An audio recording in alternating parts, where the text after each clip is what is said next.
started playing Airsoft at a young age just like many of you. The thrill, the strategy, the community, I fell in love with it.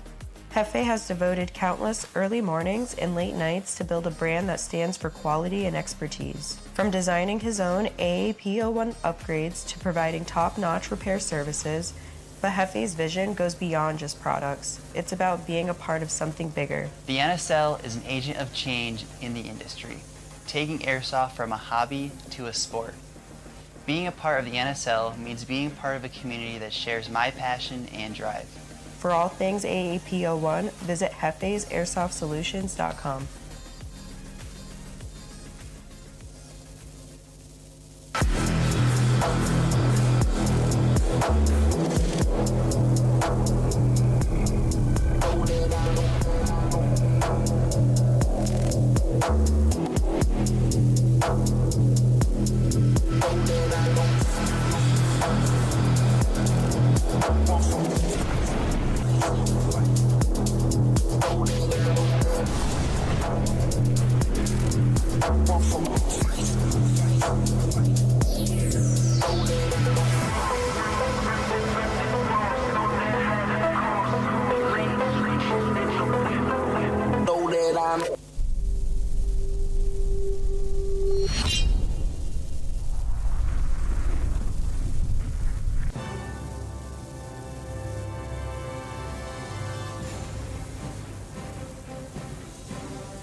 Hey, this is Walker with Carbon Paintball here to talk to you about our SC custom jerseys. To start your team's design, head over to crbnpaintball.com, fill in some team information, including what colors, what template you want to base your jersey off of, upload your main team logo and any sponsors, enter your name and your number, and we're going to kick you back a 3D image of your jersey. The custom jersey is built on a 5-panel design that's all customizable. The jersey features a DWR coating all throughout the jersey, so it is water resistant. It also is stain proof, and it has side mesh venting. The jersey is also very fitted, so it has a compact neck collar, and it also features elastic thumb loops to keep the sleeves in place while you're sliding or running. To start your team design, head over to crbnpaintball.com. I started playing Airsoft at a young age, just like many of you. The thrill, the strategy, the community, I fell in love with it. Hefe has devoted countless early mornings and late nights to build a brand that stands for quality and expertise. From designing his own AAP01 upgrades to providing top-notch repair services, the Hefe's vision goes beyond just products. It's about being a part of something bigger. The NSL is an agent of change in the industry, taking Airsoft from a hobby to a sport. Being a part of the NSL means being part of a community that shares my passion and drive. For all things AAP01, visit hefesairsoft.solutions.com.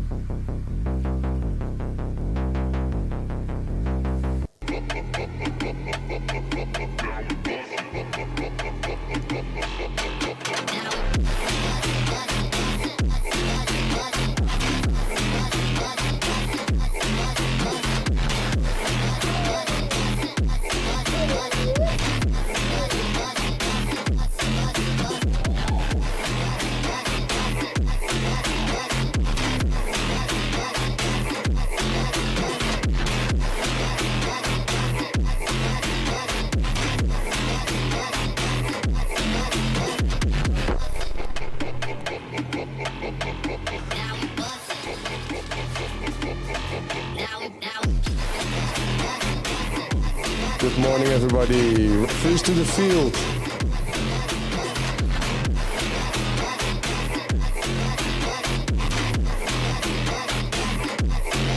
Next teams, Militas, DSD, Kings, and Savage. Please come to the field and call your gun with the referees. Mask on.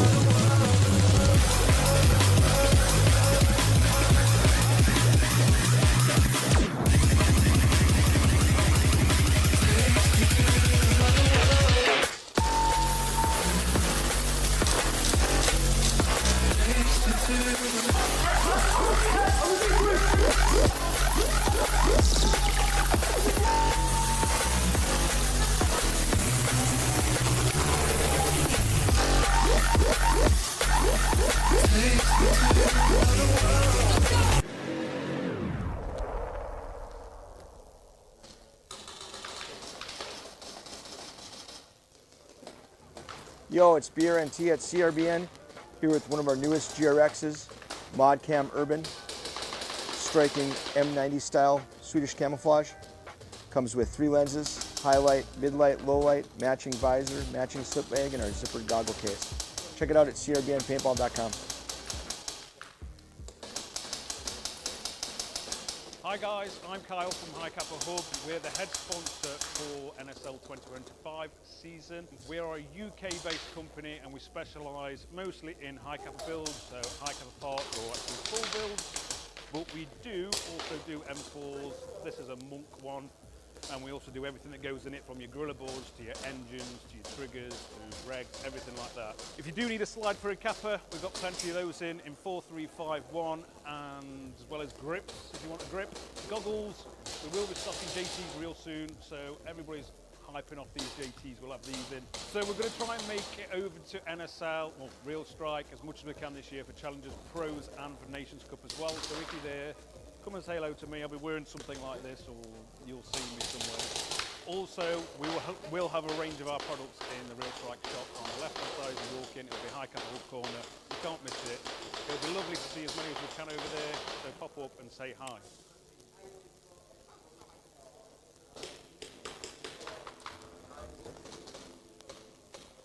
Hey, this is Walker with Carbon Paintball here to talk to you about our SC custom jerseys. To start your team's design, head over to crbnpaintball.com, fill in some team information, including what colors, what template you want to base your jersey off of, upload your main team logo and any sponsors, enter your name and your number, and we're going to kick you back a 3D image of your jersey. The custom jersey is built on a 5-panel design that's all customizable. The jersey features a DWR coating all throughout the jersey, so it is water resistant. It also is stain proof, and it has side mesh venting. The jersey is also very fitted, so it has a compact neck collar, and it also features elastic thumb loops to keep the sleeves in place while you're sliding or running. To start your team design, head over to crbnpaintball.com.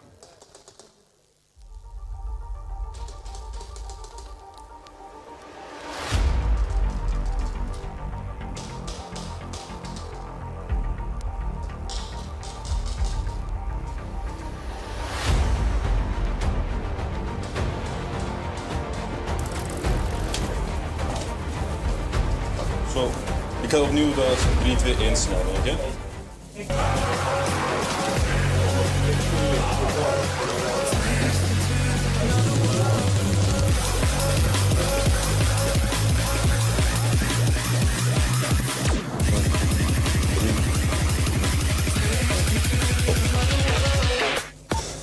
Good morning, beautiful people, and welcome back to the NSL Globals 2025. My name is Adi, and as always, I will be your host throughout the mayhem. So welcome to day number 2. Day number 1 was extremely interesting because we had a great mix of games, right? We have a couple of teams that are undefeated. First try. I believe we have S2N, Saviors, and also Limber Shotguns that were undefeated. And I'm just, summing up the teams that have played more than one game. But it's my opinion that day number 2 is the most interesting one. You got to think about the fact that we also have some teams from the US that are here in the arena for the very first time. Like, for example, Savage, Kings, and also Rhode Island Synergy. So, what I'm expecting to see on day number 2 is what usually always happens. The teams go back home after day number 1, they reassess the situation, they refuel, they get a little bit of sleep, and just come right back at it on day number 2. So I would say stay tuned for day number 2, and I hope to see you all in the chat. Thank you very much.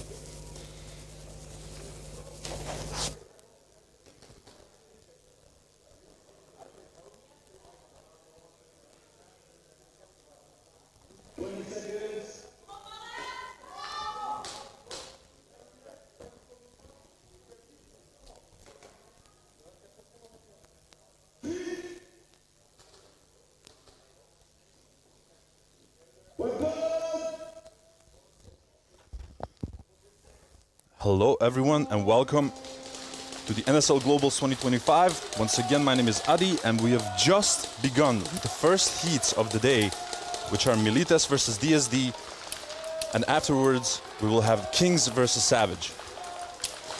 We've seen that DSD already lost one off break and that Militas is moving up through the snake. You see Branne trying to battle it out with Kuipers. And Kuipers getting eliminated as he tried to move through the outside of the snake. Now Dekker is sort of left to fend for his own. They lose one more body in the snake. I believe that is Kevin Boca, but I'm not completely sure. Now Branne is already in enemy territory, trying to assassinate the last remaining defenses of DSD. Which he manages to do. They're looking for the flag, but they do not find it just yet, and that's an excellent start for Militas. And now something that doesn't happen quite that often, but apparently a bit more often lately. I got someone special with me in the commentary booth. It's the man, the myth, the legend, himself, the CEO of the NSL, Mr. Fives. Good morning, Adi. Thank you for the kind words. How are you doing, Aaron? Yeah, I'm doing great. Are you enjoying the show? Like, what do you think about day number 1? I thought it was Militas, like really player high energy. 26, first degree penalty, hit on the headband. Whoa. And we started there with a first-degree penalty hit on the headband, apparently. Oh, Lord. That's the reason why a lot of people like wear their headbands like a man bun, pretty much. Like they punch it up in the back. Yeah, you don't want to have it flying around. Next teams. Kings, Savage, come to the head ref for the coin toss. And Savage, corner your gun. No, But I but think the first day was amazing. We saw already a few very, very intense games. Some results maybe that people haven't anticipated. I think the biggest heartbreak so far has been Didi's injury. Oh, man. Everyone was so really- bummed out yesterday Yeah. about that. That was really a terrible one. And I'm still not sure whether he'll be ready at least maybe for day number 3, but I doubt it, because knowing Didi is like, what are the chances that Didi actually accepts to go to a hospital because of like an injury that he gets in the arena? Not that high. So if he accepted yesterday, it means really that it hurt, you know? Absolutely. So that is a big loss. But also it was good to see the American teams, and especially the ones that haven't been here to Real Strike, Exactly. trying to figure it out. Obviously the field is a bit longer to what Kings, they are first try. And now we have one of the first American-only battles. So it's Kings, East Coast versus Savage, West Coast. That's going to be interesting. And that always makes up for a good fight. To be honest, like Kings, I didn't have the feeling yesterday that Kings was here for the first time. They looked like seasoned yesterday. They looked really, really well. Meanwhile, Savage needed a little bit of time to get adjusted. But once they got adjusted, it was crazy what they were doing. Like, especially those pistol players, Rome and Apollo, they were freaking nuts. But right now, we won't see Rome, I believe, because he had that stack from yesterday that he's still serving. They lose Jayton from the snake side on the side of Kings. They also lose Leviathan, and the snake side has already completely collapsed on the side of Kings. It Savage seems, making an aggressive move. it seems that Savage really did have a good night's sleep. They're almost occupying on 3 positions. The 50 line Kings are about to sacrifice themselves. Oh, a beautiful trade-off with Big J. Good reaction on the Kings. Reading the game very well, knowing that they are a little bit in the back hold here. Next teams. DSD, second try. And Savage couldn't capitalize really on that. But Savage really popping off strong. Like it's always a little bit of a gamble with these first heats of the day, who will actually pop off immediately, and who will still like have to like get into it a little bit. You know, as we often joke about the Saviors, diesel engine, they need to warm up. You know. But it's been one hell of a tournament right up until now. Like the first day was nuts, and I just told during the intro as well. Oh, they lose Spey on the side of DSD. I love the day number 2 the most because usually it's the most calculated and intense one, right? You know, there's a lot at stake in day number 2, but like day number 1 was quote unquote a warm up. More intense than Sunday? I think it is in terms of gameplay. I think because on Sunday there's a lot more at stake, so some teams like are either fatigued or gassed or. You know, there's a lot that happens on Sunday. Let's first see that move these days making on Militas. Nice little trade by Tobaban and Fatal. Scoring a zone 3, but that's unfortunate. And I've been loving also the shape that DSD is in right now. Like they've grown massively throughout, you know, this season at the Pro Series. Next teams. Kings, second try. They're a bit of the quiet learner. Like they never really make a fuss about anything. And they slowly progress, knowing where they're coming from, knowing what they have to do. They spend a lot of time training on the field. And now with the key addition of Johnny for this one, I think even he stronger. got in there like beautifully. He's a beautiful addition to it. And he's definitely pro level, like he proved that in Challenger this year. For sure. He's a great player. So second round, Kings versus Savage. Kings on their second try. Once again, Jathan getting shot out of that snake. It's not working out for them. Like, and these breakout shots from Savage are on point. Like, they're not allowing anyone to take snake dominance. But what I'm missing right now with Savage to sort of finish the fight is realizing that the snake is clear and progressing faster through it. They once again lose Leviathan as well, who tried to get in that snake. I'm telling you, Savage has got the snake on lockdown. Now they're making a move, trying to be on point. Losing Riker as Can they get well. a snatch? And they got the snatch. This time they got the timing right, and that is Specs, by the way. That is temporarily playing with a pistol because Rome has that stacked from yesterday. Specs is normally a rifle player. Next teams, DSD, third try. So seeing him like completely switching off that backline mentality and going to the front line is really impressive for me. do you know the average age of Savage? Was it like 17 or something? Lower, 16 or so. No kidding.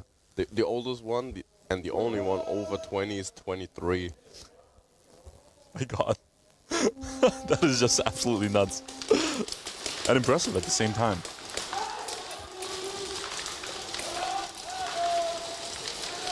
So Cappa's trying to win that snake battle with Dante, unfortunately losing it out. That's a good effort from Militas. Being 2 men down off break. But Space already on that snake, just expecting Dante to push up, and he got shot out. Yeah. But Dante did get Decker as well for his efforts. And now Space in that snake being an absolute menace. So it's a 3-2. They have no idea he's there. However, the flag is quite in the back for DSD. Now Johnny making a move towards the middle. That's good awareness of the flag. Now it's about getting the right timing. They get the first kill, the second kill. Can he get the hang? The call came a little bit too late. Either it was an issue with the kill count, No, I that think they eliminated him too he fast. He didn't adjust himself like to run. Like they killed them a little too fast. Very unfortunate. But that's maybe the like missing experience with each other. Next teams, Savage, Like first try. They played a lot against each other in training. True. Johnny coming from Sinister, so they know each other, but it's not like they don't have the synergy necessarily that True. it requires at this level. And Militas did a good job so far, holding them off, and haven't received the hang, so they have one more round to go, minus 2 players. What surprised me mainly was the fact that at a certain moment they did see both Spe and I believe Johnny as well, Tobaben, on the 50 line, but they refused to immediately do the grenade and suicide. So it could have been riskier than it actually was. This time around, King's being a bit more careful with the snake. Casper is 15 years old for Savage. That's nuts. It's a family-made team, I believe. It's again Leviathan getting shot out. Now the flag is with Specs on the snake side staple. He's holding down an angle. Jathan is really being pinched. He cannot move to the snake. He doesn't have an actual view to the center back line. And if he just tries to make that move, he will be shot by Specs. And oh, wow, talk about timing.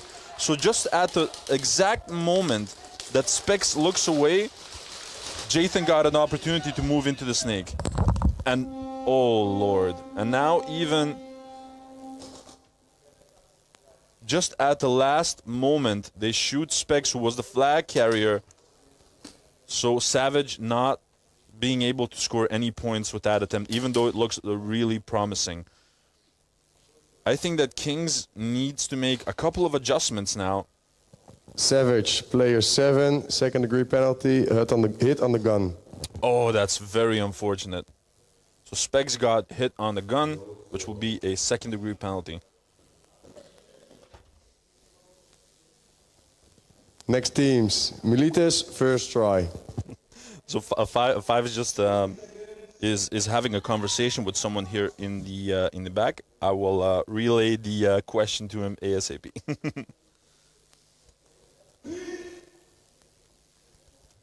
If today is half as good as yesterday, we're in for a fantastic day. I fully agree with you, Papa Vinci. So Bearded Creature Airsoft, Aaron asks, when will we have an award for biggest pannenkoek of the tournament? I would run out of the awards so many times. Well, I can't. Wait, I think your mic is off.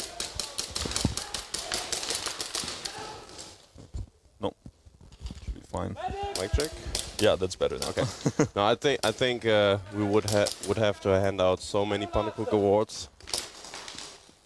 Ooh, and a beautiful little shot by Montan, looking for the flag. Tap the wall, good reflexes. Montaigne has been on fire, man. So DSD with a try 3 hang. No, they got a snatch. Oh, they got a snatch, sorry. Yeah. But really, DSD not giving Militas any room to breathe. DSD, player 23, second degree penalty, hit during movement. I think that they could focus on the snake a little bit more, even though that DSD as well has been focusing that snake Next area pretty teams, well themselves. Savage, second try.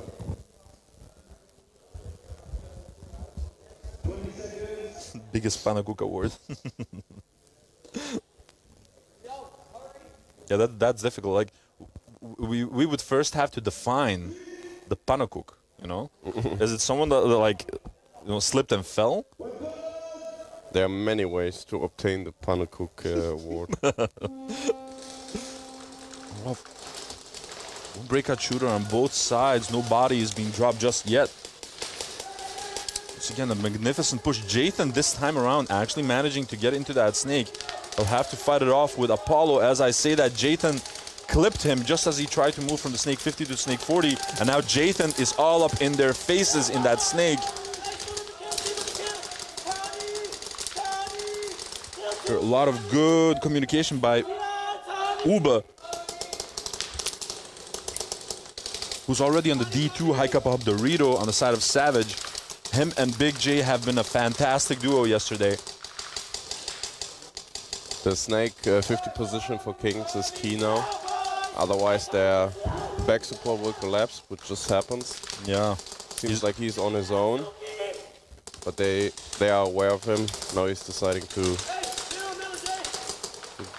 I cannot see. Oh, and Big J has the flag. He's gunning for it. And still has the 2 points. And listen, you might say like, okay, they could have gotten more out of it and yada, yada, yada. And that stands, right? Okay, if the kill count was a little bit better maybe, then it's possible that, you know, they could have gotten the hang out of that one or whatever. DSD, first try. We saw during the game yesterday of, I believe, Kings and Limber shotguns, what these zones 2 and zones 3 and zone 1s actually mean. Yeah, there are some high point games where zone 2 doesn't really matter, where it's like hang after each other. And then there are games where no one seems to be able to score, and then a zone 2 can make the whole difference. Exactly. So it's never bad to like have a lead like that, because you don't know how the game will develop. Militas losing a player off break, making it a 4v4. Let's effing go, Big J. Big J is my dude. Love that guy. Ooh, and Spey actually thought that Brando was in snake 50, tried to go for the execution, got clipped himself. Now they're getting completely wiped, and that's a snatch by Dante on the D side. And I've loved the flexibility that Dante has shown throughout the tournament right now, because he has shown like he can go into that snake, he can stay a little bit behind, he has played on the D side, he has Next been teams, pretty Savage, much everywhere. third try. Yeah, I feel like he's gaining back the form that we all used to know him for. Exactly. And together with Bronner, they are a very dynamic, small duo that can do a lot of damage to the opponents. Absolutely. That move yesterday that Branda did was straight up gangster. He clipped like one guy on the plus, the last one was on home. No, on the D1. And he was like right behind him, standing with a pistol, and he's calling his teammates like, come over before I shoot him. That's just straight up gangster. Yeah, those are the peak moments you want to be in. Absolutely. Specs this time around getting shot and dropping the flag at the plus. And once again, Jathan is moving through that snake, booking more success this time around. Apollo needs to be careful. I don't think that they realize where he is. He's literally next to him. Ooh, I really want to see what happens now. If Apollo shoot... Oh, and they actually traded off. Some good reflexes by Apollo, though. And now Honey Badger is once again on that plexi. He's been doing amazing work yesterday from the plexi. Viathan getting shot now. It's only Riker and Honey Badger. Looking for the flag. Oh, and that's so close. But some good set of eyes on Honey Badger. He's been managing to get to that plexi like every other game yesterday. It was absolutely nuts. He sort of always creeps up to it. Oh, and that's actually not Riker, that's You Are Mad. Next teams, Militas, first try. That's actually quite fun, like having that on your jersey. You are you mad? I heard saying two kabouters, two leprechauns. Like he's referring to Branne and Dante. Yeah, absolutely. I call them the hobbits. The hobbits. That when I'm trying to find a quiet moment because people have been asking questions, Five, especially about the new layout. Oh, I bet they do. Oh, and Zebra on the prowl. That's Dante getting pulled, I believe. We're gonna miss his absence on that side.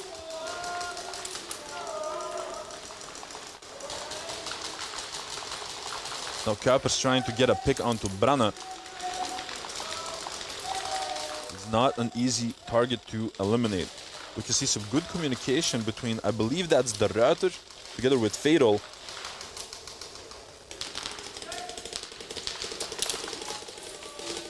You see, Branne get shot out. So Kuipers managing to be successful at that Snake 50. Now Dekker and Spey moving closer to the 50 line as a unit. They've already Militas lost. has a strong setup. It's not going to be easy to break that cross. Absolutely. Now Dekker trying to broaden the field, moving a bit closer to the plexi side. They haven't seen Spey yet move through the center, and he's being very patient with it. That's James as well with Militas. Gets punished for the move. And that's a snatch. Beautifully done. Very well played by DSD. It was a good cross Militas hold there. But the move from James from Browning, he was just a little too eager, too late with that. Yeah, like you cannot do that when the enemy is already like on the 50. Yeah, exactly. True. It all started off with that nice little Militas, snake player clip 17, that Kuipers second did. degree penalty, hit during movement. And it was Dante actually that got shot off break as he tried to move towards the Next teams, I believe. Kings, first try.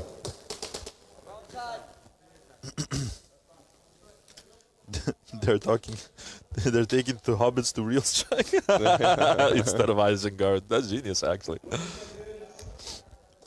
So I already told them like one of the hints that you gave me about the new layout, which we'll see probably next week, right? We will, yeah, on the Saturday. Unless like the schedule has changed or something. No, absolutely not.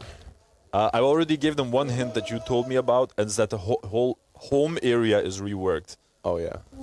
Oh yeah. Two breakout shooters from one side of Kings. Oh yeah. That was really smooth, by the way. Snakes trading it off, Jathan and Apollo. And now Specs moving closer to the 50 line. Kings has also changed the sides. Leviathan getting into the Snake. Leviathan has been an absolute sniper yesterday. The shots that he made with pop-ups, it was absolutely incredible yesterday. Savage set a nice trap on the 50 line, waiting for that Snake 50 push from Kings. And there the trap snaps. Levi pays the price for it. He didn't anticipate on that. Snake is free for Savage now. They have two players around there. And I said it in the previous round as well. It just doesn't seem that they lay an emphasis on their Snake dominance. Either they don't know or they're hesitant, but they're not moving right now through the Snake, even though they know sort of that the Snake is completely free. Jay trying to hold down the lanes on the D side, while Ube moves through the Snake, trying to get an angle onto the home. Oh, and a pull on Ube in the Snake. That's very unfortunate because he was slicing and dicing through it. You are mad trying to support Honey Badger once again. Good hold from the Kings. No buzzer coming in. Oh, and Specs clipping Honey Badger, who was the flag carrier, now getting shot himself. But they still get and that's a hang. That was absolutely nuts. Some good reactions by both Riker and You Are Mad. Yeah, Kings played that very well, very patient. And that wasn't, I think it's the pull on Savage. Yeah, Savage got pulled in the snake. I believe that was Ube. What I love from the setup, obviously Savage couldn't buzzer because there was still a player alive, and the Kings had no idea where he was. But they had like some sort of like line going forward, so it was impossible for the Savage player to clip all three in the same row. So and not get punished. Right? Yeah, so he shot one, but there was one Kings player far behind enough to just like Savage, kill player him. 3, second degree penalty, gun hit. Ah, that's very unfortunate for Ube. Yeah, absolutely. I can fully agree with you, which also like, sort of explains the importance of moving as a unit forward, you know? Good discipline, buzzer discipline as well from Savage. And it also sucks. So for a lot of people that maybe don't know or that are not active participants of the NSL, the buzzer buttons are at the death tunnel.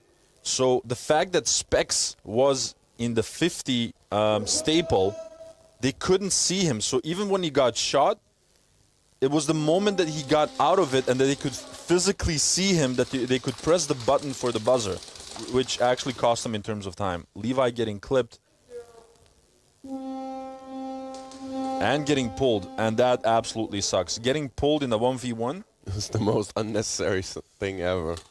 Oh God, that situation yesterday with Remy and what was it? Was it Sugar Rush? Yeah, Sugar Rush. Yep. Exactly. That sucked. You know why? Because none of them had like foul intentions. Just both of them thought they were right.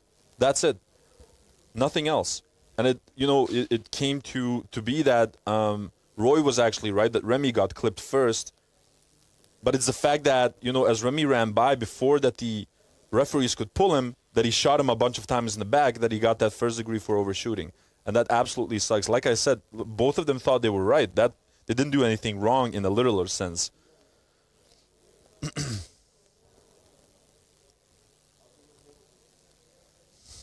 Maybe some red lights at the plexi forbid the sexy fluffy Kings, player 3, second degree penalty, hit on the belt.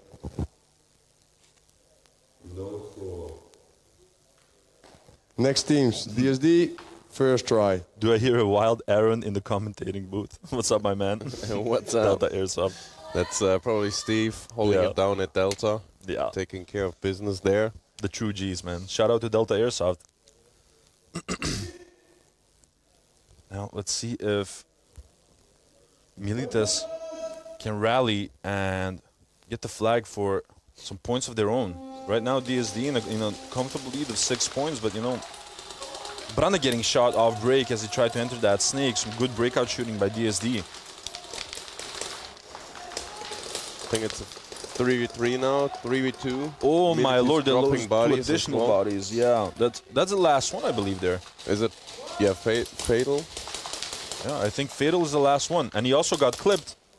But I think that the kill count is all over the place from DSD. They don't know. But there's still now goes the buzzer. Can he get it? Oh, just close. This just cannot happen.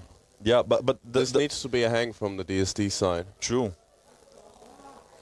But it's like they shot 3 of them at the same time, and next I don't think that they Savage saw. first try. Communicated that. Additionally, I think that they missed Brana completely, as Brana every time that he gets shot, like he goes like really low.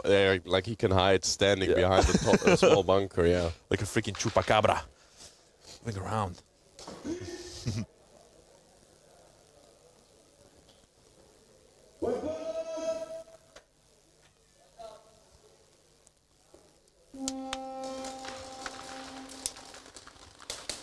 So now, let's see if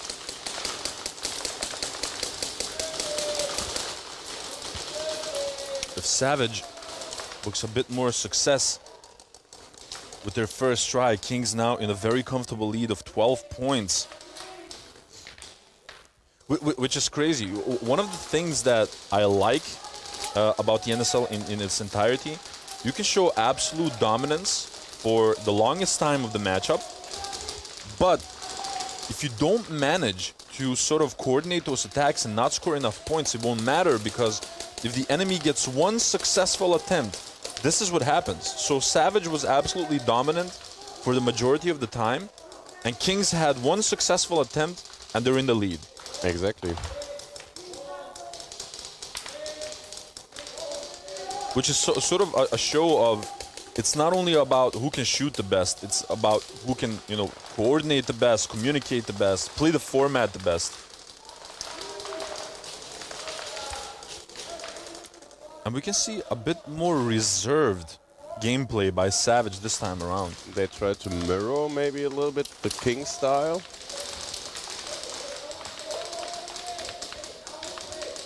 I think there are only 2 members left of Savage. Yep. And 3 with Kings.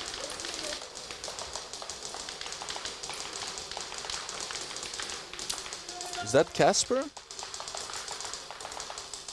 Sure.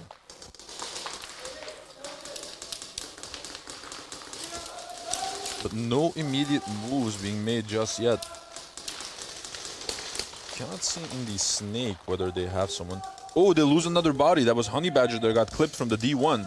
Savage do have his player in snake. You are mad, getting clipped as well. But they can't. Big J is fast, man.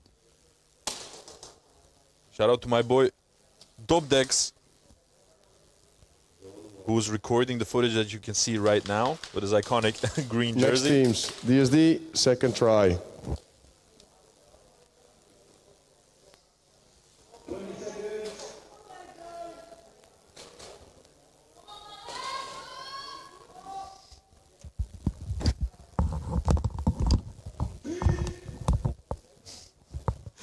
Aaron had to jump for a second.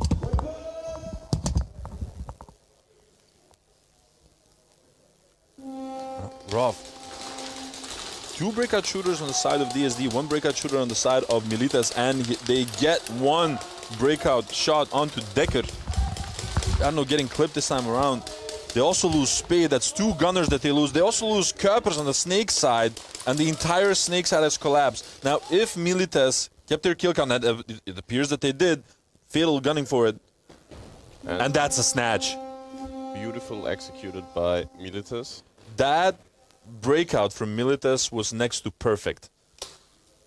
They got like 3 people off the break. That was absolutely nuts. This is exactly why it matters if you score zone 3 when you have the upper hand. DSD, player 59, second degree penalty, hit during slide.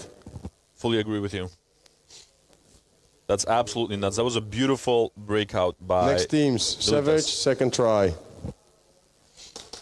And I had this conversation with multiple players as well. It seems that the emphasis on the breakout in some teams isn't that great as it used to be, and it shows.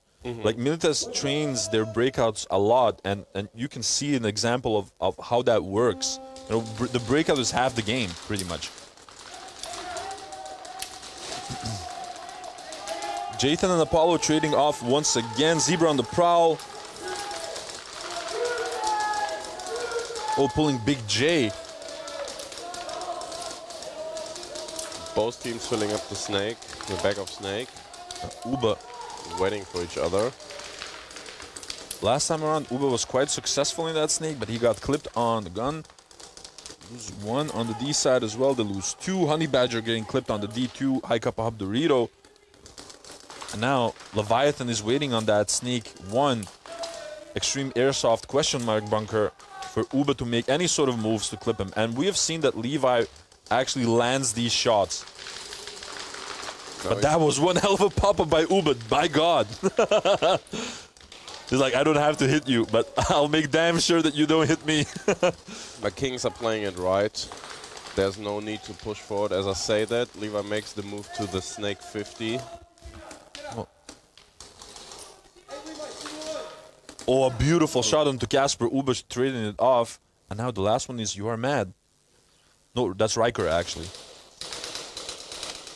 Riker needs to be careful. He didn't see the readjustment. Oh, and he got clipped. I feel that if Specs waited for 1 additional second for him to pop up a little bit further, that he would have gotten him. But he was just too eager to make that clip. But a beautiful shot by Riker. My God, he has been on fire yesterday as well.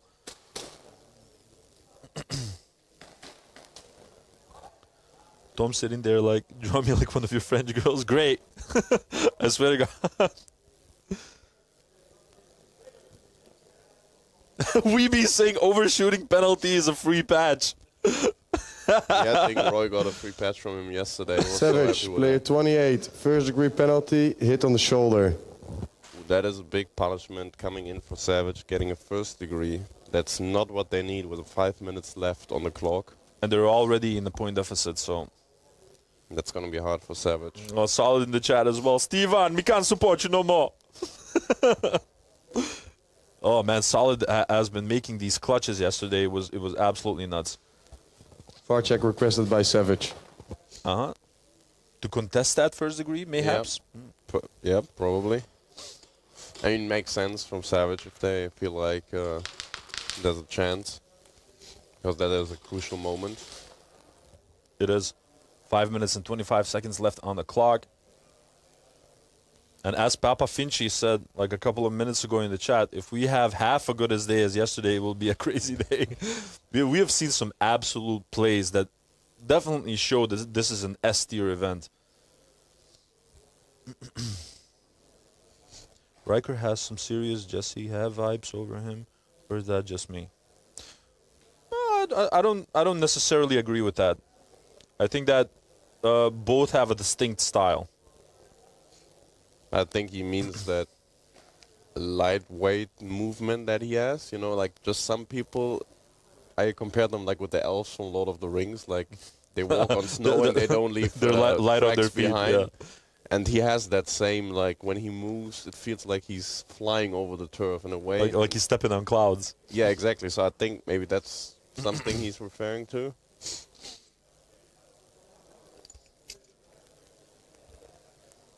I had to look twice. And funnily, he's wearing the same mask that Jesse used to wear, like which is the transparent carbon mask. Very iconic on Jesse.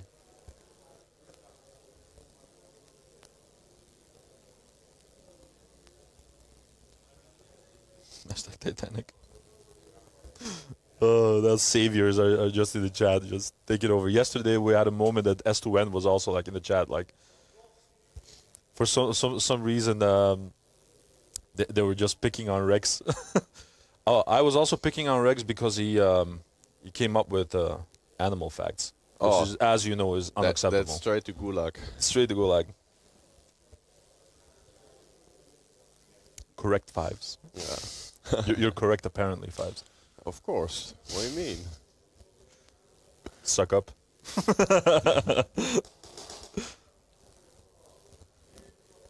So now, they're still checking out that VAR. Well, I'm just assuming that the VAR check is for that first degree, but it might be for something different. It might be sure. It doesn't happen that often anymore, but originally when the introduction was made for, you know, only 3 VARs per event, most of the VAR checks were like, I think I hit that guy.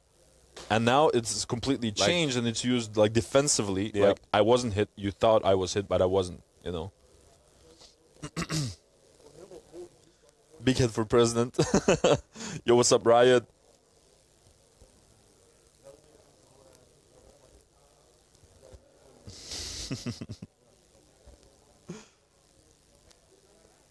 Two people in the chat. Welcome, welcome. This was like one of my favorite things, and it's still like one of my favorite things when I can actually look at the NSL from home, like waking up on a weekend in the morning, grabbing my coffee, and I'm putting on the stream, like perfect weekend. Like, this is good. One of my favorite things.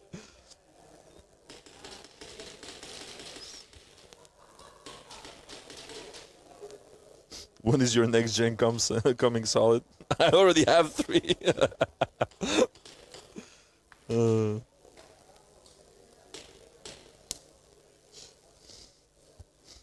got a few more. Now Saviors is just, you know, having their shenanigans in the chat. 3 of the 3 that he knows of. Weeby. So Weeby, everyone was saying yesterday in the chat as well. Oh, no penalty. VAR check successful. Very smart by Savage. That's a crucial moment, yep. I think Kings would have absolutely Next teams, punished them for Militas that first try. So no penalty for Savage. They live to fight another day. And now it's up to them to score some more points and close this gap that they're having right now. First, let's see if Militas can get the first points on the board. Delta with a second degree. In that matchup, still 9 minutes and 14 seconds left, and it seems that Militas is gaining more and more momentum as we go on. Once again, they lose one off break. This time around, it was Spade. They also lose. What is that? That's Bart, I believe. Yeah, not looking good for DSD. Yeah, Fusenek got shot out of that snake. They also lose Decker. One person left. So that can is Militas get into position to score? One last player alive for DSD, I believe. That's Spade now. And you got clipped as well. And there goes the buzzer. And Fatal is fast, but he's not that fast to manage to still get up from the 50 line and then start running after the buzzer went. That's a really tough one. Remember during Nations that they did a couple of tests, next team, Savage, buzzer, third try. And they started running from different lines. Yeah. I remember Australia doing that, NL, there was a couple of them. And they went to the 50 line and they pretty much said okay, how close do I need to be to only start running when the buzzer goes? And actually they already had to be pretty far up the zone 1. Yep. To actually get it. So if they didn't get any momentum, that they had to start running, it was absolutely crazy. One breakout shooter on both sides. No bodies being dropped just yet. Savage setting up the same trap. And it works again, clipping the back of Snake from Kings. I've been loving this back and forth in the Snake in this matchup. Now can Kings react on that? 2 players in or around Snake for Savage. Haven't they seen...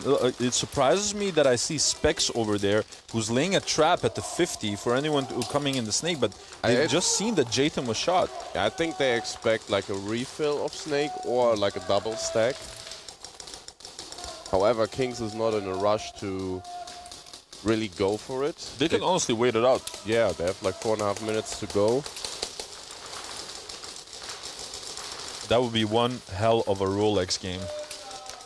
Winning that long, but it's possible. Not hearing a lot of noise on the side of Kings. They just seem to be comfortable in their bunkers right now.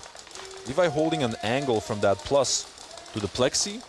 But there's not really a need for them, and that also gives maybe a false sense of security to Savage.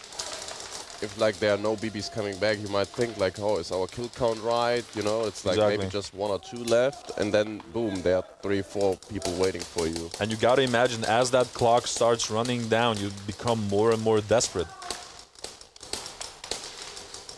Well, Casper, Uba, Big J trying to hold the lanes. Has Savage lost a single body? I don't think they have.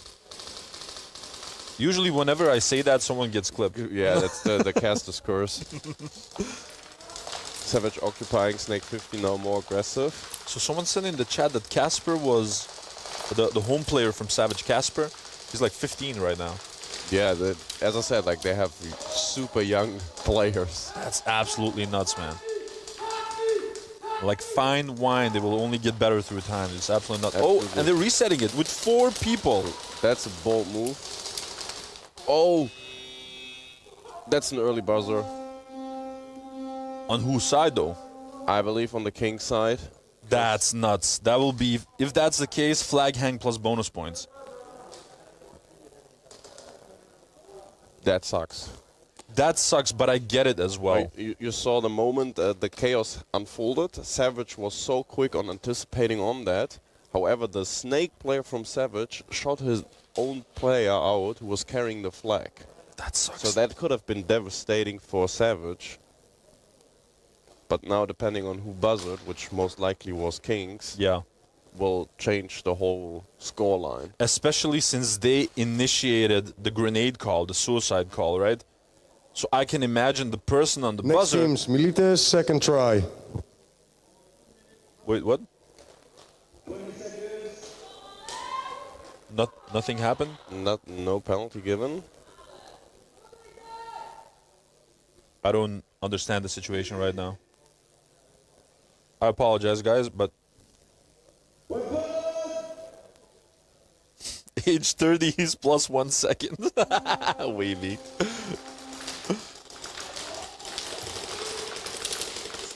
No one got clipped this time around of break as far as I can see. Oh, Fusenek getting a bit closer to that 50 line. Dante trying to lay down the trap, and he gets him. Dante playing the smart game. Montan is trying to get him as well. we got a little snap battle between Montan and Dante. And Dante was like, nope, I'm not gonna peek that shit Screw anymore. that. Screw that bullshit. And that was hilarious. Someone should clip that, like both going up and down simultaneously.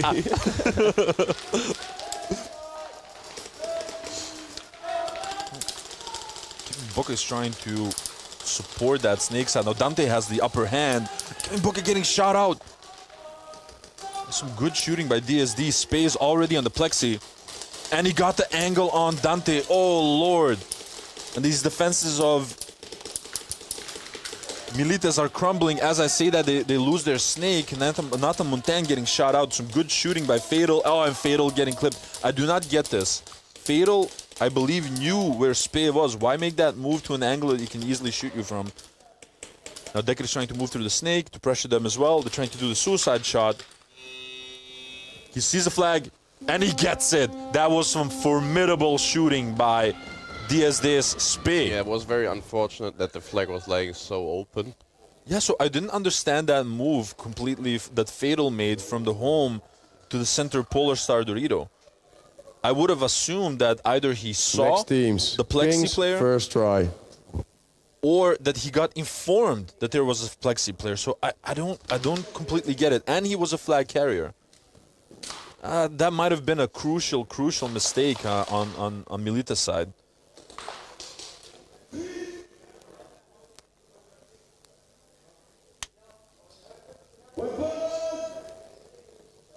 No early buzzer. It appears not.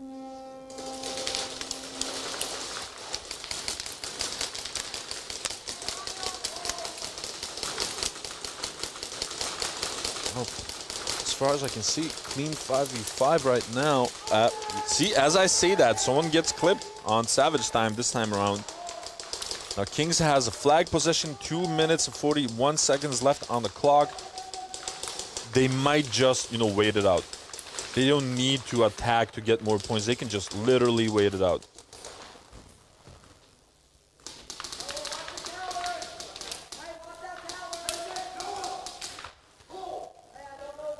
Good communication coming through from the Kings. They seem to be aware of where everyone is from Savage. And they're not in a rush to do anything. However, Savage kind of needs to... They need the snatch. Yeah, they need to get something going. Yeah, they still have a bit more than 2 minutes left. Like, if they manage to get a snatch and then a hang, the game is theirs, but it needs to happen.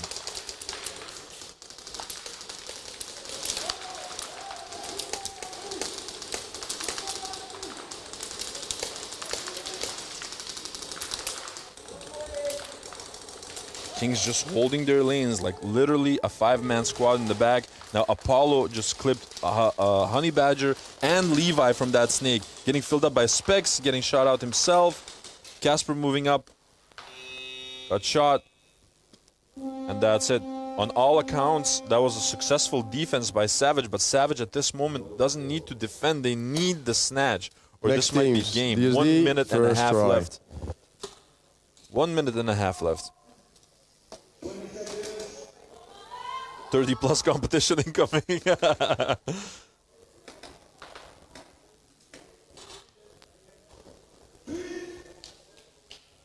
So back to this DSD game versus Militas. DSD has the flag possession, has a nice little lead. However, they still have 7 minutes left. 7 minutes. Plenty of time for Militas to get something. I think it Only has 7 been points apart. a really cool matchup. The nice little back and forth. From the 2024 Challenger champion and then the 2025 Challengers champion. Yeah. Yeah, exactly. Now that you mention it. Dante once again in a battle in the snake. This time around it's with Kuipers, I believe.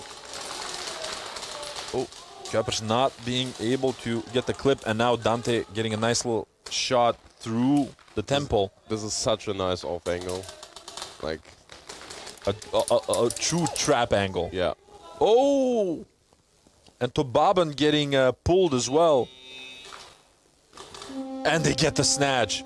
That was some good movement by De Ruiter, I believe. He wanted to initially like tap the wall. Buzzer went, saw the flag, jumped on top of it. And now I'm wondering what the pull was about on Tobaban. Toby.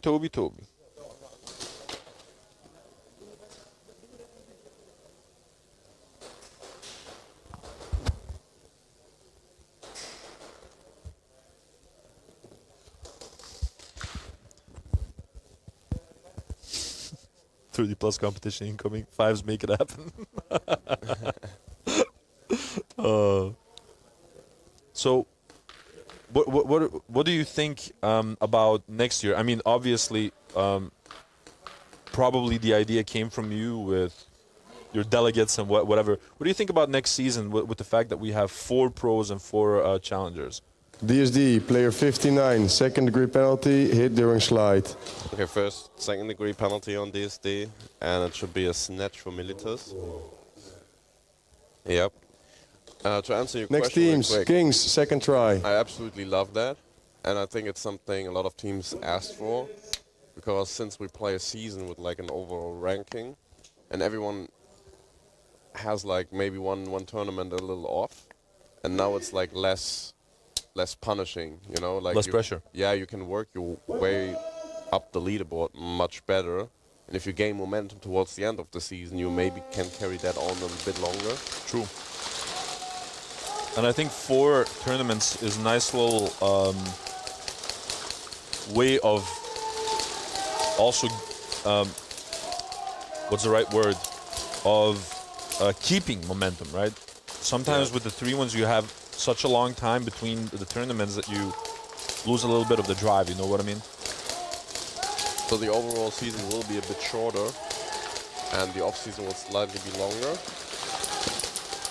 Savage trying to make a move.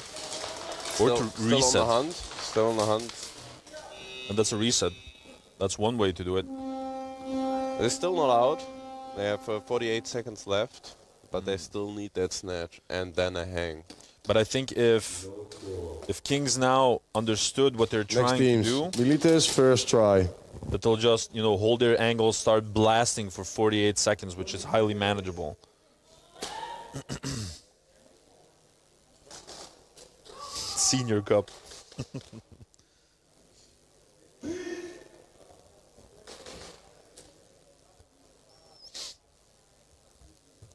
Let's see if Militas manages to punish that second-degree penalty that they have on the side of DSD.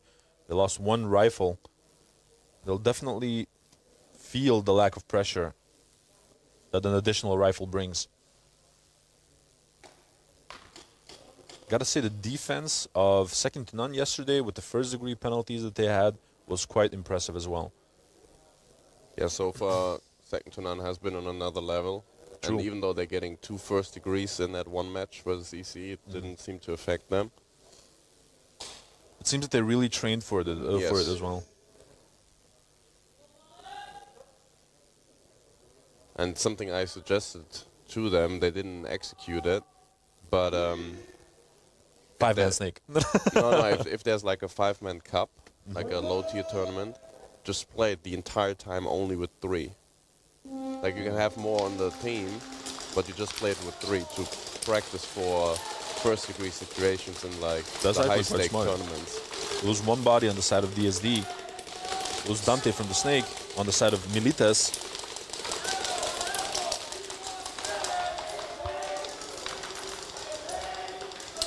Now, James is trying to communicate with Militas about the current situation. Spey and Decker trying to light them up as much as they can from the back lines. Well, Cappa is already on the snake 4. Yeah, DSD kind of aggressive for their off-break disadvantage. But this is what I said yesterday as well. One of the things that impressed me the most with, DSD right now and how much they've grown, they seem to be unfazed by any sort of, bodies dropping or anything like that. They still, keep up momentum. They still, execute the plan. That's one of the things that impressed me the most up until now. Now, Spade once again being an absolute nuisance on that plexi. Gaining the upper hand. So DSD has 3 players out of 3 players on the 50 line. That is massive work. Now they need to be patient and do not get shot too soon.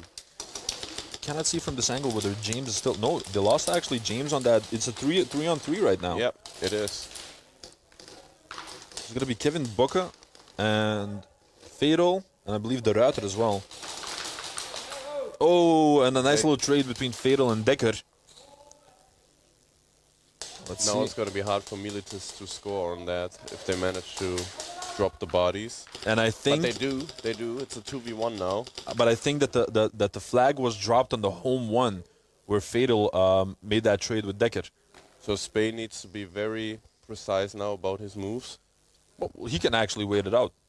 Well, that's 4 minutes can be a very long time. That's true. But there was a moment during Challenger 3 that we played against Reapers that I also thought while I was on the plexi, honestly... And there they hunt them down. Ooh! We got both of them. Okay, wow. That was nuts. That was a good work if that was all legit from Spey. That's going to be one heck of a call by the referees, but no score. And Spade manages to kill them both. Very well defended by DSD. Exactly. Going in the game with a disadvantage, body-wise. And I'm telling you, I think that was an excellent example of Jaeger's tactic. Well, tactic. It's his saying. He said, when you're defending, when you're attacking, you're attacking. But when you're defending, you attack twice as hard. Yeah. Yeah, sometimes attacking is the best defense. True.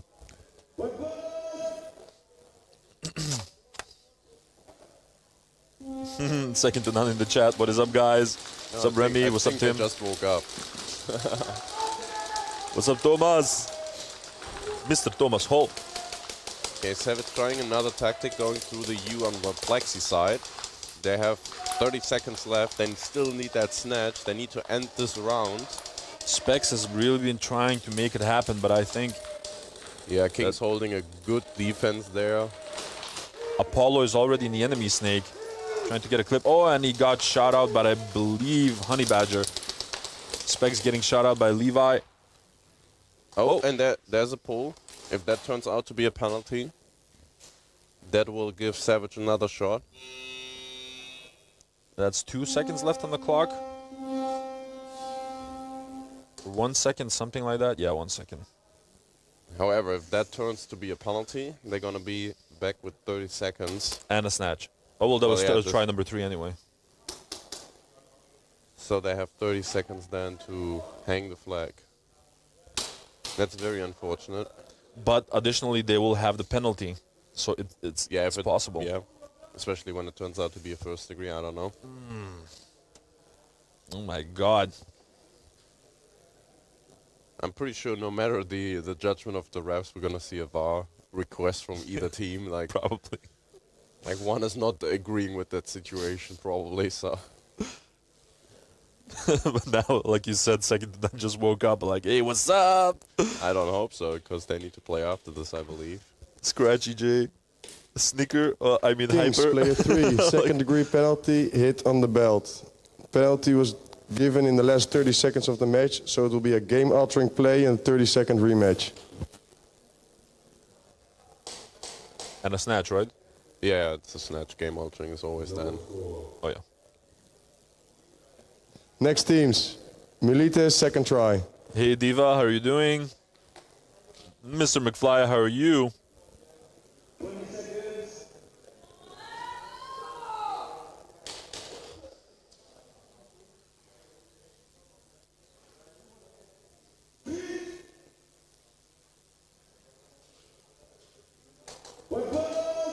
Now, you see the last 3 minutes and 45 seconds of this Militas versus DSD game. Militas still has flag position.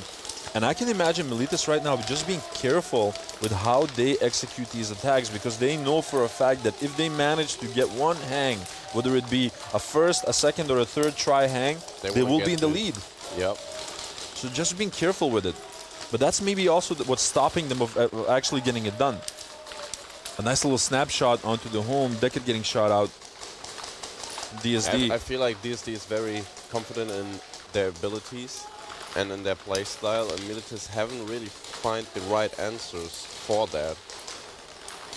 Lose Fusenik in the snake. Yeah, maybe that's a good opener for Militas. Spade tried to do the same thing once again, get to that plexi, but Kevin Boca had his number, clipped him. Now last one left is Johnny Tobaban trying to do the sacrificial run. The kill count is off by Militas. They're not no one close. wants to shoot him. He's desperate to getting shot, and they're making it. They're playing it smart. It was the buzzer, and that's a hang. That's amazing.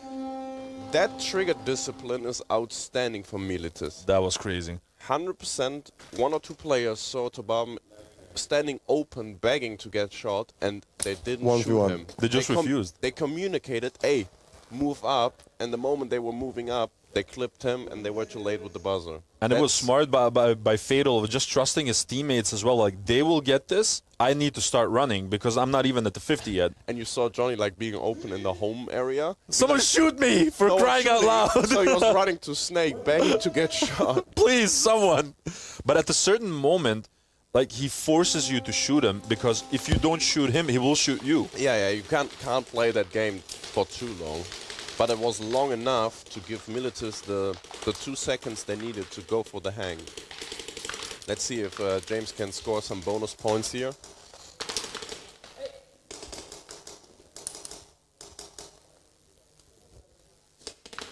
But that was one hell of a hang. And now, with a nice little lead, 13 points to 9. And good, solid defense by Jarno Dekker. But a nice little lead nonetheless. And this is exactly what we've been talking about. So we could arguably say that DSD was pretty dominant for the majority of this matchup. Like, there were a couple of games that Militas also popped off. Savage first try. But Militas said, like, this doesn't matter at all. What matters is that we get a successful attack attempt and get that hang, and that's exactly what happened. And now it's only 2 minutes and 42 seconds left for DSD to make it happen. It took them quite some rounds to figure them out, but then they broke the defense, and now there's not that much time left for DSD to score points. So, but that's exactly a perfect example of what we just initially discussed. And now let's see if Savage can score the points required. 30 seconds left on the clock. And Kings is 2-1, 2 men down, 1 man down off break. 30 seconds for Savage to make it happen. 20 seconds right now. A lot of pressure on Time is Savage. ticking. Savage, you need to go. You can't play the waiting game no more. 11 seconds left.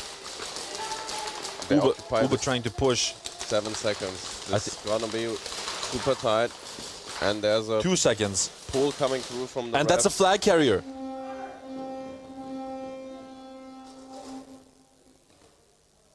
And that is the flag carrier. That's absolutely crazy.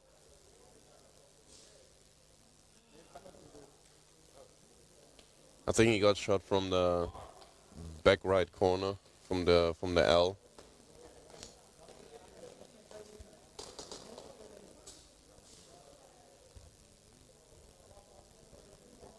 Waiting for the call, guys.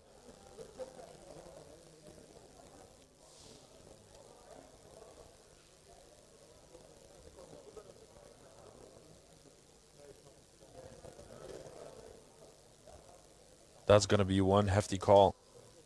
I can imagine the Zebras being under a lot of pressure when you have to make these end-game calls. Yep.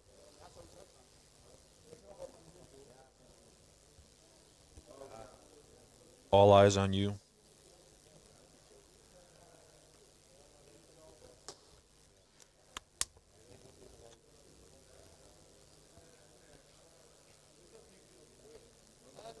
Now, since these were the last 30 seconds of the match, guys, it's very important for the Zebra gang to check if everything, happened by the book, so to speak. That's why making a call at these moments is quite difficult, and it's being approached carefully without any rush. Savage, player 78, second degree penalty, hit during movement. So it's a second degree penalty for Savage.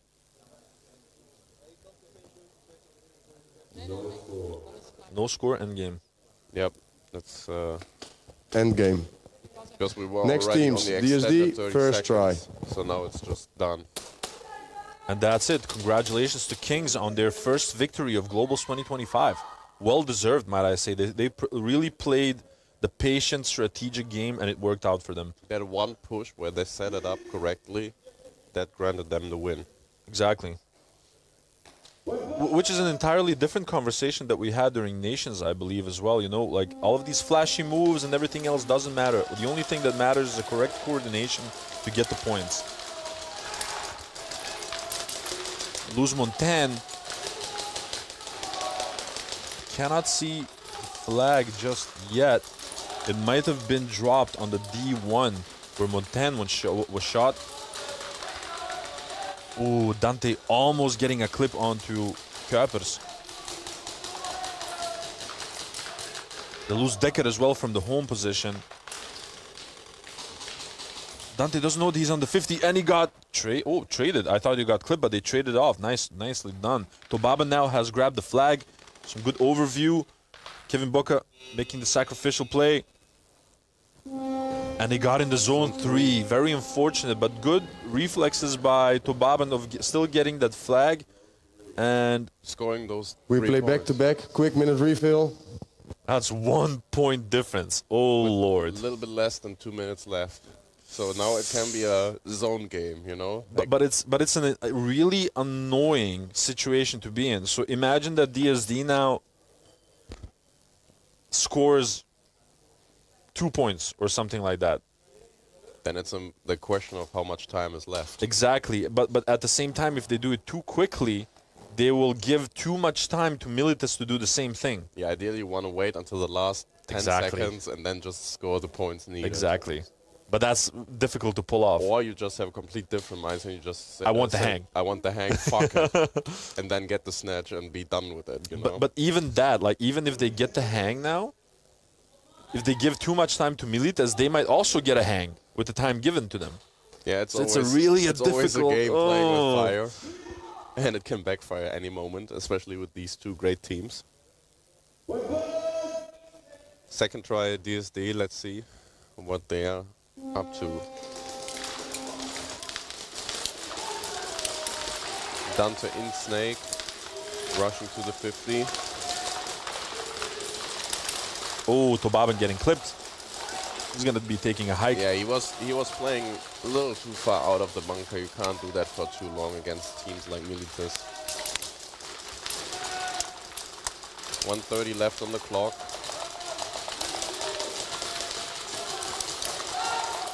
Oh, Kappas tried to get the angle on Dante, but now Dante's through. Oh, Dante doing some absolute shenanigans, but he's gonna get executed by Montaigne. Montaigne wanted none of that. Is like, this is our half of the field. Huge effort by Dante taking out 3 players, opening up the field. Now, can Militas get the snatch? I think at this moment that Militas is like, you know what, you're not going to get an inch of us, because if you get that zone 1 or anything like that, we're sort of screwed. They run past the flag. Oh, Pena tried to inform them. And Just too late, yeah. This is nuts as well, because Pena should not be playing. That dude deserves an absolute shout-out, because Pena has actually quite a large injury on his ankle. He has been advised not to play, and this is also like sort of his last hurrah. Like he said, like, I cannot leave the game just like that. I still want that final taste of competition in the NSL. Of the highest level. Yeah, and like I want to do this, and after that I have to stop, because his ankle is really like in a terrible state. So shout out to Pena. Really admire the dedication. Also with a pistol right now. He's normally a rifle player, so switching it up.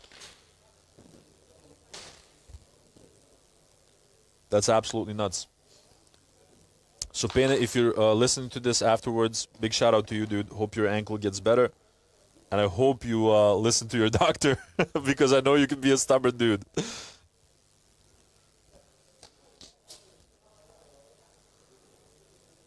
Fives and Adi, good dynamic commentators in the booth. Thank You know it.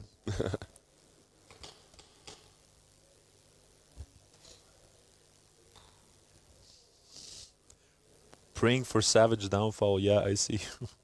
Who? DSD, third try.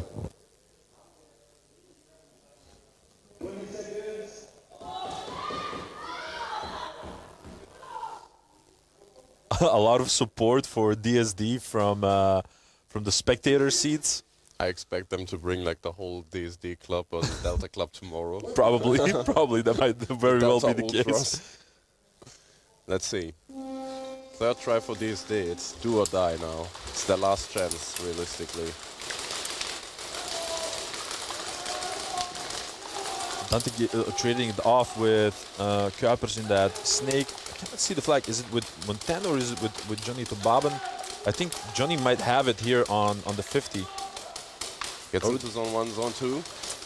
And he got obliterated in the zone 2. And a snatch.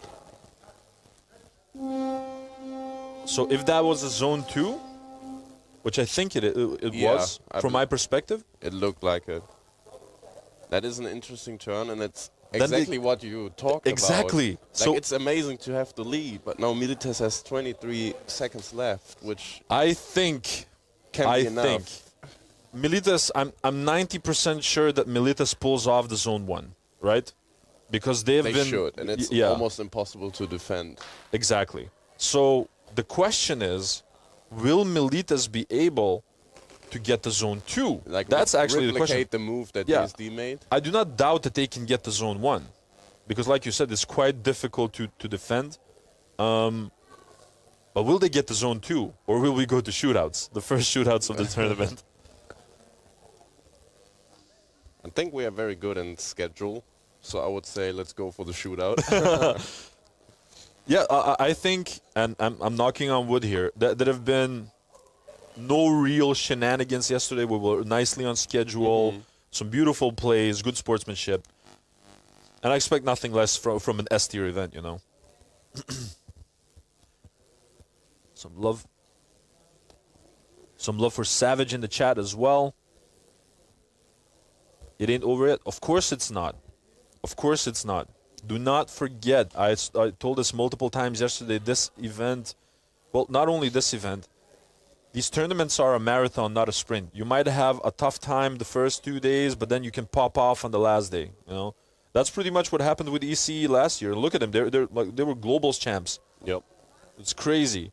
The way that they had a hard time the first 2 days on their home field at Extreme, that was nuts. And they suddenly won, you know, like it's absolutely crazy. It's all about momentum. And morale. Power check requested by Militas. Oh. That might be a VAR check onto Johnny Tobaben as he tried to go from the D side staple to the zone 2. It might be like a claim that he got shot before he got into zone 2. So.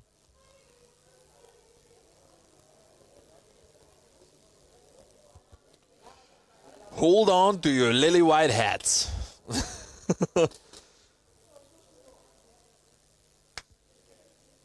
Zaza saying too early. Well, let's see.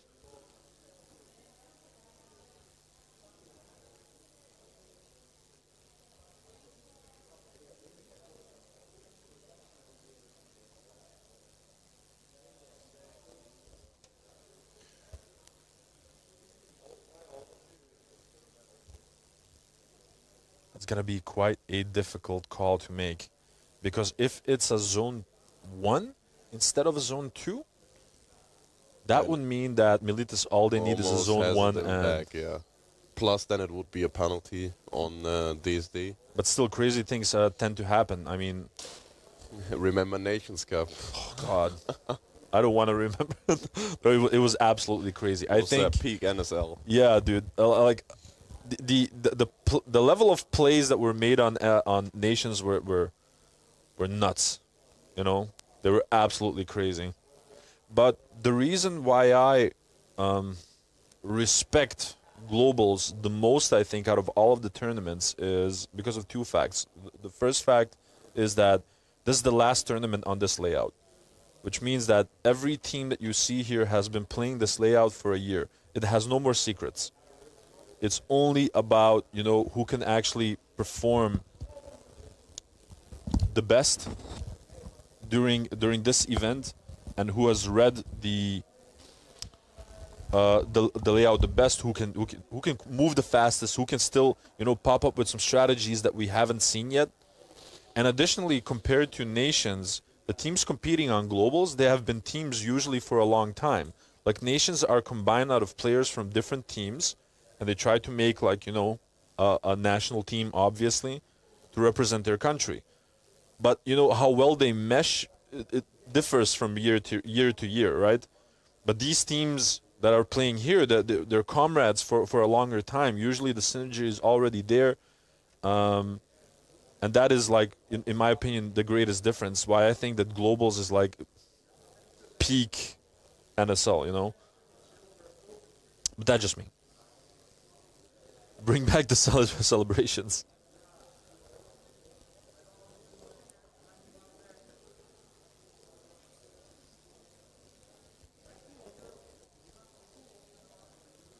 So that's going to be one difficult call for the Zebras right now, because it will make a world of difference if Johnny Tobaben was actually shot. Some additional point that I haven't considered. If he was shot in Zone 1, for example, that's fine, that's one thing.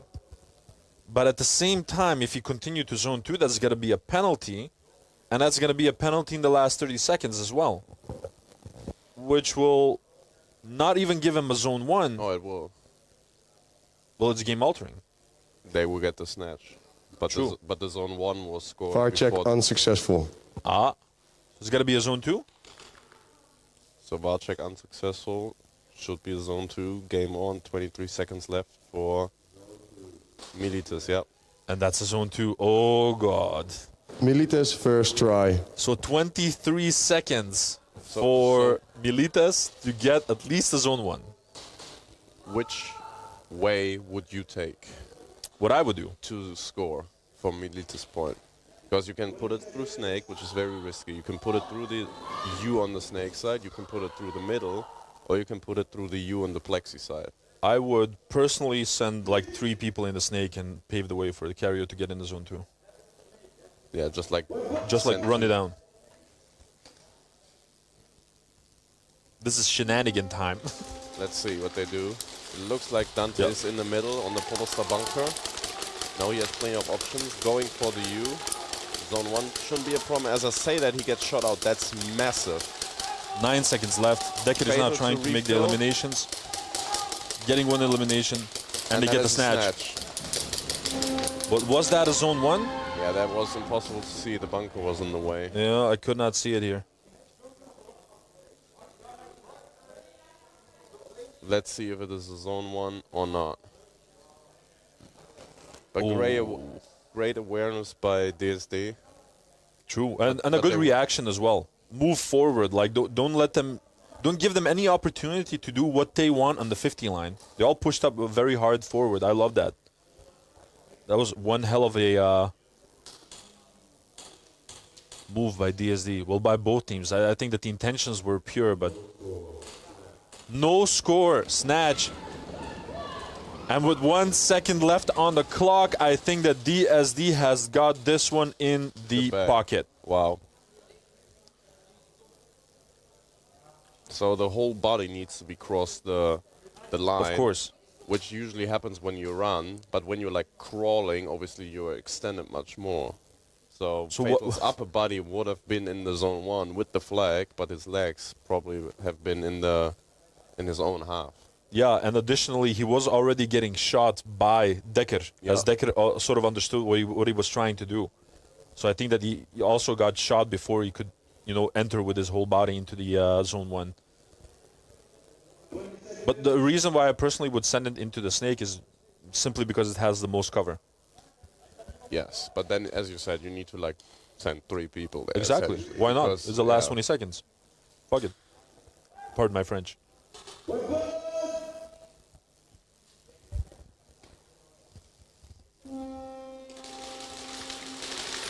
DSD with one at the break, or just try to avoid any. I did the same thing on Challenger 3. Like End screw game. that. Mask off, sorry. So congratulations to DSD and to Kings for their Lineman. victories. DSD still undefeated, looking really good. And Militas, I mean, Militas didn't play bad. No, not at all. It took them like maybe a little bit too much time to We have a figure them out, 15-minute break. how DSD plays. But as you said, it's still adjusting today. Like if they can like switch that in the last two matches today and tomorrow, then they still got everything they need to win.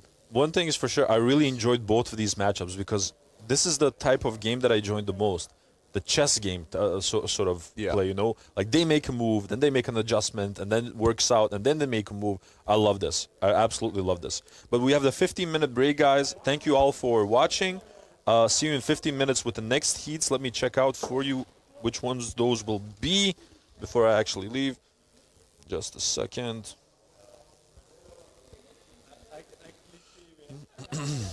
All right, guys, I'm off as well. Maybe I'll join later.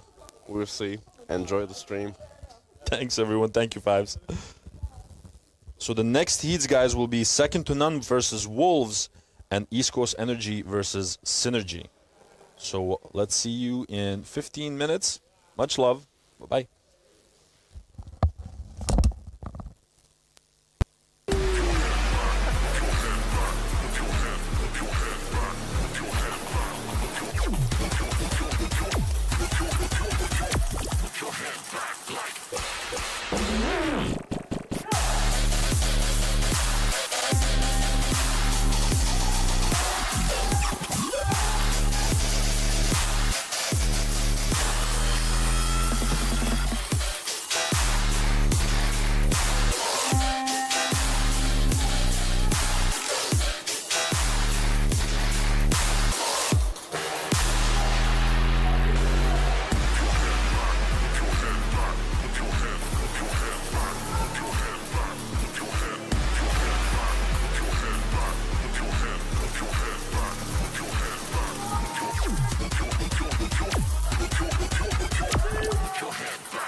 I started playing Airsoft at a young age just like many of you. The thrill, the strategy, the community, I fell in love with it.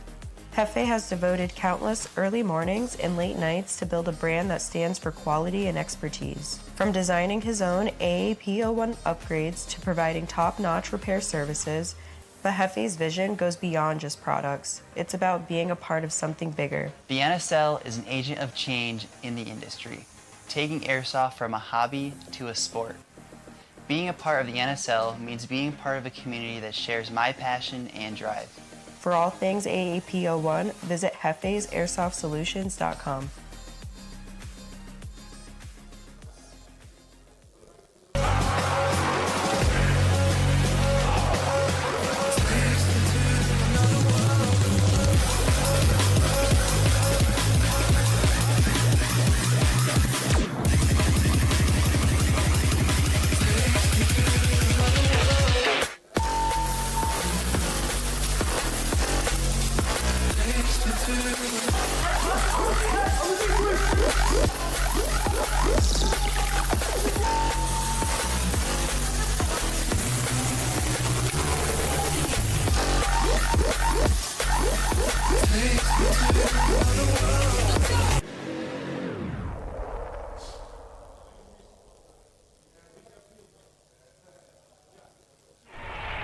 There's a time when the operation of the machine becomes so odious, makes you so sick at heart, that you can't take part. You can't even passively take part. And you've got to put your bodies upon the...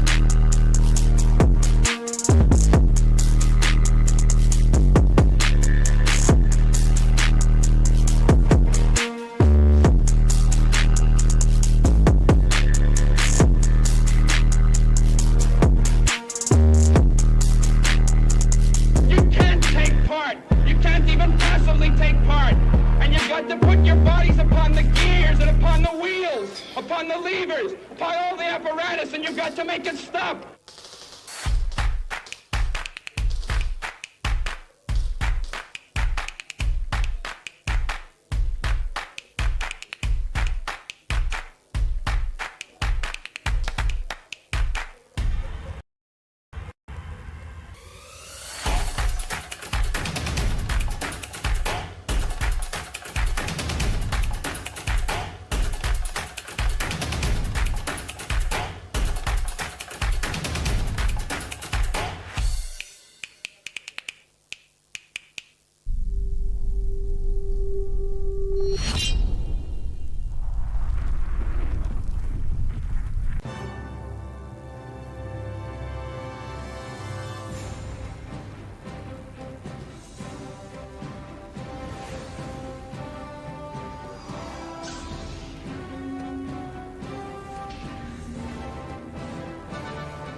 Hey, this is Walker with Carbon Paintball here to talk to you about our SC custom jerseys. To start your team's design, head over to crbnpaintball.com, fill in some team information, including what colors, what template you want to base your jersey off of, upload your main team logo and any sponsors, enter your name and your number, and we're going to kick you back a 3D image of your jersey. The custom jersey is built on a 5-panel design that's all customizable. The jersey features a DWR coating all throughout the jersey, so it is water resistant. It also is stain proof, and it has side mesh venting. The jersey is also very fitted, so it has a compact neck collar, and it also features elastic thumb loops to keep the sleeves in place while you're sliding or running. To start your team design, head over to crbnpaintball.com.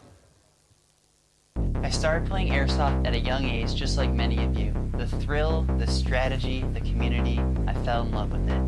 Hefe has devoted countless early mornings and late nights to build a brand that stands for quality and expertise. From designing his own AAP01 upgrades to providing top-notch repair services, the Hefe's vision goes beyond just products. It's about being a part of something bigger. The NSL is an agent of change in the industry, taking Airsoft from a hobby to a sport. Being a part of the NSL means being part of a community that shares my passion and drive. For all things AAP01, visit hefe'sairsoftsolutions.com.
Yo, it's BRNT at CRBN, here with our new GRX Elemental Teal Goggle, metallic finish.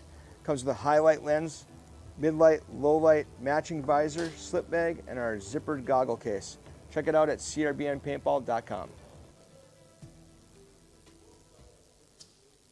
Hi guys, I'm Kyle from Cappa Hub. We're the head sponsor for NSL 2025 season. We are a UK-based company and we specialise mostly in Cappa builds, so Cappa parts or actual full builds. But we do also do M4s. This is a Monk one. And we also do everything that goes in it, from your gorilla boards to your engines, to your triggers, to regs, everything like that. If you do need a slide for a Cappa, we've got plenty of those in 4351, and as well as grips, if you want a grip. Goggles, we will be stocking JTs real soon, so everybody's hyping off these JTs, we'll have these in. So we're going to try and make it over to NSL, or Wheel Strike, as much as we can this year for Challengers Pros and for Nations Cup as well. So if you're there, come and say hello to me. I'll be wearing something like this, and you'll see me somewhere. Also, we'll have a range of our products in the Real Strike shop on the left-hand side as you walk in. It'll be Cappa Hub corner. You can't miss it. It'll be lovely to see as many as we can over there, so pop up and say hi.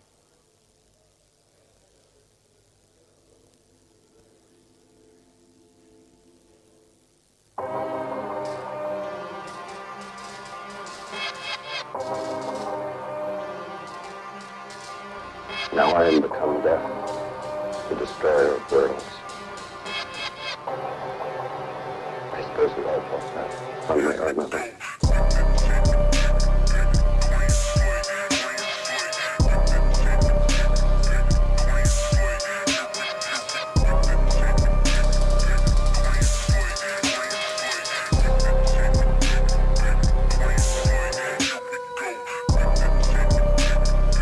Referees to the field, please put your mask or your glasses on.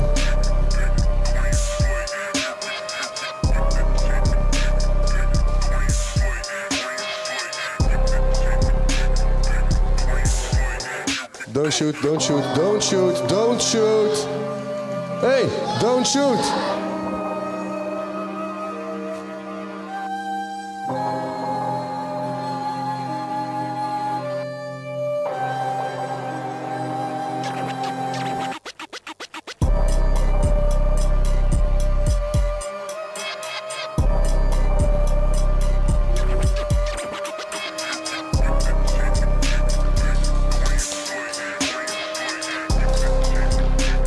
Goes the Airsoft now, one way or another. Yo, it's BRNT at CRBN, here with one of our newest GRXs, ModCam Urban, striking M90 style Swedish camouflage. Referees to the Comes with 3 field, lenses, second to none, highlight, Wolves, mid-light, low light, ECE, natural and visor, Synergy. natural Please crony your gun with the goggle referee. case. Check it out at crbnpaintball.com.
Hello everyone, good morning and welcome back to the NSL Globals 2025. My name is Adi and I'm still your host for the event. We're just about getting ready for the second heats of the day, which will be the undefeated until now, second to none versus Wolves. And afterwards we'll have ECE versus Rhode Island Synergy. Two brother and sister teams that'll face each other in the arena. Now, I already checked with the Wolves outside about the situation with Didi. Apparently, he's not doing all too well. His ankle is severely injured, and we will not be expecting him to play for the remainder of the tournament, which is a hard hit for the Wolves, I can imagine. Second to none, Wolves go to the header for the coin toss. Especially in terms of morale. So we're all wishing a quick and good recovery to Didi, and the best of luck to the Wolves for the remainder of the tournament. Thank you all for joining me again. I was just telling Fives before in the previous heat that one of my favorite things in the weekend before was like waking up, grabbing up coffee, watching the tournament. So I envy you all. Second to none, first try.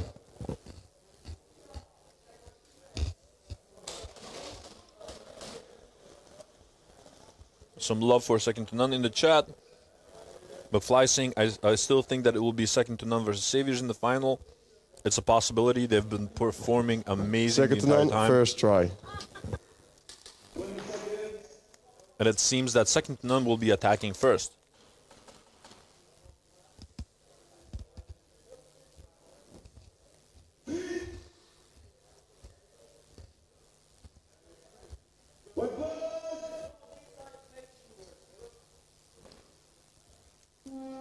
And we're off. 2 breakout shooters on the side of S2N, 1 on the side of Wolves. No body's being dropped just yet off break. Rargo getting shot out from the snake corner on the side of Wolves. 2 people in the snake on the side of S2N. Toxic getting in the position to support that snake a little bit more. Hyper J getting closer to that snake 4. eliminating both Toxic and that Snake, making the trade. Jesse Had pushing hard. Bova already in the full run, and that's going to be a first try hang for second to none. No warm-up needed for the second to none guys. 1v1. They're like a well-oiled, unforgiving machine.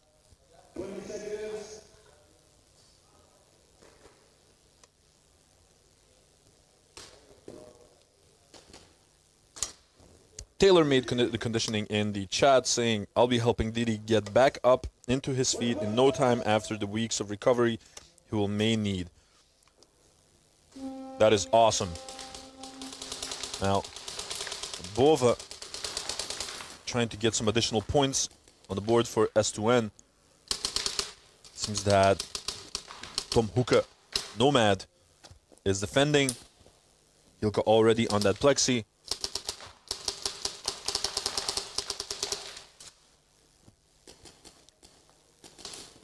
In the enemy territory, D2 trying to get closer to the blind spot, but time is up.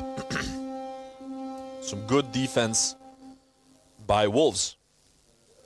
So I spoke with Didi a little bit last night, and he said that after Nations, because the original injury was from Nations, I believe, that he already did a bunch of work to prep his ankle the best way he could. Next teams, ECE and Synergy go to the head ref for the coin toss. But the move that he made yesterday with that hang that he did, sort of messed up his ankle more than he could have prepared for it. What's up with Hyper's jersey? I'm not sure. You mean the tape that's on the jersey? Maybe he got two of them because of a misprint, because I definitely did see yesterday a jersey that he had with his number 8 on it, but not sure.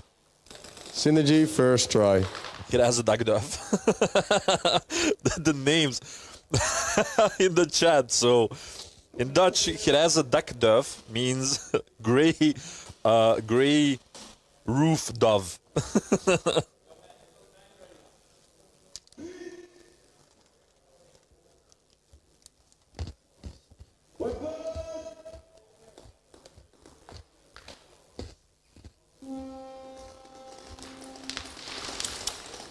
Now it's going to be ECE versus Synergy. Synergy on the attacking side first. Two teams that probably know each other very well, and a trade in the Snake happening. Little Man already in the D3. Antrax Dorito.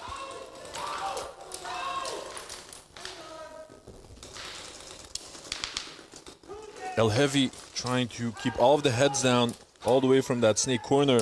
As Abstract tried to move from home to the D2, got shot out.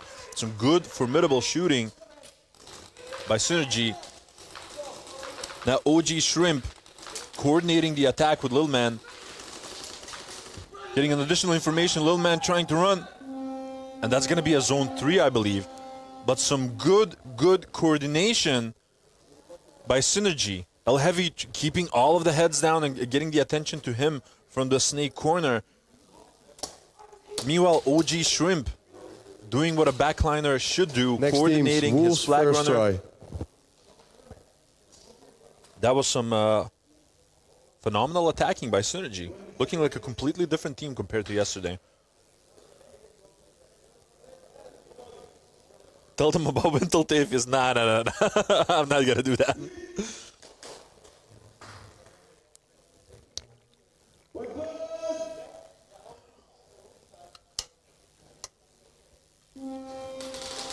Rough. One breakout shooter on both sides. Big jump by Jesse Hat into the Snake side staple. Trade being made in the Snake by Hyper and by Gekai.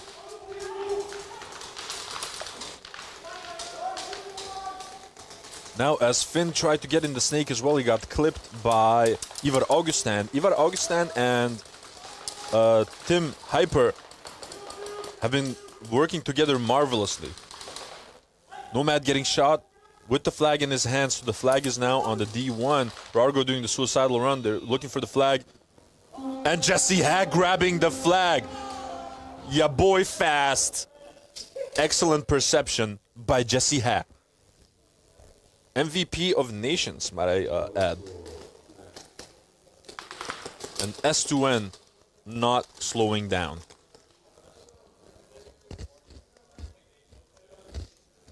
Next team, Synergy, second try.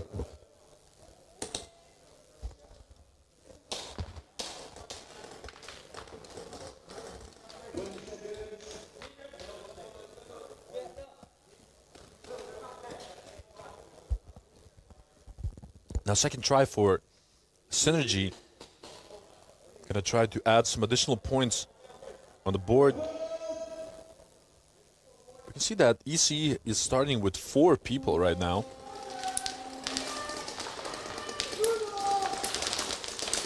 Nobody's being dropped just yet. Kodak already in the snake side staple. There's an absolute danger.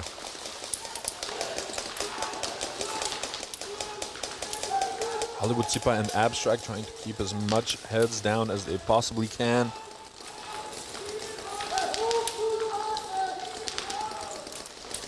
I believe that is Optics trying to get closer. Zebra on the prowl. And that's going to be a pull on Optics. Zebras are not missing anything. Hollywood taking a hike from that snake corner. Abstract moving into the snake corner, Dorito corner.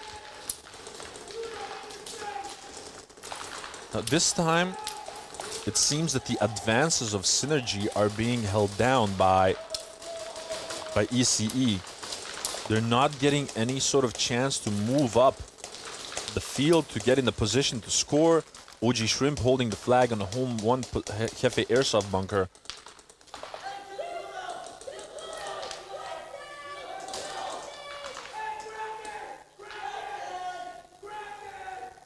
But we hear some magnificent communication from Synergy.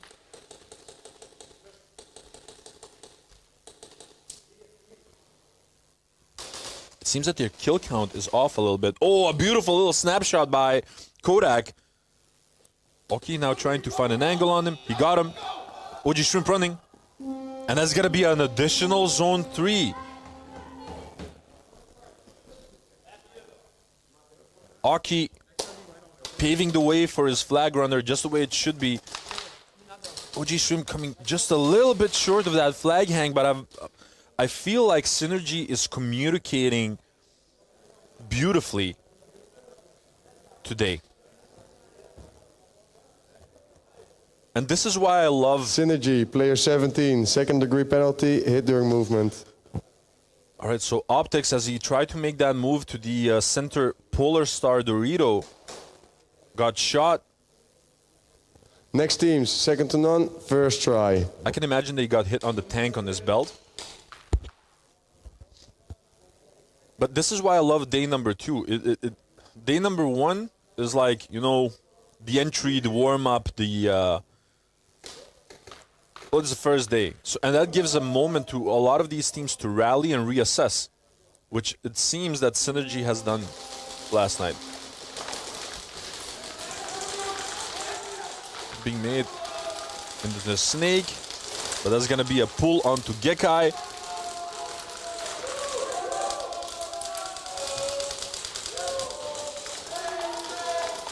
Oh, a beautiful shot. And the snake onto Dakota. He's taking a stroll right now. But that position got filled up by Stan de Gelder, who clipped Finn. Nomad standing up, getting 2 in the process. Toxic shooting out the flag carrier. Oh my days. Toxic and Rargo holding the line. Oh, and good intentions by Edgar Brunner, aka Toxic. Him and Rargo have pretty much eliminated like almost 4 people from the back. Magnificent defense by Wolves. Second to none is on Wolves, fire. player 5, second degree penalty, hit during his dive. Oh, that's very unfortunate. So Gekai getting a second degree penalty as he tried to dive into the snake. Very unfortunate. Next teams, Synergy, third try. Especially because right before that, he got a nasty little clip.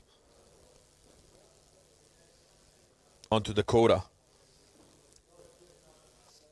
Thomason saying second to none is on fire. Kiraz Dagdav, second to none is very awake this morning, sharp as a razor. ECE has 2 stacked penalties, I believe. That's possible. I cannot see that on the penalty panel, but it's possible that they got the stacks and that they're still serving them this matchup. That might be the reason why they're playing with 4 people right now.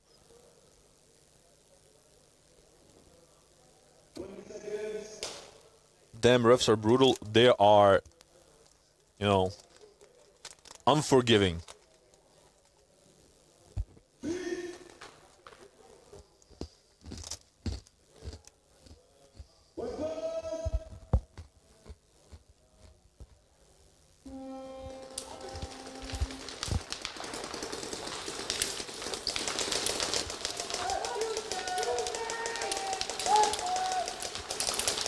We hear a kill 2 on the side of... We hear a kill 3 on the side of ECE. Oh my days, ECE right now. Abstract moving closer, already in the 50 line, shooting out to 4th. Shooting out to 5th. And that's gonna be a snatch for ECE. That was absolutely nuts. They got 2 off break, killed the 3rd one, killed the 4th one. Abstract started hunting for the 5th one, getting the snatch. Second to none, second try. Before they even got a chance to press the buzzer. That was absolutely crazy. ECE showing the energy from East Coast Energy. What's up, Silent?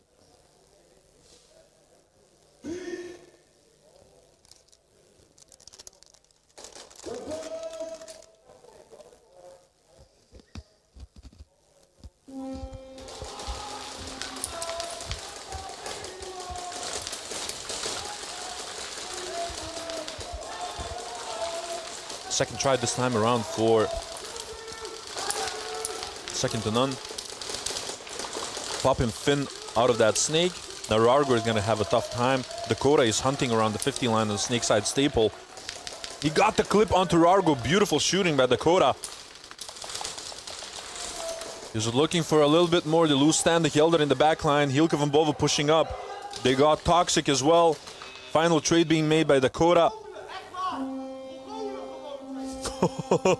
And a lot of frustration by Remy because the team was playing a little bit of a team deathmatch game instead of waiting for the flag carrier to get in the position to score. ECE, first try.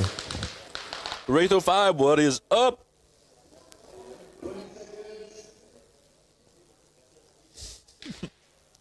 Twisted Jokers in the chat. So the commentary booth is right above the death tunnel and also in the same tunnel. All the players prep their mags and everything else. And I can hear a lot of frustration downstairs from Remy. Like, guys, what the fuck was that? Oh, Zebra on the prowl. One pull on the side of Synergy. And ECE just deciding to step it up a notch. Shifting into second gear. Kodak moving around. Oh, and a beautiful little trade there in that snake. Still impressed with the reaction time of Kodak, especially since Optics got a drop on him in a certain sense. And he had the high ground, but Kodak still having the reaction of shooting back. Beautifully done. And we got ourselves a 3v3. Arguably, you could even say that they're quite, you know, in similar positions. El Heavy not having an angle on anyone right now from that snake corner, and it seems that Hollywood took that opportunity to get closer through the snake. Uncontested. Little Man trying to suppress that D2 where Abstract has moved. Tsipa has the flag on the D1, so it seems that EC is focusing mainly the D side. Abstract getting shot out as he tried to move to the Plexi. El Heavy getting pulled on the side of Synergy. It's a 2v2 right now. Little Man is the last one. Tsipa getting in the position to score. And they got him. Oh, that was so smart by Lil Man. Shooting Tsipa as the flag carrier. What I fail to understand in that situation is why did Hollywood did not move up to soak up the damage for Tsipa. Instead of that, Tsipa was just running forward on his own. Very unfortunate, but points on the board for ECE right now, I believe. And now we have to wait for the calls that are going to be made for those 2 pulls that happened on Synergy side.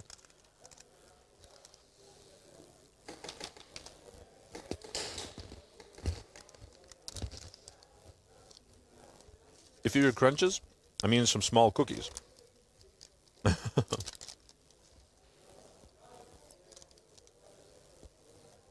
What's good? Let me tell you what's good. I slept like a baby. So yesterday was a little bit of a... Synergy, player 8, second degree penalty, no call.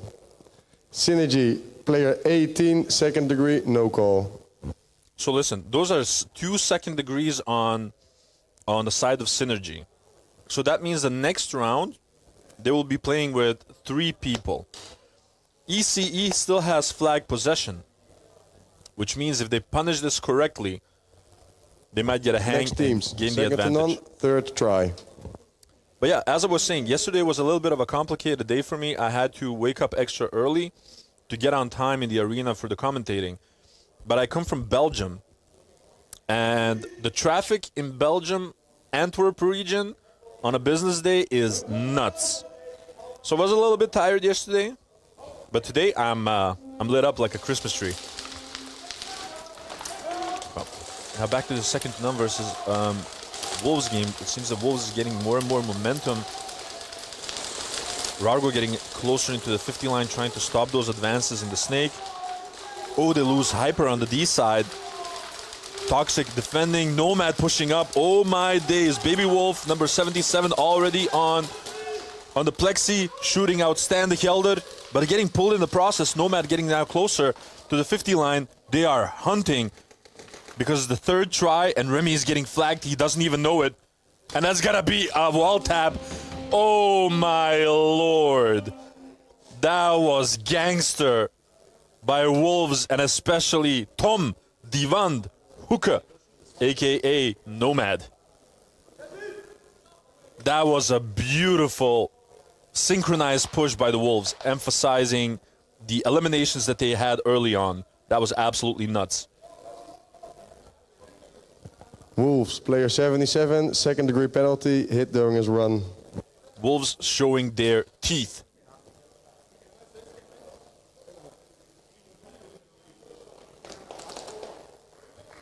Hey Eddie, how are you doing? It's definitely fine. Generally speaking, you just mentioned the weather. Generally speaking, I prefer the cold. It's something that my dad used to say whenever we went on vacation and we had really hot summers and whatnot. And he said, like, you know what? This sucks because in hot weather, you know, there's only a limited amount of things you can do to cool down, right? You cannot take off your freaking skin, so to speak. But in the winter, you can get nice and cozy. You can put on layers. You have multiple, you know, ways of getting warm. So I actually quite enjoy it when it's frisky, especially in autumn, you know. Papa Winnie saying time to get the momentum going. Yes, sir. Silence saying Dakota, what a beast. You can say that again. He was hunting, but very unfortunate about the points. Sleeping is so 2024.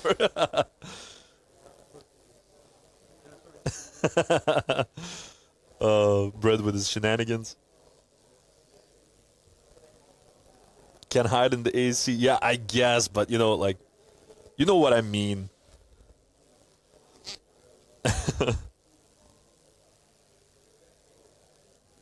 Lulu saying, let's go ECE.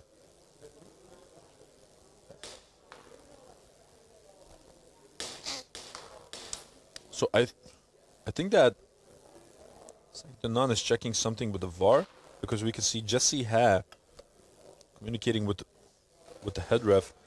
There's actually 2 head refs, guys. So someone yesterday asked what is up with the referees with the red bands. So I only saw one band, but there are actually two bands. So you have a head ref on each side of the field. So you have two refs with the red bands.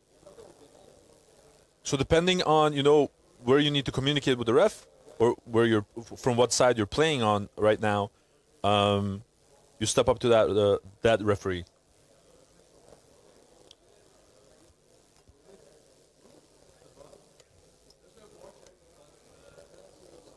So right now, we're getting ready for the next game, next matchup of ECE versus Synergy, and Synergy has... Wolves, player 77, second degree penalty, no call, hit during his run. That's a game-altering play.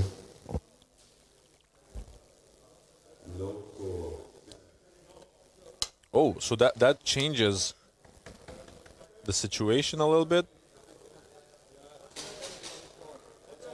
So... Next teams, ECE, second try. So, player number 77 received, from Wolves, received a second degree penalty, but it was also game altering, which gave second to none the flag hang plus bonus points. I'll have to rewatch the stream to understand the game altering point, but I'm not completely sure. Now it seems that ECE wants to punish those two penalties of Synergy. OG Shrimp getting shout out from Synergy. It's only El Heavy and Lil Man getting shout out, and El Heavy. Is that El Heavy? No, that's no. El Heavy has a penalty. That's Optics, I believe. No. And now Abstract has enough time to make the hang. And that's a second try hang by ECE, 11 points on the board, regaining control of the match.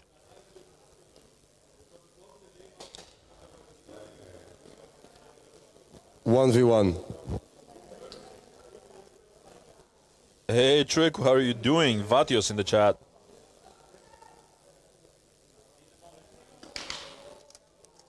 I'm gonna use this time to eat a cookie.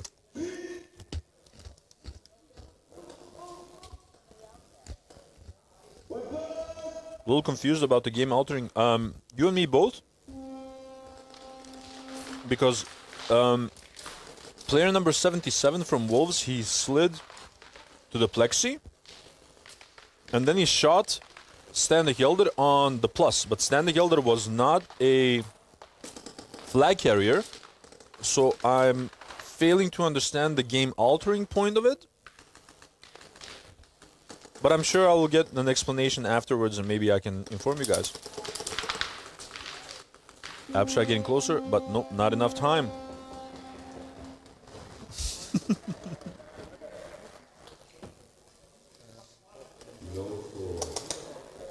Next teams, Wolves, first try.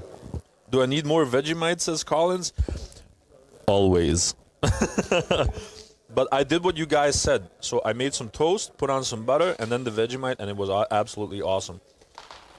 I'm wondering right now, I haven't tried it, but I'm just wondering how the Vegemite would taste in combination with something like honey. And then you have that salty, sweet sort of flavor combination. Just, you know, wondering.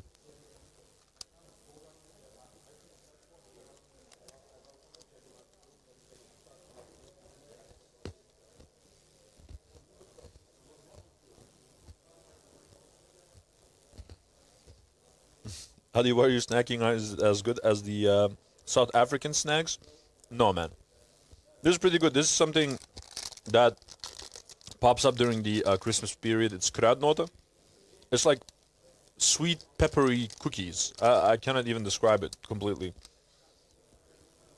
But the South African snacks are absolutely amazing. And I had this thing ever since I was a kid that I really love, like... I'm not sure how to call them, like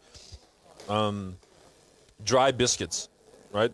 Like none of that, you know, really rich, thick cookies or biscuits or whatever. I like the really dry ones, like simple vanilla or anything like that. So when you guys brought that over, Erin, when she introduced me to some of those cookies, I was I was in love. They're amazing. Get the man some barbecue shakes. Right. We're off. So 1 second degree penalty on the side of Wolves. They lose Nomad from the D1. They lose Rargor from the plus. They lost their Snake. That's the last one left. Also eliminating Dakota, which, well, he trades it off. That was Oda. Jesse Ha.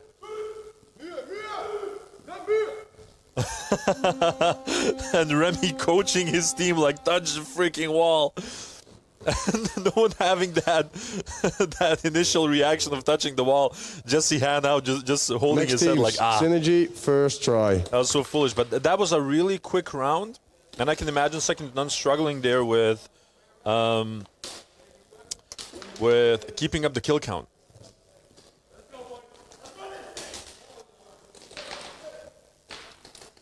Vegemite and cheese.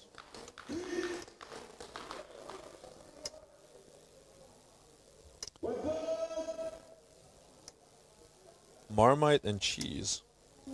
I haven't tried Marmite. I've only tried Vegemite. And I know that's a difficult topic because then, you know, everyone from Australia becomes crazy. Like, oh, this is better and that's better. And I get it, don't get me wrong. But back to this ECE versus Synergy game. Synergy now in possession of the flag, looking to clap back.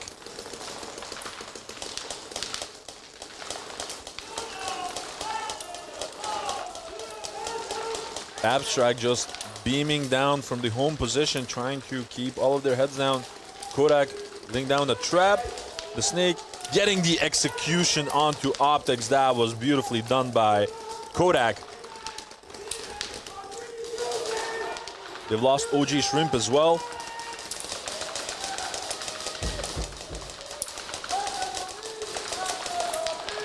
Kodak getting a snipe onto... No, that was Hollywood getting a snipe on El Heavy. Aki now trading it off with Hollywood.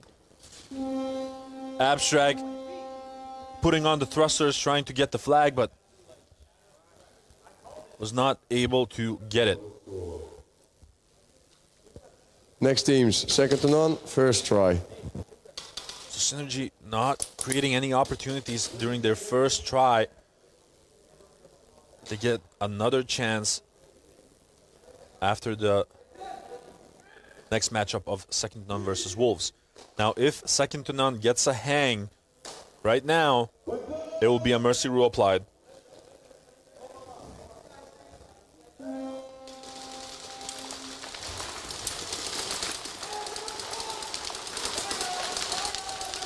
Beautiful, beautiful shot. I believe that's Oda who shot Hyper in that Snake.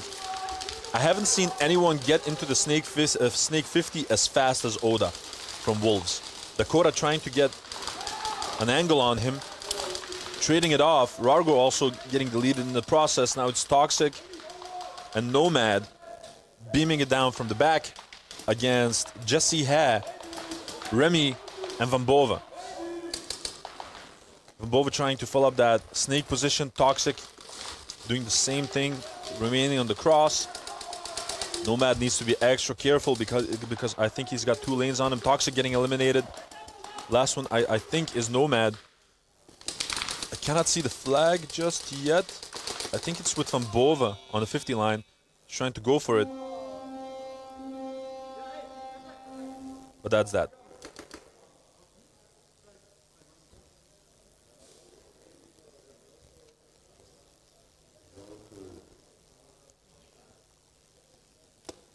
Next teams, Synergy, second try.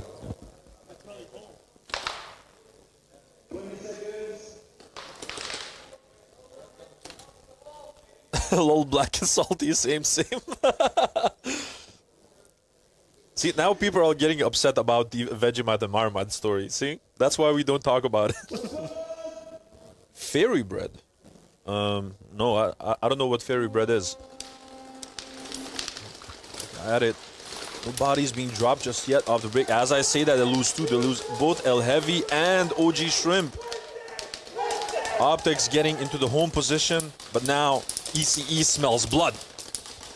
Getting out Lil Man.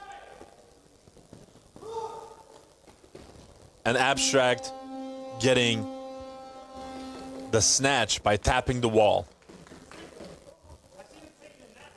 I swear, right now, ECE are like a bunch of sharks smelling blood. Unforgiving, hunting relentlessly. And it seems that a couple of elements which booked the success for Synergy the first couple of rounds have suddenly fallen away. Like, they started off with such beautiful communication, and that sort of got taken out of them. Synergy, player 18, second degree penalty, no call. Why are we chatting about food? Says Hiraz Dagdav. Next teams, second to none, second try. Colin's like, because we're not allowed to talk animal facts.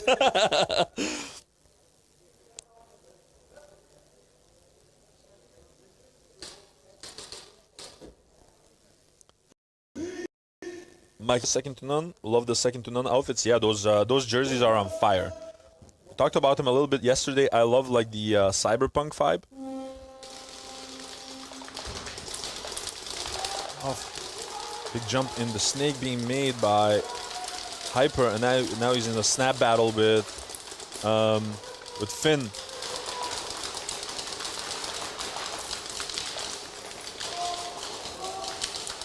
Got out Oda. They lose Nomad in the process as well. Now Finn is there alone. Oh, got jumped by Dakota. Got eliminated himself. Now it's Rargo and Toxic trying to hold down the fort. Remy moved up with the snake, had to drop it. Beautiful shot by Rargo. Now it seems to be Rargo versus Jesse Ha. And he got him. They traded off. No successful second try by second to none. Next teams, ECE, first try. Fairy bread is butter on bread with sprinkles. What kind of sprinkles? Maniac! What is up, Troy? How are you doing?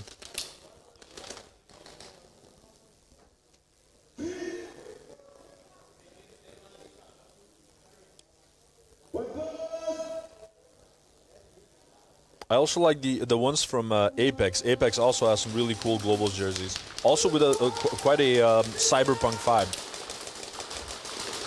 Oh, and Zebra on the prowl.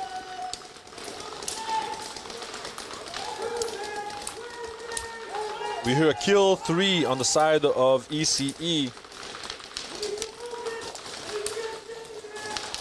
Hollywood getting closer to the 50 line, supported by Tsipa and by Hollywood, Abstract. Abstract going all the way to the snake, moving laterally. Meanwhile, Kodak is just hunting, sniping people left and right. Trade being made by Hollywood with the last member and getting the hang. That was some fantastic movement by Abstract, going laterally 1v1 from the D side to the snake side. Kodak doing what Kodak does, paving the way in the snake. And ECE eliminating everyone, getting additional points on the board. First try hang, 23 points on the board.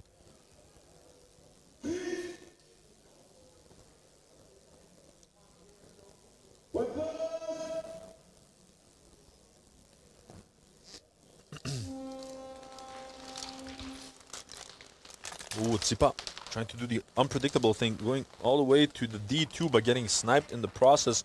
Some good shooting by OG Shrimp.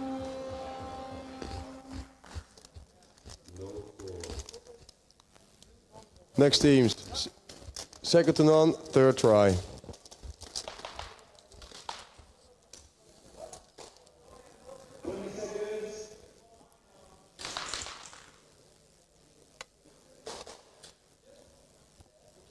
Now, third try for second to none.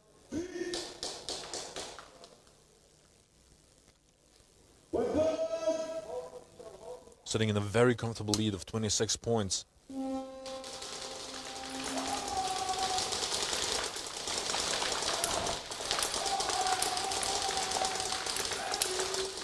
They lose Oda in the snake from Wolves. Hyper getting shot out by Nomad. Well, actually, trade it off. Now Dakota getting into the snake once more. Hilke van Bove getting shot from the home position. Jesse Hag getting shot out as well. Oh my days. Wolves are just getting these eliminations. Dakota is trying to get a snipe onto Finn. Finn trying to understand where the line is coming from, shooting out Dakota. But trade it off. Remy is now the last one with the flag. Has to take it up against Toxic. Shoots him out, running for it. Getting the zone 3.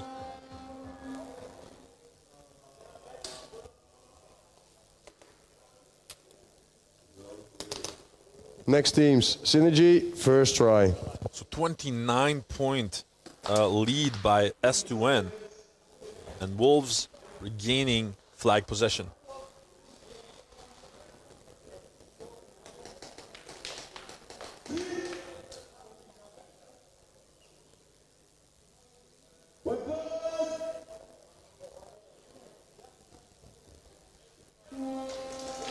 Let's see if Synergy can once again some successful attempts on their side. They lose El Heavy from the snake corner. Position almost got filled up by OG Shrimp, who got shot in the process. Willman and Optics trying to hold it down from the home. Now ECE is creeping closer to them. Lost Sipa already. And Hollywood as well. Now Kodak is trying to get an angle. Little Man is already on the 50 line. Getting shot out by Kodak from the snake. Now Optics is still there.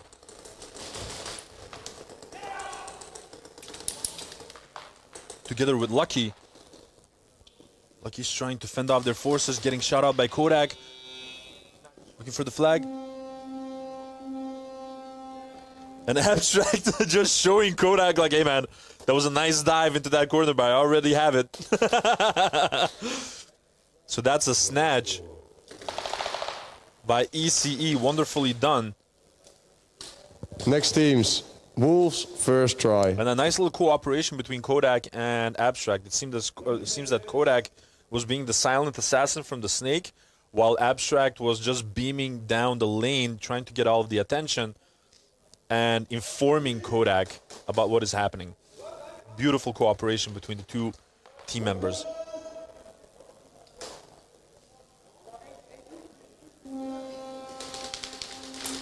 We're off.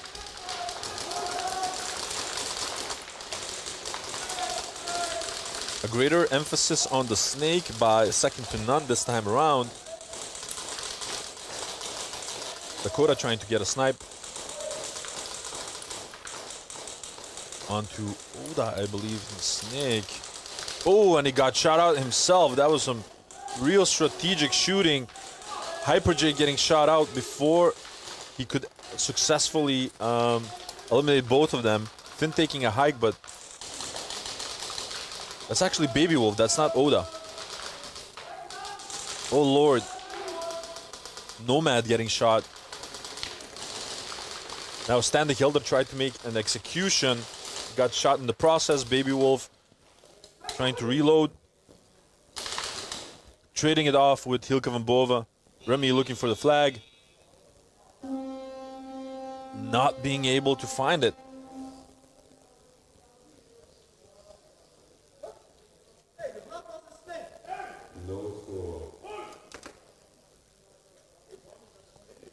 Next teams, ECE, first try.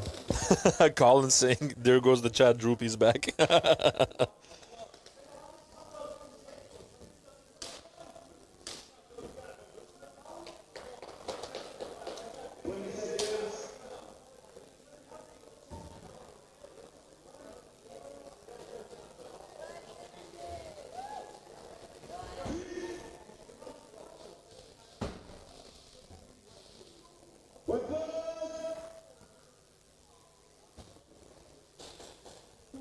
Now, ECE once again has control of the flag. But thanks to those 6 points that they originally made, oh, El Heavy getting shot off break.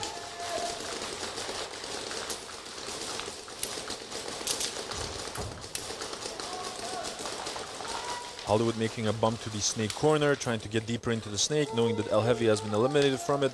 Optics not getting a chance to move out any closer from that center Polar Star Dorito. We heard kill 2 on the side of ECE. Tsipa holding down the D side together with Abstract. Optics getting shot out. It's only Lucky and Little Man.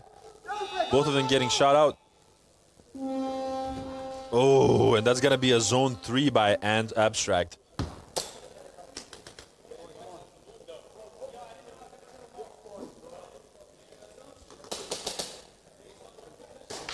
But some formidable shooting. Synergy, first degree penalty, dead player communication. Oh, and Synergy. Number 8. I think that frustration that El Heavy had as he was walking off the field and pointing and stuff, that cost him. Next teams, Wolves, second try. That's a first degree, and it's a stack penalty. So El Heavy cannot play this game and the next game.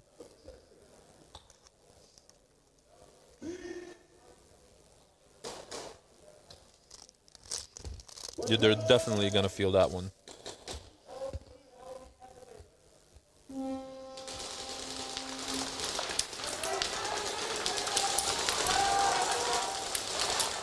Oh, Hyper trading it off with Finn in the snake.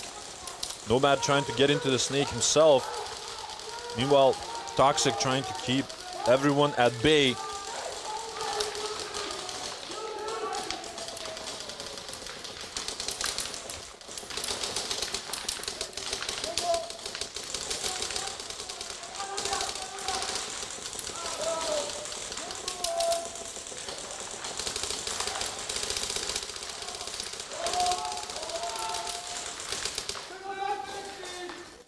Remy and Kilkvanbo trying to coordinate everything from the D side. They lose one additional pistol on the side of Wolves.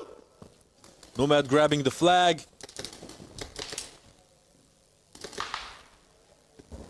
Eliminating Remy, gunning for it. And that's a hang by Wolves. That was some quick thinking by Nomad. Tom, Divan, 1v1. Hoeke. Beautifully done.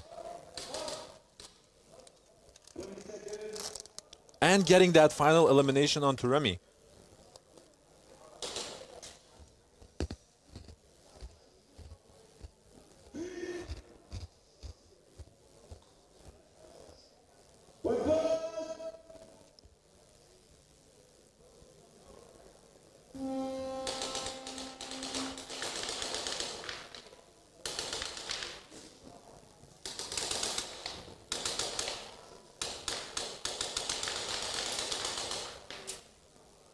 One of the baby Wolves trying to get some additional points. They got shot out by Jesse.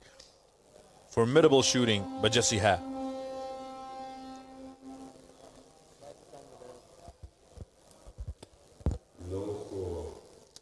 A lot of love for the Wolves in the chat.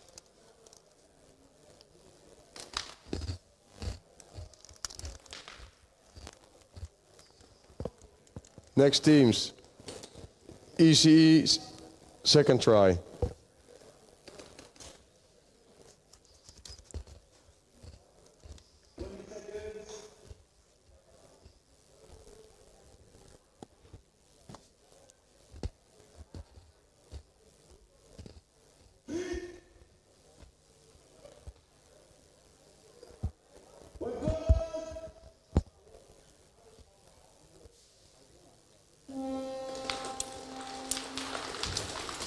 Now, unfortunately, oh, they lose 2 more immediately off break. Optics is the last one on the field. Yeah, ECE just making short work of this. Ruthless. Ruthless hang. 1v1. They're like, we might be a brother and sister team, but out here on this competition, we're opponents.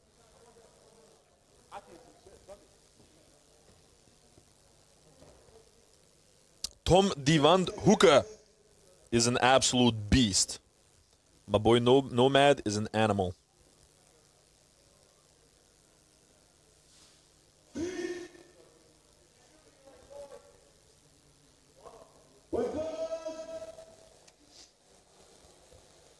Now they have 34 points versus the 6 of Synergy.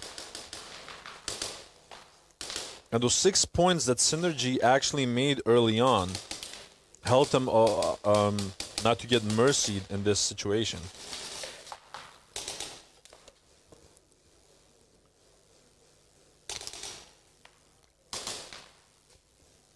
And Kodak got the snipe. And those are additional points. 36 points on the board for ECE. Wonderful attack sequence by Kodak. Ain't nothing but a thing. Next teams, second to none, first try. On the field, no friends, only enemies.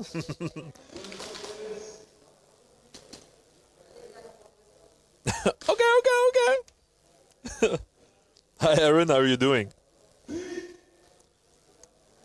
Hopefully you're enjoying the show. Getting back to the second to none versus Wolves game. Second to none still with a very comfortable lead. Elimination in the snake onto... It's not Oda, that's Finn, I believe. Now Oda is filling the position up. Ivar Augustin getting the elimination onto one of the baby wolves. Now, Nomad needs to be extra careful. As I say that, they eliminated him.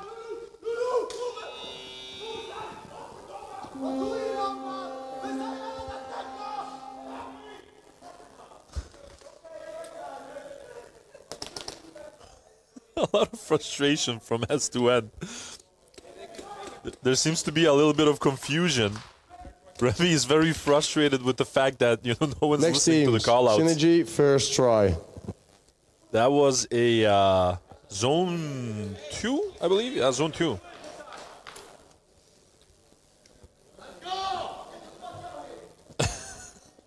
There was a little bit of confusion on the side of second to none, and Remy was yelling like, "What the hell are you all doing? We're attacking. Get out of his way." Kodak is one man who knows how to shoot a pistol. You can say that again. Give your boy a reliable pistol and he'll do the works. Lucky getting eliminated from the home. Last one left is OG Shrimp. Abstract is trying to get an angle on him. He gets it.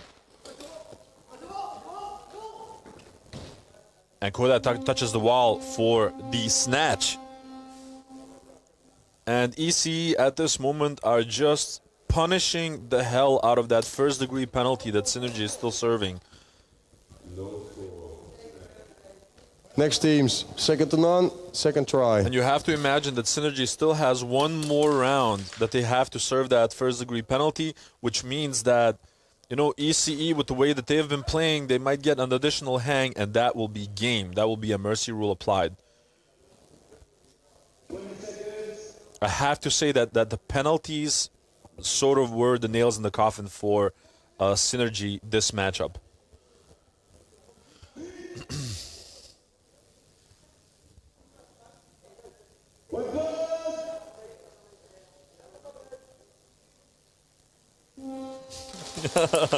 Aaron having FOMO right now.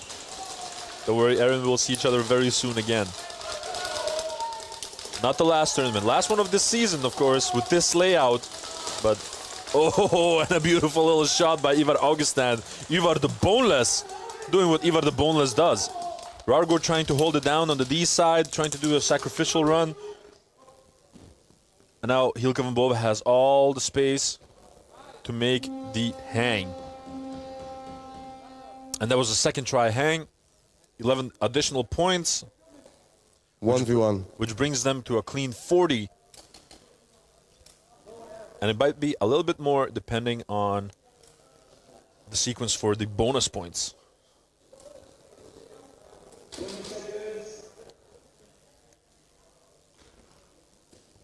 Yeah, Kodak is legit as hell, dude.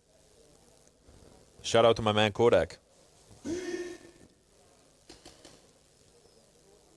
How many teams can sign up to play Globals?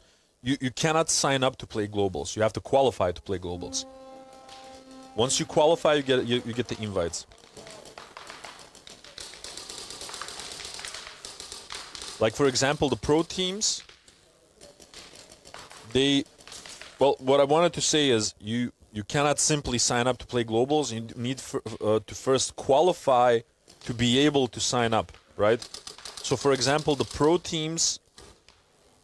Oh, Jesse running for it. And that's going to be a hang for the bonus points. So, 42 points now for the second to none. So, like I said, once you qualify to be able to sign up for Globals... Next teams, ECE, first try. A maximum amount of 12 teams, I believe, is able to play. There have been ideas that it could be expanded to 16, if I heard it correctly. But then an additional day of the tournament would have to be considered. So right now we're playing from Friday to Sunday, but if it would be 4 additional teams, I think we would have to add the Thursday as well.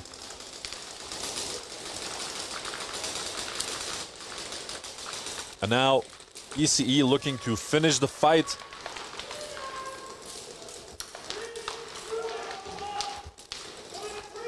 Kodak moving through the snake. They lose OG Shrimp off the home position.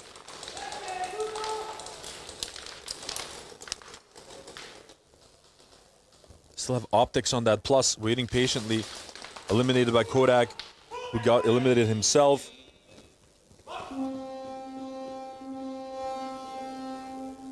But there was a little bit of a lack of communication all the way in the end.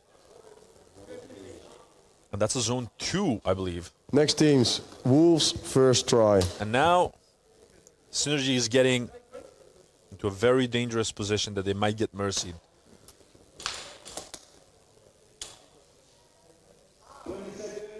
All they need is a zone 3, and that will be game.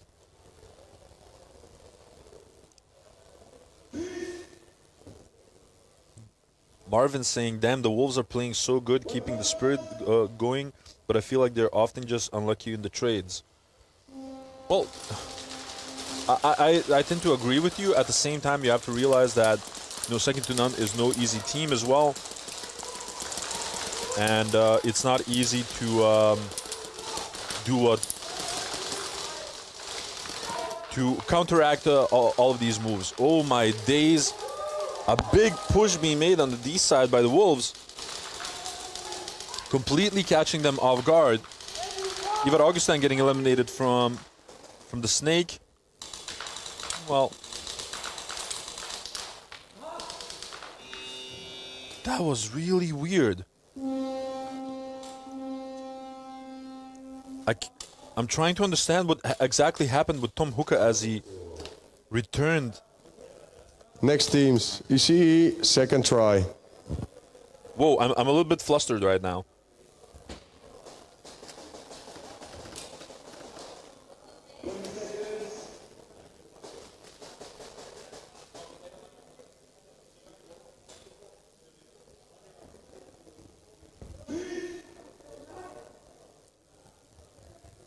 That was a really weird sequence. I have to rewatch the stream to understand what happened because it was a little bit all over the place.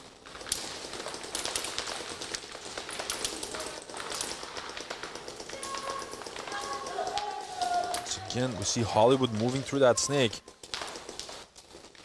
This position getting filled up by Abstract. Zipa meanwhile trying to keep the D side occupied. Cannot see immediately where the flag is, but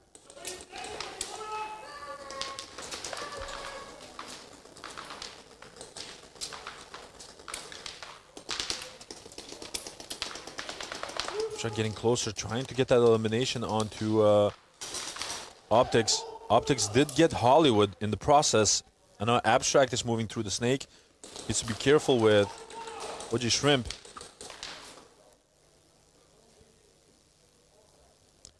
Tsipa has the flag, getting an elimination. He's running for it. Oh! He really did give it his all, but getting a zone 3 in the process. And that's going to be a mercy rule, I believe. 21-6, yeah. I believe that's a mercy rule. Mercy rule applied. And that's indeed a mercy rule. Congratulations to ECE proving victorious against Synergy. Clap back really hard after a pretty rough start in the beginning. Wolves, second try. Synergy looked really great at the beginning of this matchup, but then the penalties got the better of them, unfortunately. And ECE completely punished that and mercy ruled them.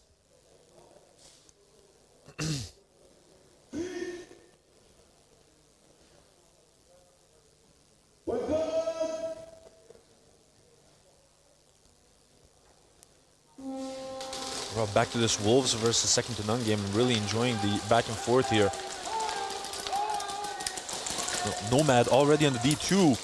One of the baby Wolves getting eliminated from that snake. Nomad as well. They've completely neglected the snake side on the side of Wolves, and that's costing them big time this round. Toxic getting eliminated from the home position as well. And that's it. Flynn was the last one at the cross. But that's going to be a snatch for second to none, coming back hard. Back to back, quick minute refill. And they're going to be playing back to back.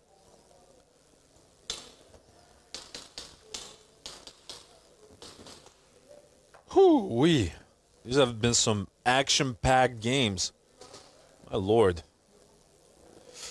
Now, the good part is also, except for the fact that ECE won this game, they've also served their stacked penalties. So, starting from the next matchup that they'll have, both Coco and TJ Bread will rejoin the fight.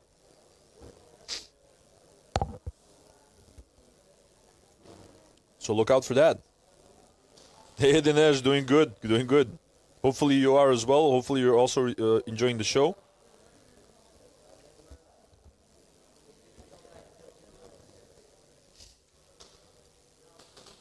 I'm just checking out the schedule real quick.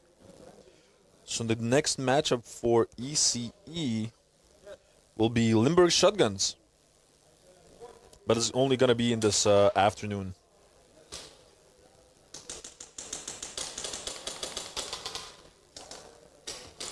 But first we have to see how this second to none versus Wolves game ends. Because we still have 4 minutes and 17 seconds left on the clock. I'm just doing some calculations. If second to none gets a first try hang, it's going to be 54 points. Yeah, it's still not enough for a mercy, I believe. No. Second to none, first try.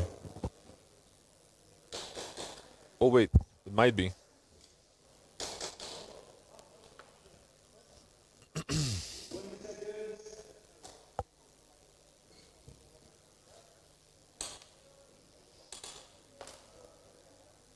No. If they get a hang right now on the side of second to none, that's going to be a mercy. Visual Shot Productions, what is up?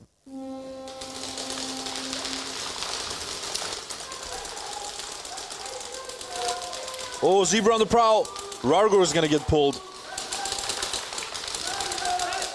They lose Finn on that snake side staple. Standing Elder making a trade. Toxic eliminating the flag carrier. Looking for the flag.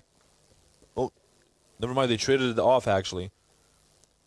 And everyone got deleted from both sides of both teams. They all killed each other. Everyone got deleted. What the hell was that? And the flag was dropped by Vambova before Zone 1. Wolves play 42, second-degree penalty, hit on the belt. And that's going to be a second-degree penalty on Rargo. That's a stack penalty. And that's a You got stacked a 1 minute quick refill. penalty on Rargo.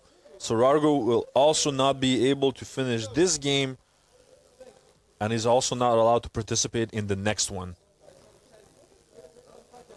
Oh me, oh my. But it's a second-degree penalty, so the next defense sequence from the Wolves, they'll have to defend with 4 people, just for 1 round. Let's see if second to none actually punish that one. Any try hang from second to none at this moment will result in a mercy.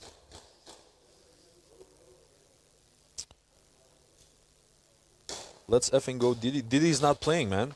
Didi injured his ankle Friday, so he's probably not gonna participate at the tournament at all. So you know, anyone that knows Didi a little bit at least knows that Didi doesn't. He wouldn't go to the hospital, you know, that easily. But the fact that he accepted to go because the pain got unbearable at a certain moment knows that, you know, it's quite serious.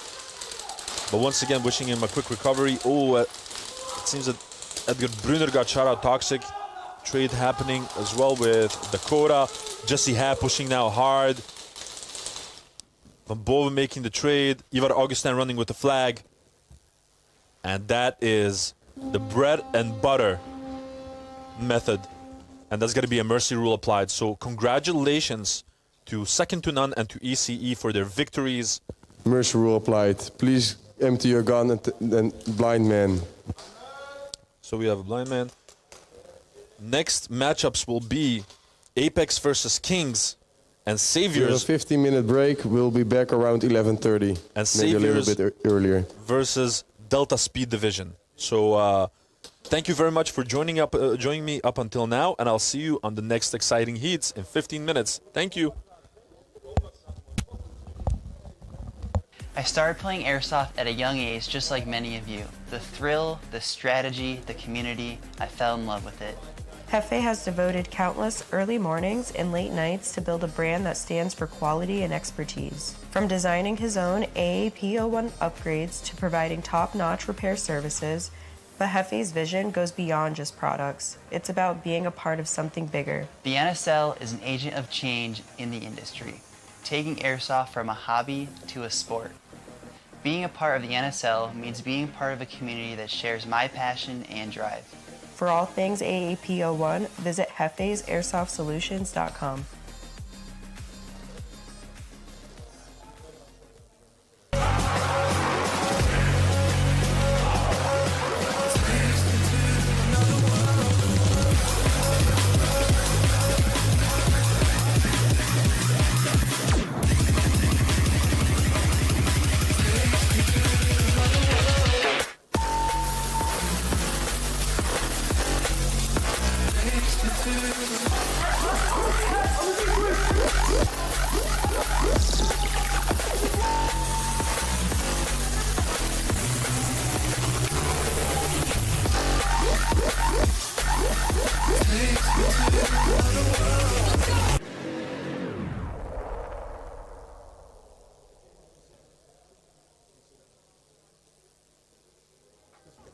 Yo, it's BRNT at CRBN, here with one of our newest GRXs, ModCam Urban, striking M90 style Swedish camouflage.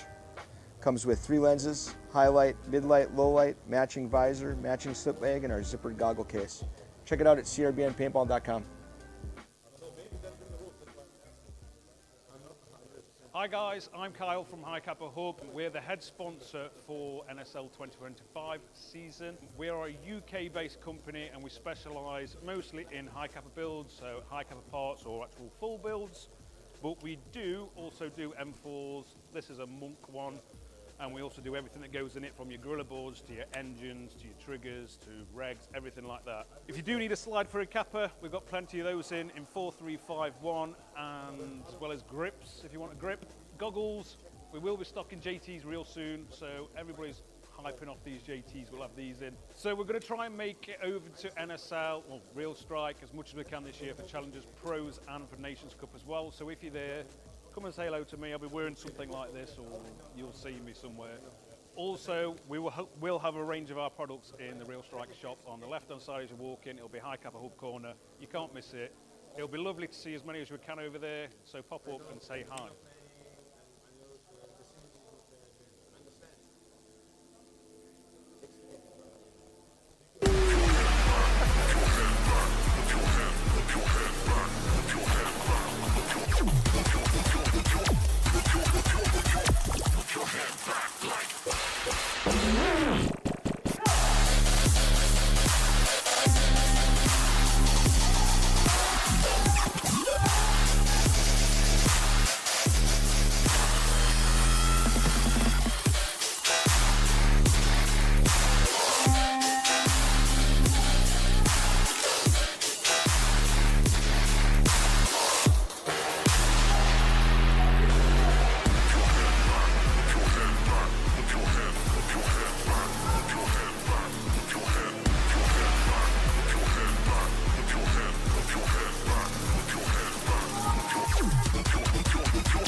Now I am become death, the destroyer of worlds.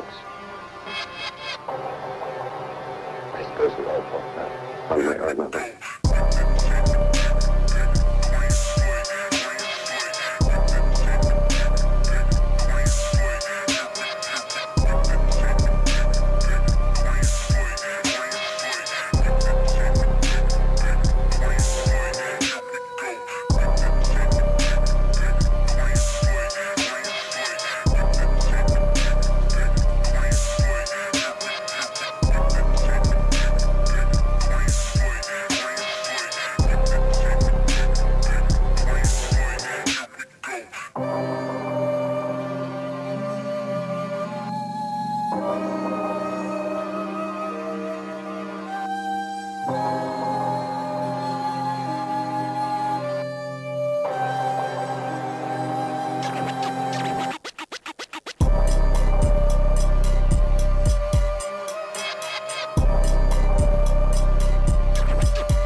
One way or another.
Yo, it's BRNT at CRBN, here with our new GRX Elemental Teal Goggle, metallic finish.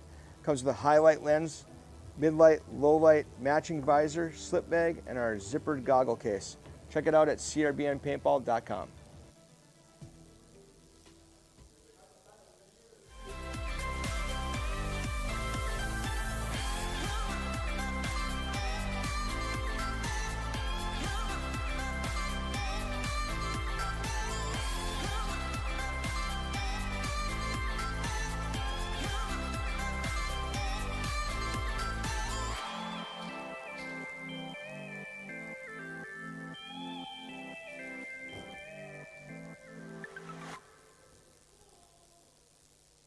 Hey, this is Walker with Carbon Paintball here to talk to you about our SC custom jerseys.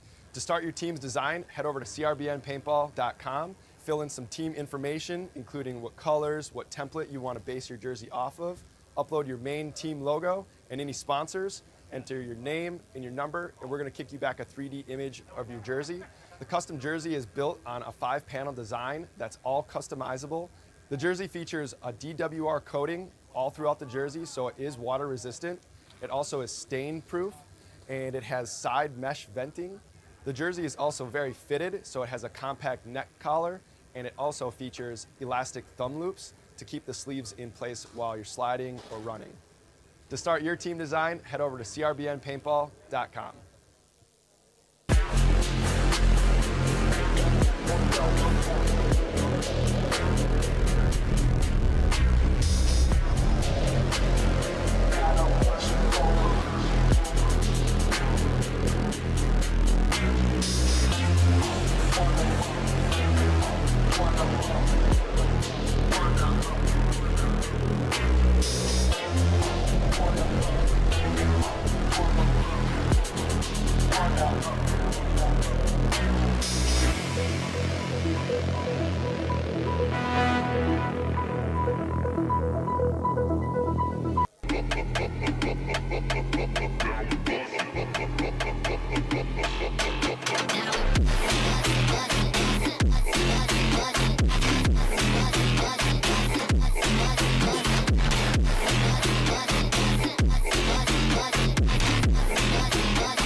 Of the machine becomes so odious, makes you so sick at heart that you can't take part.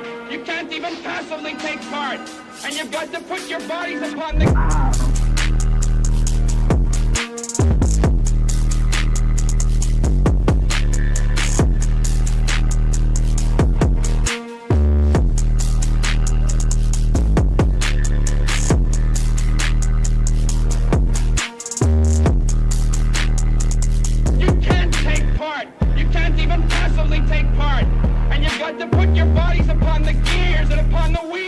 upon the levers, upon all the apparatus, and you've got to make it stop.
started playing Airsoft at a young age, just like many of you. The thrill, the strategy, the community, I fell in love with it.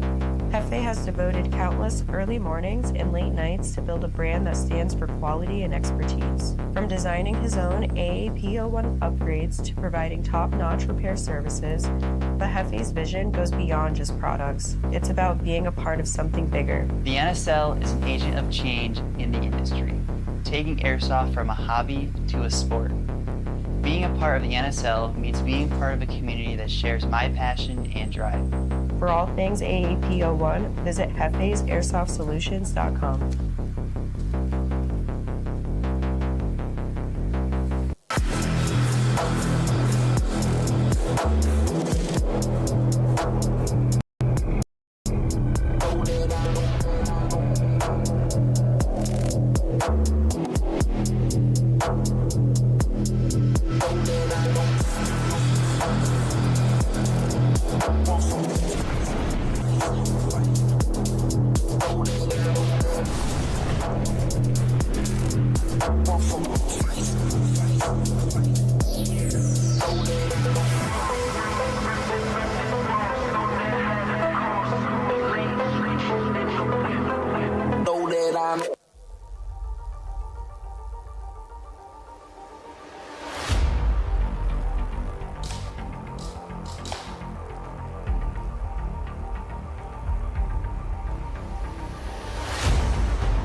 Hey, this is Walker with Carbon Paintball here to talk to you about our SC custom jerseys. To start your team's design, head over to crbnpaintball.com, fill in some team information, including what colors, what template you want to base your jersey off of, upload your main team logo and any sponsors, enter your name and your number, and we're going to kick you back a 3D image of your jersey. The custom jersey is built on a 5-panel design that's all customizable. The jersey features a DWR coating all throughout the jersey, so it is water resistant. It also is stain proof, and it has side mesh venting. The jersey is also very fitted, so it has a compact neck collar, and it also features elastic thumb loops to keep the sleeves in place while you're sliding or running. To start your team design, head over to crbnpaintball.com. Yo, it's BRNT at CRBN, here with our new GRX Elemental Teal Goggle, metallic finish. Comes with a highlight lens, mid-light, low-light, matching visor, slip bag, and our zippered goggle case. Check it out at crbnpaintball.com. I started playing Airsoft at a young age, just like many of you. The thrill, the strategy, the community, I fell in love with it. Hefe has devoted countless early mornings and late nights to build a brand that stands for quality and expertise. From designing his own AAP01 upgrades to providing top-notch repair services, the Hefe's vision goes beyond just products. It's about being a part of something bigger. The NSL is an agent of change in the industry, taking Airsoft from a hobby to a sport. Being a part of the NSL means being part of a community that shares my passion and drive. For all things AAP01, visit hefesairsoft.solutions.com.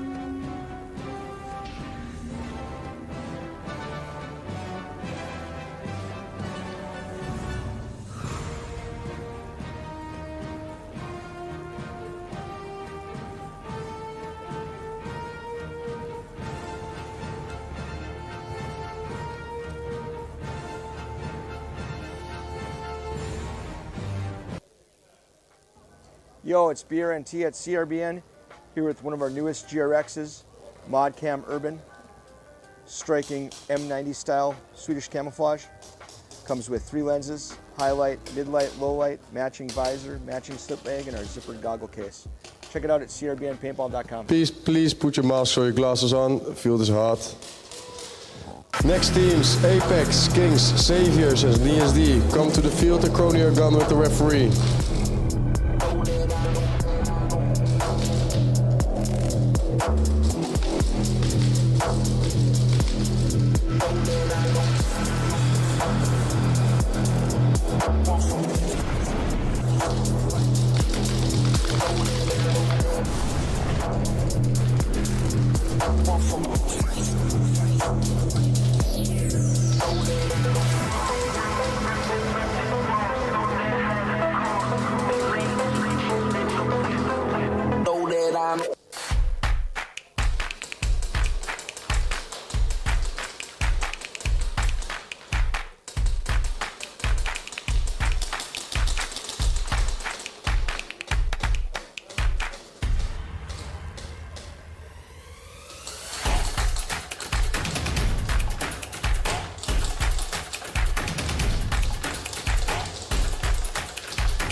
First teams, Apex, Kings come to the header for the coin toss.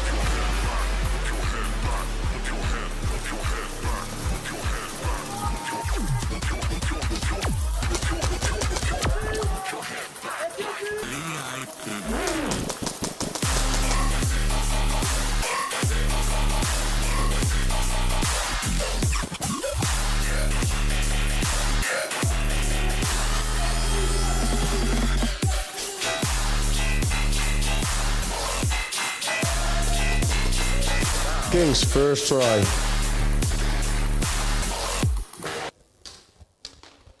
Hello everyone, welcome back to the NSL Globals 2025.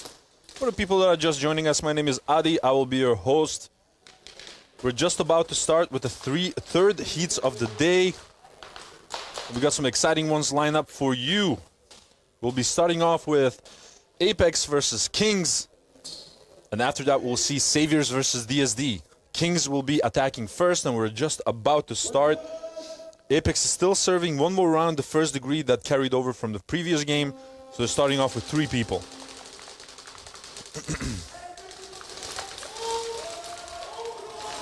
It seems like a clean break on both sides.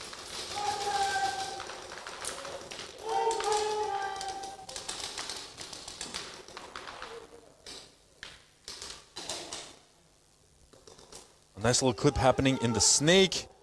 Kings getting dominance over the snake side.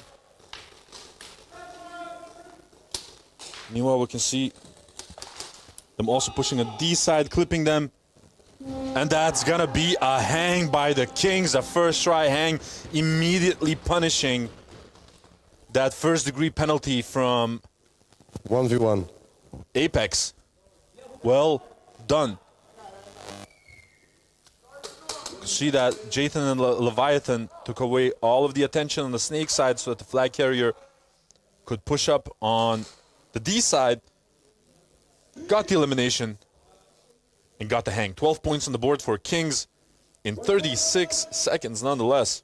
Beautiful start. Let's see if they can get some additional points on the board to help them extend that lead.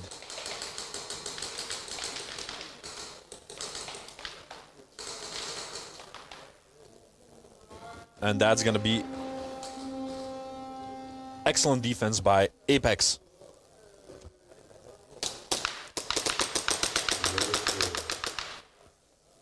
Next team, Saviors, DSD, please come to the head ref for the coin toss.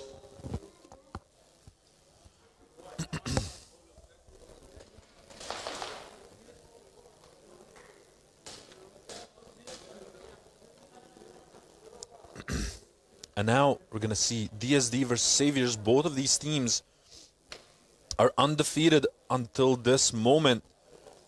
DSD has played one game more than the Saviors. This will be the third game for the Saviors, and this will be the DSD, fourth first try. for DSD. Both of them have been looking incredible. And I'm really excited to sort of see who proves to be the dominant party.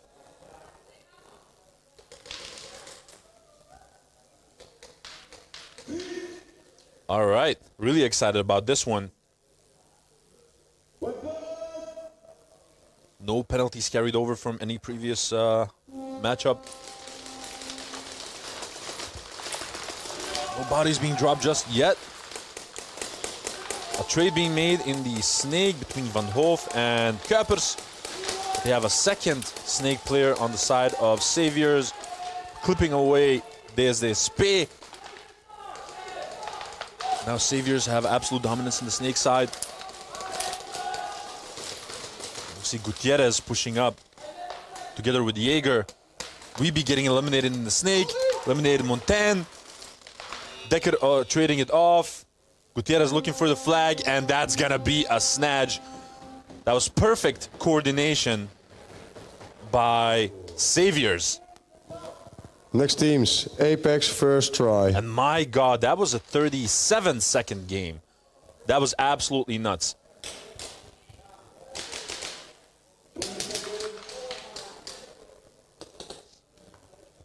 That was perfectly executed by the Saviors, and I've been saying it yesterday. Like I've been talking with some of the guys, and except for the fact that they're performing beautifully, they look in really good spirits, looking motivated, happy. Everyone's really having fun as well.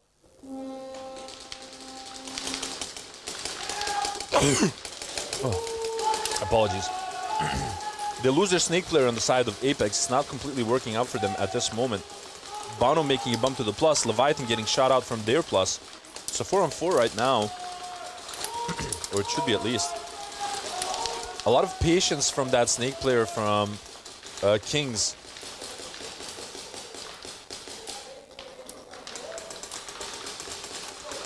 Now, Apex looking for an angle. Ranger making a move into the snake. Trying to get an angle on Jathan. Getting eliminated. That was quite an ambitious attempt.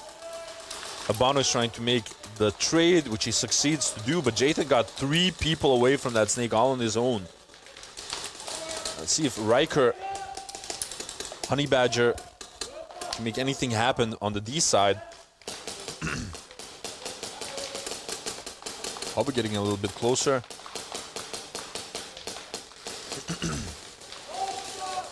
This is Sky? Is it Sky here on... Lose Gandalf. Looking for the flag. Honey Badger showing a little bit of frustration, not being able to get that flag. Next teams, Saviors first try. Defense by Kings. Ooh, we see a small limp on Riker from Kings. Hopefully he's fine.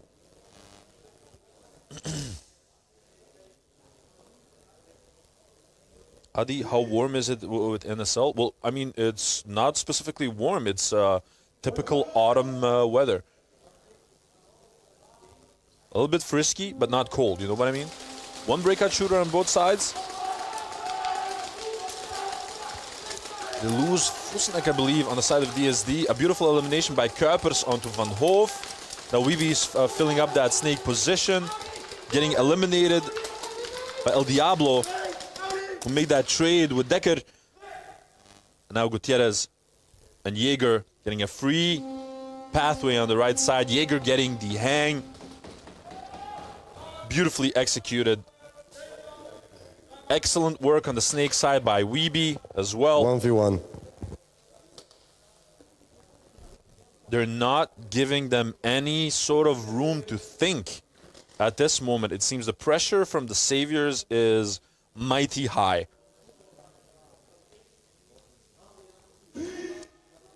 Fusenek is playing with this new AAP01 full purple.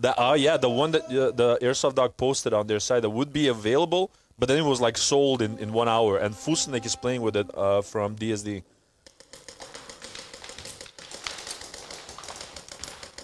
Gutierrez trying to get an angle onto Decker, I believe.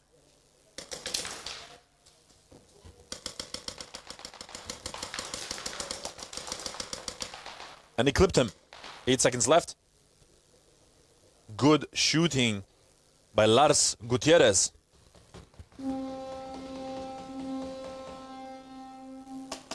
I wish I was tall like Gray or Guti. Imagine how much of the field you could see. I think it's like a blessing and a curse.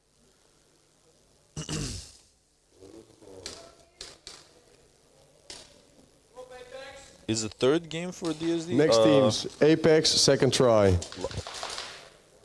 Jax van Heerde, I think it's the fourth. Am I tripping? They played one today already.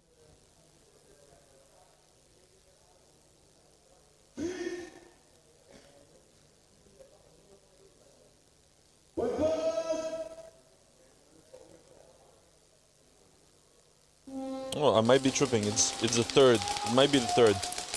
Now back to this Apex versus Kings game. Apex looking for a way to score some points of their own.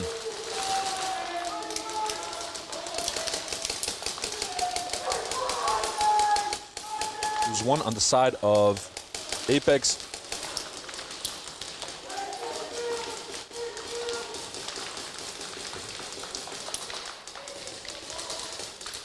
Granger getting shot out from that snake. Once again, Kings has absolute dominance over the snake side. Jathan getting additional support from Leviathan, the eliminated Disco.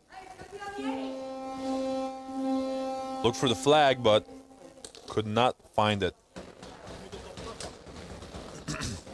But once again, a magnificent defense by Kings. They're looking great out there. Next teams, DSD, first try.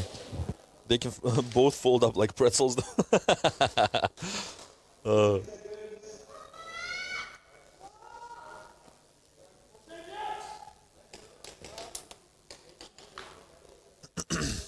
Now, DSD has possession of the flag once more. They'll try to make some points of their own.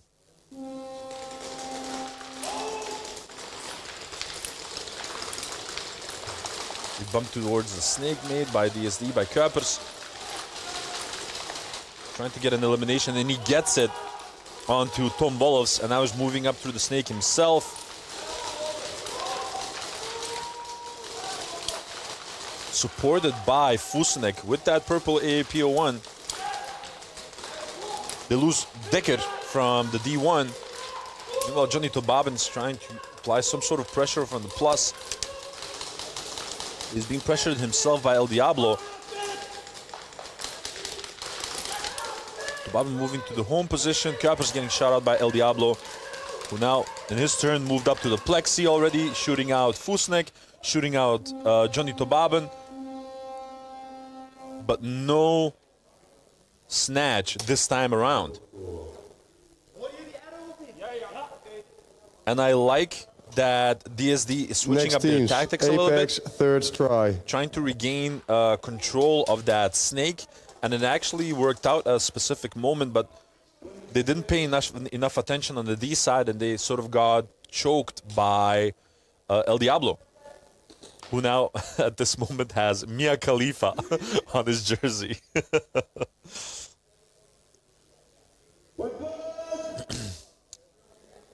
Back to this Apex versus Kings game. Let's see if Apex can get some third try points on their end. Big push by Sky into that snake, making a trade with Jathan. Jathan this time around not proving successful in the snake. Get dominance. Granger filling up the snake. Leviathan as well. Granger once again getting out of that snake, not proving successful.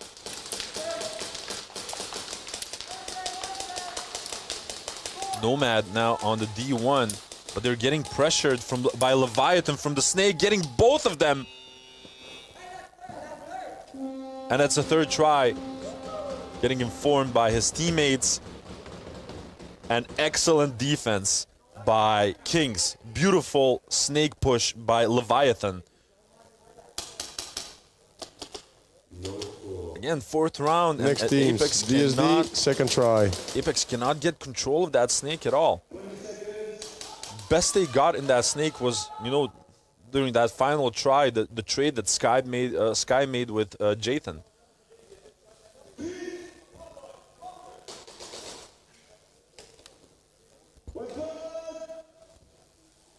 Let's see if DSD proves more successful with their second try.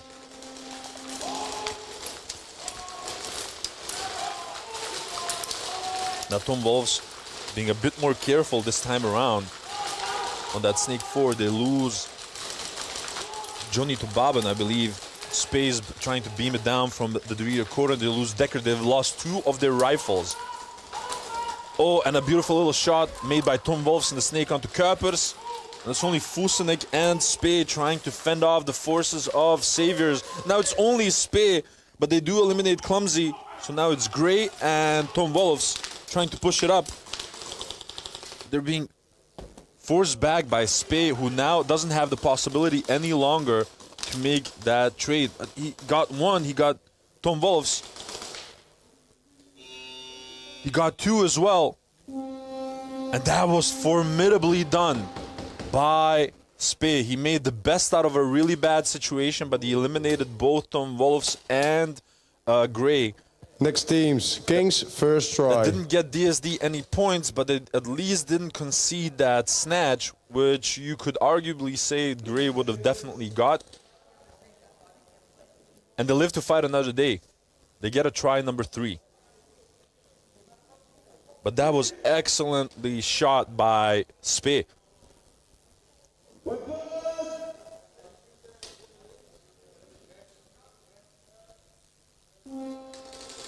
Now, first try for Kings once again. Jathan trying to move through the Snake. Chose the backside of it this time around. Blossom's getting shot out from the Snake.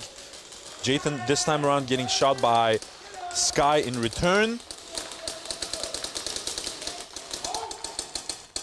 They lose Sky as well from the Snake.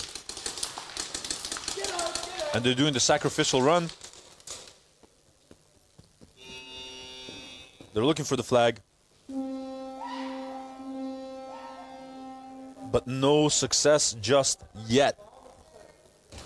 Or wait, did Nomad get it?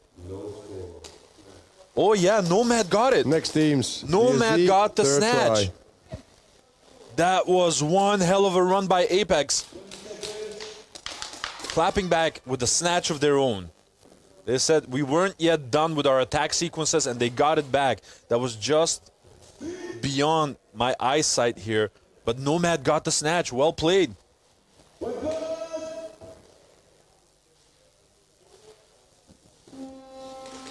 Roth.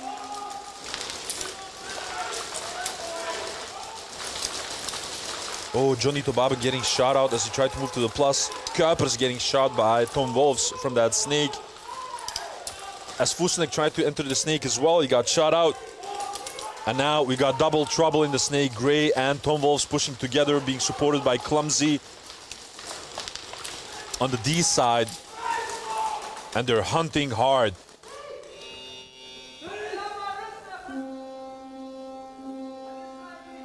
And a trade by Tom Wolfs at the end finishes this round off. That might not have been a snatch, but it wasn't necessary. That was the third try Next for teams. DSD anyway. Apex, So DSD, first try. DSD not being able to score a single point in 3 tries. Oh me, oh my.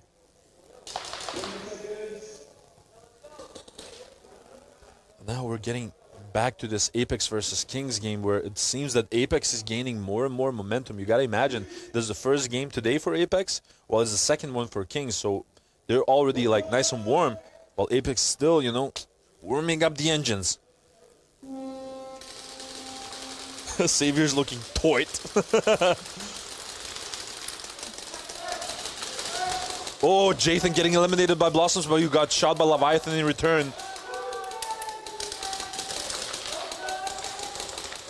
They lose Sugar Rush from the home position on the side of Apex. Now Leviathan trying to get into that snake, apply some pressure from there again. There's one of the rifles on the center carbon, Dorito. Leviathan once again pushing through that snake like an absolute menace, getting shot out this time around by Nomad.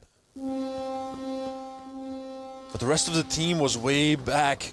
So Honey Badger and Riker still way in the back. So no snatch for them. Still once again a formidable push through that snake by Leviathan. Saviors first try. It seems that the strategy of King is to sort of have the backline distracting everyone while the sidelines are making moves. And it's working out for them, honestly. Well, Apex is still sort of devising some sort of strategy to get some points on the board.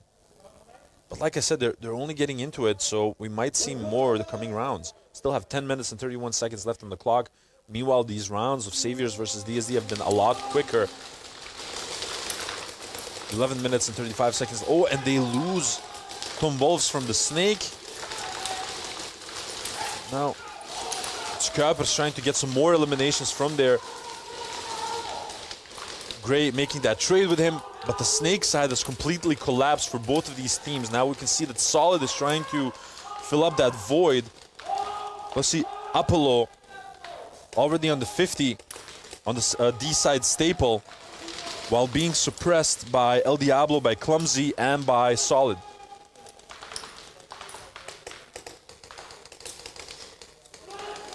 Seem to be at the stalemate. Meanwhile, we see Solid slowly creeping through the snake, not popping off any shots. He's sort of trying to get them, catch them off guard. And he gets pulled. Solid gets pulled. They eliminate all of them. And they switch it up a little bit. Fusenek right now was on the rifle.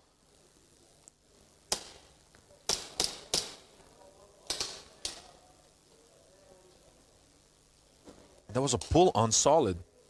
And that's a really rare sight to see. I don't Saviors, player 12, second degree penalty, got shot on the foot. That's a really rare sight to see. I don't remember the last time that I've seen that Solid got pulled. Next teams, for anything. Apex, second try. But apparently he got hit on the shoe.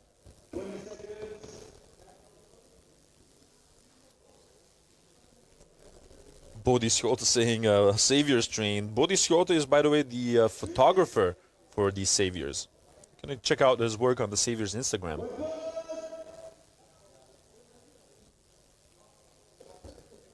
Second try for Apex. King still in a comfortable lead of 12 points. Jathan is switching up his tactics a little bit.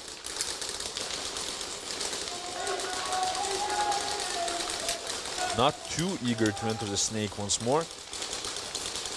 He knew maybe that he was a tad too late in the snake, and maybe he suspects like a trap for him in there. But nothing just yet.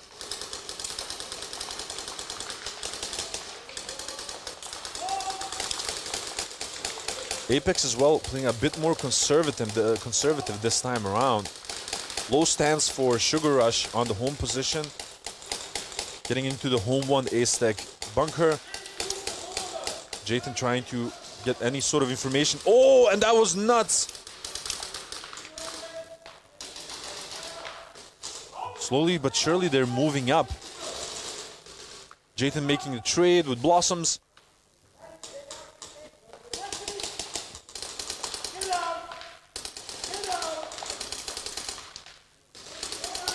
Now they're also being, oh, a nice little move tried through the snake.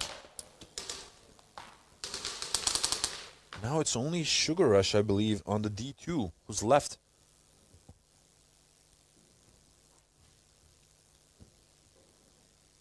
Both of them are sort of waiting. They've set a trap for each other. I believe it's Riker, now, as well with Sugar Rush. And he actually got him. Looking for the flag. And he cannot find it just yet.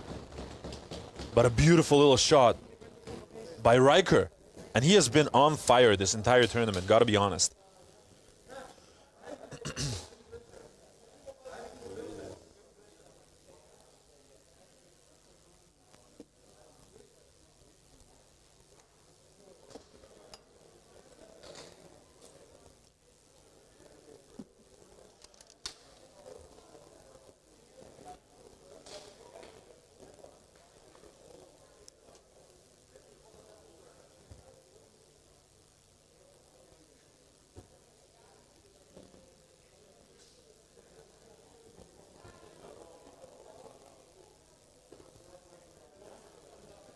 Trying to understand what the holdup is right now. Maybe there is a VAR check by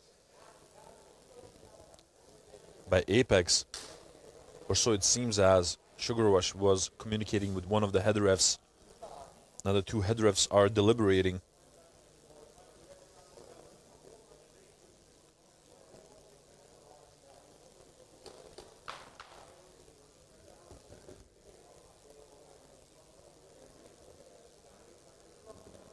But I'm not sure specifically about what. It might have been about that last transaction that happened. Maybe Sugar Rush thought that he did hit Riker. Kings, early buzzer, administrative penalty. There's a game-altering play, flag hang plus bonus points for Apex. Oh no!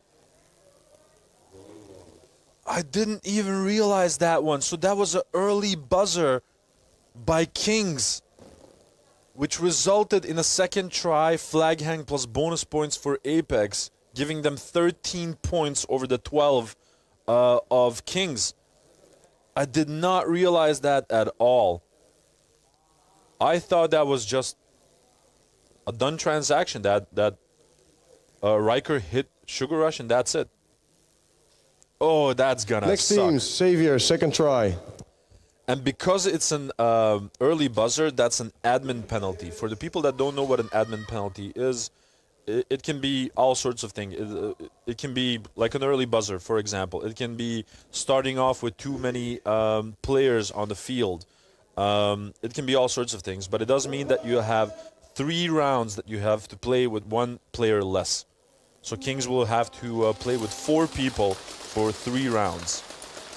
Back to this DSD versus Saviors game. Oh, DSD loses 2 people off break. They do lose Weeby in the process. They also lose Fusnek from the home position. Now it's only Apollo with Tobaban, I believe. Apollo choosing to go into the home one. I don't think that they've seen him make that transition. He makes the trade in the snake with Van Hoof. And now they still have Gray, who eliminate... No, that's Jaeger. Who sprints like the freaking Japanese god Fujin, the Wind Lord, and gets an amazing flag hang. He might be a diesel engine, but once that thing is fired up, I'm gonna say you will not get better mileage. He put on the thrusters and got the flag hang. Well played, Jaeger. Got the snipe with the pistol as well.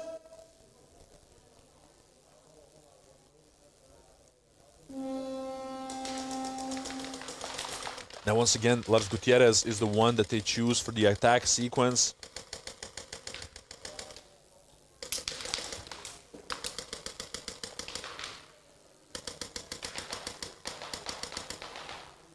And he got him again. Again. The kid is good.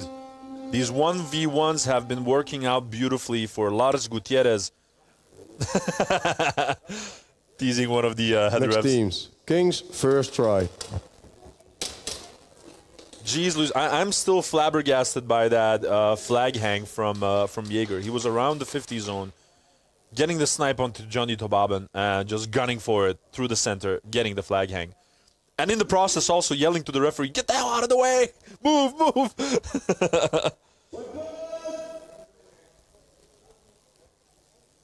Let's see what Kings can actually do with 4 people.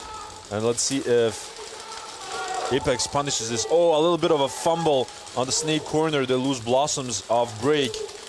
Granger already at the center. Carbon Dorito. They lose Leviathan off the cross. Jathan also getting shot out.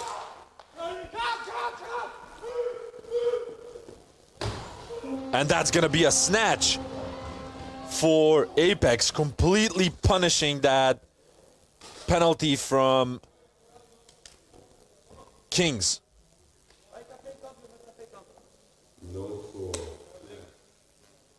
And we can see that Apex DSD has first try officially warmed up, showing up big time, regaining possession of the snatch, of the flag, with a beautiful snatch by Granger.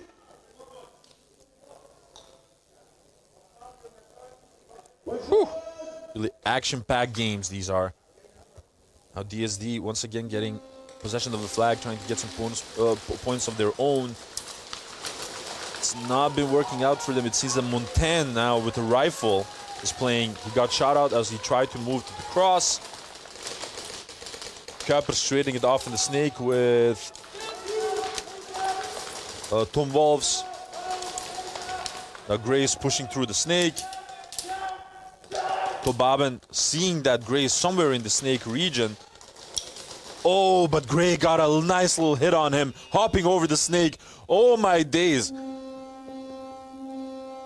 Am I watching the NSL with Gray, or is this like one of those characters in Black Ops 6 that has Omni movement? That was just ridiculous. I don't think that the man is, DSD, player 59, second degree penalty, middle exit. Oh, Lord. And a middle exit by... That's a stacked penalty. I think that was on purpose. So number 59 went... Next teams. And Apex, first try. Did a midfield exit. Did a midfield exit to get the stacked penalty out of the way. So getting a midfield exit penalty is like one of the safest ways of getting a penalty in a sense. Well, safe is saying a lot, but rough. Jathan getting into the snake safely. Oh, Zebra on the prowl on the side of Apex. Jathan now looking for a way to get any sort of pick from the snake. Sky being a lot more careful this time around, being supported by Granger in the snake corner.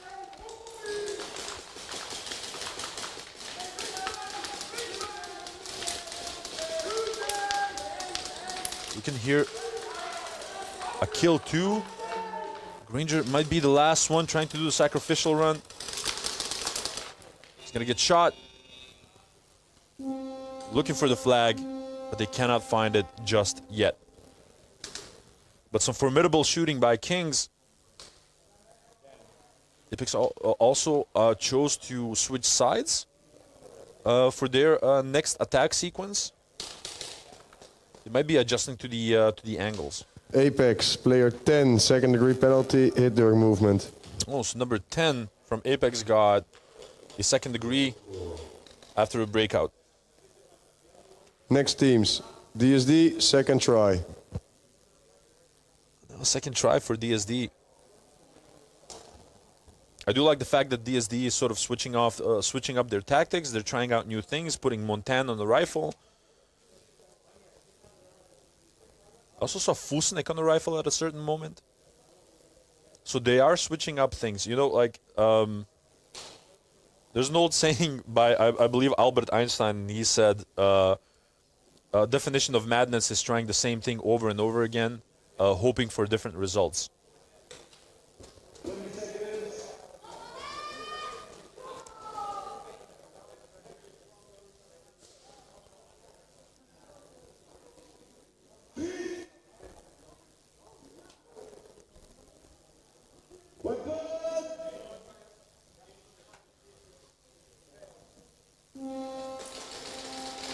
Rough.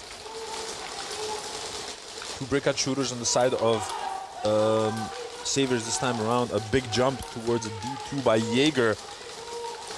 But a beautiful little dive. Cappa's getting shot out from the plus. They're not giving them any chance to get into that snake. DSD right now has that second-degree penalty, of course. Now Spey getting out for the sacrificial. And the flag getting casually picked up by Tom Wolofs. Beautiful, beautiful execution by Saviors once again. Like a well-oiled machine, I'm telling you. They're not showing any signs of slowing down, nor any signs of any type of mercy.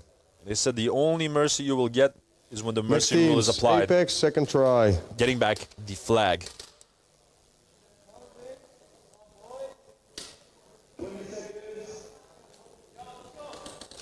And I cannot fully describe you what I mean when I tell you that I sort of feel when certain teams are on the same level. But DSD is definitely one of those teams on this tournament. They're on the same wavelength. And now there's a second-degree penalty on Apex. So let's see if Kings actually manages to punish that and get a snatch of their own.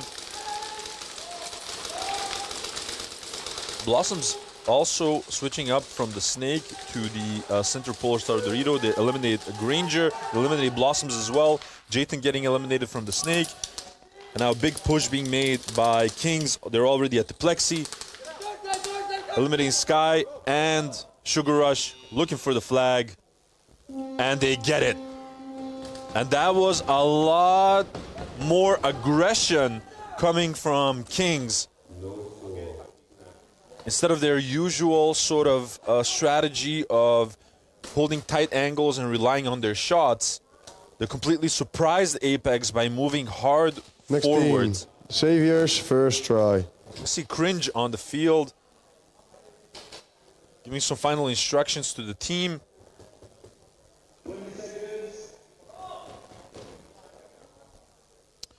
Cringe or Kringe. I do really miss seeing him play. But he's still recovering from that knee surgery.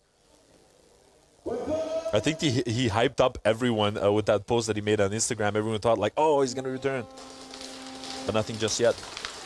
Health first, right? Moves being made in the Snake by both teams. Cappa's getting eliminated by Tom Wolofs.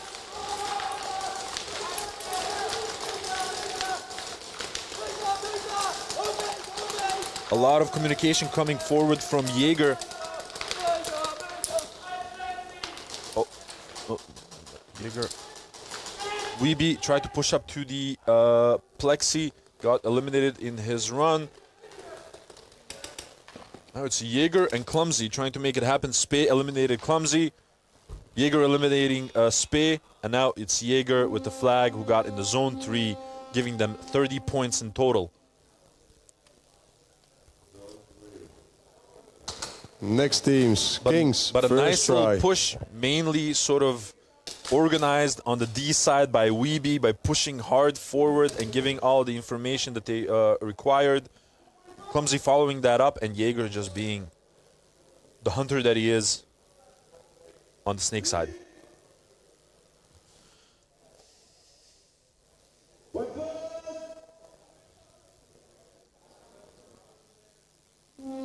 And Ruff. That's a clean 5v5 once again on this Kings versus Apex matchup. They lose Leviathan closely after the break.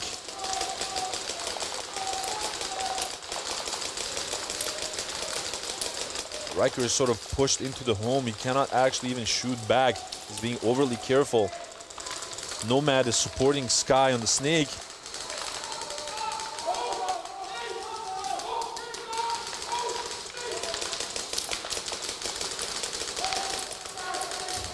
See, the Honey Badger is looking for an angle.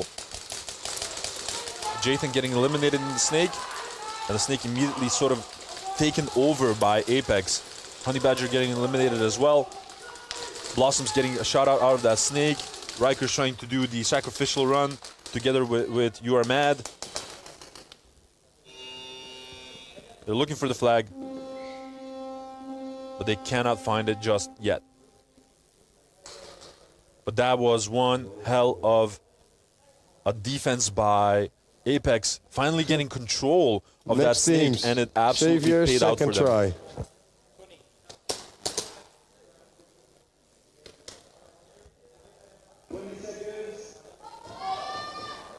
So they switched it up a little bit on the snake side, on Apex, and they regained complete dominance of it.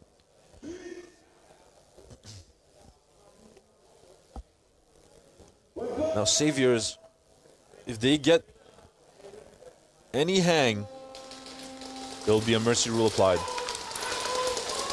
So DSD needs to be extra careful now. They lose Van Hoof from the snake. Now Gray is looking for an entryway there. Lose Jaeger of the D1. Kuipers right now switching up the tactic. Cannot see anyone behind him. He got eliminated. Last one left is Nathan Montagne, who's trying to do a sacrificial run. Weeby. Just messing with it. Tried to get as close as he can, but I think it was like a zone 2 or 3. I'm just happy that they're having fun, you know? Next teams. Kings, second try.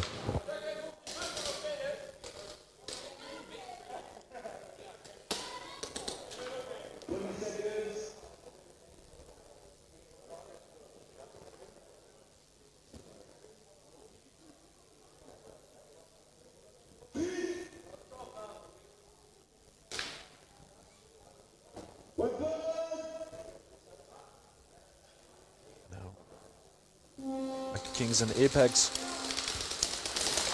Every 5 we can see. Oh, and Leviathan getting popped with the flag in his hand on the cross. Dropping the flag over there. Jathan once again trying to make it happen. There was one body on the side of Apex, and Jathan getting a nice little snap onto Blossoms.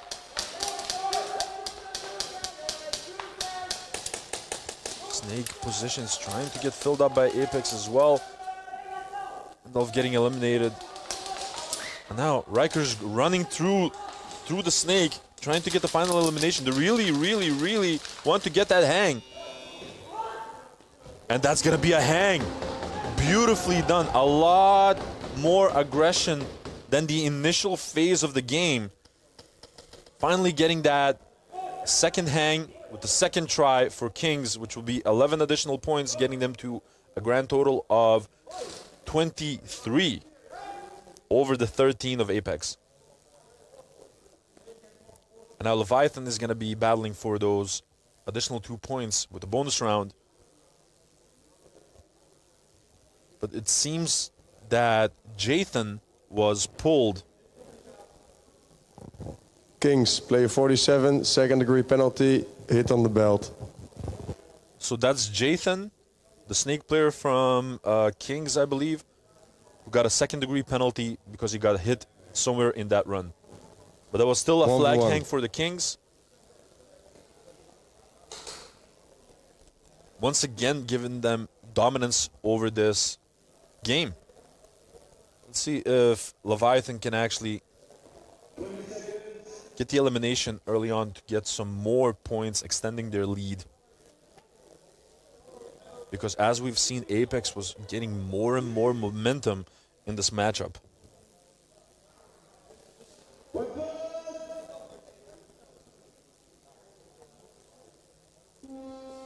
Rough.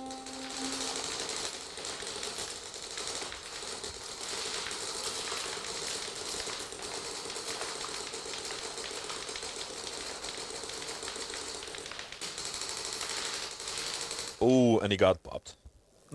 Gandalf completely like abusing the fact that he's a tall guy and he could just beam away on top of the home. That's actually nuts. Next team, Saviors, third try. And now this is going to be a third try for the Saviors. If they get a zone 3 at least, it's going to be a mercy rule. They're right now ahead with 32 points. Which is not the way that I thought this matchup would be. but it seems that Saviors are just on a roll. They lose clumsy off break on the side of Saviors. Some good breakout shooting by DSD. Lose Fusenek, I believe, from the home one position. Apollo getting shot out from the snake. He did not expect him to be there. They're pushing hard through the snake on the side of Saviors. This might be it. Now, Gutierrez needs to follow that up. Van Hoof tried to get a little bit further. Gray getting one elimination. He got the second one, and he also has the flag in his hands, giving the wall a nice little wipe. Securing the victory. That's a mercy rule applied. That's some serious ninja business over there. Mercy rule applied. That was a flawless game by the Saviors. Congratulations. Apex, first try. And Saviors remaining to be one of the teams that is undefeated in this tournament until now, right?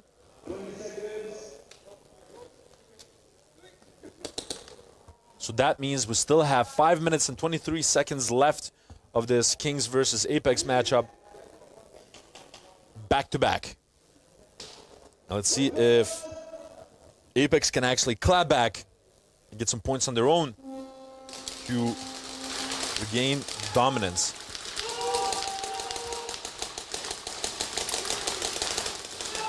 Phaeton this time around not sticking to that cross, but getting into the Snake 4. Well, Snake 1 actually. Eliminate 1 from Apex, eliminate 2, eliminate 3. Oh me, oh my, and this Apex wall is crumbling. Sugar Rush trying to get an angle onto the home from the home 2 Rebel bunker. Getting a little bit closer now. Honey Badger getting eliminated. He was the last one left. And I'm not sure. I think that might be a zone 3. Sugar showing a little bit of frustration towards Bano. Like, hey, why did you eliminate the last one that fast? I was not yet in the position to score. We play back-to-back. Quick win, 1 minute refill. But some good shooting by Sugar Rush and Bano. Turning around a pretty bad situation, honestly. They lost 3 bodies pretty early on, and they just wiped them all. So beautifully done by Sugar Rush and Bano.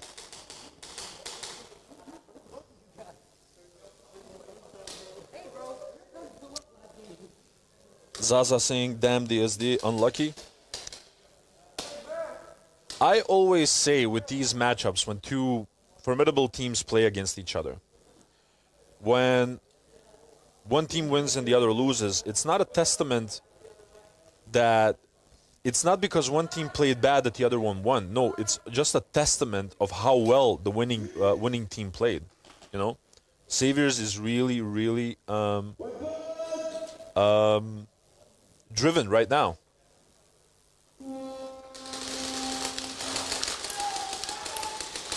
Disco tried to get closer to the D3. Antrax Dorito getting shot out. They also lose. I cannot see from here. They lose Jayton from the Snake on the side of Kings. Levi getting into the Snake 1. Needs to be careful before Sky gets him. Oh, but he actually got Sky. They do lose one body of their own. So I think it was a 2-on-1. Shout out Sugar Rush as the last remaining party. So excellent defense by Kings. Quick minute refill. Not giving Apex the opportunity to score any more points. Good shooting.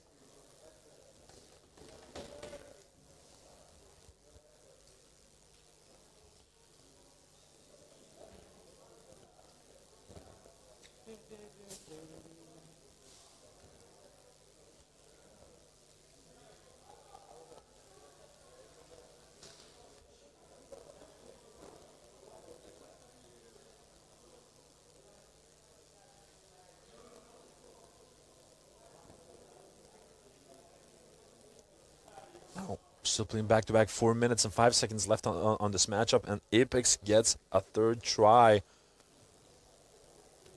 to get some additional points.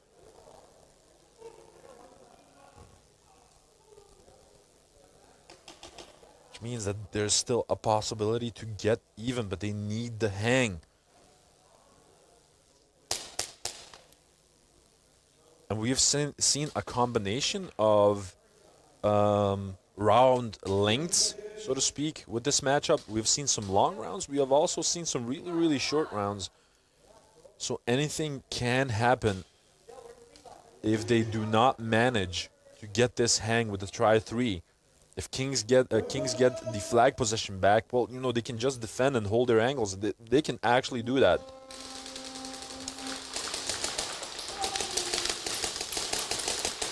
Nobody's flying off the board just yet. Jathan getting eliminated from the snake. Oh, this might be huge. They lose Nomad on the side of Apex, though. Snake position getting filled in by Leviathan once more. He's getting crept up by Sky. This might be huge. If Sky pops up now and removes Leviathan from the board, which he does, Leviathan did shoot Sugar Rush, though. There's only 2 players left on the board. They eliminate Sky, which is really unfortunate. Sky could have handled that more patiently. You are mad, eliminating the last one. Some good shooting. And that was the try number 3 for Apex, and 3 minutes and 18 seconds now left on the clock. Now, Kings has, well, both Kings and Apex have some deciding to do. So, Kings has flag possession now. There's 3 minutes and 18 seconds left on the clock.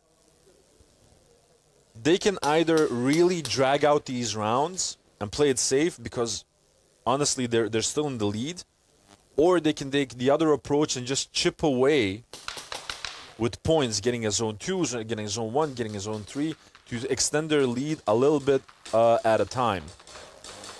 On the other side, Apex also needs to consider what they want to do. Ideally, what Apex would like to do is get the flag possession back as fast as they can, so they get as much time as they can to get back into this game, because they're still losing, right?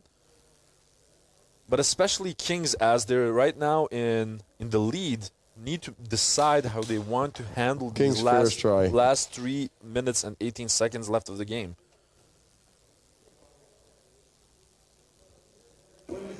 That's going to be a tough cooking.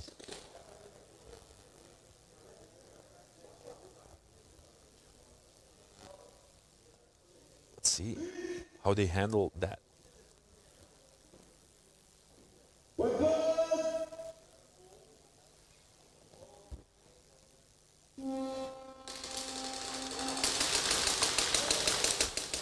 Oh, Zebra on the prowl.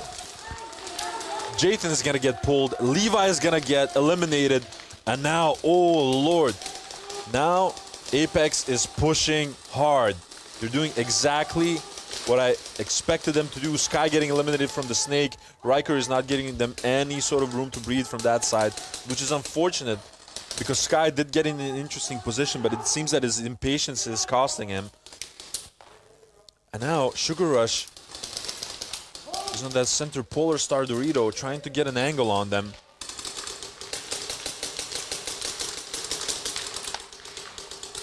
Honey Badger is trying to get the elimination. And oh, Sugar Rush shoots him. Good intentions by Honey Badger, but Sugar Rush proving victorious. And the last one left is Riker. Sugar Rush trying to get closer. The closer he gets, the greater the chance is that he gets a snatch. 2 minutes and 2 seconds left. So this round is already longer than 1 minute and 20 seconds.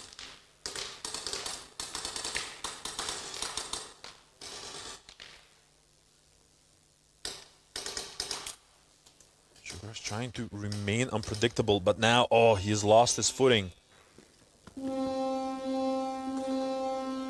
And no additional points scored by Kings, but they had a round of almost 2 minutes. Well, not almost 2 minutes. Oh yeah, almost 2 minutes.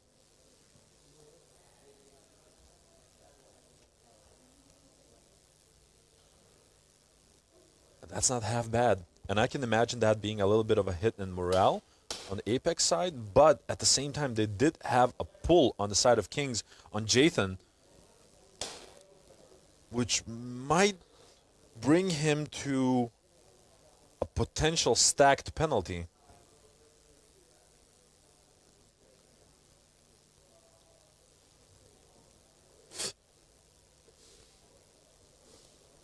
It's quite possible.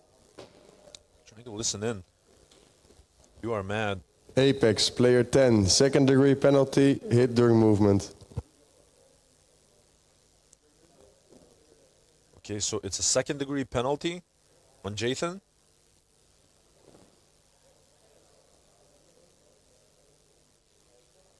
But I'm listening to hear whether it was a stacked or not. Kings, player 47, second degree penalty, hit during movement. Is that 2 second degree penalties on Kings? I didn't see the second For pull. Apex player 10, that's a stacked penalty.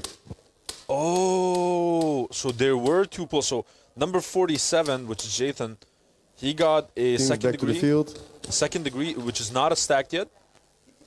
But Apex also got a second degree penalty on number 10. And that is a stacked penalty. So they both will start out with 4 people for the next round.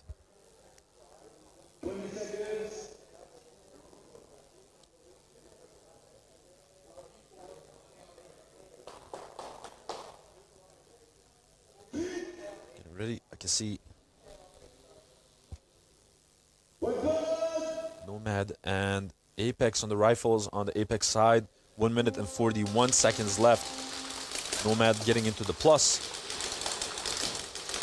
Getting eliminated. So good shooting by Leviathan from that cross. Getting into the snake now. Meanwhile, it seems that Sugar Rush is doing the same thing. They're doubling down on the snake. Blossom's trying to get an angle. Blossom's eliminating Leviathan from the snake. The last one left, I think. And that's gonna be a snatch by Blossoms.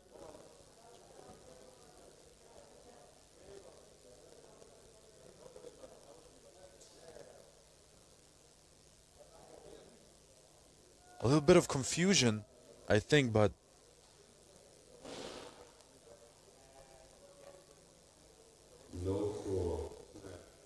no score snatch. So Apex has 1 minute and 1 second left. Is Leviathan Cook from Team USA? Yes, that's Levi Cook. That's the captain, I believe, of Kings. Kings, administrative penalty, early buzzer. That's a game-altering play, automatic snatch. I can hear also an early buzzer on the side of Kings.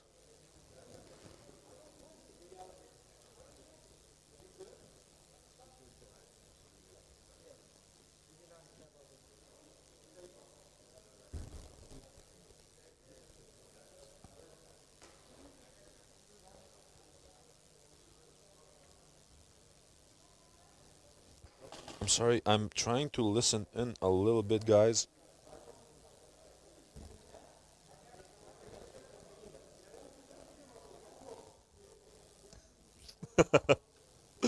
Oh, Levi.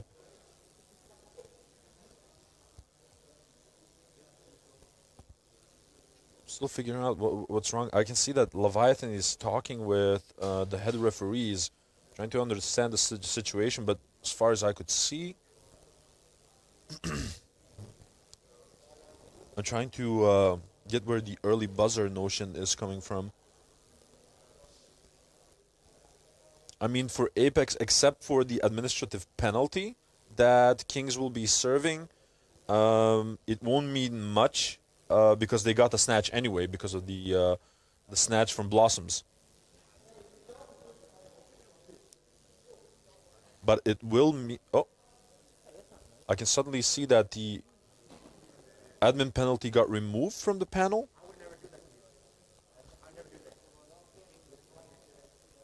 So it might not be an early buzzer, guys, because it got removed from the panel. Give me one moment. I'm sorry. It was a early buzzer from Apex. So it's a game-altering play, automatic flag, hang, and bonus point for Kings. So that's quite a different situation. So guys, listen, it wasn't an early buzzer from Next team. Kings. Apex, first try. It was an early buzzer from Apex, which gave Kings the hang plus bonus points, bringing them to 36 points, opposed to the 15 from Apex. Oh. Jeez Louise. That's a completely different scenario.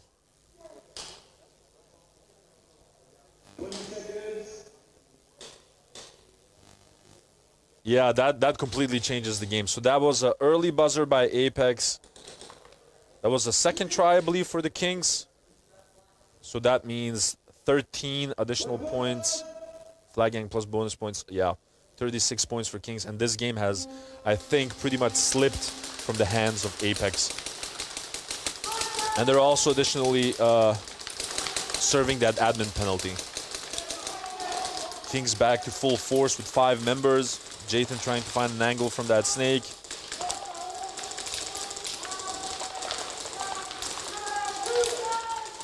Levi shooting out Nomad, getting the kill too. Blossoms eliminating Jathan, getting eliminated in return by Riker. Now Sugar Rush trying to get an angle onto Levi. I can see the BBs bouncing off the bunker, and now Levi has seen Sugar Rush move.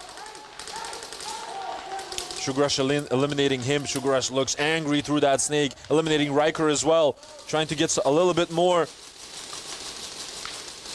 Honey Badger and You Are Mad trying to beam him down. He gets another elimination, getting closer. He's already on the cross, get another one. Trades it off with the last one. And that was a beautiful play by Sugar Rush for the ending of that matchup. End game. And we a beautiful have an hour break, so we'll be back at 13:30. And a beautiful show of sportsmanship as well at the end. Disconnect your air hose, put your mags out of your guns, Kings and mask off. Congratulations to Kings with a wonderful victory. Congratulations to Saviors as well. We have a 1 hour break, and after that we'll be back with Limburg Shotguns versus Militas and Second to None versus Saviors. Woo! You know that's going to be some exciting heats, guys. So see you in 1 hour time. Thank you very much for joining me. Hopefully you're enjoying the blabbering that I'm doing for you guys. So yeah, have a nice lunch, evening dinner, or breakfast, depending on where you are in the world. Cheers. Bye-bye. There's a time when the operation of the machine becomes so odious, makes you so sick at heart, that you can't take part. You can't even passively take part. And you've got to put your bodies upon the...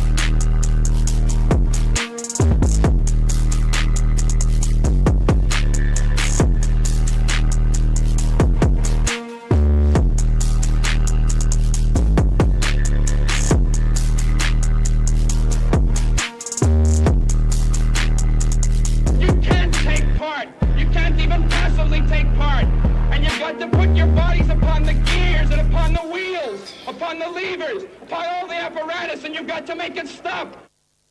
Hi guys, I'm Kyle from Cappa Hub. We're the head sponsor for NSL 2025 season. We are a UK-based company and we specialise mostly in Kappa builds, so Kappa parts or actual full builds. But we do also do M4s. This is a Monk one. And we also do everything that goes in it, from your gorilla boards to your engines, to your triggers, to regs, everything like that. If you do need a slide for a Kappa, we've got plenty of those in 4351, and as well as grips, if you want a grip. Goggles, we will be stocking JTs real soon, so everybody's hyping off these JTs, we'll have these in. So we're going to try and make it over to NSL, or Real Strike, as much as we can this year for Challengers, Pros, and for Nations Cup as well. So if you're there, come and say hello to me. I'll be wearing something like this, or you'll see me somewhere. Also, we'll have a range of our products in the Real Strike shop on the left-hand side as you walk in. It'll be High Cappa Hub corner. You can't miss it. It'll be lovely to see as many as we can over there, so pop up and say hi.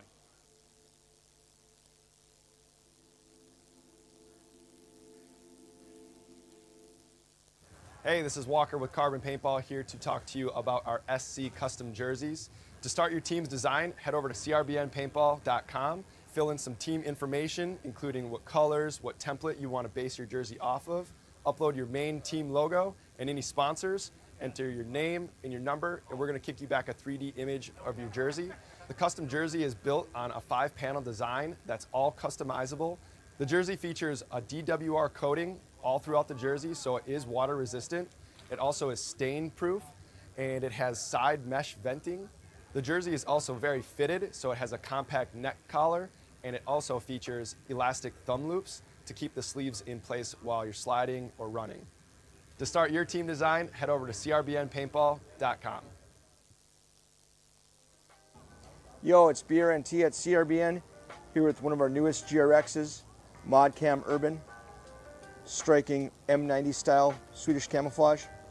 Comes with 3 lenses, highlight, mid-light, low-light, matching visor, matching slip bag, and our zippered goggle case. Check it out at crbnpaintball.com.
Yo, it's BRNT at CRBN, here with our new GRX Elemental Teal goggle, metallic finish. Comes with a highlight lens, mid-light, low-light, matching visor, slip bag, and our zippered goggle case. Check it out at crbnpaintball.com.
I started playing Airsoft at a young age just like many of you.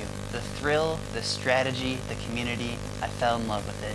Jefe has devoted countless early mornings and late nights to build a brand that stands for quality and expertise. From designing his own AAP01 upgrades to providing top-notch repair services, but Jefe's vision goes beyond just products. It's about being a part of something bigger. The NSL is an agent of change in the industry, taking Airsoft from a hobby to a sport.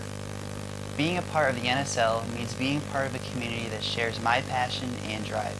For all things AAP01, visit jefesairsoft.solutions.com.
Now I am become death, the destroyer of worlds.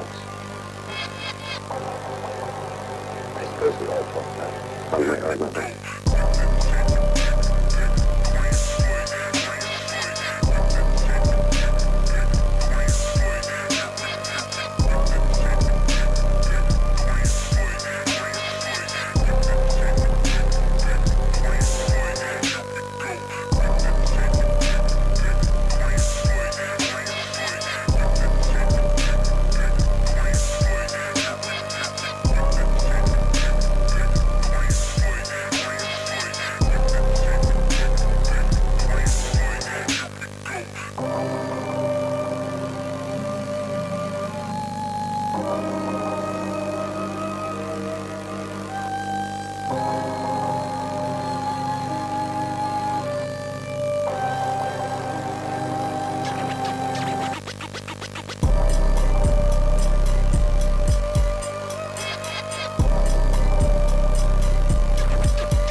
Airsoft at a young age, just like many of you. The thrill, the strategy, the community, I fell in love with it.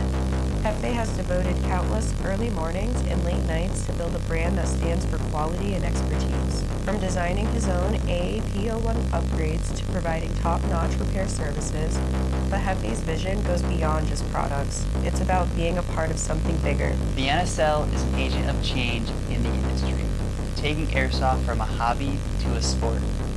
Being a part of the NSL means being part of a community that shares my passion and drive. For all things AAP01, visit hefesairsoft.solutions.com.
I started playing Airsoft at a young age, just like many of you. The thrill, the strategy, the community, I fell in love with it.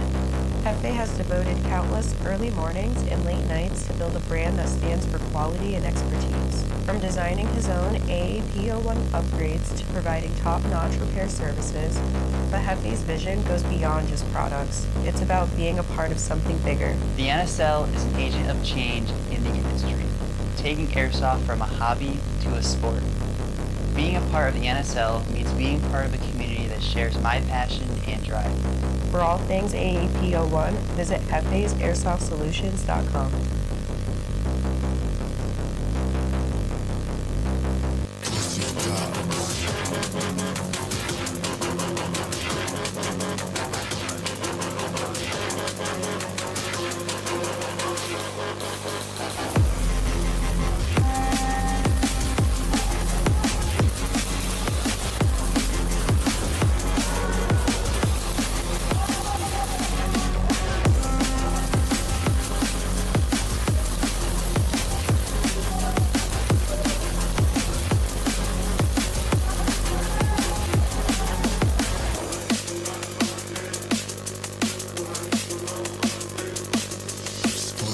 gods.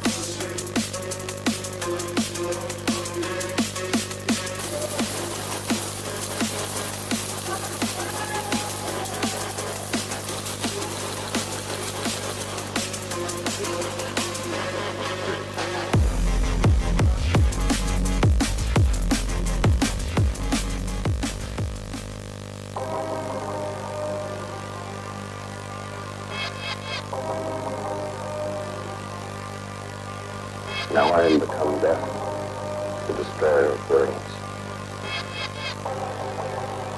I suppose we all felt that, one way or another.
One way or another.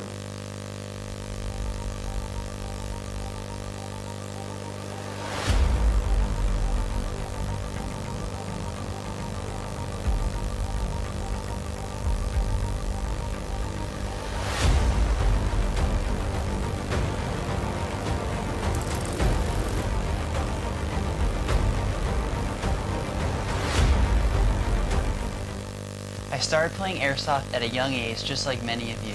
The thrill, the strategy, the community, I fell in love with it. Hefe has devoted countless early mornings and late nights to build a brand that stands for quality and expertise. From designing his own AAP01 upgrades to providing top-notch repair services, but Hefe's vision goes beyond just products. It's about being a part of something bigger. The NSL is an agent of change in the industry, taking Airsoft from a hobby to a sport. Being a part of the NSL means being part of a community that shares my passion and drive. For all things AAP01, visit hefesairsoft.solutions.com.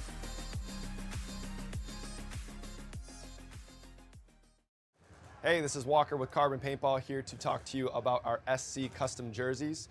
To start your team's design, head over to crbnpaintball.com, fill in some team information, including what colors, what template you want to base your jersey off of, upload your main team logo and any sponsors, enter your name and your number, and we're going to kick you back a 3D image of your jersey.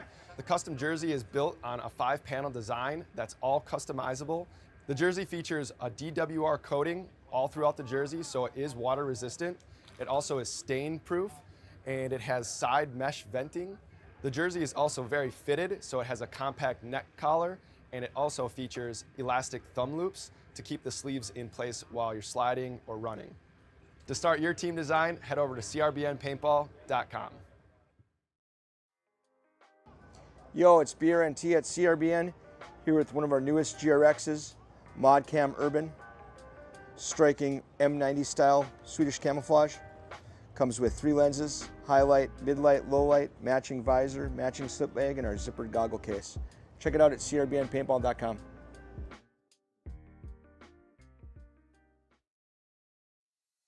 Yo, it's BRNT at CRBN, here with our new GRX Elemental Teal goggle, metallic finish. Comes with a highlight lens, mid-light, low-light, matching visor, slip bag, and our zippered goggle case. Check it out at crbnpaintball.com.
There's a time when the operation of the machine becomes so odious, makes you so sick at heart that you can't take part. You can't even passively take part.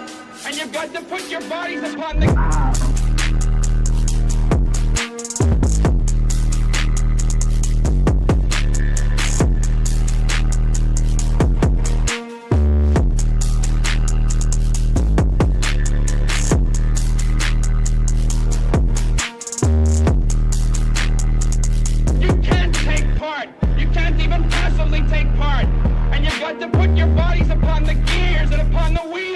upon the levers, upon all the apparatus, and you've got to make it stop.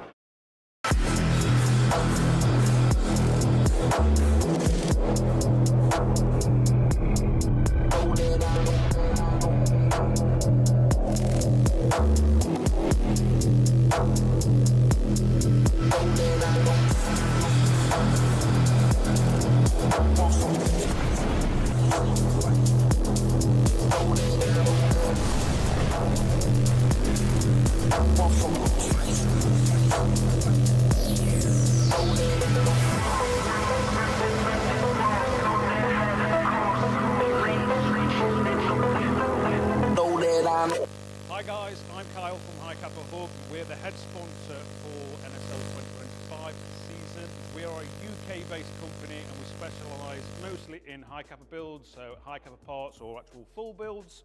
But we do also do M4s. This is a Monk one. And we also do everything that goes in it, from your gorilla boards to your engines, to your triggers, to regs, everything like that. If you do need a slide for a Cappa, we've got plenty of those in 4351, and as well as grips, if you want a grip. Goggles, we will be stocking JTs real soon, so everybody's hyping off these JTs, we'll have these in. So we're gonna try and make it over to NSL, or Real Strike, as much as we can this year for Challengers, Pros, and for Nations Cup as well. So if you're there, come and say hello to me. I'll be wearing something like this, or you'll see me somewhere. Also, we'll have a range of our products in the Real Strike shop. On the left-hand side as you walk in, it'll be Cappa Hub corner. You can't miss it. It'll be lovely to see as many as we can over there, so pop up and say hi.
Now I am become death, the destroyer of worlds. I suppose we all felt that, one way or another.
One way or another.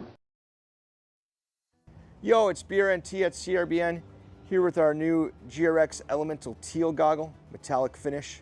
Comes with a highlight lens, mid-light, low-light, matching visor, slip bag, and our zippered goggle case. Check it out at crbnpaintball.com.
Hey, this is Walker with Carbon Paintball here to talk to you about our SC custom jerseys.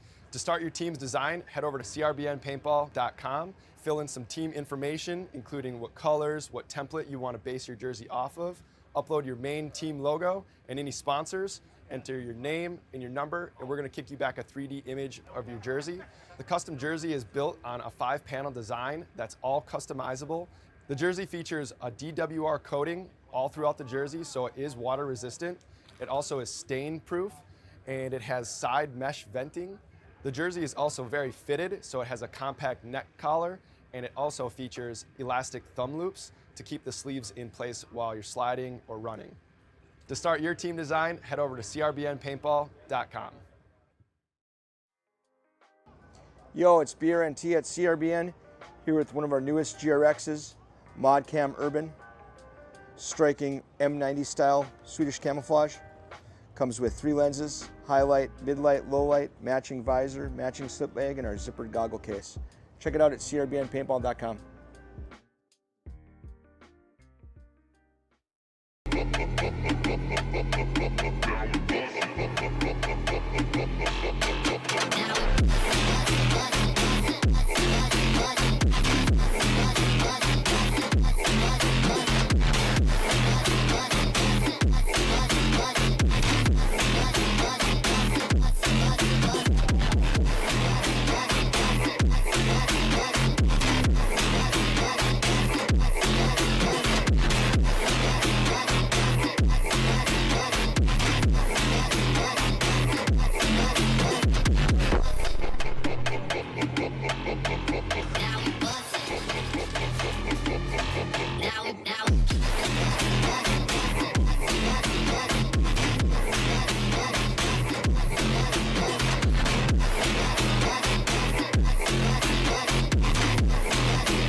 There's a time when the operation of the machine becomes so odious, makes you so sick at heart that you can't take part. You can't even passively take part.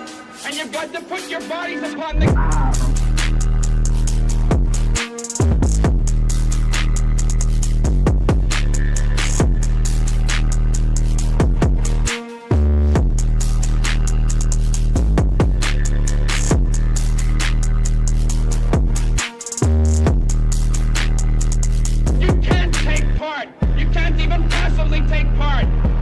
to put your bodies upon the gears and upon the wheels, upon the levers, upon all the apparatus, and you've got to make it stop.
I started playing Airsoft at a young age, just like many of you. The thrill, the strategy, the community, I fell in love with it. Jefe has devoted countless early mornings and late nights to build a brand that stands for quality and expertise. From designing his own AAP01 upgrades to providing top-notch repair services, But Hefe's vision goes beyond just products. It's about being a part of something bigger. The NSL is an agent of change in the industry, taking airsoft from a hobby to a sport. Being a part of the NSL means being part of a community that shares my passion and drive. For all things AAP01, visit hefesairsoft.solutions.com.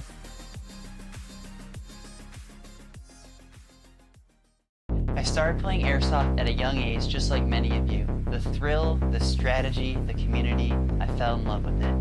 Hefe has devoted countless early mornings and late nights to build a brand that stands for quality and expertise. From designing his own AAP01 upgrades to providing top-notch repair services, but Hefe's vision goes beyond just products. It's about being a part of something bigger. The NSL is an agent of change in the industry, taking airsoft from a hobby to a sport. Being a part of the NSL means being part of a community that shares my passion and drive. For all things AAP01, visit hefesairsoft.solutions.com.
Hi guys, I'm Kyle from Cappa Hub. We're the head sponsor for NSL 2025 season. We're a UK-based company and we specialise mostly in Kappa builds, so Kappa parts or actual full builds.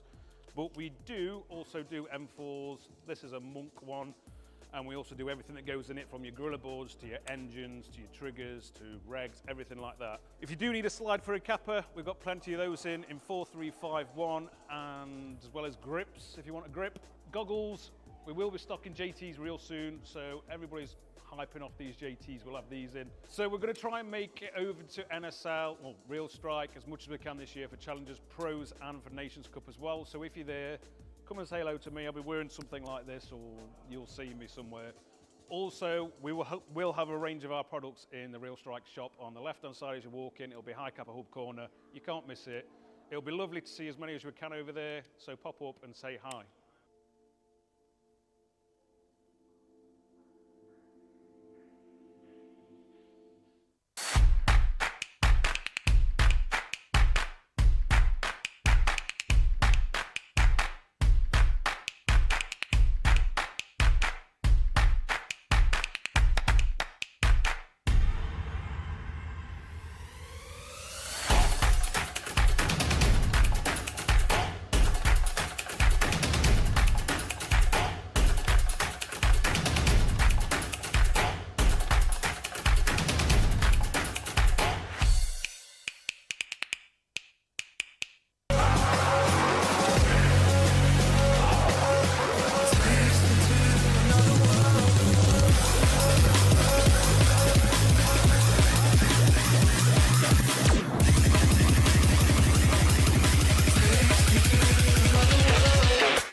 time when the operation of the machine becomes so odious, makes you so sick at heart that you can't take part. You can't even passively take part. And you've got to put your bodies upon the...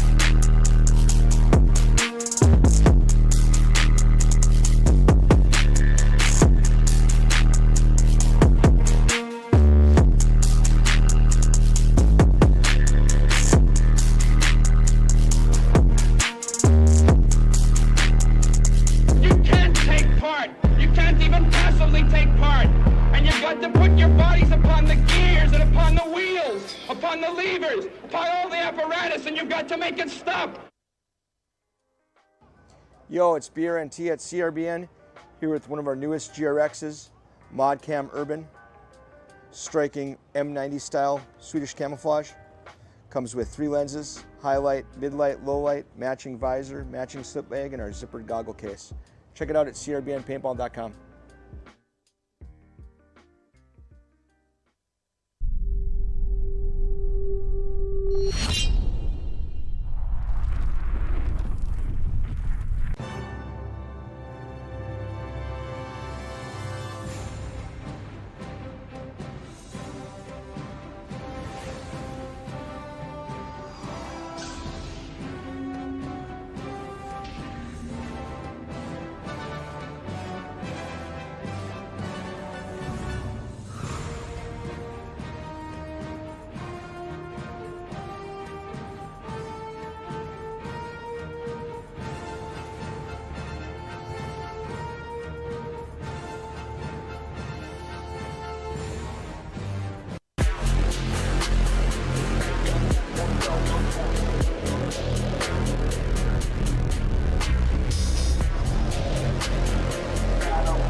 I started playing Airsoft at a young age, just like many of you. The thrill, the strategy, the community, I fell in love with it.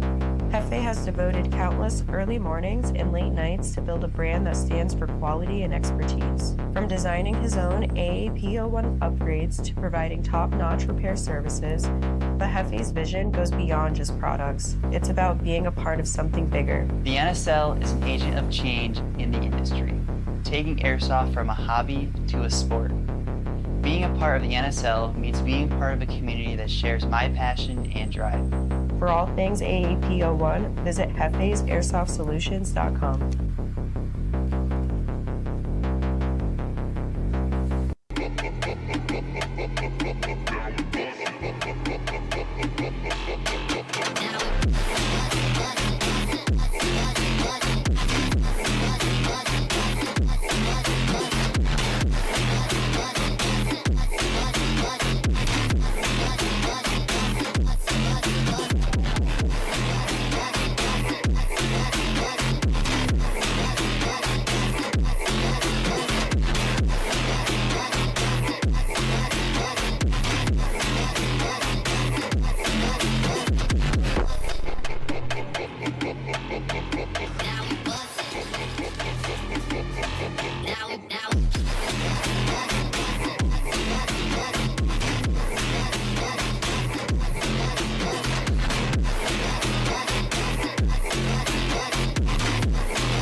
Yo, it's BRNT at CRBN, here with our new GRX Elemental Teal goggle, metallic finish. Comes with a highlight lens, mid-light, low-light, matching visor, slip bag, and our zippered goggle case. Check it out at crbnpaintball.com.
Hey, this is Walker with Carbon Paintball here to talk to you about our SC custom jerseys. To start your team's design, head over to crbnpaintball.com, fill in some team information, including what colors, what template you want to base your jersey off of, upload your main team logo and any sponsors, enter your name and your number, and we're going to kick you back a 3D image of your jersey. The custom jersey is built on a 5-panel design that's all customizable. The jersey features a DWR coating all throughout the jersey, so it is water resistant. It also is stain proof, and it has side mesh venting. The jersey is also very fitted, so it has a compact neck collar, and it also features elastic thumb loops to keep the sleeves in place while you're sliding or running.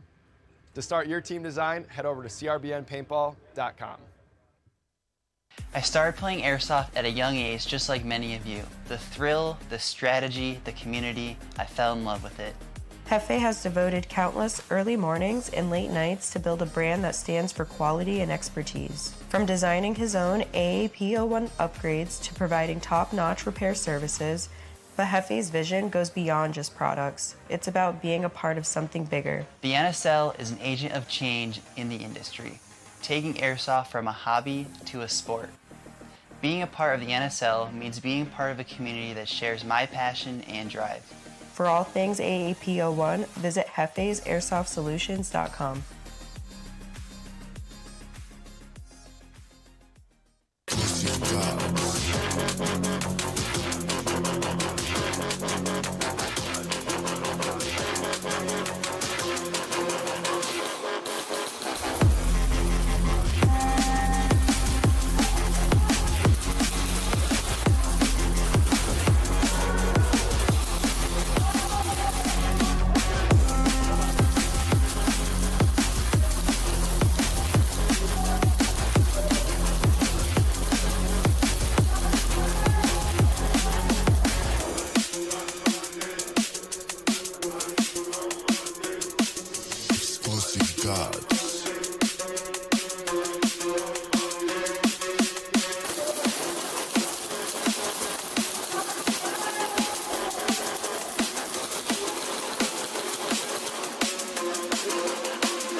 Hi Kyle from Kappa Hub. We're the head sponsor for NSL 2025 season. We are a UK-based company and we specialise mostly in Kappa builds, so Kappa parts or actual full builds. But we do also do M4s. This is a Monk one. And we also do everything that goes in it, from your gorilla boards to your engines, to your triggers, to regs, everything like that. If you do need a slide for a Kappa, we've got plenty of those in 4351, and as well as grips, if you want a grip. Goggles, we will be stocking JTs real soon, so everybody's hyping off these JTs, we'll have these in. So we're gonna try and make it over to NSL, or Real Strike, as much as we can this year for Challengers, Pros, and for Nations Cup as well. So if you're there, come and say hello to me. I'll be wearing something like this, or you'll see me somewhere. Also, we'll have a range of our products in the Real Strike shop on the left-hand side as you walk in. It'll be Kappa Hub corner. You can't miss it. It'll be lovely to see as many as we can over there, so pop up and say hi.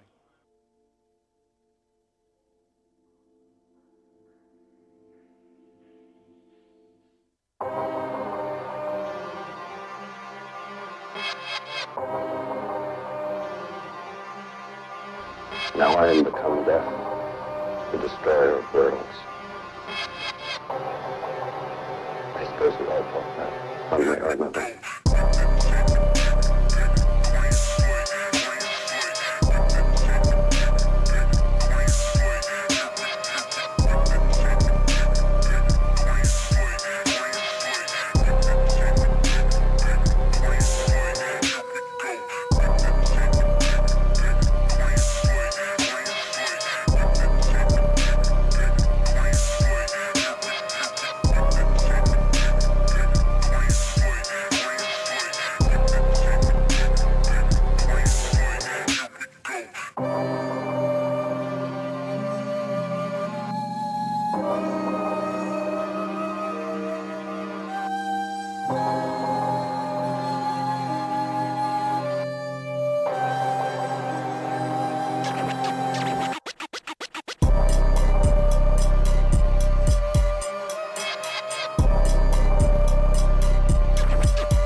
One way or another.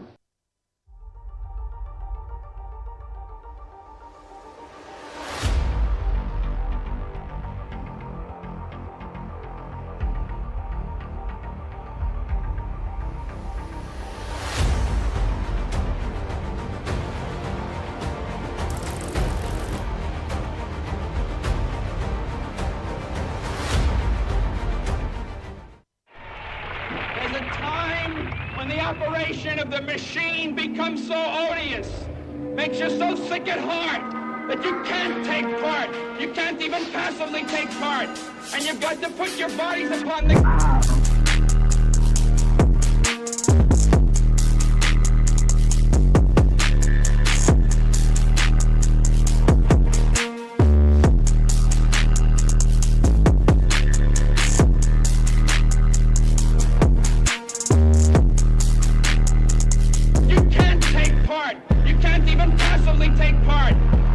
to put your bodies upon the gears and upon the wheels, upon the levers, upon all the apparatus, and you've got to make it stop.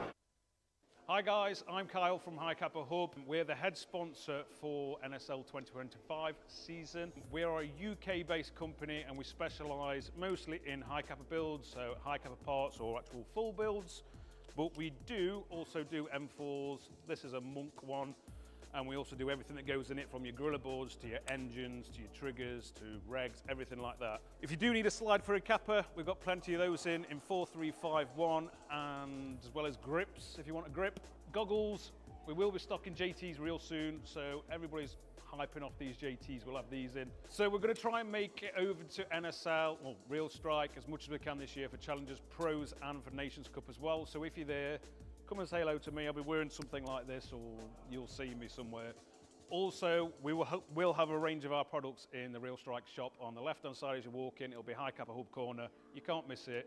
It'll be lovely to see as many as we can over there, so pop up and say hi.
I started playing Airsoft at a young age, just like many of you. The thrill, the strategy, the community, I fell in love Referees with to the it. field, Hefe please has put your devoted masks on. countless early mornings and late nights to build a brand that stands for quality and expertise. From designing his own AAP01 upgrades to providing top-notch repair services, but Hefe's vision goes beyond just products. It's about being a part of something bigger. The NSL field is is an agent live. of change in the industry. Next teams, Taking LSA, Airsoft from a Militas, hobby second to a none, sport. Saviors, come to the Being field to a part of crony the your gun NSL with the means being referee. part of a community that shares my passion and drive.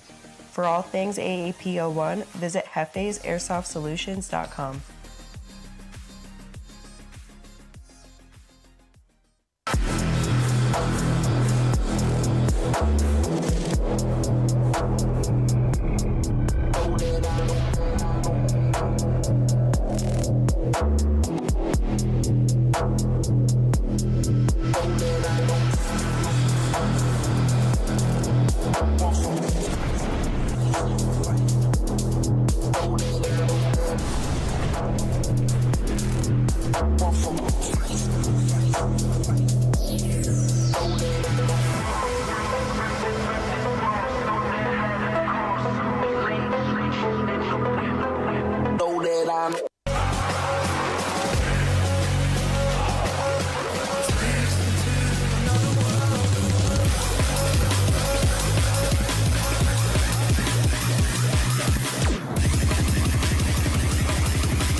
Now I am become death, the destroyer of worlds.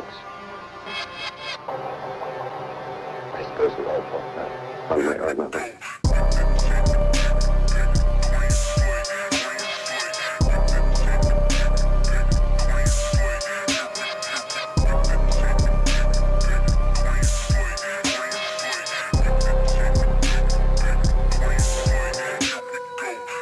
LSA, Militas, please come to the header for the coin toss.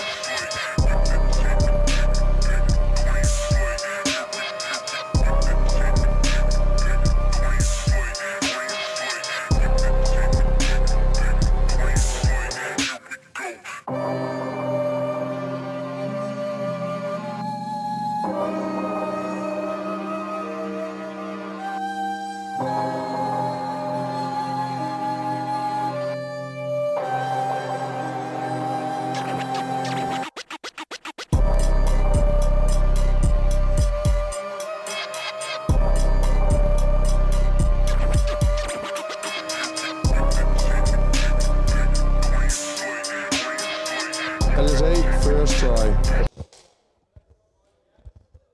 Hello, NSL Nation, and welcome back to the NSL Globals 2025.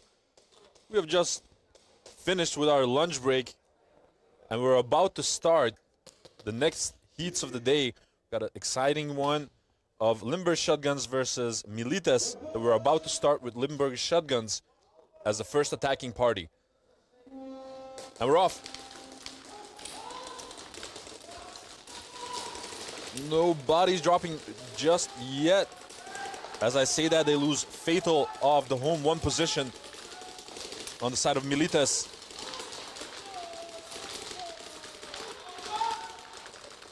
Both of these teams are slinging lanes left and right. Brana getting eliminated from the Snake. They also lose Dante. We hear a clear kill 3. James trying to keep everything under control on the D side.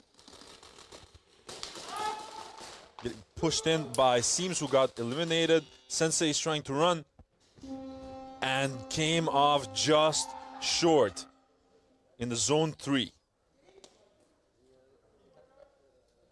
But that was one wonderful push by Limburg Shotgun, starting off strong. Kiani proving victorious in the Snake. Next team, second to none. Saviors come to the header for the coin toss. And now for the matchup of Saviors versus second to none that some of the people in the chat said, according to the games that have been played until now, that this might just be the finale teams. You like it? Yeah. Dakota is shooting with a beautiful purple high kappa that I've actually built for them. It's a beautiful little machine. But I'm really, really excited about this matchup of Saviors versus second to none. Saviors first try.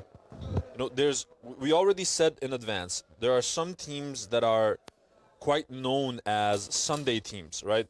They have like a rough sort of group stage and whatnot, and which is fine. And then finally, during the last day of the tournament, they sort of pop off and show us what they're really made of.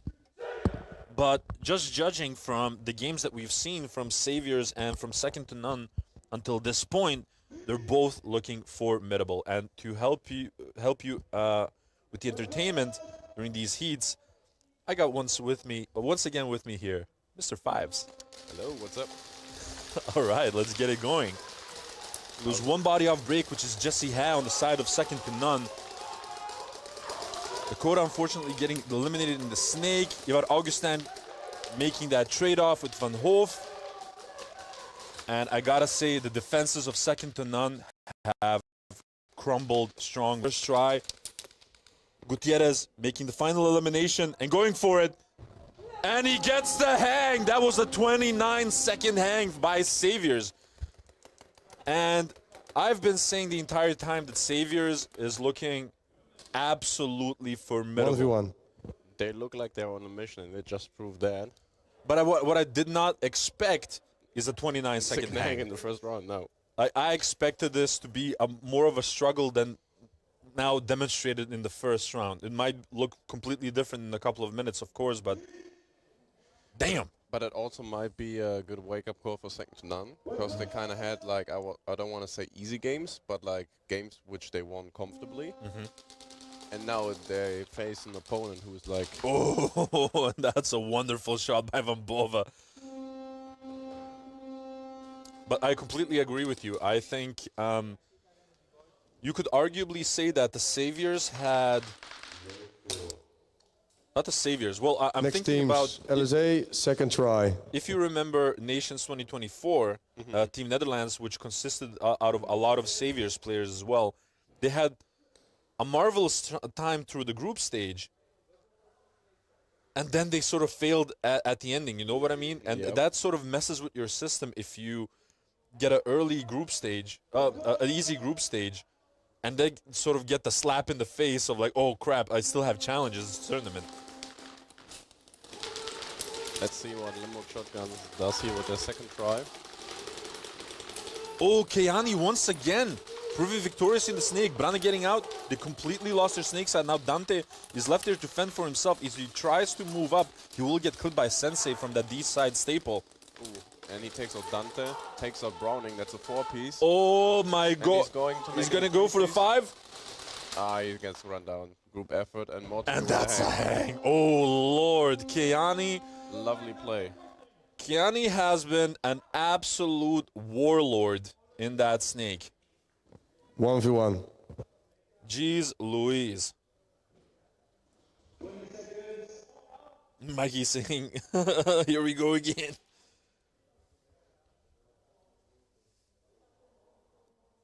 Saviors on smoke? Yes.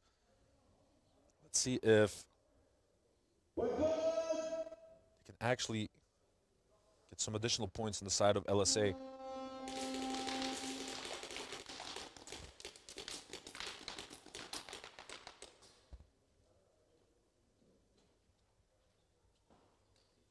Is that Kyle? Yep, that's Kyle. That's Kyle, the weapon Chape.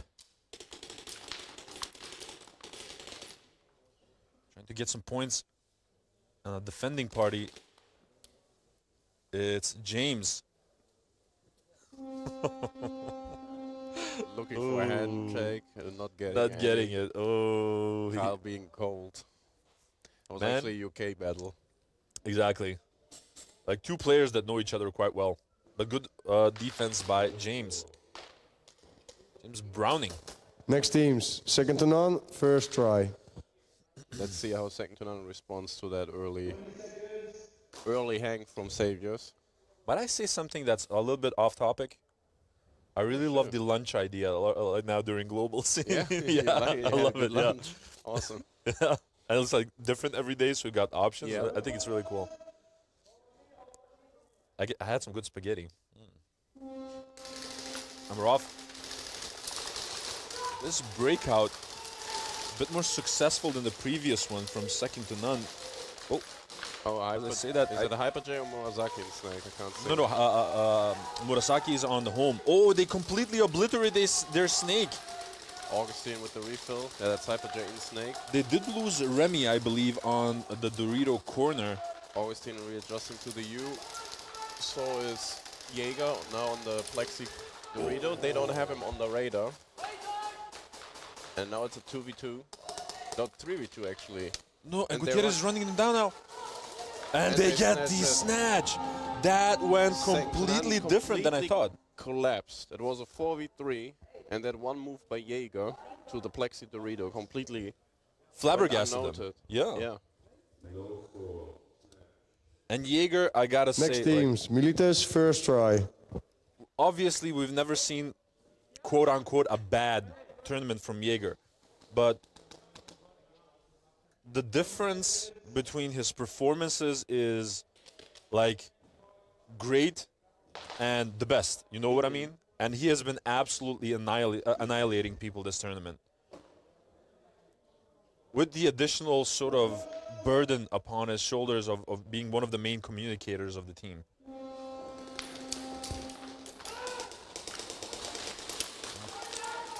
Now Keani trying to stay a little bit more unpredictable. Oh, they lose Pene, who is on the pistol from the center carbon Dorito.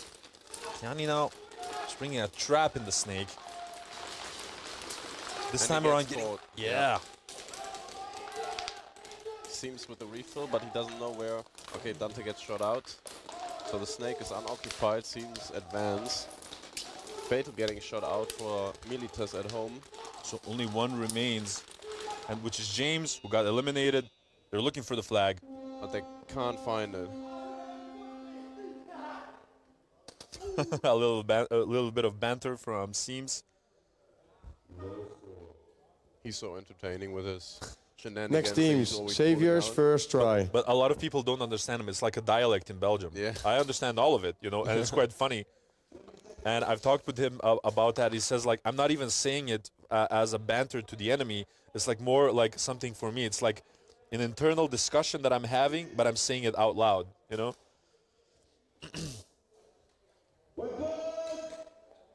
Saviors bringing the heat, says Wraith. Yeah, you can say that again. They are on a revenge mission against second to none. I'm not gonna lie, they look formidable. And same is already on second to none Snake. I'm not sure if eliminating Hyper J.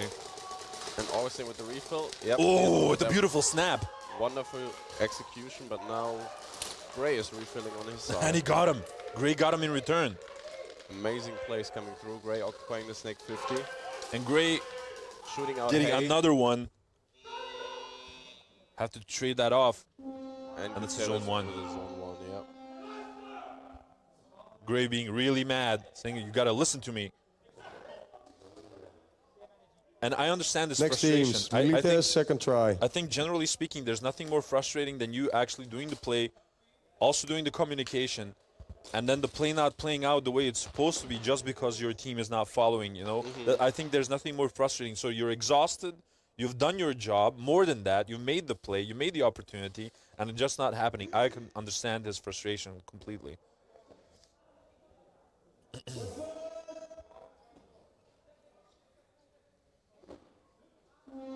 Rough. One breakout shooter on both sides. Flag is with Pena in the cross. Oh, and he's going to get pulled. Oh, no, it's actually... No, it's Dante. and Pene. Both of them. Maybe there was a miscommunication from the refs. Yeah, we might assume like so. it. No, I think this is the Ruiter here on the D2 High Cup Hub Dorito. He doesn't realize that James got shot out already. He needs to communicate with Fatal to defend against that snake. Primix getting shot out by the Ruiter. Oh, and is he the last one? He was. Yeah, oh, the Ruiter. Once again, no one paid attention to the Plexi Dorito side. No. It's really weird. Like in the past, there was a lot of emphasis on the D side, right? Because a lot of people went through that. And now it seems that it's completely reverted. Everyone's like doubling down on the snake. You know? But that opens space up on the B side, so you cannot ignore that. Because if you only focus on snake, you're going to get like... A lot of people don't realize this as well. But if the enemy is pushing hard through the snake, then one of the best sort of defensive mechanisms that you can have with this specific layout is push harder on the D side, because all of the bunkers on the D side are turned in such a way that you have enough cover from the snake.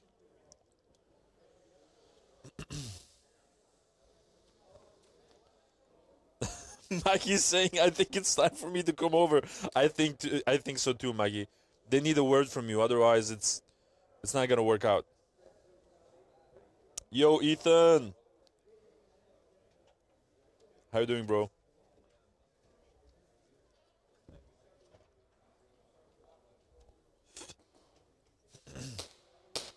So they're right now evaluating those pulls that they made on Pene and onto Dante. I think one of them was supposed to get pulled, and that both of them got pulled at the same time due to a miscommunication. That's what I assume, at least.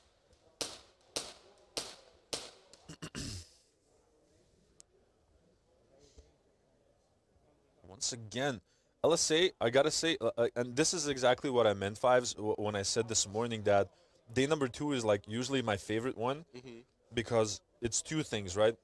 One thing is they already sort of got, you know, the warm-up and the drive from the first day, right? They also got time to rally, to reevaluate. Militas, player 17, second-degree penalty, hit during slide. So it was Dante going It was Dante. To the snake, and Pena got pulled on accident. That's a stacked penalty. And that's a stacked.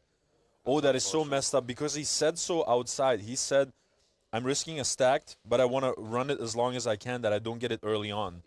Because the team is counting on me. I think that's going to be a really sour one. A bitter pill Next to swallow. team, Xavier, second try. But yeah, like for example, if you look at LSA right now, right? They're like a completely different team compared to yesterday. Like yesterday, they were still getting like into that groove and whatever, and now like they're pushing hard. They're and not as flashy as maybe they are sometimes, or like this year. But they're putting solid numbers on the board. True. And they're making it work. So I feel like obviously Saviors is for now overshining everyone, and second to none has been looking solid so far. VAR challenge requested by LSA. But I think you can't count them out. I think they're like slowly cooking something up. It's possible. At the same time, you got to realize that they got a couple of new additions in the team as well. And, you know, it really depends on how well that meshes. Yeah. Obviously, Keani has been playing the entire season with them, but, you know, the addition of Morgan and Kyle, it might depend on that as well, right? Yep. But, yeah, also one of the reasons that I love day number 2 is on day number 3, the most important one, obviously, everyone's got to go for those, you know, almost guaranteed plays, not too big a risk, whatever, because they feel like, you know, the mistakes will cost them too much. And the day number 2 is a bit more forgiving, right? So you still see some of those flashy, crazy plays, you know what I mean? So it's like really fun to watch as well.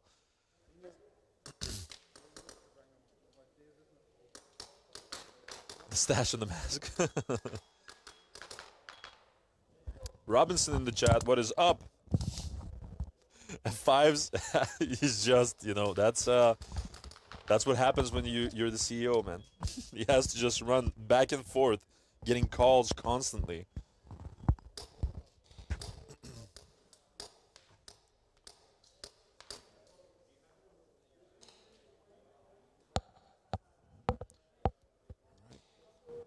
tidy this up a little bit.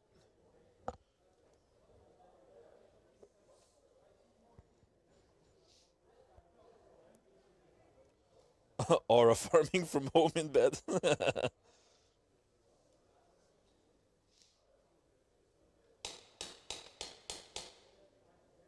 So, I'm not sure for what that LSA exactly requested the VAR check for.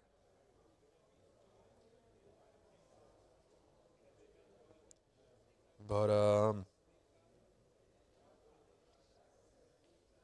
I think we'll hear it in a minute.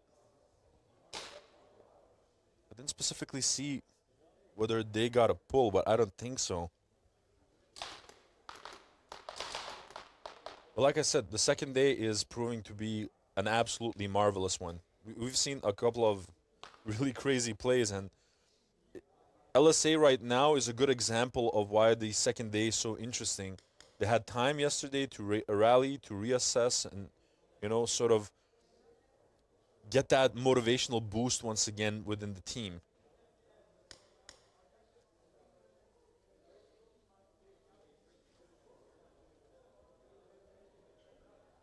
And it's working out marvelously. They're pushing hard.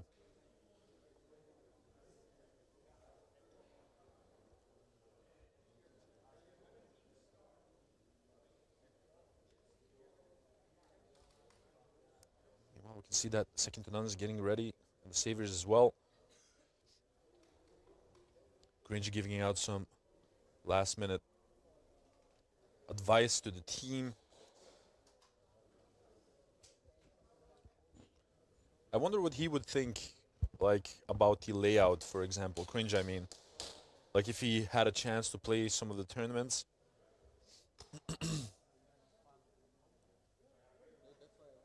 What's good, Woody?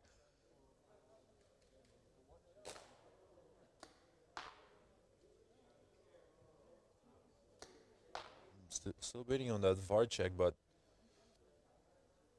So, considering the fact that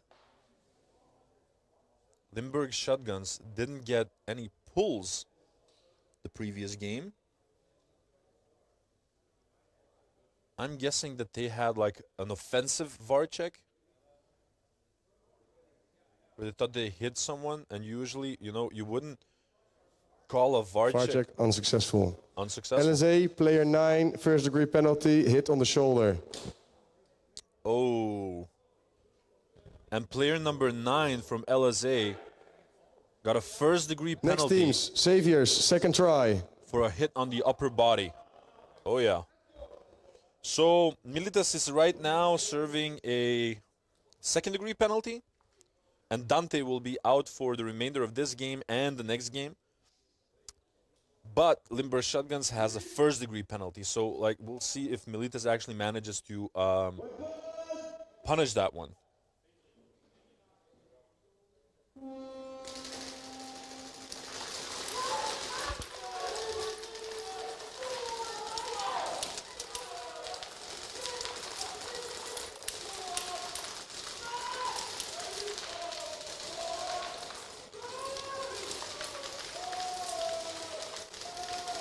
Get Hilke van Boven out of that snake corner. See a lot of good communication coming from Murasaki from that home one. No, Remy sort of seems stuck at that D1 Monk Customs Dorito. Get out solid on the side of the Saviors.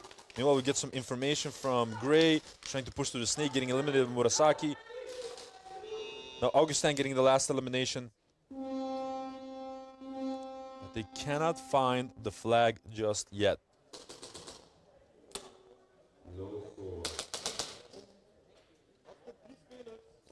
Next teams, Militas, third try. It seems that second to none is rallying themselves, getting the correct eliminations and not giving any more ground to the Saviors.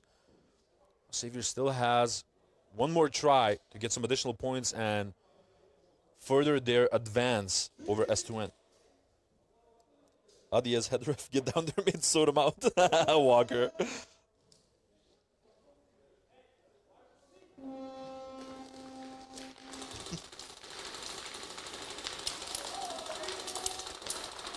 Now let's see if Militas can actually punish that first-degree penalty from Limber Shotguns.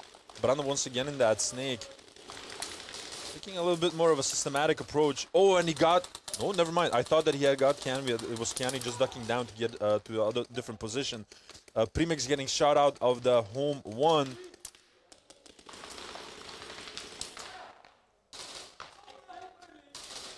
Oh, and Brando got Canny this time around, but the kill count was off. And I think that was a zone 3. Fatal was really fast with that flag.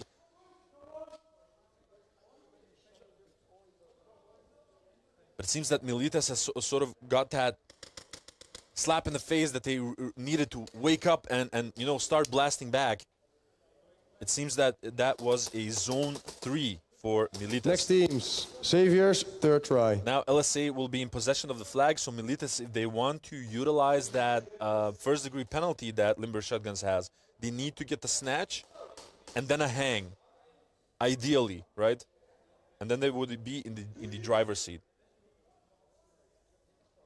But Limber Shotguns is not going to give it for free.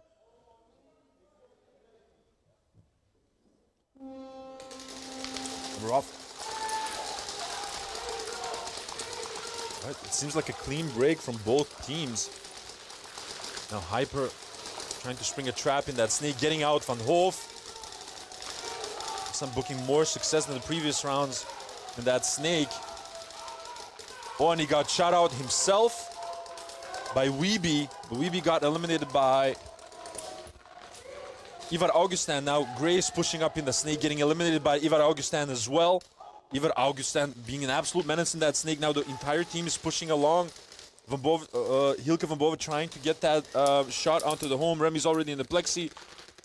Really wants that elimination of Solid, eliminating him as well. That was try number 3 anyway. And second to none has absolutely woken the hell up.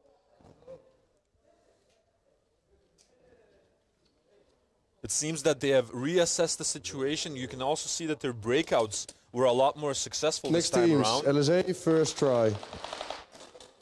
And they're getting these required shots.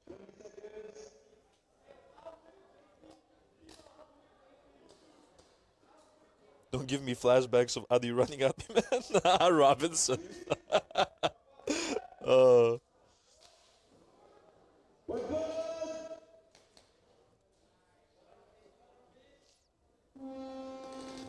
So still, LSA still serving that first-degree penalty. Let's see if Militas can actually make use of it and get that snatch. But like I said, LSA is not going to give it for free. Kiani switching it up, going into the snake side staple, trying to spring a trap for anyone trying to get into the snake. And he trades it off with Fatal. But now I think Militas has lost too much time. What potentially could happen on the side of LSA is that they simply do a reset right now, and that will not result in a snatch. Climax moving to the plus. Well, you can see that Matok is already on the D2, High Kappa Hub Dorito. Trying to communicate it with Primex, and Primex already running.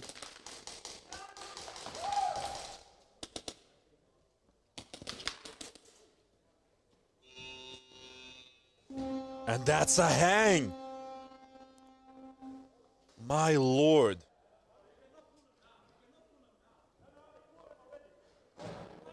And Primex got pulled in that transaction. I'm trying to figure out why. It might be because of a slow walk. But so what happened was Primex was trying to get the hang, ignored the snake player, but the snake player turned around and just hit him as he was nearing the wall. Primex dropped the flag on the location. Matika shooting out the snake player as well, picking up the flag and getting the hang. So the only reason why Primex was pulled, potentially,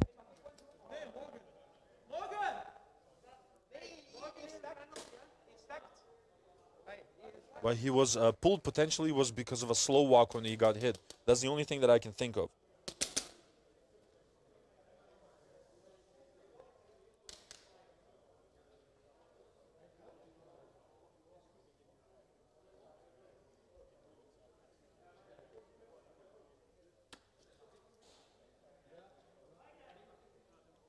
I'm trying to listen in, guys, better understand the situation, but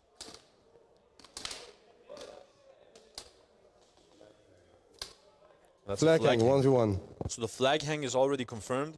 And that was nuts, guys. You got to imagine, that was a 3v5 hang by LSA. So well played by Limber Shotguns.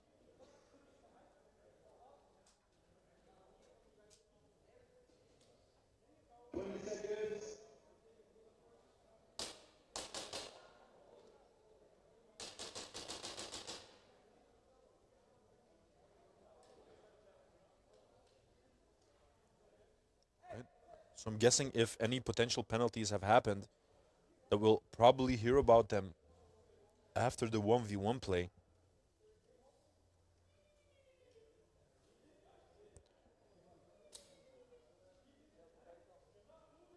Sorry, but I cannot give you any further information just yet.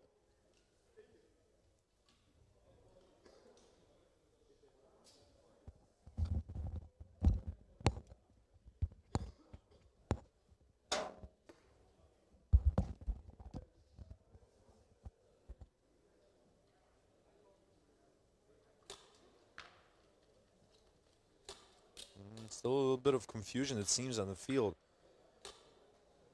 Because also Militas has been having a conversation with one of the head refs on their end.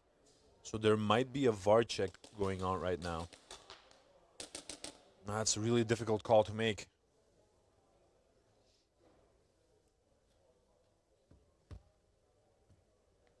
Papa Finch is saying, well played, LSA. Definitely. Like I said, that was still a 3v5.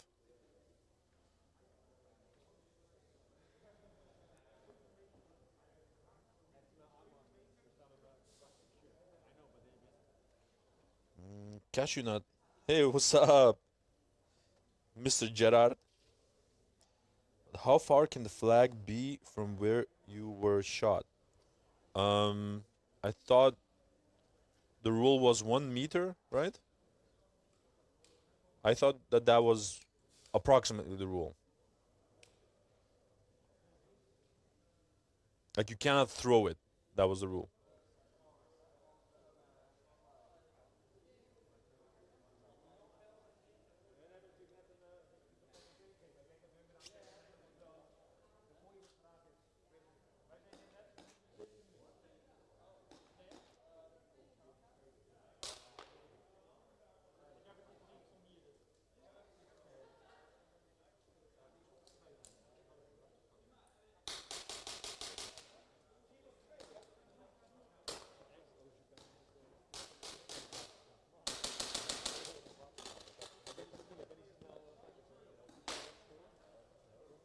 Amila.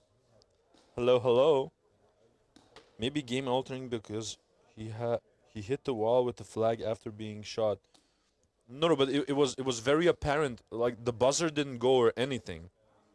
You understand? So like the timer didn't stop. It was quite sure that he got hit, and that, you know, he took the hit, and he dropped the flag approximately like where he got hit, I'm guessing, and walked away. But maybe because of that there was some confusion. Like, listen, I think maybe because he hit the wall with the flag, that the Militas guy in the snake thought the game was over because he hit the wall, hence not paying attention anymore to who was remaining from Limber Shotgun because he thought that the game was over. And that gave Matika the opportunity to shoot him and then grab the flag and get the hang. That also might be part of the story, but it's hard to say from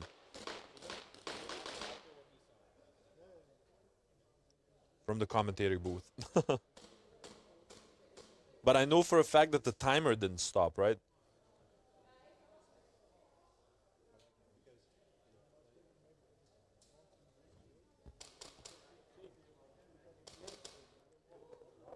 But let's maybe wait for a couple of minutes and we'll actually get an explanation.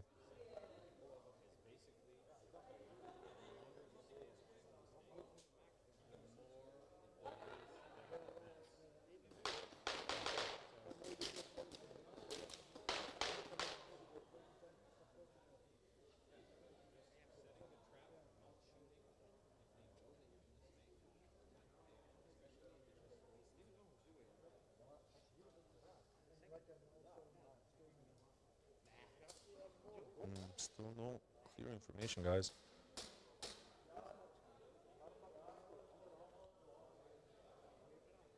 But we can definitely see that the VAR station is checking out, every scenario that they can to better understand the situation.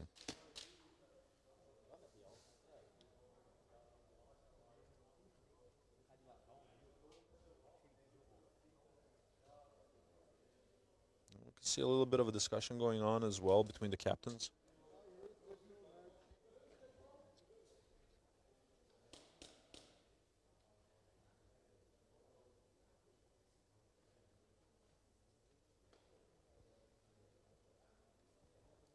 But no official decision has yet been made.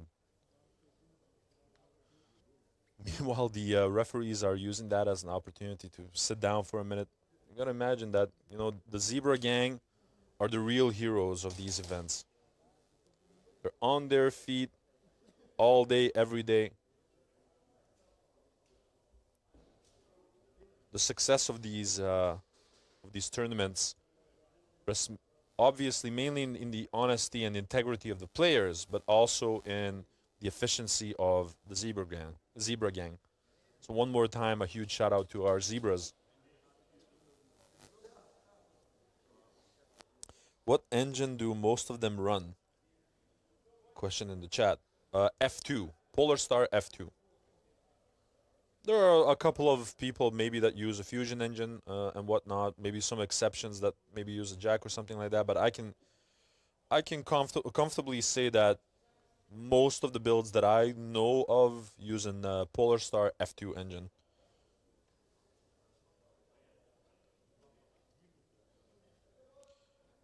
He got hit. So Cashinut says he got hit before touching the wall or crossing zone 3 line. That's unclear. I'm not sure. If he got hit before crossing the zone 3 line, then it could be considered as a game-altering play because, he sort of transported the flag further than he was allowed to, but that's the part that's unclear to me. Next teams. Second to none, first try. So wait, that was not a flag hang?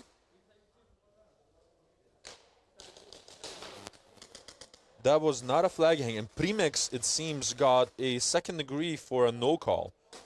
So apparently,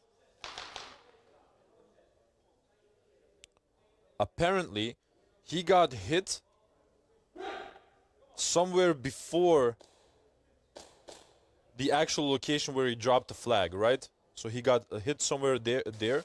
But since he ignored the initial hit and only felt the later hit, he got a second degree penalty, and it was not a hang. So next round, Limber Shotguns will be starting with 2 people. Now back to this nerve-wracking second to none versus Saviors game. Off. It seems like a clean break on both sides.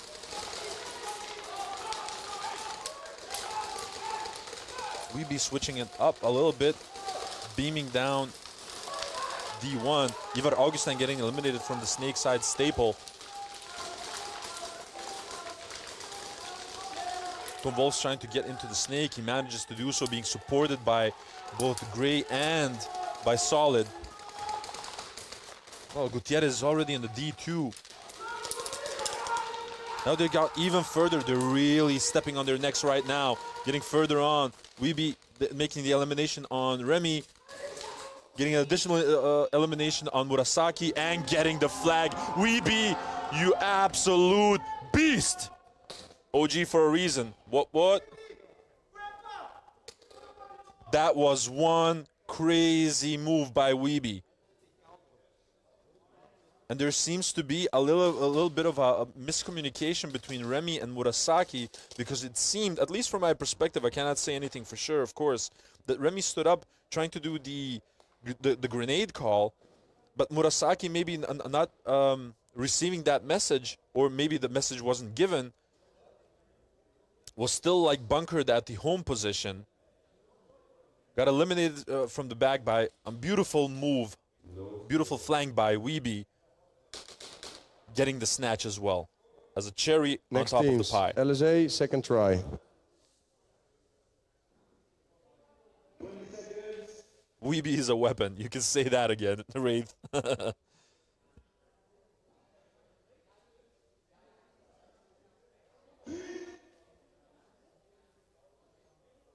Now only 2 players on the breakout wall on the side of LSA.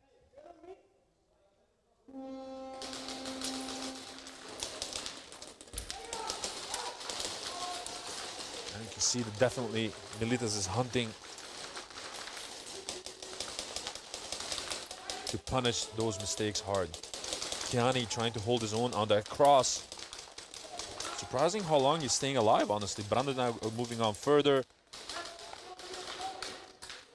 Kiani eliminating Brandon, getting eliminated by Fatal in return. He has to touch the wall.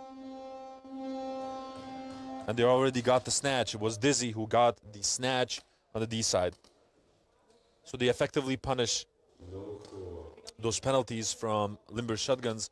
And now Militas once again has the flag possession. Still have Next 10 minutes and 14 Saviors, seconds. first try. Still have 10 minutes and 14 seconds to rectify the mistakes of the first third of the match.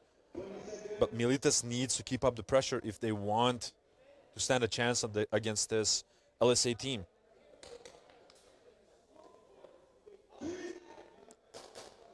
These are crazy games.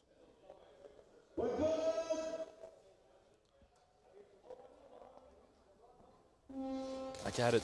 Now Saviors once again has flag possession. Let's see what they can do with it. A big move through the snake being made by Ivar Augustin. I do not think that they have seen him. Actually, Tom Wolfs needs to be extra careful this time around. Remy's being absolutely bunkered. He's not being able to shoot back at all. A big move being made by Ivar Augustin, eliminating Tom Wolfs. Now it's up to Hyper J to get the second elimination, to get the dominance over the snake. Weeby getting eliminated by Murasaki. Now Hyper J is battling it out with Gray. Solid is trying to support him the best he can. Meanwhile, Gutierrez still on that Dorito corner, trying to get any sort of angle. Remy moving on to the D1. A beautiful push to the Snake 4 by Gray, getting the elimination on the Hyper J. And now he's being a menace from that Snake. But Bova needs to be extra careful. Gray getting eliminated, actually. That's huge. They've lost a huge chunk of frontline pressure thanks to that elimination. Now Remy's moving further. They really want that flag back. I cannot see it just yet. And I think it might have been with Gutierrez on the Dorito corner. Yeah. So no snatch, but also didn't concede any further Next points. teams, Militas, first try. That was some excellent shooting by both teams, honestly. But thanks to that elimination onto Gray on that Snake 4, they relieved themselves of a lot of pressure on the front line and used that to sort of stampede.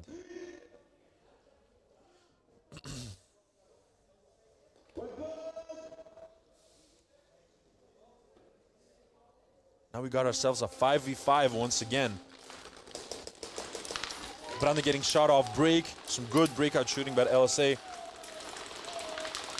Now Dizzy is already on the D side staple. He's going to be probably battling it out with Sensei, who's on the D3 Antrax Dorito. Very close to his proximity, so Dizzy's right now just being very patient. Sort of anticipating that Sensei will get closer to the 50 line. Fatal trying to hold an angle on the Snake side of home. Moving to the cross, trying to support more on the Snake. But now Kevin Boca is getting in the danger zone because Keani has been running that Snake uncontested.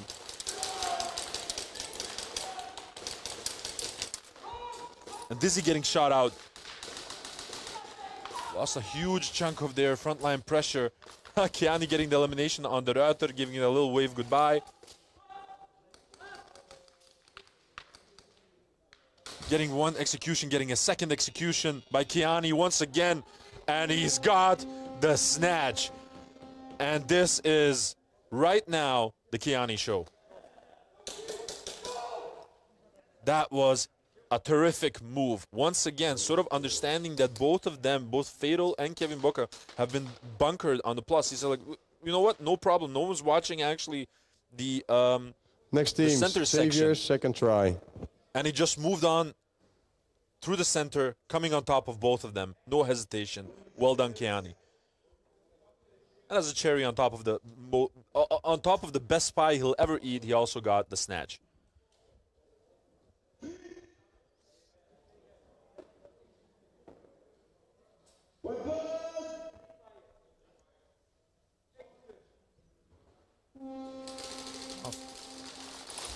Back again to that Saviors versus second to none game. Lose Ivar Augustin off break.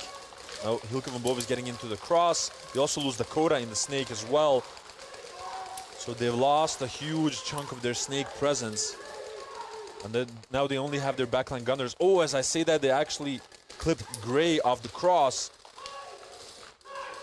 Now Weeby is getting closer to the 50 line. Getting shot out, unfortunately. Murasaki also getting shot from the home one, Kefe Airsoft bunker. Tom Wolves is trying to get closer, also getting shot out. Solid as well.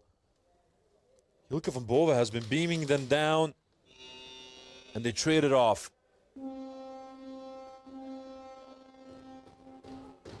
That was fantastic defense as well by Lars Gutierrez, because... Next teams, LSA, first try. With enough momentum, those could have been more points. That could have been a snatch, I apologize. This is a really powerful game that we're watching right now.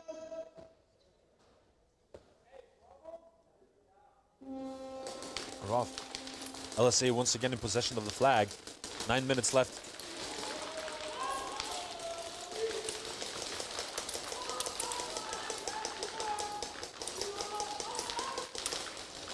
A lot more systematic gameplay this time around. Now Viper is trying to book some success in that snake. Brande getting shot out. Now Sensei is already on the plexi, giving the information to his team, being supported by Matika from the D2. Climax is now on the D1. On Customs, Doritos trying to get a little bit further. And he got to the D-side staple. Trying to suppress their Dorito corner. Kevin Boca trying to battle it out with the snake. They lose Dizzy on the D1 on the side of Militas. Fatal moving to the home position. But Primex has lost sight of him. And he got shot. Oh, that was actually a genius move by Fatal. Shooting at 2, shooting at 3. And he got the snatch.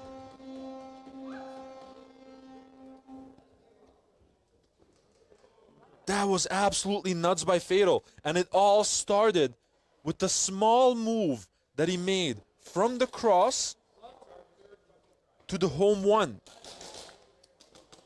And as Primex tried to execute him by rushing forward, he thought like, huh? He was here just a second ago. And he got shot in the back by Fatal. Also shot the flag carrier in the zone 3. And he got the snatch. Now, what they're checking right now, probably with the VAR, is whether everything was legit, whether that Fatal was shot or not in that entire transaction. Ooh, wow. These are some of the most intense games up until now. Jeez Louise.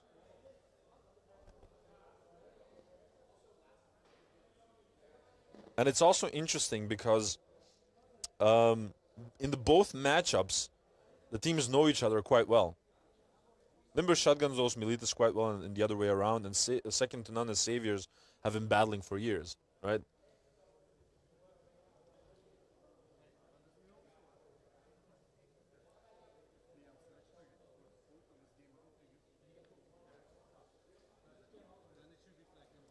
The head referees are now checking with the VAR Everything was legit. Can imagine if that was not completely clean, then penalties will surely follow.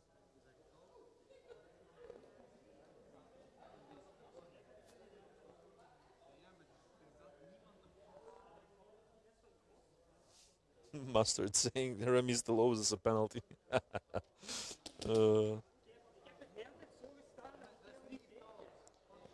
Militas, player 21, second degree penalty, no call, hit on the gun. Militas, administrative penalty, early buzzer. Oh, that's a game altering play, automatic bonus point, flag hang plus bonus points for LSA. Oh Lord. So in that transaction, what actually happened was Fatal got hit Next on teams, the gun. second to none, Saviors, third try. So Fatal got hit on the gun. Obviously, he didn't feel that one. Assumed he wasn't hit. Got the snatch. And because he hit the flag carrier as well in that entire transaction, I also got the snatch, obviously. That's going to be game altering. And they also have an early buzzer. So not only did LSA get flag hang plus bonus points, they also have to start with 3 people the next round. Oh Lord. Militas is getting buried right now. But back to second to none versus Saviors.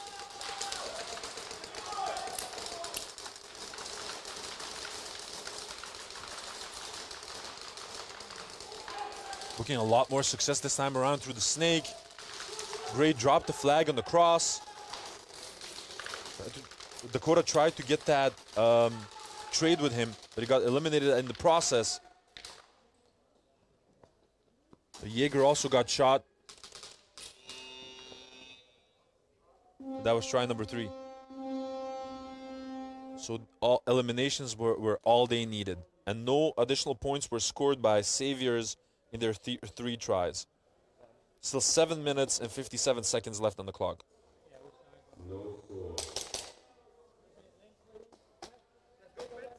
Next teams, Militas, first try.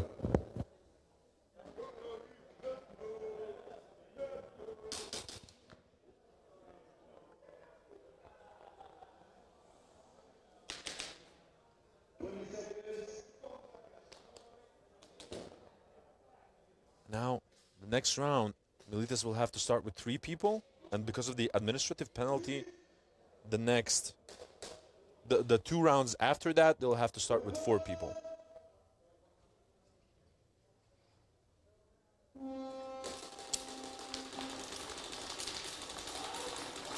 Dorado trying to just break out the best he can, but Viper is already in the enemy snake.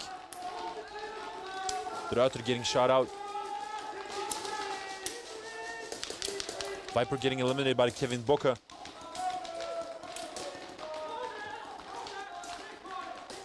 Militas truly trying to hold him at bay. Simon already on the plexi. Kyle Chape. They're looking for the flag. And I think that was a tad too late. All things considered, that was quite some good defense by Militas.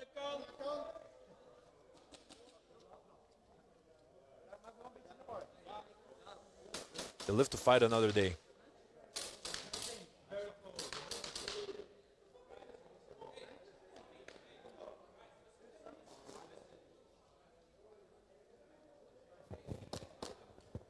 LSA, player 77, second degree penalty, middle exit. And a second degree penalty for Limber's shotguns for midfield exit. So the next game will Next teams, second to none, first try. The next game will be 4 versus 4 for LSA and Militas. Meanwhile, the second to none game versus the Saviors game. Still very intense, very neck and neck. Saviors still with a comfortable lead of 13 points.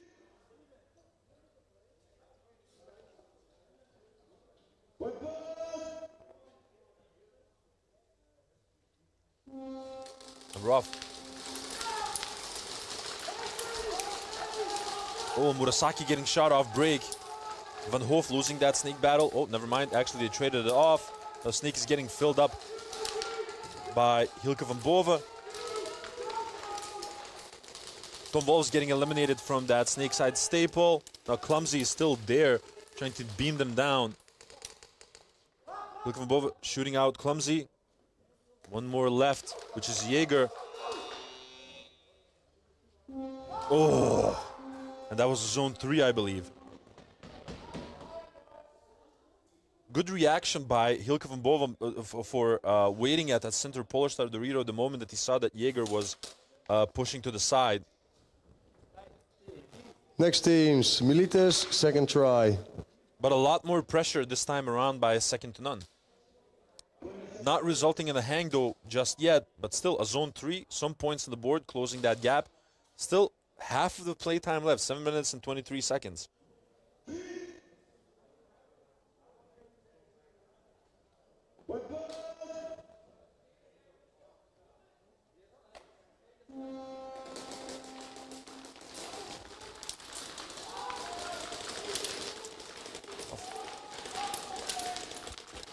So it's a 4-on-4 right now between Limburg Shotguns and Militas.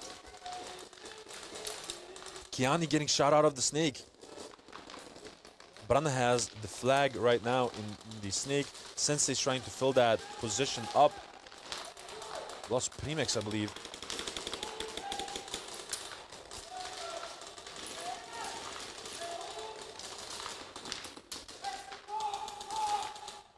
Sensei's trying to get a pick onto Branne in the snake, but Branne has already moved to the snake side staple. Getting the elimination. And that's a zone 2, I believe, by Militas.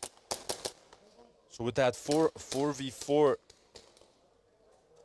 they managed to get some additional points on the board to get a little bit further away from that potential mercy rule.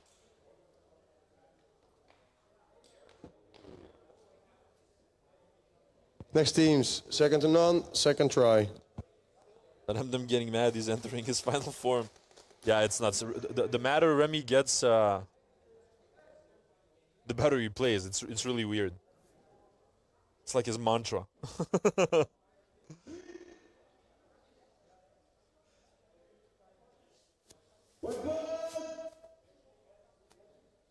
Back to it. 7 minutes, 23 seconds left. Xavier still in a nice, comfortable lead.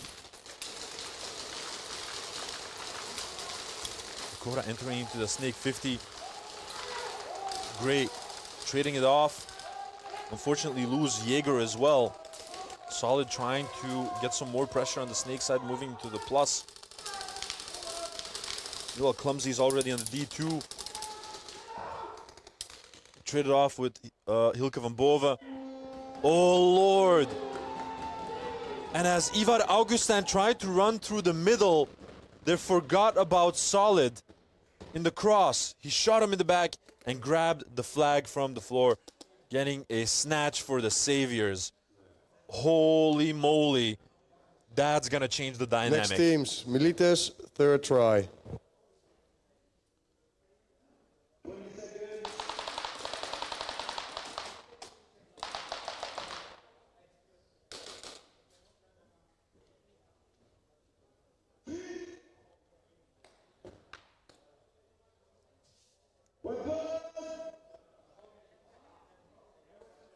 Back to this.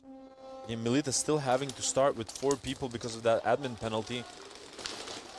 Kiani sort of noticing that they aren't using that snake now because of the 4v4, the four-player setup. Just moved through the snake completely freely, and now Branne getting shot out by Kiani, and he already got the snatch. Oh, and I gotta say, Kiani has been annihilating this game. Getting that elimination onto Branne and getting the snatch immediately, basically from his hands. Xavier's first try. Stone cold killing, beautifully done by Kiani.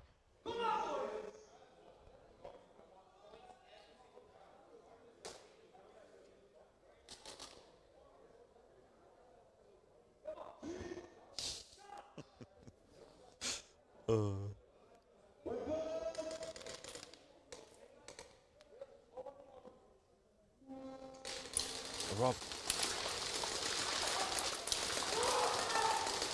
Oh, that was smart by Ivar Augustin. If he would have continued a couple of centimeters more, he would have get absolutely torn to pieces by Gray, but he stopped in his tracks, and now he traded it off with Weeby.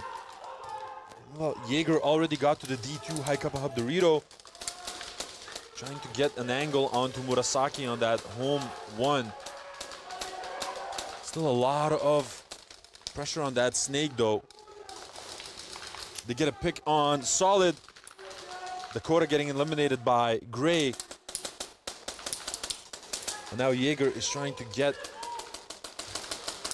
more pressure on second to none's snake side. Meanwhile, Murasaki is just watching that angle towards the snake.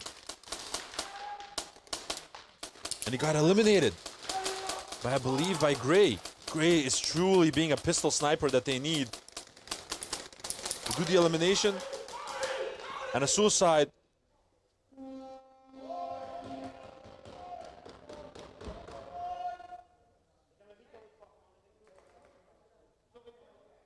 Wait.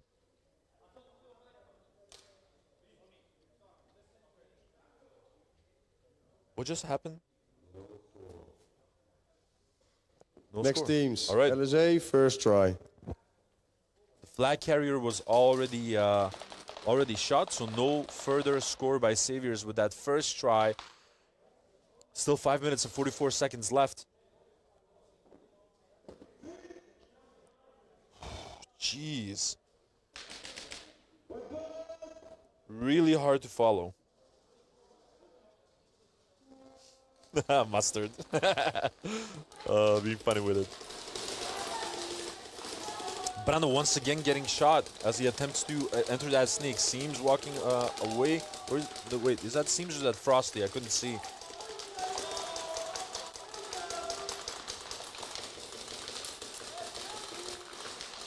Now, the Ruiter is trying to support from that Dorito corner.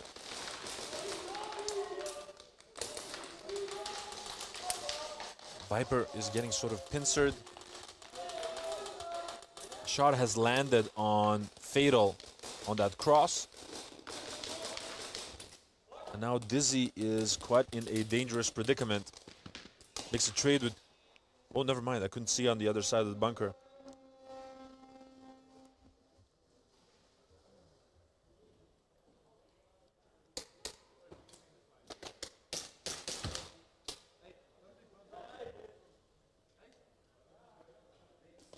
But I'm trying to understand.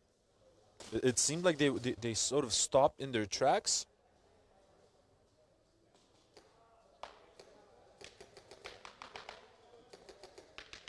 My, that was quite a chaotic sort of push forward.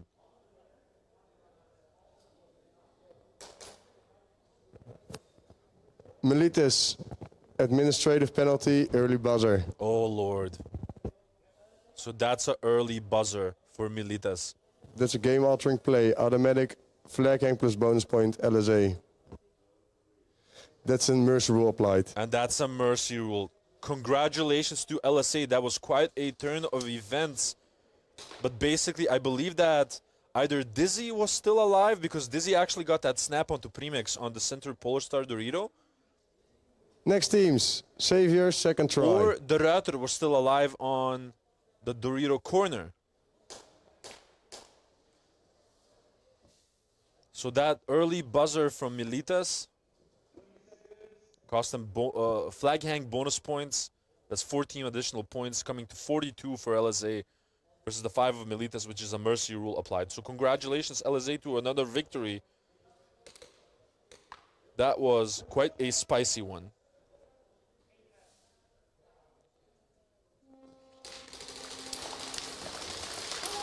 Rough. Oh, Gray actually sort of low walking towards that snake 4. Getting an elimination on Hilke van Boven, but losing Weeby in the process. Solid trying to fill up that void on the plus. Dakota trying to get an angle on him, but unfortunately getting shot by Solid. Oh no, Ivar Augustin is in that snake 1, trying to get an angle on Gray, which he actually manages to do, but it cost them Murasaki. And I think it's only Remy and Augustin. Augustin getting shot out. And Gutierrez getting a zone 2, I think. And it's incredible how Saviors is making these smart investments in the arena. Like, they're not afraid to send one body. You guys play back-to-back, 1 minute quick refill. So they're not afraid to send like one body into the snake to make either a trade or whatever, so that the other 2 people that are filling that void sort of can follow up twice as hard. Strategically, they're looking incredible.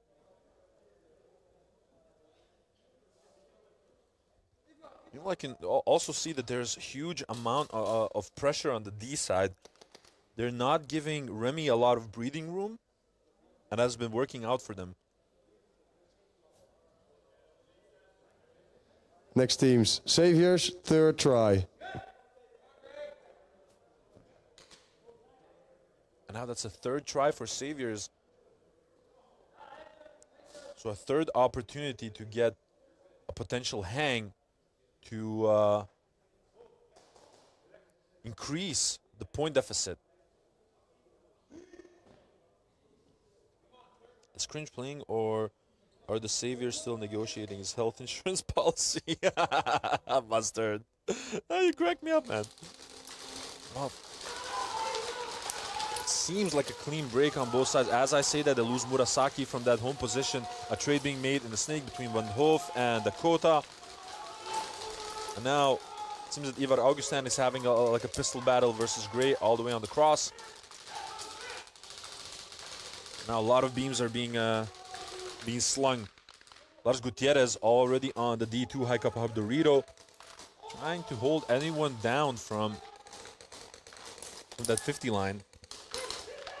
Lose Hilke van Boven on the snake side. Now Gray smells blood. Makes the trade with Ivar Augustin. And once again, Remy is the last one left. He got shot out.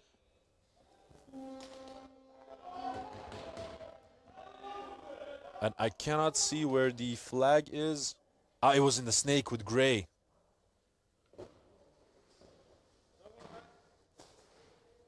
But to answer your question, Mustard, Cringe is not playing. He teased a little bit his potential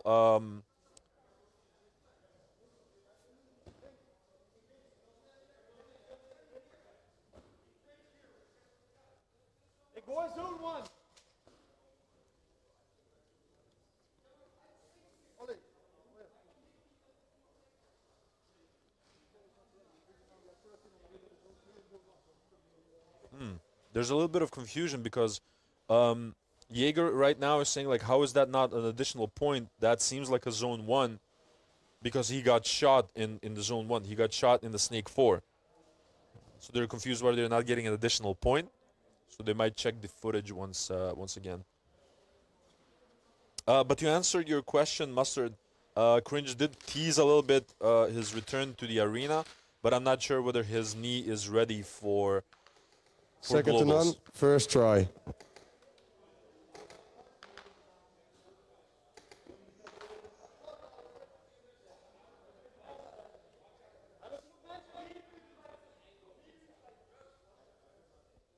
Four minutes and 15 seconds left on the clock, guys. And second to none is losing time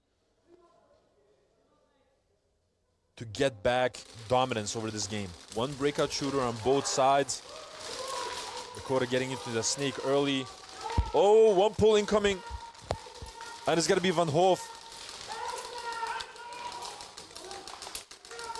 That's 2 bodies that they lost on the side of Saviors. Meanwhile, Gray is now on the D side, trying to get an angle over there.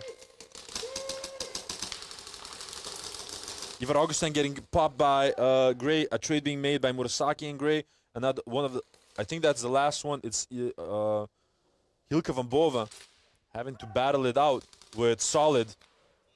Getting that shot, running for it. And that's going to be a zone 2. Good shooting by Hilke van Bove, keeping his composure. And I can imagine him keeping up the kill count pretty well, because otherwise he would not have risked still making a play with the flag as the last person alive. Good shooting. But that was a very aggressive push forward by Saviors on the D side.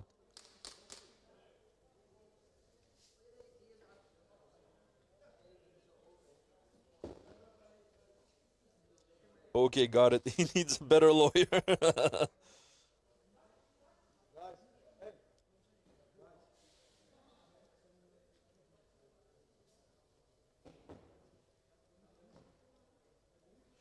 It's the Beard saying it's the last event. Saviors are looking good this weekend. Saviors, player 77, second degree penalty, hit on the belt. Saviors, player 21, second degree penalty, hit during slide. So two pulls on Saviors. One is Van Hoof. And another one.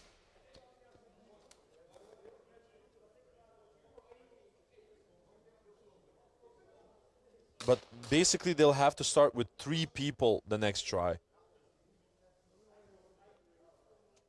So Beard saying it's the last event. Saviors are looking good this weekend. No reason to risk another year on the last event of this year. Completely agree with you.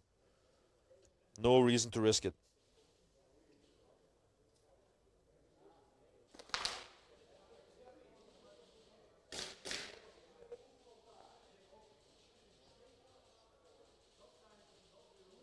No, I agree with every word. They're looking great, looking confident. Looks even like they're having a bunch of fun. Assuming after the conversation that I had with them outside during the breaks. So yeah.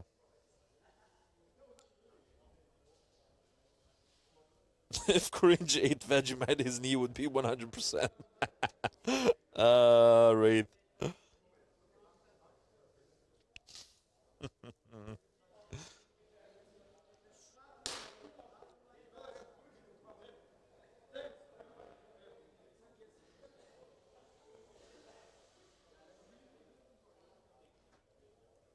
I'm just wondering what they're checking right now, because I thought that they confirmed those 2 pulls.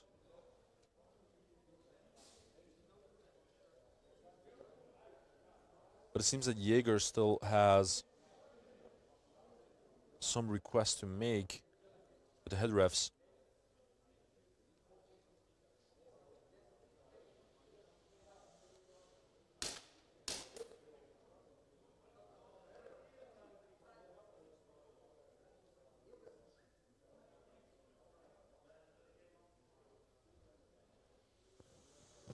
Second to none, second try. Yeah, second to none, second try.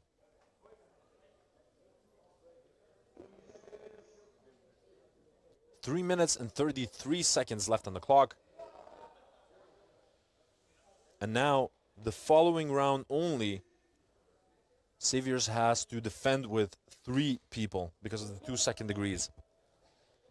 Let's see if second to none manages to punish this. They're pushing hard on the snake side as well. Gray getting closer. Ooh, beautiful elimination by Gray onto Ivar Augustin, getting eliminated by Hilke. Hilke trading it off with Solid.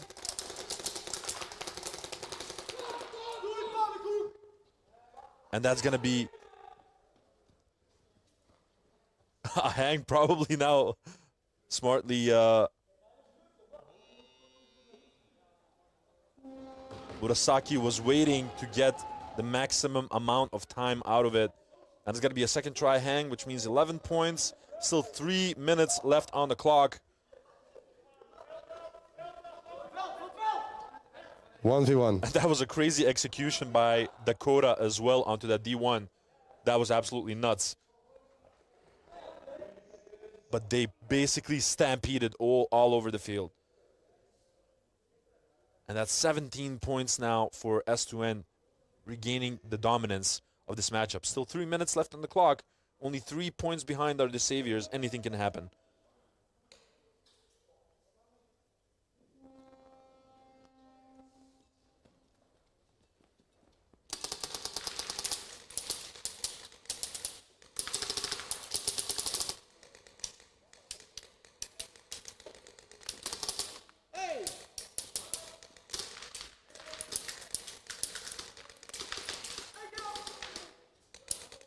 And he got him.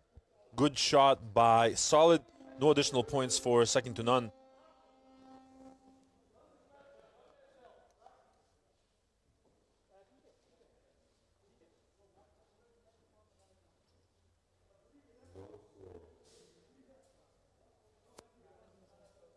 No additional points, so Xavier still has 3 minutes. Quick minute.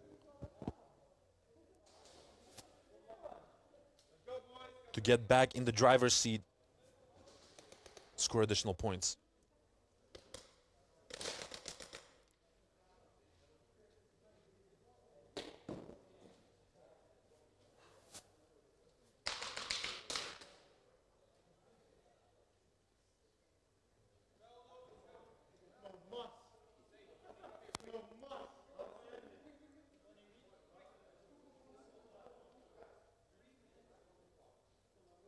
Here, Cringe giving them some Xavier's instructions. first try.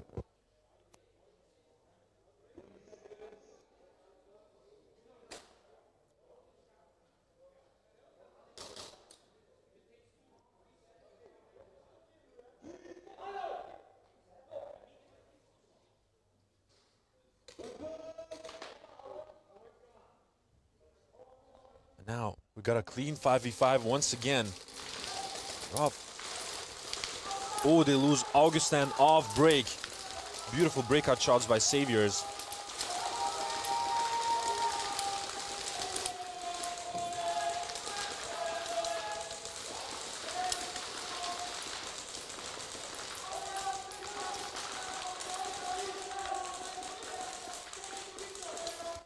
Some good communication by both parties.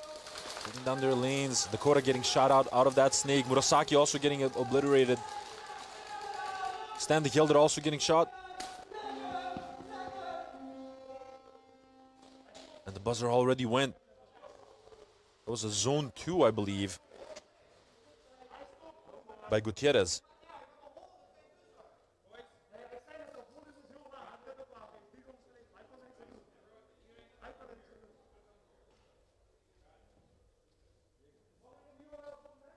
There's a specific, like, if I heard that correctly, there's a little bit of commotion about the volume of the buzzer at this moment.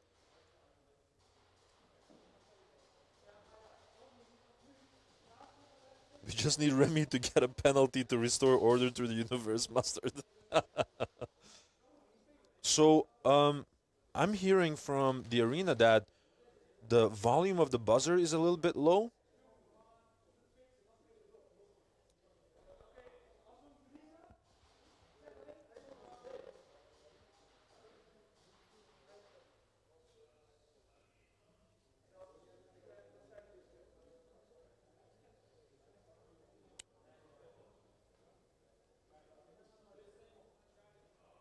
Yeah, that was a zone 2, so they're only 1 point behind. Still 2 minutes and 22 Xavier's seconds left second try. on the clock.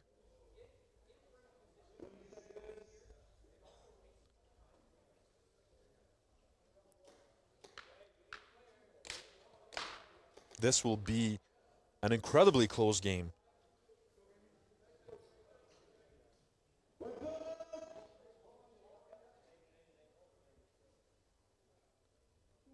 And rough.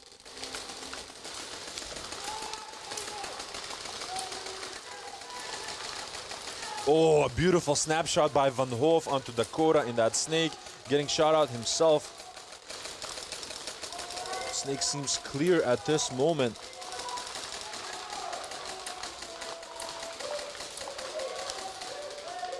Saviors are just holding lanes, second to none as well, trying to hold them at bay.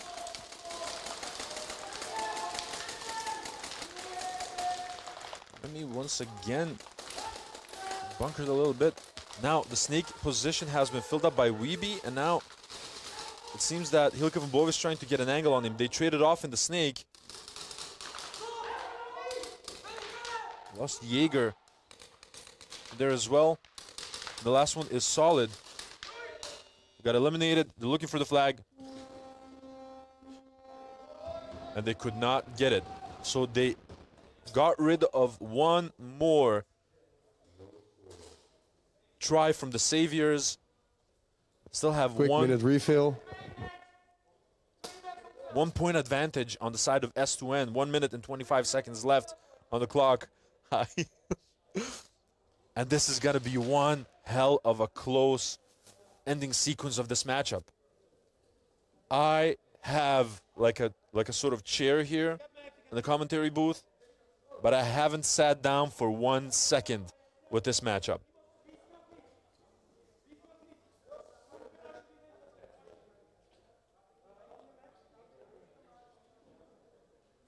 Good morning from California, Adi.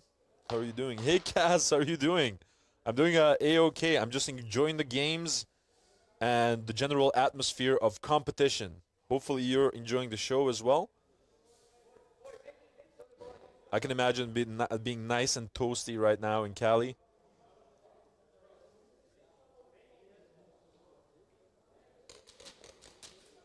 How do you need a friend? You need a friend to cast with you. Well, I've been getting different people in the commentary booth with me from time to time. Like Fives has commentated with me today as well. Third try.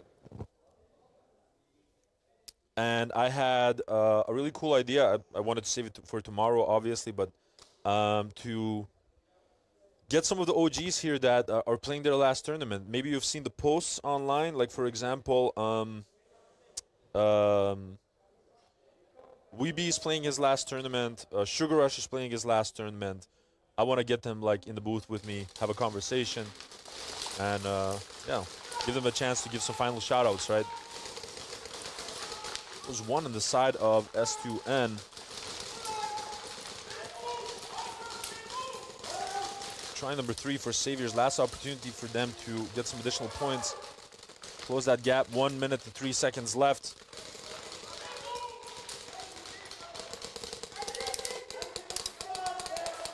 See that Weeby is beaming down from that D2. Trade being made in the snake. Ivar Augustin trying to get a cut on to Gray. Gray eliminating 1, eliminating 2, eliminating 3, and he's gunning for it. Oh my days. Gray just popped off, killed 3 people. Well, eliminated 3 people. Quick minute refill. Started running like Usain Bolt and got a zone 3. Man absolutely popped off. So right now they brought S2N in a position that they need at least a zone 2 to equalize the score or get a zone 3 for the victory.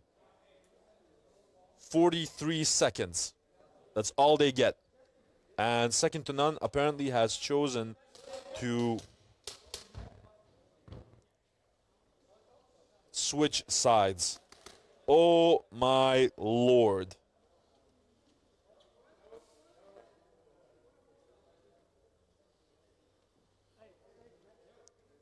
Gray just cut through them like a hot knife through butter.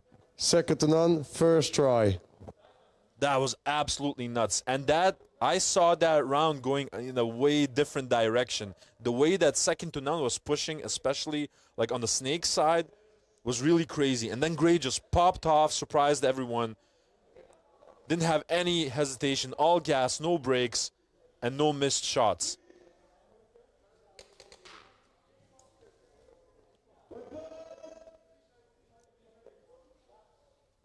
Yeah, guys. Rough. Cannot see where the flag is just yet. Hilke van Boven getting eliminated. 30 seconds. Now it's the crucial time. No one wants to take a penalty right now. Dakota getting eliminated. Oh, he trades it off with Gray. Cannot see the flag anywhere. 16 seconds left. Oh, Remy getting pulled. Oh, that's huge. Murasaki getting eliminated. Hilke van Boven. No, that's actually Ivar Augustin getting shot. And that's going to be a snatch by Solid.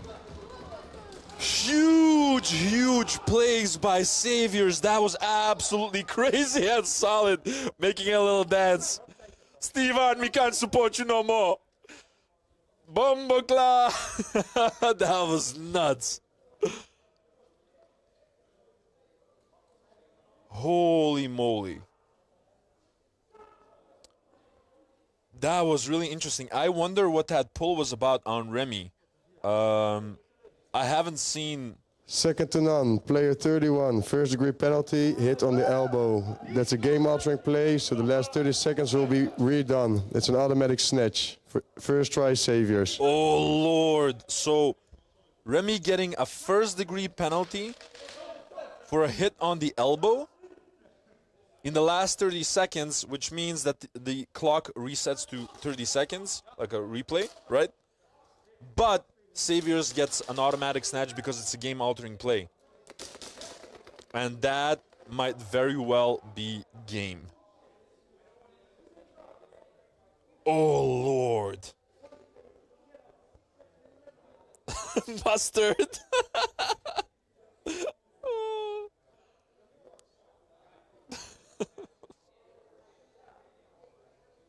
The prophecy has been fulfilled. That was crazy. Right? I cannot. The composure on the side of Saviors is absolutely nuts.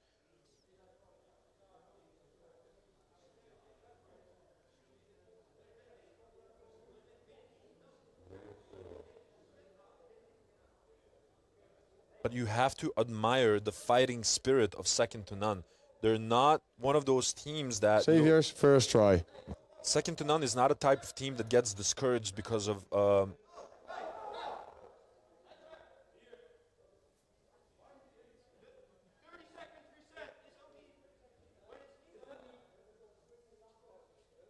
there's a little bit of confusion.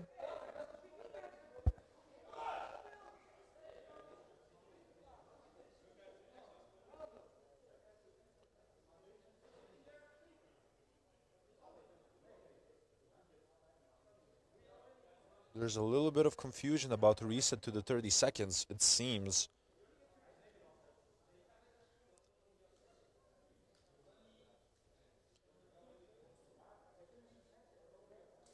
Haven't seen Adi this excited since the cheese balls from last year. Hey, come on, man. Don't even mention those. I still miss them. We can't get them here in Europe. I miss those cheese balls. Saviors ate their Vegemite. Look at him go. All right.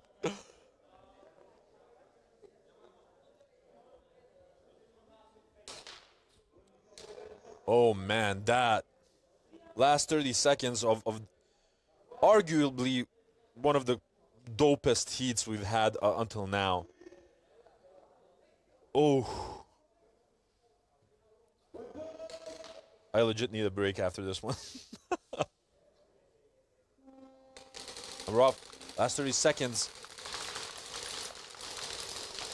They lose Weeby off the cross. Some lanes are being shot left and right.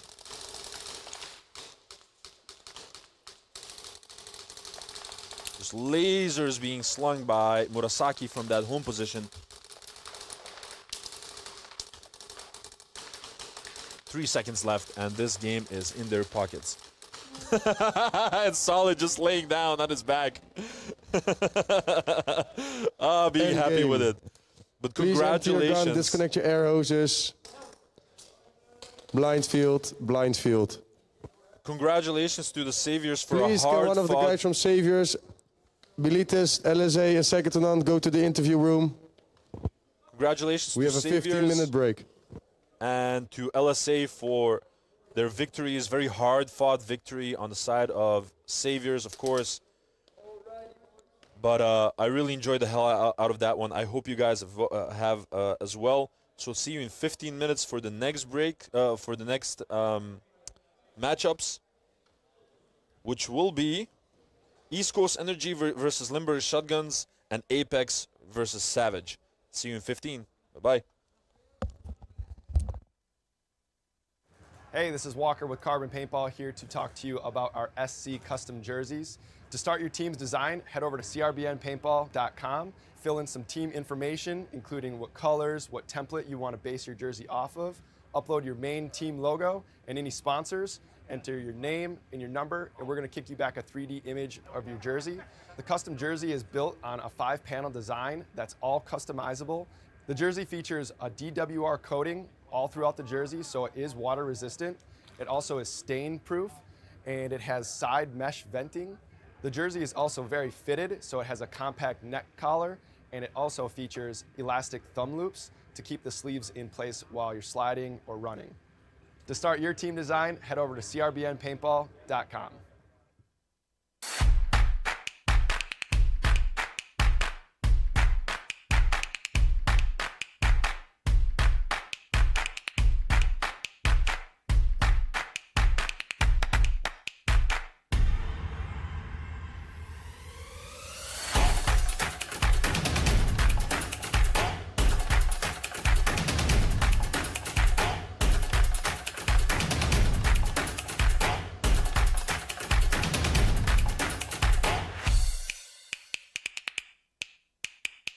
I started playing Airsoft at a young age just like many of you. The thrill, the strategy, the community, I fell in love with it.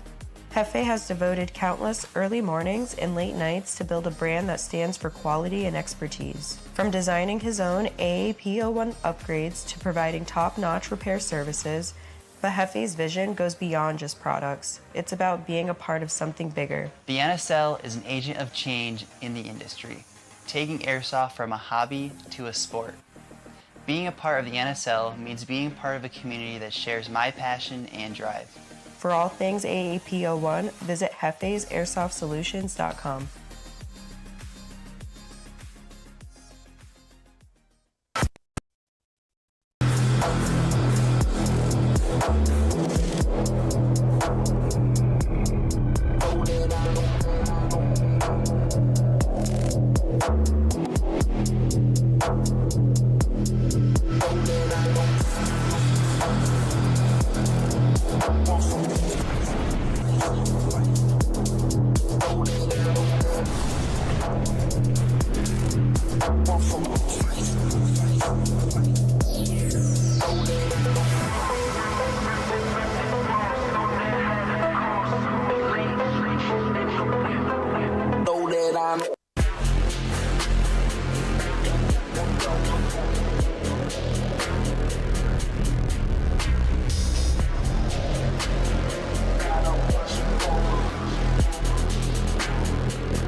Now I am become death, the destroyer of worlds. I suppose we all felt that, one way or another.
I started playing Airsoft at a young age just like many of you. The thrill, the strategy, the community, I fell in love with it. Jefe has devoted countless early mornings and late nights to build a brand that stands for quality and expertise. From designing his own AAP01 upgrades to providing top-notch repair services, but Jefe's vision goes beyond just products. It's about being a part of something bigger. The NSL is an agent of change in the industry, taking Airsoft from a hobby to a sport. Being a part of the NSL means being part of a community that shares my passion and drive. For all things AAP01, visit hefesairsoft.solutions.com.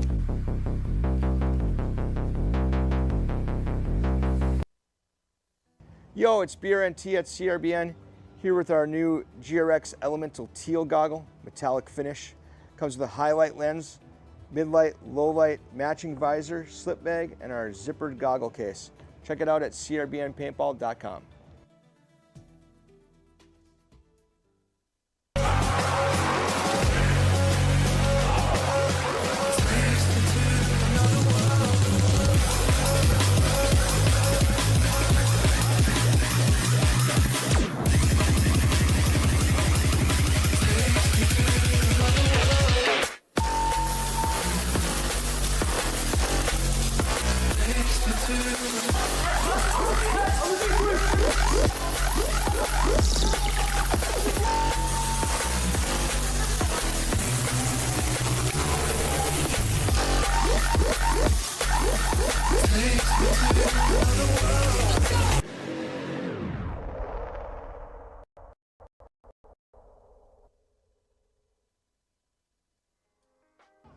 Yo, it's BRNT at CRBN, here with one of our newest GRXs, ModCam Urban, striking M90 style Swedish camouflage.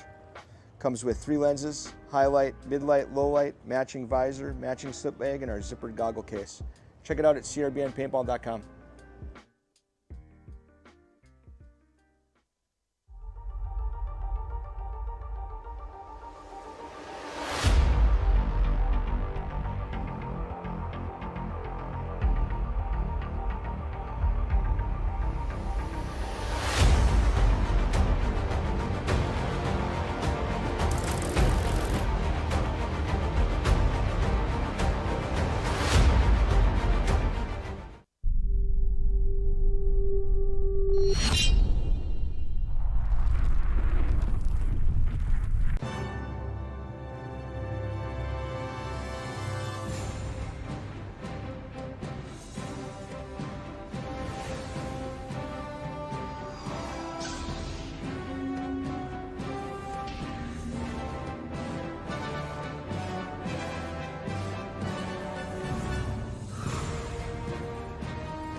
Hi guys, I'm Kyle from Cappa Hub. We're the head sponsor for NSL 2025 season. We're a UK-based company and we specialise mostly in Kappa builds, so Kappa parts or actual full builds. But we do also do M4s. This is a Monk one. And we also do everything that goes in it, from your gorilla boards to your engines, to your triggers, to regs, everything like that. If you do need a slide for a Kappa, we've got plenty of those in 4351, and as well as grips, if you want a grip. Goggles, we will be stocking JTs real soon, so everybody's hyping off these JTs, we'll have these in. So we're going to try and make it over to NSL, or Real Strike, as much as we can this year for Challengers, Pros, and for Nations Cup as well. So if you're there, come and say hello to me. I'll be wearing something like this, or you'll see me somewhere. Also, we'll have a range of our products in the Real Strike shop on the left-hand side as you walk in. It'll be Kappa Hub corner. You can't miss it. It'll be lovely to see as many as we can over there, so pop up and say hi.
operation of the machine becomes so odious, makes you so sick at heart that you can't take part. You can't even passively take part. And you've got to put your bodies upon the...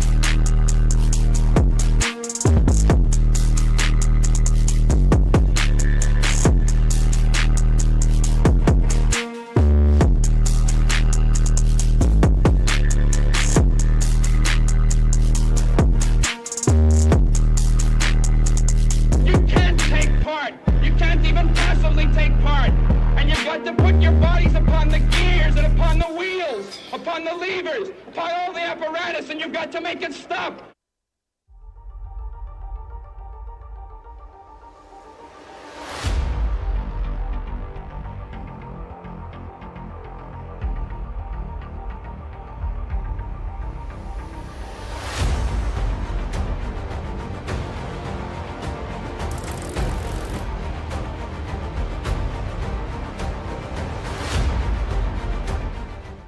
I started playing Airsoft at a young age just like many of you. The thrill, the strategy, the community, I fell in love with it. Jefe has devoted countless early mornings and late nights to build a brand that stands for quality and expertise. From designing his own AAP01 upgrades to providing top-notch repair services, but Jefe's vision goes beyond just products. It's about being a part of something bigger. The NSL is an agent of change in the industry, taking Airsoft from a hobby to a sport. Being a part of the NSL means being part of a community that shares my passion and drive. For all things AAP01, visit jefesairsoft.solutions.com.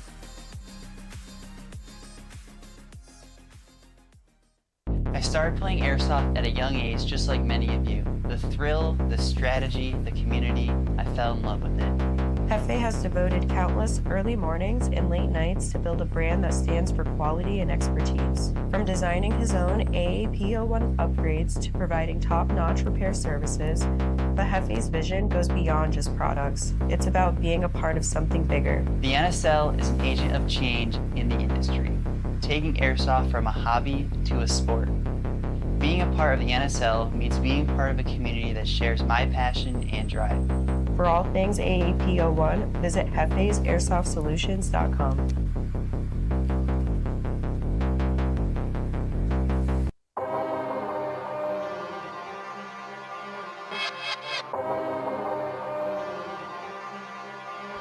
Now I am become death, the destroyer of worlds. I suppose we all felt that, one way or another.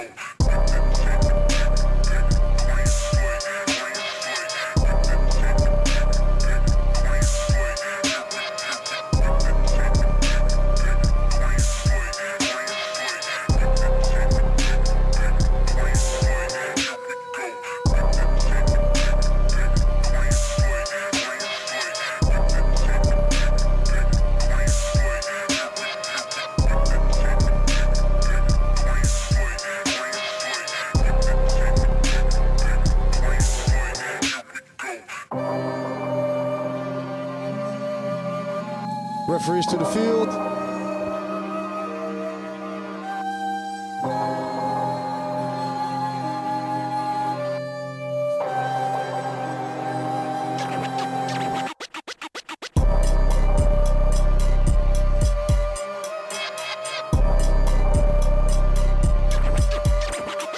Everybody, please put your glasses and your masks on. Next teams, ECE, LSA, Apex, Savage, come to the field and crony your gun with the referee.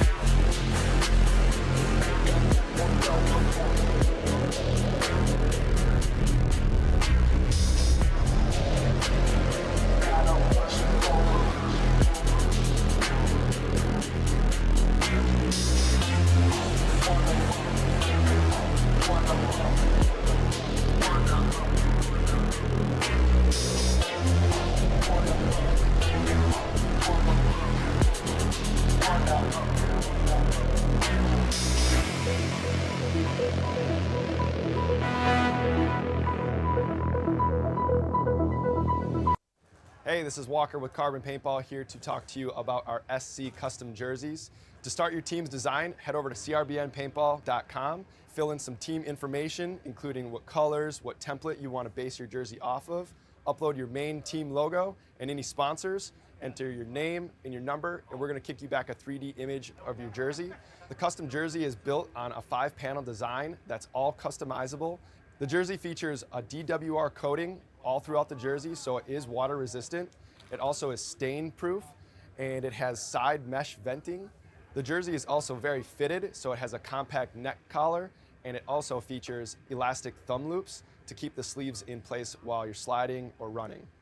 To start your team design, head over to crbnpaintball.com.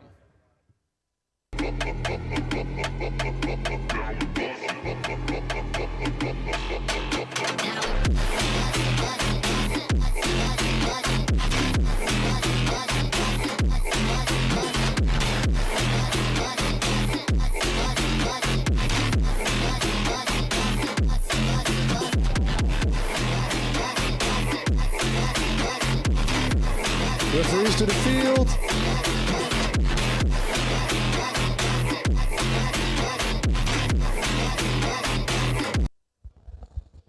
Hello, beautiful people, and welcome back to the NSL Globals Cup 2025.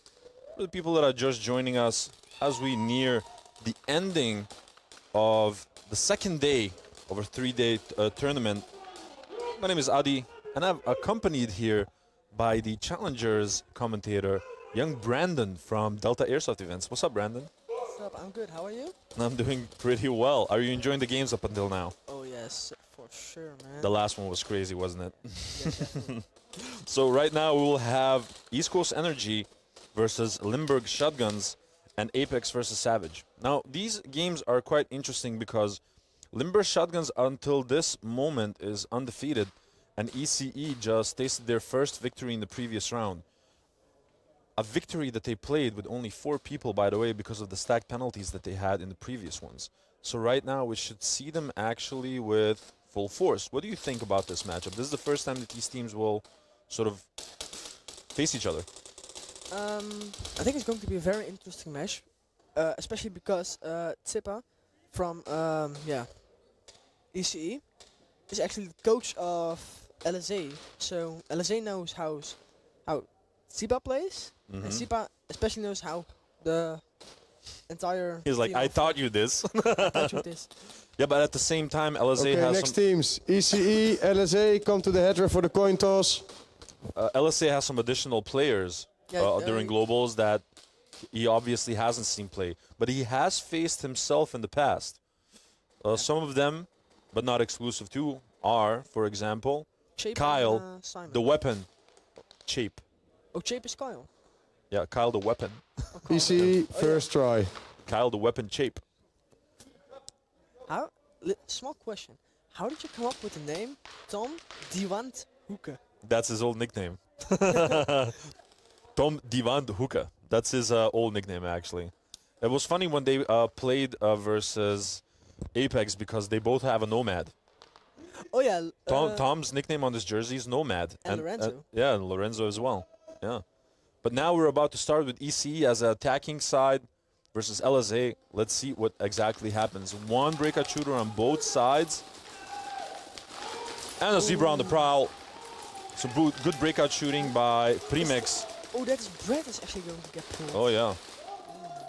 Getting into the snake immediately is quite a challenge. Kiani sees the flag, I believe, and he's going to go for it. And he got the snatch. Kiani is on fucking fire. Flipping. Sorry. Flipping. Please don't curse. Think of the kids. Kids. But another formidable snatch by Kiani. That's absolutely crazy. The boy has definitely had his coffee this morning. When standings are coming online, I know for sure that Kian is on top with ECE, player 24, second degree penalty, hit in the slide. Oh.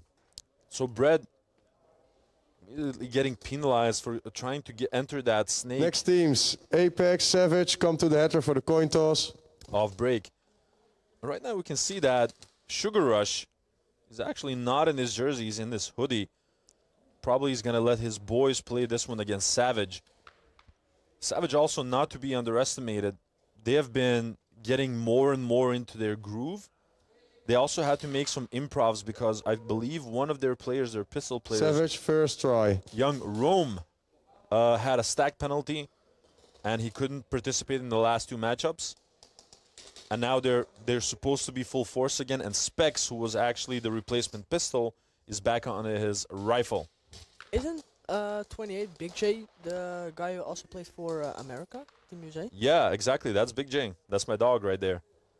I used to play for Killshot Mafia as well. A formidable shooter. Isn't he did he switch teams or something? Well, yeah. It's a long story, but yeah. Oh, damn. Oh, and Specs actually forced to drop the flag on the home position. Hopefully Savage realizes this. And that's Apollo moving through the snake, I believe. A lot of lanes being shot right now. They lose Big J off that home one Jefe Airsoft bunker. Trade being made in the snake. And this last one?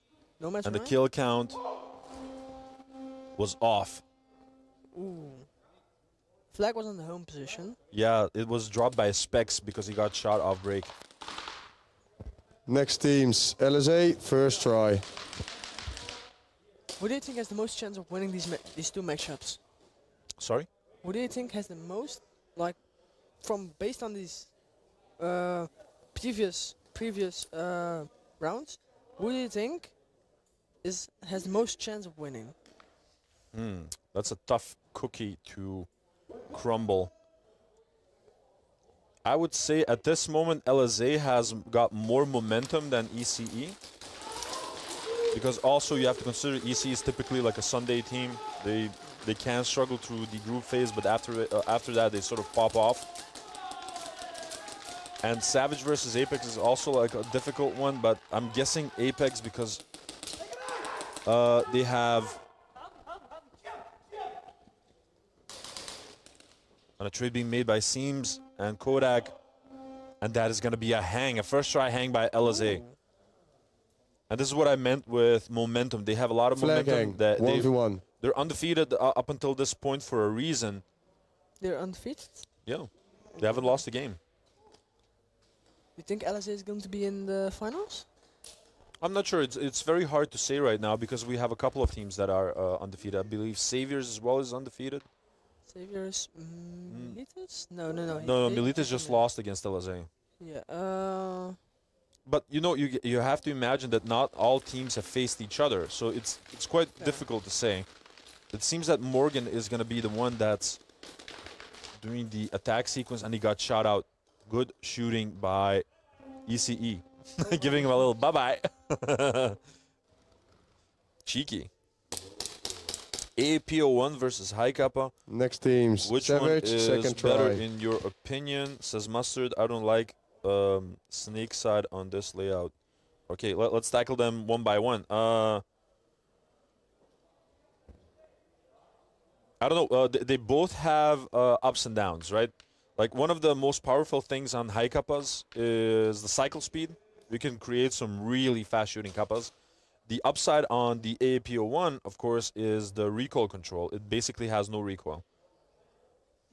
So it both has their ups and downs depending on your role as pistol player, right?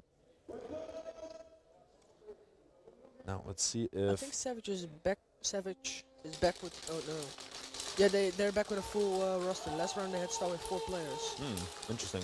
But it's still, did they still serve a penalty? No, they shouldn't be. A lot of lanes being shot at this moment.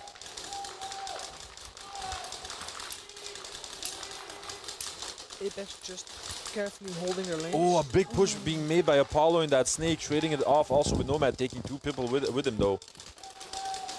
That was very well played, and now Rome is trying to full gas it. Oh, and that's already the end. I think it's zone 2. I think it's zone 3. Zone 3? But I'm guessing now that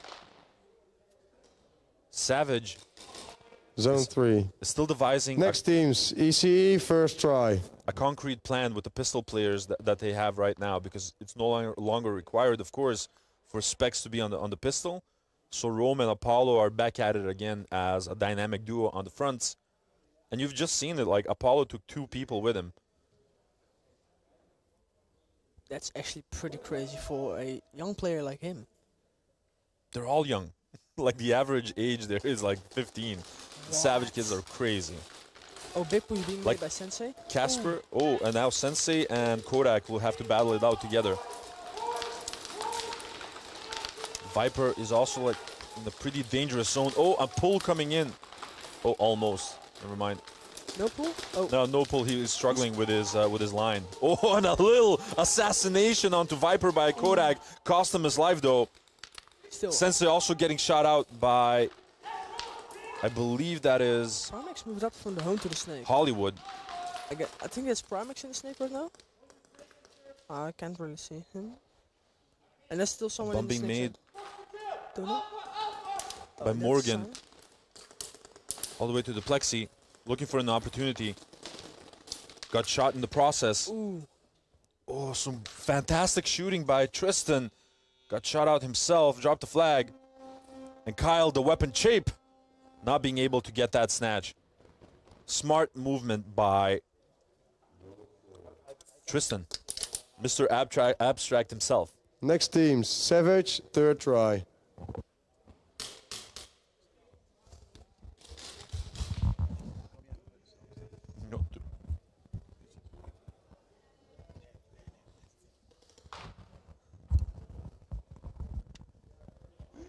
And I got a special guest here with me as we prepare for the next round of this Apex versus Savage matchup.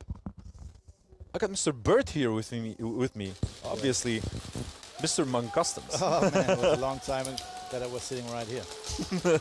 Well, you came to the best view. Yeah, I know. Of the building. I mean, I know that the VIP people love to brag about their view, but I love mine. I agree, because I wasn't in the VIP the whole day, and yesterday I wasn't there. I was only on the tribune. Because there's one thing, on the tribune you really feel the game. Yeah, so that what's is true. going on right here? I think that Apex is sort of struggling to devise a strategy of the speed of the pistol players of Savage. Okay. Right now, Apollo got beat in the snake by Blossoms, and now it seems that Rome is going to take care of that. You saw that little one? He saw that. He just jumped into that snake. But Blossoms did the same thing that Apollo managed to do in the previous round. He took 2 people with him. And now they lost their front line completely on the side of Savage. They need to reset. Well, actually, they shouldn't reset. It's the 3rd try anyway. That's actually... They really do a good job. I mean, for the first time, look, it's just if they have a little bit more game awareness, I think it's give them 3 or 4 more games, and it will be a complete different. That is true. Game. The way that they've grown throughout the tournament is nuts. Just the difference from yesterday compared to today is just... It's completely different. Of this world. Of this world. You know all the names. I don't know all the names, but the little ones. Zone the 2. The Next 2 teams, pistols, that's EC, Apollo and Rome. Try.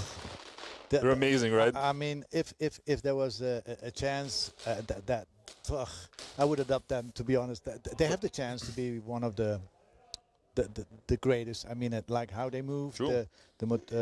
And you gotta imagine this is their first time in the arena as well. I know. I'm so happy that they are here, to be honest. But their backline is also looking amazing. Big J, Casper, Specs, they're doing their amazing job. Ube. Yep. Oh, someone is losing. Someone dropped their tank. Now this time around, it seems that Hollywood not being able to get into that snake. Kodak also getting shot in the process.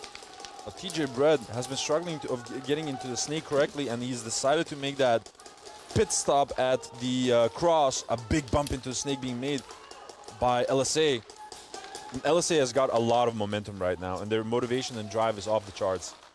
Yeah, I mean, you just need to give them a little bit of juice, and they can go. You know, the last match against Militas gave them a little bit more extra. A little power. bit of pep. Yeah, pep. Pep in their step. So, and that's what you need, you know. That's what you need to get into in the flow, on a good momentum, and I think they just find their momentum right there. Look at that, Kiani. Look at Sensei. Oh yeah, that's someone Oh, more. they didn't even see it. Oh, that was eliminated. Yeah, and it's a snatch. And Kiani with these snatches has been absolutely crazy. He's mainly been playing very intelligently on the snake side.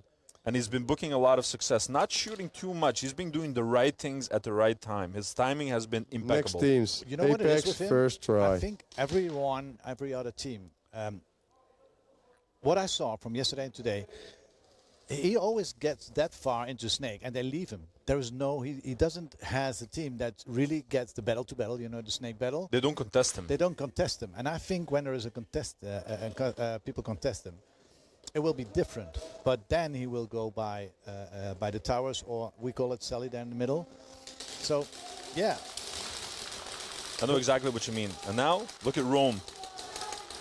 Getting easily into the 50 line. They already lost, was that Sky, I believe, from the snake? I think the snake is still in there.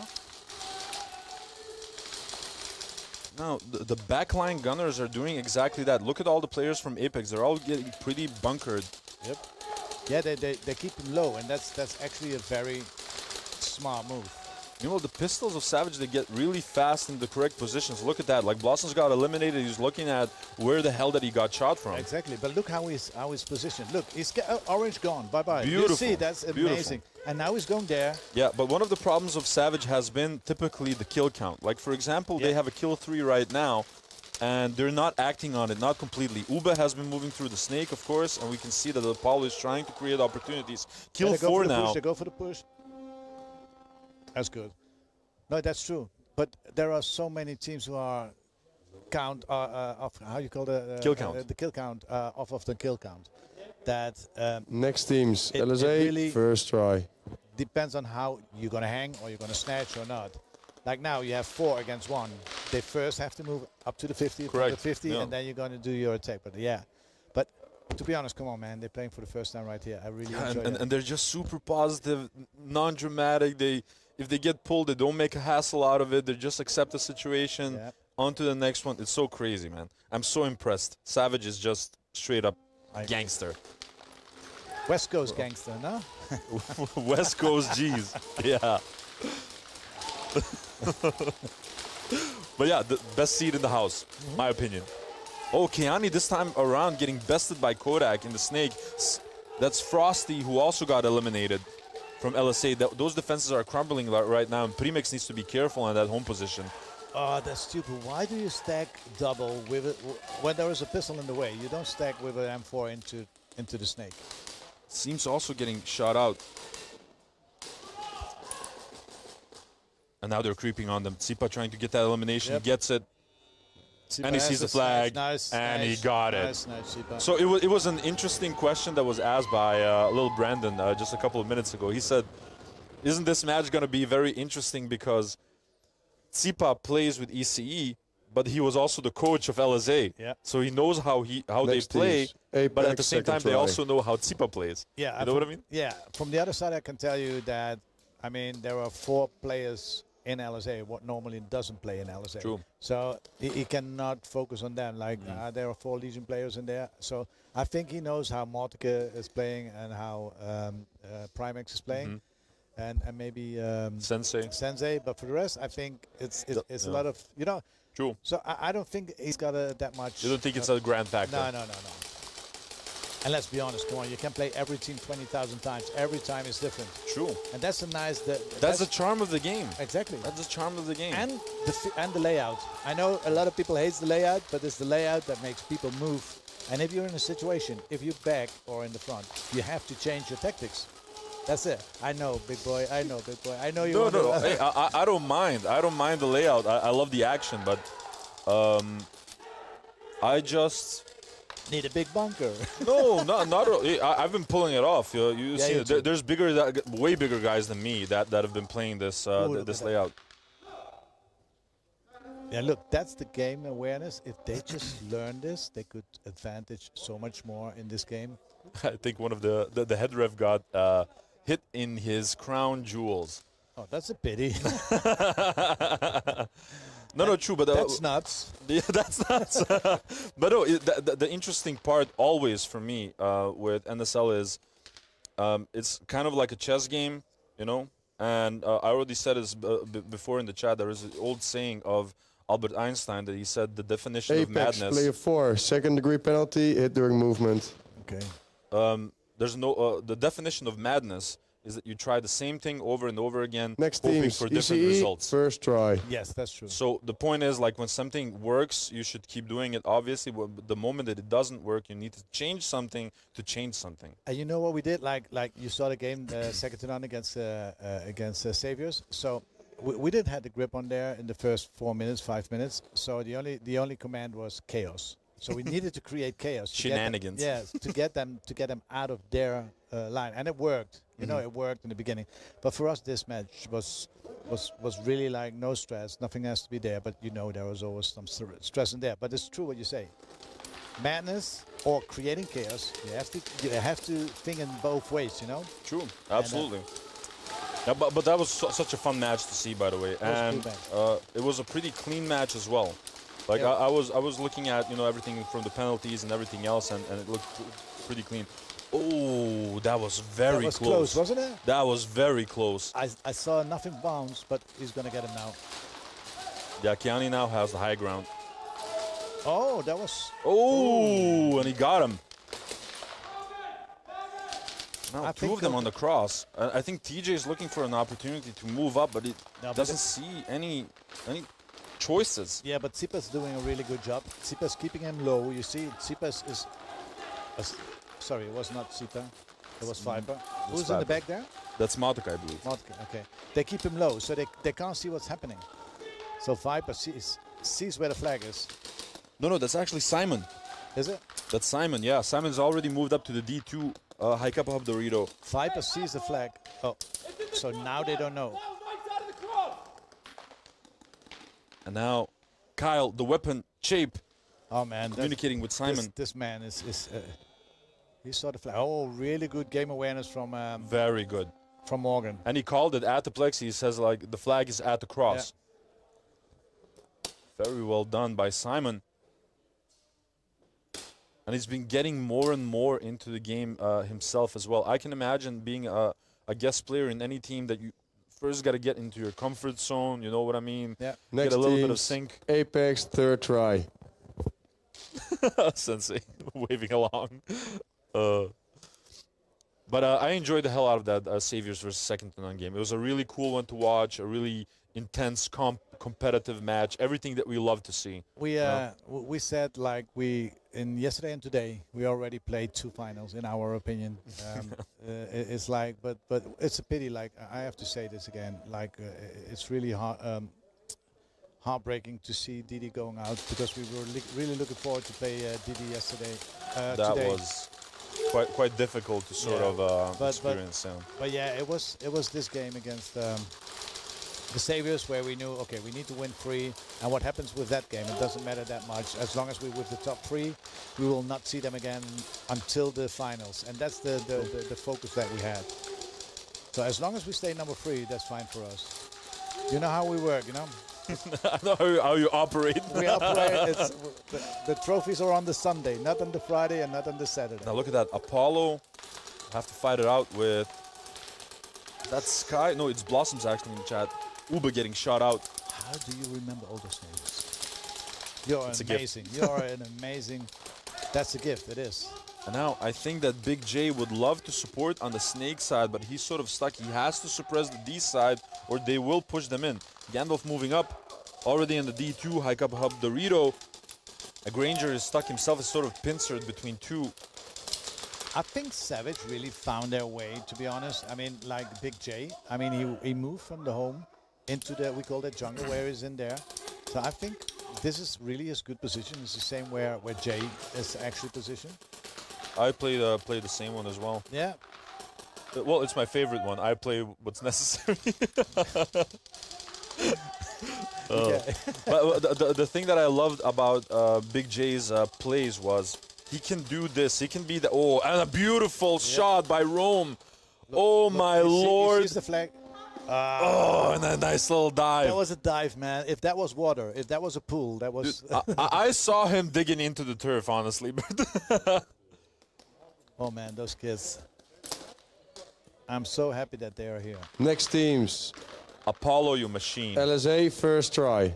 That's absolutely nuts. You can differentiate them. Apollo has the bright red strap, and Rome has the lighter one. Okay. Yeah. Even then, if you ask me in an hour, I don't know. I had to learn them really fast as well. But they're, you know, when someone plays that well, then it's easy to remember their names because you correlate them with their actions. Exactly. No. So let's see what East Coast Energy can do because they still have the chance. I mean, it's just 12 points, 10 minutes on the clock. So if it's one hang, they are even again. I can imagine for some of these teams, like Militas, like Limber Shotguns, like Apex, that they have to get into the drive as well to tolerate all of these 15-minute games. Yeah. Because challenger teams play 10-minute games until they get into the finale and also for the fight for third spot as well. Yeah. Those are the only 15-minute games, and now you have to play the entire tournament S-tier 15-minute games. Yep. Beautiful little shot by Seams in that snake onto TJ Bread. Moving up, Kodak has no idea what is happening behind him. Gets shot by Simon. Oh. Simon's running for it. Nope. And that's a zone 3. I think the kill count was not correct. That's why he stayed too long. In the That's back. a little bit left and right, yeah. Next teams. Savage, first try. But the idea was correct, and we love to call that the bread and butter. You know, when you use all of the bodies that you have before you to pave the way for the flag carrier. The idea was correct because we saw a couple of teams doing it the other way around. Trust me, it was second to none who did it. Who did it the other way around, and it was. I think it was against Apex. It was there was no need, and you saw there was a kind of rush, and they did it the different way. But on the moment when it works, but you saw that one with Ivar, so Augustine, on the end.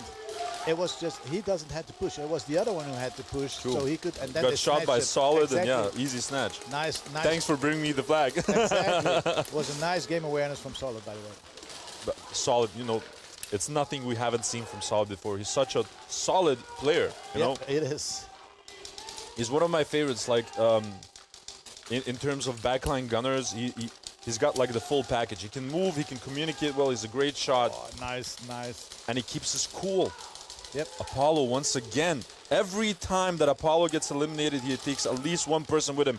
Oh my lord! Rome is running for it, and he got it. He's got the snap. That was That was absolutely crazy. That was one of the coolest hangs. And this is not the first time he's done this. This is amazing. He sees an opportunity and he takes it. And meanwhile, the backline gunners are just taking the attention. They take the attention away. But you see the Flag speed? hang, 1v1. Speed. When Rome runs, he looks like a cartoon animal with like the legs. So fast. Yeah. It's like the road runner. Yeah, exactly. Oh man. No, that was. This is why NSL is an amazing speed of sport, and true. I think the competition in here is so big. Them kids would be a nightmare to play against. Yeah. Yes. I mean, look at them. When they're coming back, is Adam there? No. When they're coming back to the West Coast, trust me, they're gonna. If there will be a competition with this attitude and with this experience that they're going to take home, that's going to be a completely different team. I had a quick talk with them, and they have the and bonus points. That's Casper, by the way. He's 15. Yeah, and the other one, the little one, is 20. I heard. There was one. Is he that old? Well, exactly. I had the same face. They told me this morning, and he said he's 20. I said no. Bonus points. Next teams. LSA, second try. But from the other side, what I'm trying to say is that when they go back to the West Coast, they're going to surprise some people. They're going to surprise some people 100%. In Tech City, and it's a pity there's no more SCA there, but they're going to surprise some people there in the north. Yeah, I think I spoke with some of them outside, also with Kings. Yeah. Spoke with Riker outside. Such fantastic, humble people. Love to see that. But they said like this is really the place, the proving grounds for competition, you know, and they, you know, the twinkle in their eyes as they talk about it is crazy. I told them all before they started. I said, listen, it doesn't matter what the result is. Enjoy. Just enjoy. Fully agree with you. I think sometimes some of the players get so competitive that they forget to do exactly that, to enjoy that. Like, this is such a really cool, unique sport. Like, don't forget to have fun. You know, it sounds cheesy. You know, but it is. It's the same what I said, like in Germany, against Germany. Last year I said, guys, don't forget to have fun. They were stressing. I said, enjoyment. And on that moment, they changed it and they say, yeah, let's have fun. And they went into the finals. Exactly. Now, LSA once again pushing hard. Kiani already in enemy territory, supported by Seams on the snake side. Oh, Kiani. Oh, smart. Retreat. Retreat.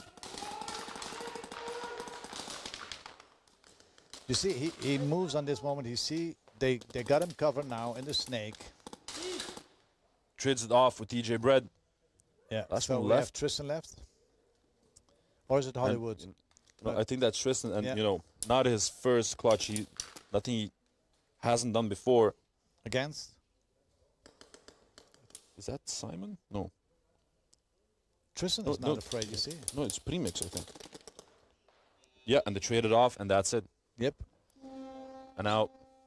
So for both sides, there is still a Plenty chance. of time. I mean, 8.5 minutes, 7.5 minutes. You know, you can change a whole game in 1 minute and 30 seconds. Next teams, Apex, first try. I swear to God, as you can see, I have these chairs here, right? Yeah. But I haven't sat down for 1 second during that game. It was just absolutely nuts. Oh my It was God. so crazy. But at this moment, I feel like Apex is doing all the right things as the back line, but they haven't got any answer for the front line of Savage. Savage is just faster at the 50, and they sort of trapped them there. Yeah, I think Apex has a little bit the problem to adapt on the opponent that they have. It's and they need a little bit more time to get there because they normally used to play against the Challengers team, etc. They know the players, and now you see they play against a different team. I think they play the Kings too, no? I believe so, yeah. Yeah, and they struggle with that, and so yeah. Well, they made a lot of mistakes as well. Ooh, Apollo trades it off in the snake with Nomad. And that immediately got filled in by Rome. And that Ube is trying to support him from that cross. Big And J, look, he's already there. comfortable. Oh, he takes him with him. Takes Sky away with him. Oh. Trying to get another pick. He's not scared. Look, yes. It's a nice little trade. He took 2 out of there. Three. He Yeah, he took first. home with? Yeah, no, he got first Lorenzo from the snake. Then no, he traded with Apollo. Exactly. He got Sky. And he got the we call it jungle player. So he had 2 in a run. Every time. Yep. They never leave alone. Never. I wish I could remember all those names, man. It was so much easier. Why are you so? For me, it's like, okay, number 1. No, the reason why I specifically mention names, because, you know, some people just mention the number or say, oh, that snake player. I want to give the players the spotlight that they deserve. You know what I mean? You know, if you do something cool, I want to say you did something cool and not like that snake player. You know what I mean? For me, it's like if you play here for 20 years, maybe I remember it. No, it's not true. I mean, it's like new players for me. It's very hard to see. Even with Apex players, I really don't know all the names with the numbers. Of course, East Coast Energy, I think I know 80% of the numbers, but don't ask me Savage. And now even, I think the only one I know, well, maybe now I know them because there are some Legion players with them that I knew from a number with Weapon and yeah, Kyle. And Kyle, yeah, I love Kyle. Kyle is my, I love him. It's just, he approached me yesterday. He said, Adi, I wanna talk with you about something. Like, yeah, what's wrong, dude? He's like, you've been calling me the wrong name for 2 years now. Like, it's Chape. Chape, yeah. It's not Choppy. It's not Chapey. You know, it's Chape. It's Kyle Chape. I'm really sorry. I can imagine how he comes to you. Like, very serious. Like it's Chape. It's not Chappy. I'm really sorry. But at least I call you also by your nickname. That's gonna give me some bonus points. I always say Kyle, the weapon, Chape. I was like, all right, yeah, that's fine. It was he's in my eyes, he's a very loyal person. He's a very nice person, and with paintball techniques that not many people has, how he moves on the field. Yeah, 100%. And the way that he, like in terms of movement and sliding and sort of the way he communicates is also like one of my favorite ones. Yep. Rarely do you see someone make a ninja slide towards any sort of bunker the way that Kyle does it. It's really nuts. It's next to perfect. Did you ever had a workshop? Apex, player 22, major penalty, headshot, no call. That's a hard one. That's a hard one, man. Major penalty, guys, for Apex. So that will say that it's confirmed by It has to be. It's confirmed by refs. Yeah, not only refs, also VAR. VAR, so it's confirmed. All of it. Oh my gosh. It has to be, otherwise they don't give out a major penalty. So for the people that are new or not active participants of the sport, a major penalty for a headshot no call is quite nasty. Not only does your team have to play with 3 people for 6 rounds, that specific player that took a headshot no call is not allowed to play for the remainder of this matchup nor the next. Yes. It's quite, it is the hardest punishment you can get. It is. But in the you sport deserve right it on that, mate. Definitely. And arguably there have been some people that said like it should maybe even be harsher. Maybe I agree with that. I do too, honestly. I don't know if you remember that when we started, it was in the time of Speaker B, and in the beginning, if you had a major, you were not allowed to play the rest of the tournament anymore. That was exactly. And I think that's the best penalty to get. Because if you punish it like this, you still give them the chance that they could do it again. And I think you need to do it like, okay, if you do this, if you don't feel a BB on your mask, you have to go to the doctor because you're all fucking deaf or. Yeah, I know, and there have been some discussions in the past, because in the past, if you got hit on like the backside of your headband, Next it was teams. also originally LSA, considered as a major. I think it's. But it's no longer a major. No, I know, but I think it is correct because everything that's connected to the head was always a major, always. Even if it was a GoPro, that's why they don't use a GoPro anymore. Exactly. So everything that's connected to your head, in my opinion, still has to be a major. And if it's impossible that you don't feel that. The only thing that I could think of in terms of headshots is sometimes when you shoot a lot, you also get like ricochets out of your own fire. Yes. That's sort of tricky sometimes. But that's not a hit. That's a ricochet. No, true, but they might confuse that with a direct hit. That's the only defense I have for it. But Seems get shot off break. But if you know that from yourself, you do a VAR to prove that you're not. True, I agree. You remember Murasaki last year? Yeah, at Globals? exactly. And we had to VAR it and show it that it was not, because the kid, he really shot. He was really upset. Oh, he was man, really he upset. was crying. I never forget it. So, in my opinion, everything on the mask is a major, and bye-bye weekend. That's my opinion. Bye-bye weekend. Or at least like, yeah. No, well, actually, weekend, yeah. Thanks for playing. Yeah. and don't do it again when you're coming back. Now, it seems that ECE right now is locking the field down more. As I say that, they lose TJ Brett out of that snake corner. They Viper They still have three. They have one in the baby. Yeah, Viper tried to find an angle. Now their entire snake side is collapsed. I do not understand why they're not pushing there. Sensei was the last one. And then making a sliding push, I'm not used to that. Was that Hollywood who made that slide here in front I think of us? so. Yeah. Yeah. So no, that was a long discussion. Trust me. Next teams, Apex, second try. The major. But yeah, I understand why they did it.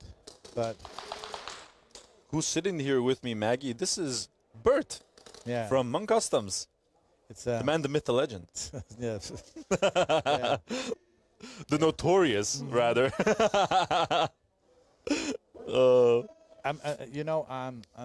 I know now more and more and more how addicted I am to this game. It's like I'm not in the VIP anymore. I'm standing on the commentary. Yeah, I'm sitting here, but no, I'm standing on the tribune to watch it, and it's a different way, you know. Because now for the first time we see Melissa and we see our kid playing too. Yeah, and he's been doing phenomenal. Real gangster shots. He needs to learn, and he needs to learn a lot, but yeah. So we're getting more and more and more addicted to it. You have no choice. He's addicted now as well. Yes. Big J making one of his notorious pushes, looking for the flag. Oh, he couldn't grab it. He saw him, and he couldn't dive. That's why he's frustrated. Oh, my boy. But a beautiful little push that they made on the D side, and you know, like a huge switch off compared to the previous rounds where they were very snake heavy. They pushed more on the D side, and I'm liking that variation that Savage is bringing more and more Next as they get comfortable with the field. First try. Yep. But now 6 minutes and 44 seconds left on the clock. ECE now finally again in control of the flag. Let's see what they do with it. If they are a little bit just smart, you know, step by step. But are they? Oh yeah, step by step. First take your first point, then your second point, and show your opponent on the other side that you can do it. You know, and then they're going to play different. But now they play the whole time the same, so the LSA doesn't have to anticipate on it. A big hit onto Kiani, but unfortunately Kodak was also shot at the cross, dropping the flag. I think he saw that, you know. I think he saw that. Yeah, yes. He's waiting for the correct moment to pick it up. Two-man. And again, right snake side collapsed. Sensei moving in. Kyle, the weapon, Chape, trying to hold him down on that. Sape. Don't do it. Don't do it. No. He's going to grab you afterwards. So like, Bert, we have to have a conversation. But I can do that with him. Now, Sensei just trying to stop them of moving through the snake. Oh, big move by Simon. Eliminating the plus. That was Hollywood, I believe. And now Chape, meanwhile, moving slowly through the snake. And the flag is actually at the cross. Chape didn't see it. Ah, so close.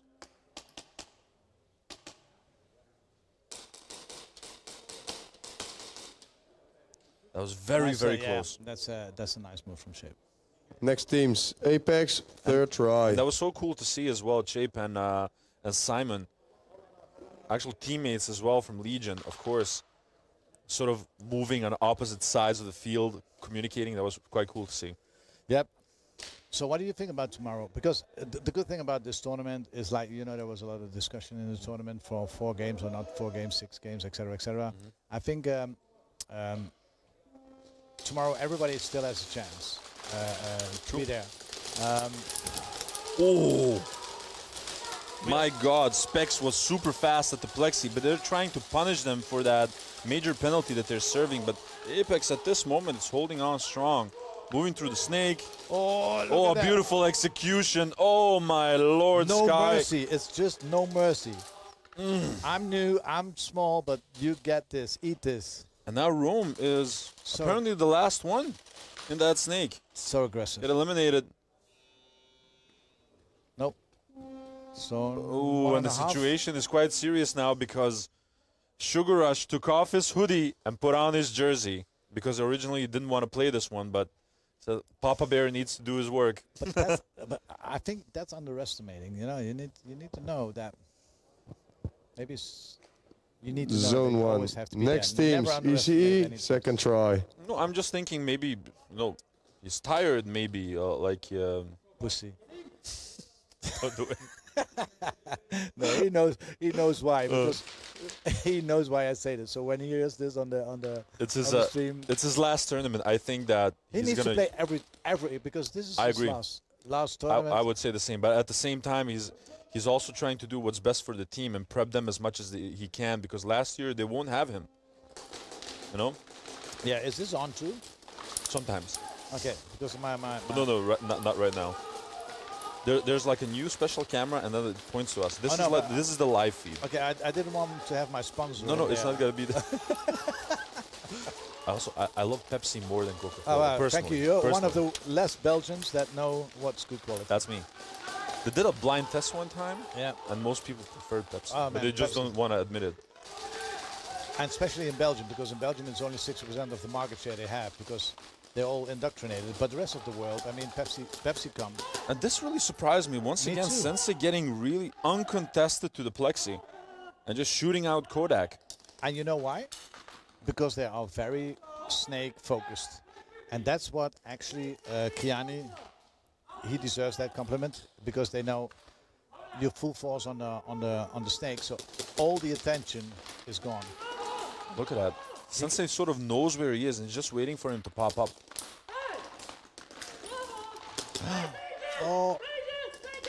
Oh, talk about timing. Sipa trying to keep everything under control and support the snake side as well. Got shot out of the D2. Last one was TJ Bread in the snake. Buzzer went. Too late.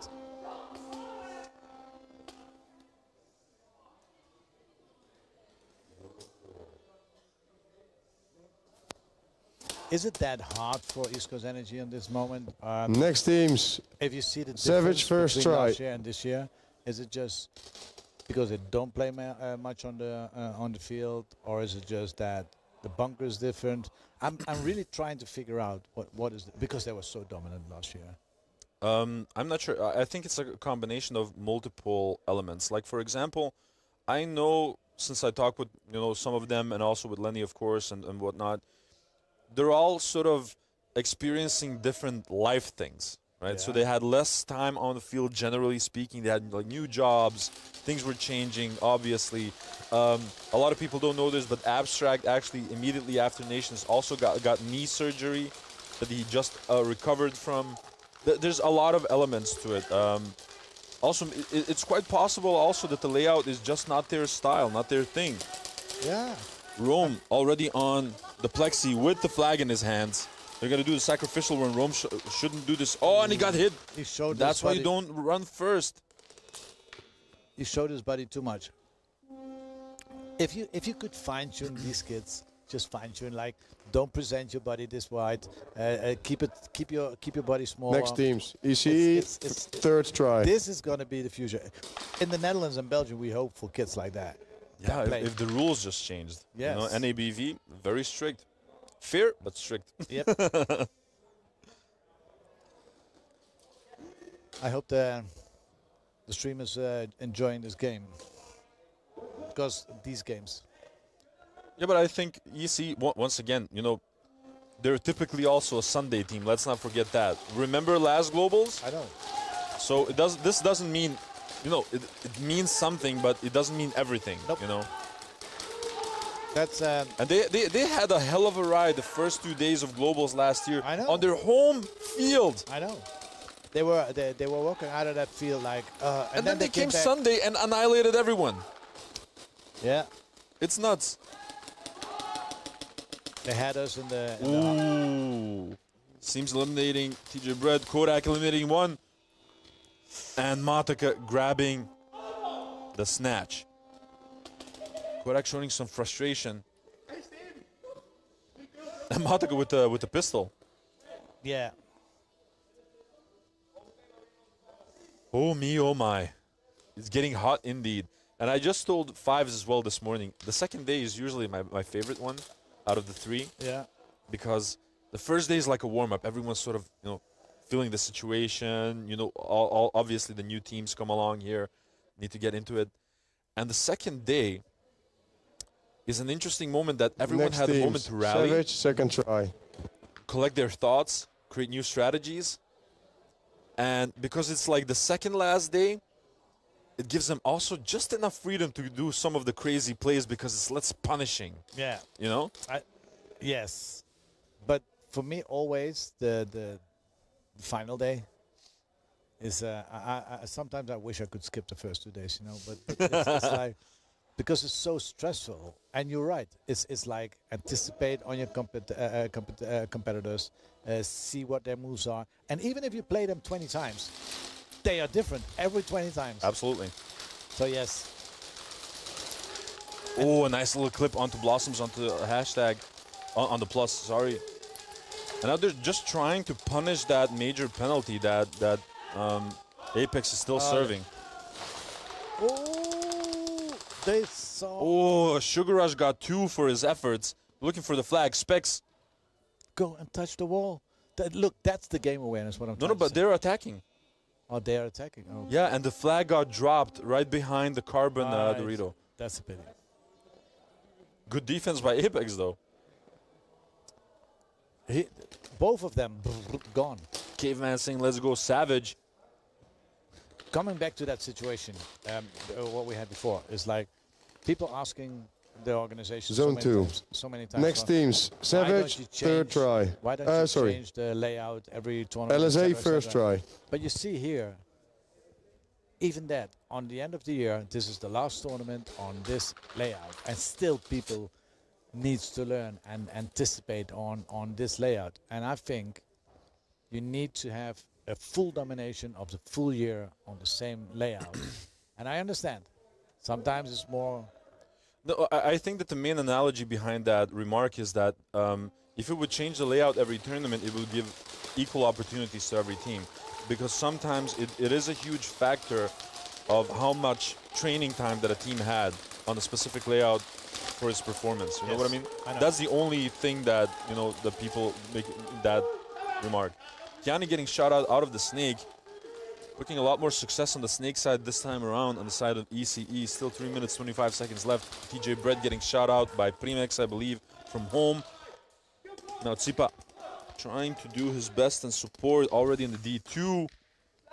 Trying to get an angle onto Primex. Oh, never mind. He's going. We got the flag.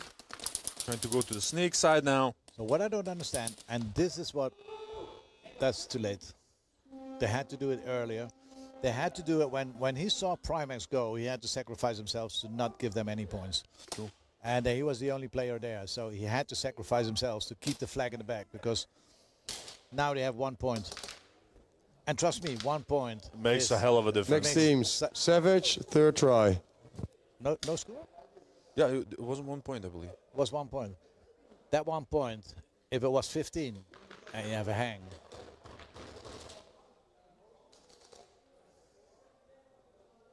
14 points, 15 points, so it's a hang plus bonus. It's 1 point difference. Yeah. I can't read, man. I'm just checking out the chat as well. A lot of love for ECE in the chat. They are. A lot of support, a lot of thunderbolts. Do you think it's going to be the last tournament of ECE?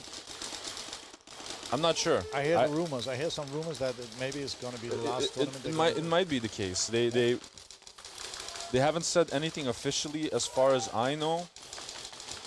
But I can only imagine how hard it is for players like Weeby, like Sugar Rush, who have played for all of these years, you know, Trailblazers, all of them, to sort of decide, I have to stop now.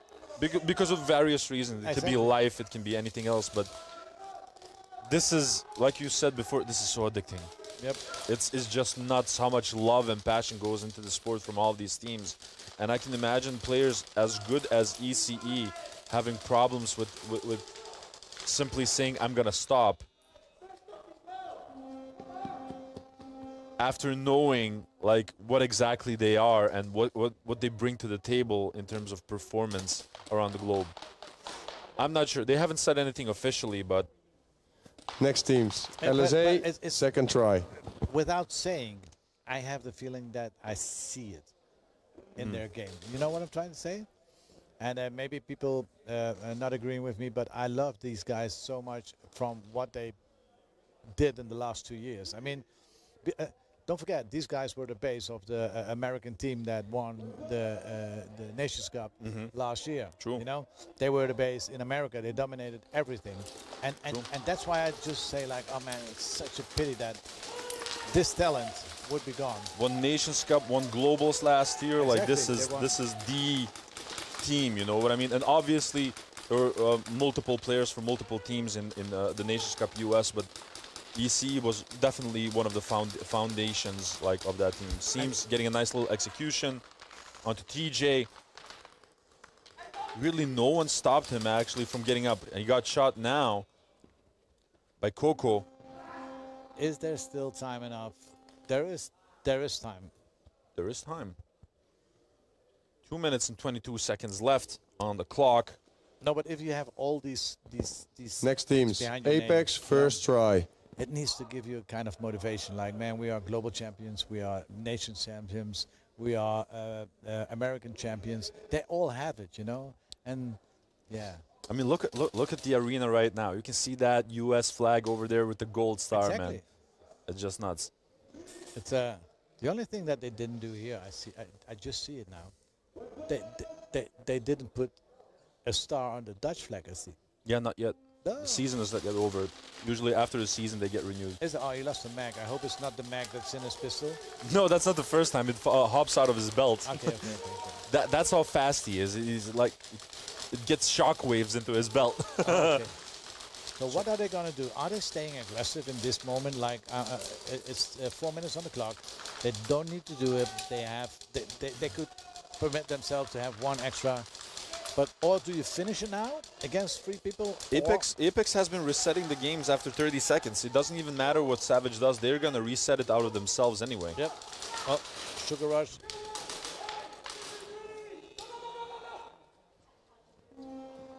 They look for the flag, but no cigar. A lot of lightning bolts. And that now Caveman says, that's why it's important to get these young kids involved to keep the sport alive, and I completely agree with you. Caveman, my friend. Next teams. It's Big J's dad. LSA, third try. I love him. I miss you, man. I wish you were here, man. But that's true, and that's why I'm so happy that Savage is here.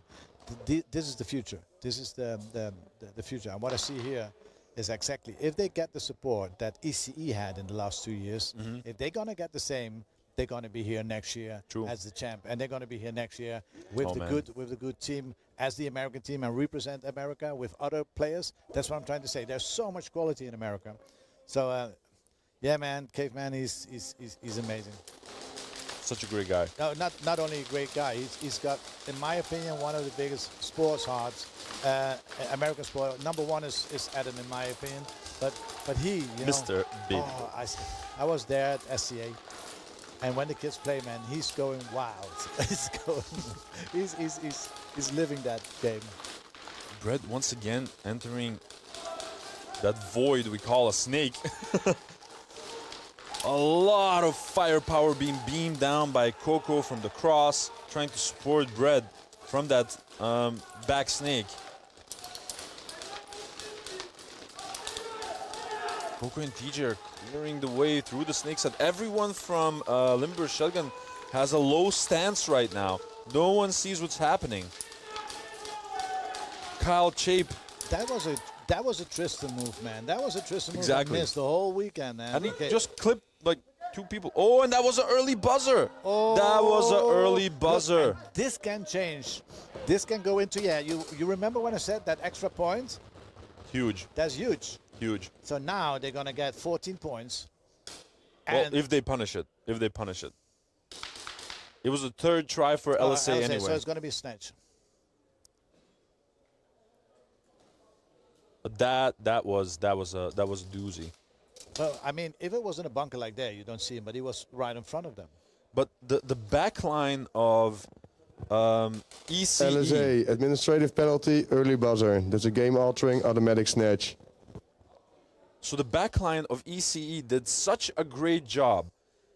They held down the heads of like at least Apex, 3 people. second try. Everyone had a low stance. Exactly. Kyle Chabe, Primex, everyone was having a low stance. TJ and Coco through the snake were doing what the hell they wanted. And that's what I say. If the back line just fires and keep them low, you can move because they can't see anything. I would love it if field objects would have official-ish decorative names like the Weeby Dorito or the Sugar Rush Dorito. That's actually funny. We get, but it's the teams who make their own names, you know. Caveman saying thank you for the kind words, but of course, man. That's actually a fun idea. I asked him to come over if he would come over, but he was not able to then. But you know, he's like a greyback, you know. But he's such a small heart, and I like that. He's got that. Oh, that was you saw. Was that Rome or what? In the snake. No, that's Apollo. Apollo. Uber getting shot as he tried to make the transition. Now Disco trying to enter a little bit closer, getting shot immediately as he peeked too far. And now that's Rome. Getting an elimination. Oh, never mind. He got shot out himself. Specs as well getting shot out. Nope. Oh, and that's going to be a flag hang because he got obstructed, I think. This is that was a nice move from Apex, to be honest. That was amazing. That's some wonderful defense. That's Reaper, by the way. That's one of the new additions from Steel 440 that's joined Apex. Yeah, for people of Steel 440 is going to join Apex. I know Hartman. Flag it's hang Reaper. due to obstructing the player in their run. So I know Hartman, I know Blossoms, I know Reaper, but who's the fourth one from Steel 440? Maybe I'm missing something. I heard the number, just heard the number, so maybe I'm wrong. But maybe after this tournament or something like that, but I'm not completely sure. But you're the man who knows the name. I don't know. I swear to God, I'm just getting fed all of this information. Yo, Kraken loses his mind.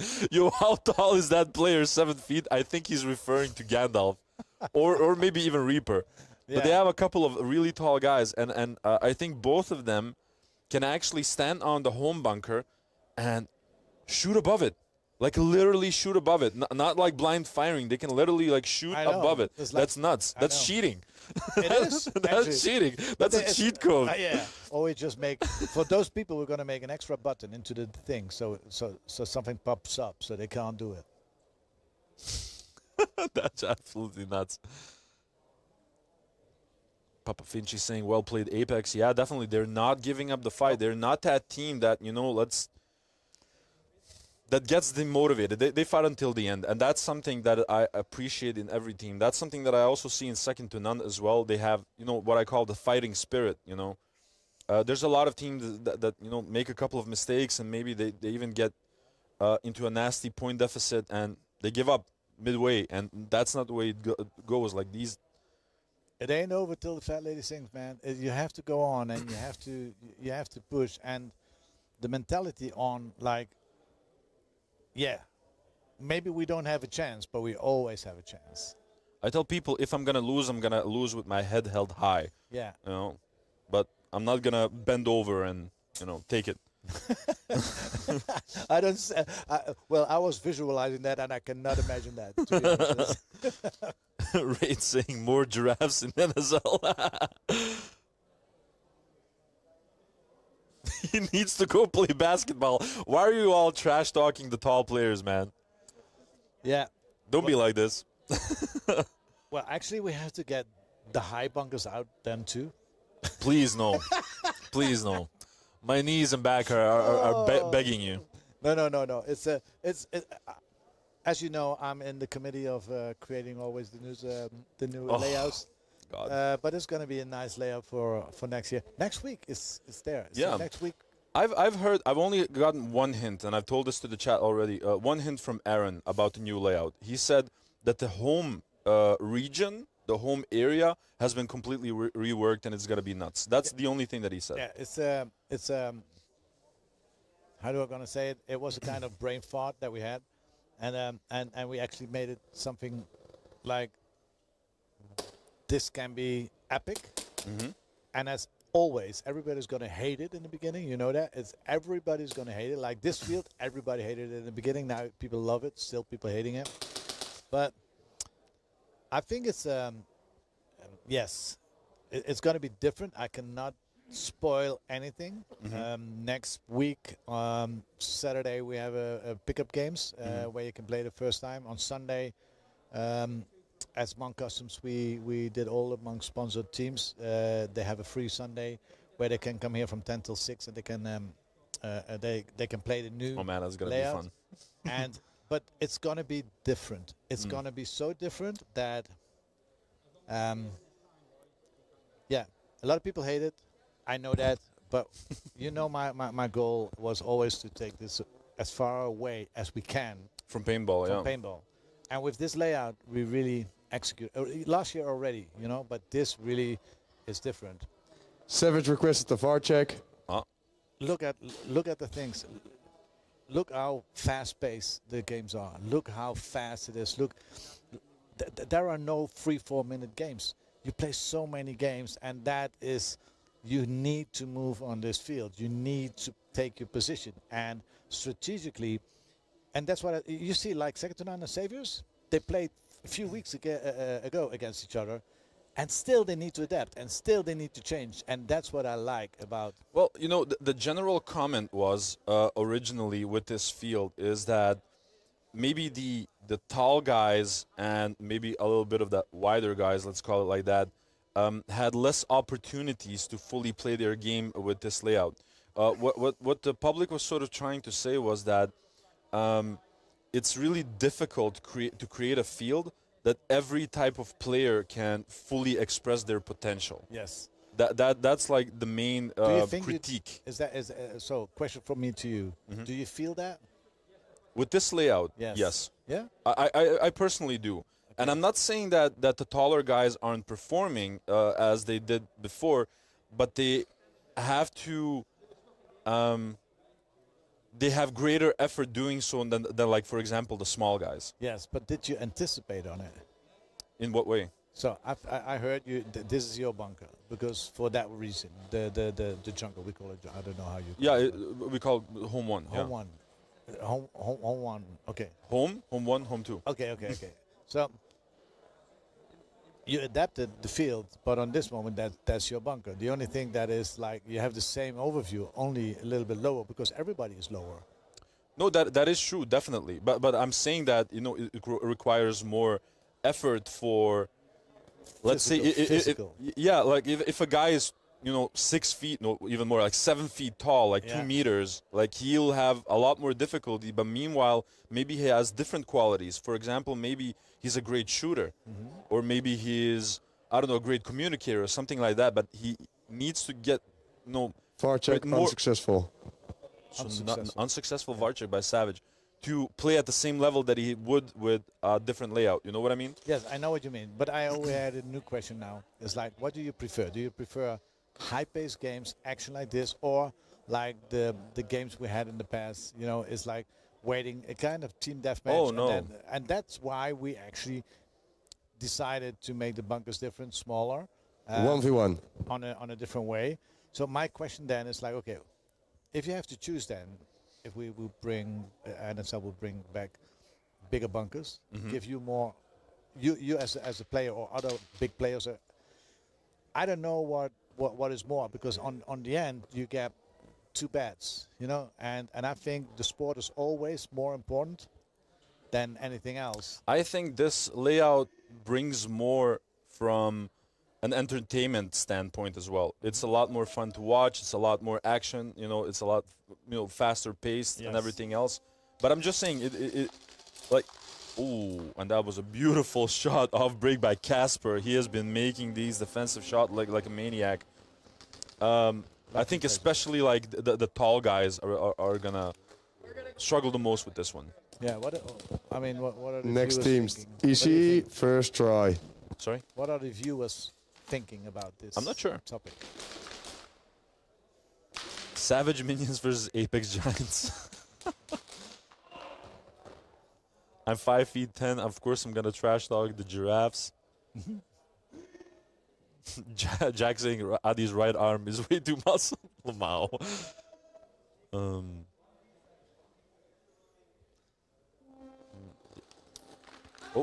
Rob. Yeah, let's see if they can change it, because there is the first try for East Coast Energy. They need to do something. If they that was a good kill. Kayani, they have control on Snake. You see it? They finally have control on Snake. If they now execute it on the good way, because they already have in Snake on their side, and Snake too. Impatient. Why? And now you're gonna lose two people maybe. Meanwhile, Kodak is trying to support as well from that Snakeside hashtag. Kodak, man, this guy is an amazing pistol player too. Oh, Kodak is an absolute machine. Like the shots he's made and the runs and the hangs and finally. Well, okay. That was bizarre. If that was not a hit.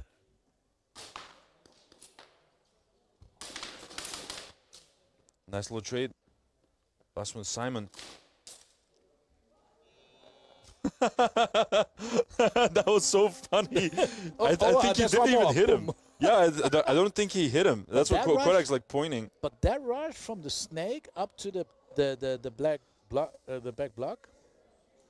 If that was not a hit, I mean, he had empty max. I don't know what, but I think they're gonna walk to him. Oh, crazier things have happened. But any case, just to conclude our conversation about the layout, I don't hate this layout. I love the fast pace, and I can definitely manage. I was just saying that despite all of the critique from the people, it's an incredibly hard job to create a field that can express every type of player. I think it's, generally speaking, incredibly hard, you know?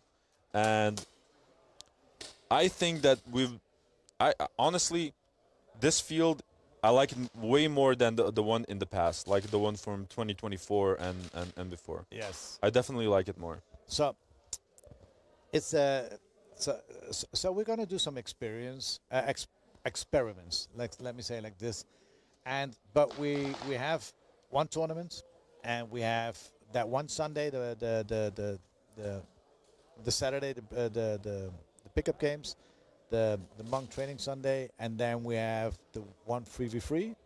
So we want to see how the balance is in the field. We want to see everything, and then we still can change it before the first one is coming. Well, slight changes have been made with the original design of this one as well, right? But we're gonna do some big changes. It's like, you know, I like to mess up things like in a way, like it doesn't have to be different. And if there is one piece that we can take out where it's too much still on that other sport that they call paintball, we need to get the respect that this is Speedsoft, guys, and stop with trying to do the difference. The Apex guys. No. They're amazing. I definitely get what's going on, and I think a lot of people misunderstood this field as well. Like, for example, it's just one of the small things that once you realize it, it makes sense.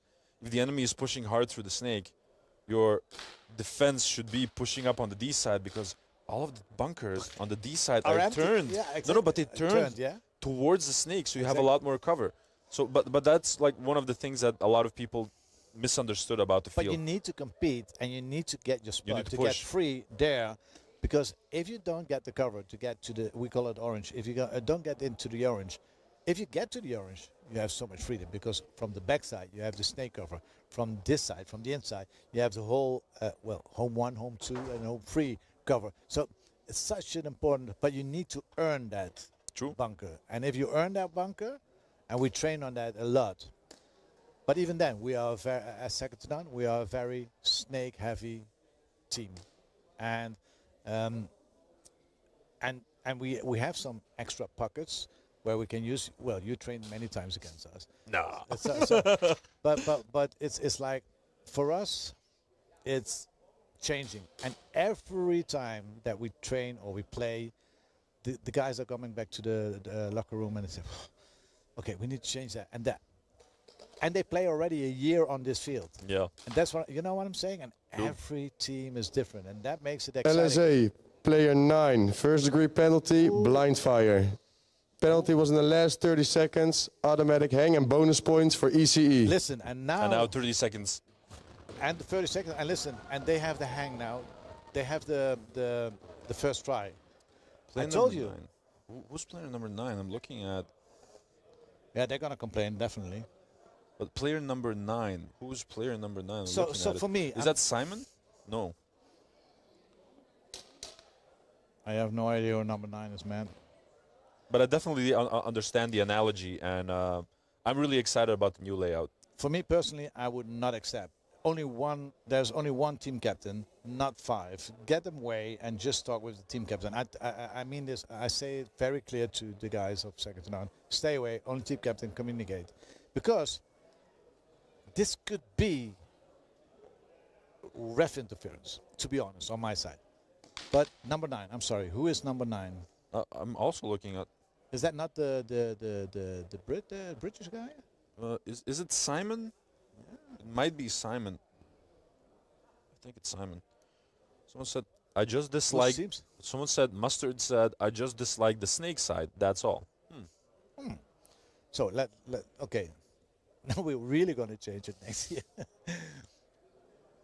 I don't like the tempo. But do you think, again, different question. Do you think a snake is needed? Generally speaking. Well, traditionally, there has always been a snake. What is traditionally? From the start of Speed QB and everything forward, there was always a snake. And it came from? From the paintball world, yeah. Okay, so my question is a snake needed?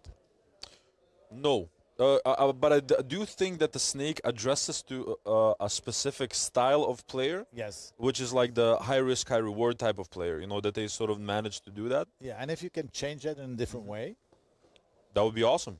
Exactly. No, a snake isn't necessary. And those little things, I think we need to test. I think this snake, and I like this critique from Mustard.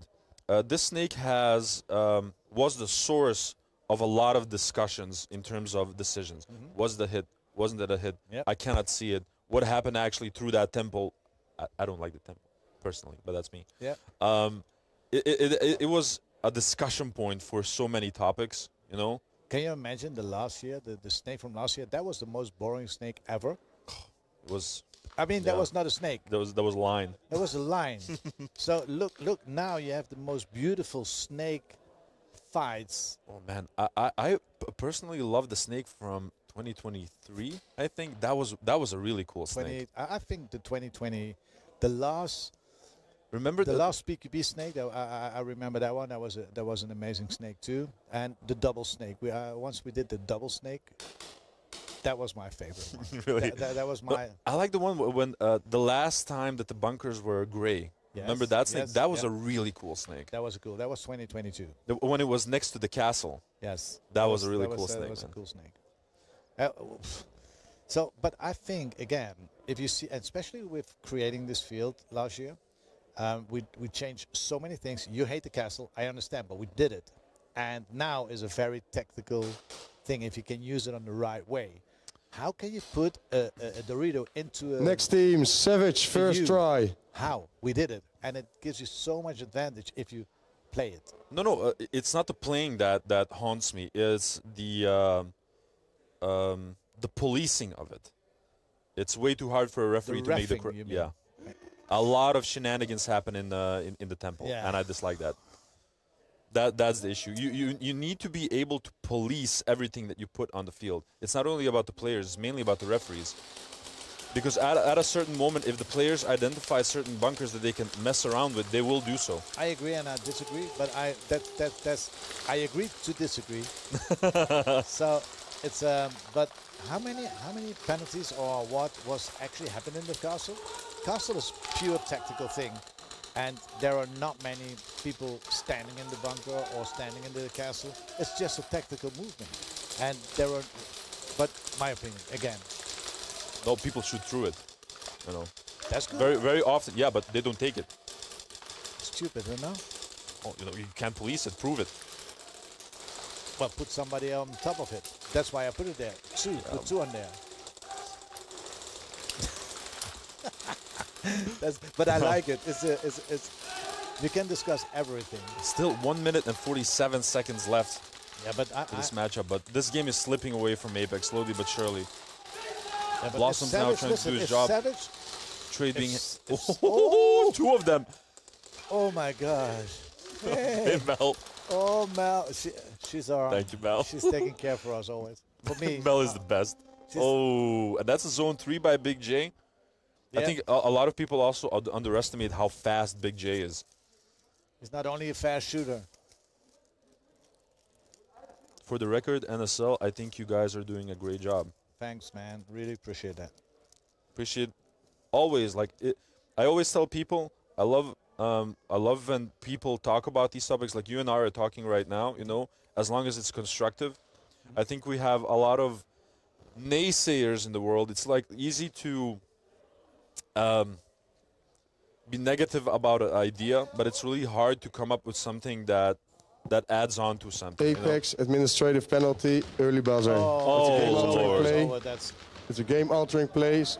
Flag hanging out, bonus points.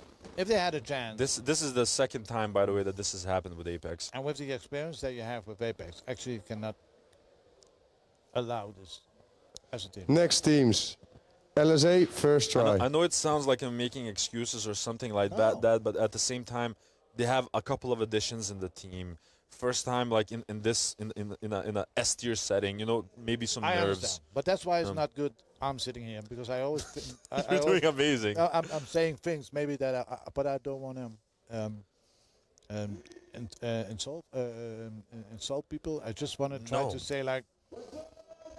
And it's fine. I've been asking you to come over here for such a long time. I'm just happy you decided to do so with your busy schedule. Yeah. The only 2 people on the field on the side of LSA because of that admin penalty and the first degree. Oh! They snatched. And that's a snatch. I think it's going to be a second degree hit and run. I think they pulled one. Would they pull someone from ECE? Yes, or? yes, they pulled one of ECE, so it's going to be. Oh, that's not what you want. Well, they have a first degree. True. So. That's quite spicy. I mean, this was the only way that East Coast Energy could do it. It is. Devin Hamburg saying, please bring back NSL to the East Coast next year, I beg you. Man, there was nothing. I mean, Caveman saying NSL is the best league in the world. Well, I think in a sense, before you finish your point, I think that the NSL at this moment is one of the most relevant leagues in the world. It's very well documented. I think a lot of teams show up each and every year. It grows constantly. I think it's incredibly relevant. Obviously, everyone has their preferences. You know what I mean? And you know, it's awesome that you like to play a lot of different leagues. But I think in terms of pure professionalism, in a sense, it's like one of the most relevant ones right now. And it's so hard because behind the scenes, a lot of people don't see the work that Fives is putting behind it to keep it together. Even then, it's so hard to motivate people like him and everybody here that you hear, and this team is maybe going to leave, and this team is going to quit, and that player is going to quit. So they try to do everything to make it happen and motivate people. And like America, I mean, I was almost in tears. No, I was in tears with Adam saying that SCA is going out. When I saw that post, I couldn't believe it. No, but it's the beginning of something, you know. And as you know, and we are not going into other stuff. You know, we're not going in discussion of other leagues or that kind of things. We're only focusing on our league. But it's just like we forgot one thing, and I'm going to be honest in that. We forgot is like we just said it's joy.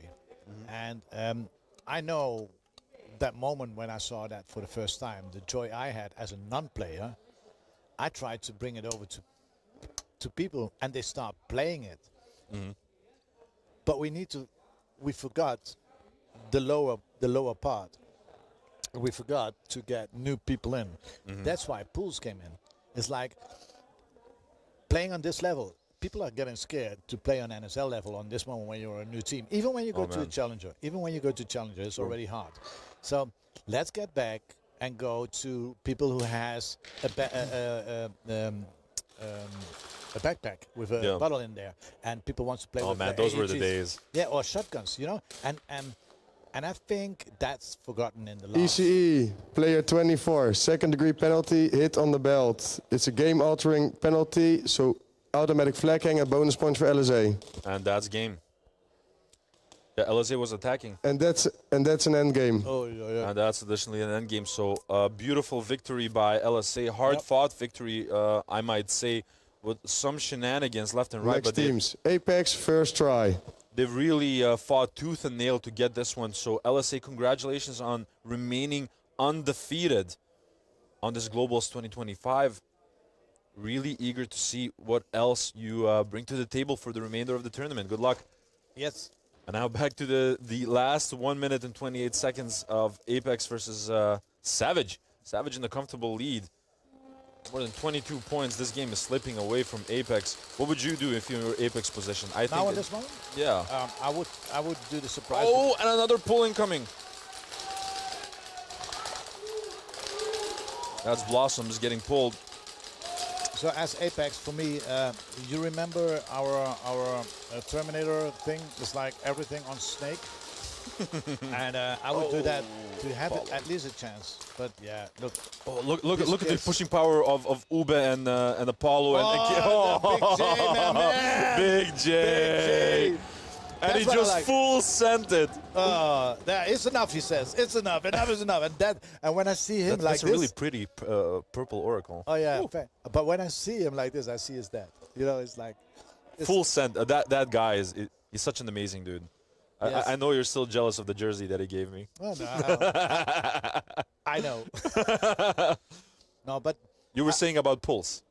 yeah, I was saying about Pulse because I think we forgot recruiting new players, and we have to be lucky. Well, Savage is an example. You know, Savage is an example. Like how many teams could make it possible, getting on this level, playing 2 days right here, and now playing against Apex, who's playing already for a few years, and actually maybe is going to win and stand higher than Apex on the Saturday. Definitely.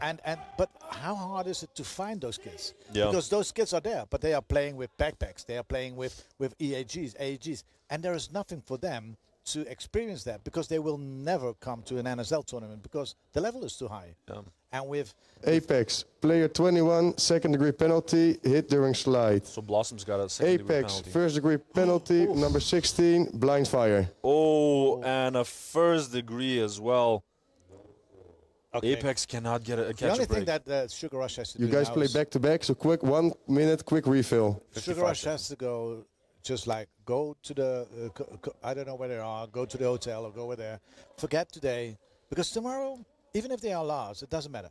They need to rally. And Sugar Rush, this is talking out of experience from me to you. Last year, second to none, Globals, number 9, lost on the Saturday. Everybody was down, and we went to the house, and we had just a talk, and on that moment, something magical came, and they just say, okay, we just go for it. We do it for ourselves, and we're going to enjoy every fucking BB that's coming out of there.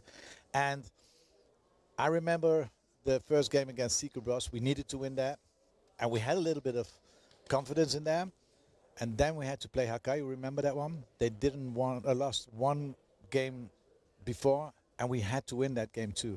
So, Sugar Rush, go back. Nothing's wrong. You don't Savage, first try. You don't win it on this Friday and Saturday.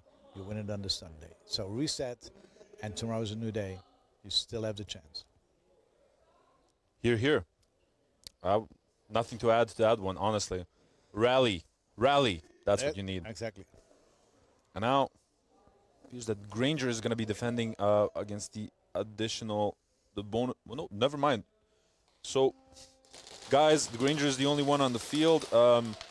Apex has a first degree, a second degree, and also an admin penalty. They can only play with one player for the next round. So, yeah, I can imagine that. Savage takes advantage of that. That's an additional hang. Ube just paving the way for Rome. I understand now, because it was a big... I didn't understand one move, and it was like Big J went from Killshot Mafia to Savage. But now I understand. He talked with me a little bit about it. He wanted to also like guide them with everything and whatever. And he said that he really enjoyed playing with the youngsters. Yeah, but they are. But now I understand why. Because this is a completely different way of how we play with Killshot Mafia and here. And I think it's because Killshot Mafia is one big family. True. And here I think he has a completely different. Flag hang, 1v1. Savage, player 7, second degree penalty, midfield exit. I think maybe that was for the stacked, maybe, to get it out of the way. You think so? It might, yeah, see? That's a stacked penalty. Yeah. That's the smartest way to get rid of it. But now we have some feedback here in Okay, not chat. too negative, please, because no. Que pasa in the chat? What is up, Que pasa? Que pasa, my friend? He says, TJ. "Is the best format out? Truly feels like a sport, and everyone misses it at some point when they stop playing it." Miss you, TJ. Caveman agreeing with that. Max Heatbrink saying, "I think Pulse is a good extra for the league, easier for new players to experience NSL and the competitive scene." All right, that's yeah, exactly. That's what it's for. Devin Hamburg saying, Kepasa is a certified ref. Now, once again, Casper is the one that's attacking, actually. Oh, very sliding through the snake. I think he's going to catch him off guard. But meanwhile, there's only 3 seconds left. No. And that's it. the game awareness again. But they need to learn. Peppa TV saying, hate people saying Speedsoft is ish. I was one of them, but if you never try, you never know. Speedsoft is life now. But it is. Yeah. Professor Finasaur saying the more leagues, the better. That's how you grow the sport. I agree. Yeah, definitely. 100%. Mustard saying, I came from paintball. Airsoft, in my opinion, Apex overall first try is a better sport. Peppa agreeing with Professor Finasaur. Caveman saying, let's effing go, Big J. A lot of love for Big J in the chat. Alaina Yibara. Caveman being very proud of his son. I imagine, man. Papa Kodak saying, how is it? There are always these... How is it? I'm not sure what he's referring to. Something about the VAR. Ryuga in the chat. What's up, Tony? How are you doing? A request to put the VAR in the feed. We tried. Everything, listen, for everybody, yes, we working on that. Everything is settled. Everything. The only thing that we missed now, and everything is here. We bought a completely new computer. Everything is really. Everything Whoa, is there. That's huge. We bought everything to bring it in. The only thing we had a problem with last Wednesday is the internet, because they are all IP addressed cameras, and but we didn't want to do half work. So when we're going to wanted to do it the right way. But next year you will have the VAR in the feed. In the feed. Whoa, this is huge news. So Papa Kodak, just to give you a little bit of feedback, you heard it here from Bert. All of the technology has been bought, and next year, hopefully, we will have the VAR in the live feed. Yeah, so everything is here now. You heard it here first, folks. Yeah, and we just need to install it, and everything is ready. We have all the hardware here to execute it, and we maybe not on the highest levels, but we have it, and you will see quick minute refill. 8 cameras. Where we can VAR. That's a serious upgrade. Yes. So, an expensive upgrade. It was. But I mean, it was always the meh, and I think they're right, because I wanted to see that too. So I always try to watch in other people's eyes. Like, okay, I was the last times I was not here when there was a tournament, and the last 2 times, the last 5v5 and the last 3v3, and I was sitting at home and I was watching, and I was like, but, and I want to see with my own eyes. And all the comments there, and I said to Fives, man, something needs to happen, because we need to change it, and we both agreed. But it's just a financial thing, you know. Yeah, it's incredibly expensive technology. And the financial thing is like, okay, we need to see, because keeping this all up is the return of investment on a thing like this is almost it's nihil, pretty much. Apex yeah. first try. So it's but we have it all now. It's a way of time, good installation, make it work Apex perfect. second try. Sorry. But you already saw or see what happened in the last 12 months, what we all upgraded. I mean, oh yeah, people don't realize that, but it's nuts. We're sitting here, look. You see the penalties now. You see that. I remember a year ago that I had to do like the commentary from the VAR station where it is now. Exactly. Like a completely different view, and like that it's nuts. If you see the people now in the tunnel, they can see their own penalties. They can see the standing, everything. And people, it doesn't come from nothing, you know. It costs a lot of money, yeah.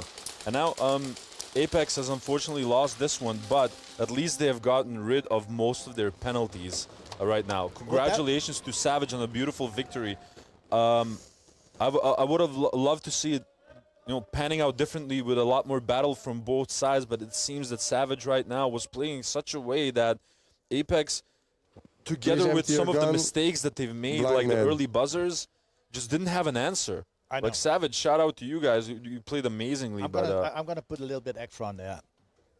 That was an intelligent play of Snap, because they felt and they tasted the weakness and they executed. We got a 15-minute break for the next match. You know, if your opponent is getting a major, you need to execute that as a major. You need to take points, and they Exactly. did, and they didn't mess up. And so yeah, congratulations to them. And I think Apex will recover from that tomorrow. And 100%. they learn from this. And now, guys, thank you for watching until now. We have a 15-minute break.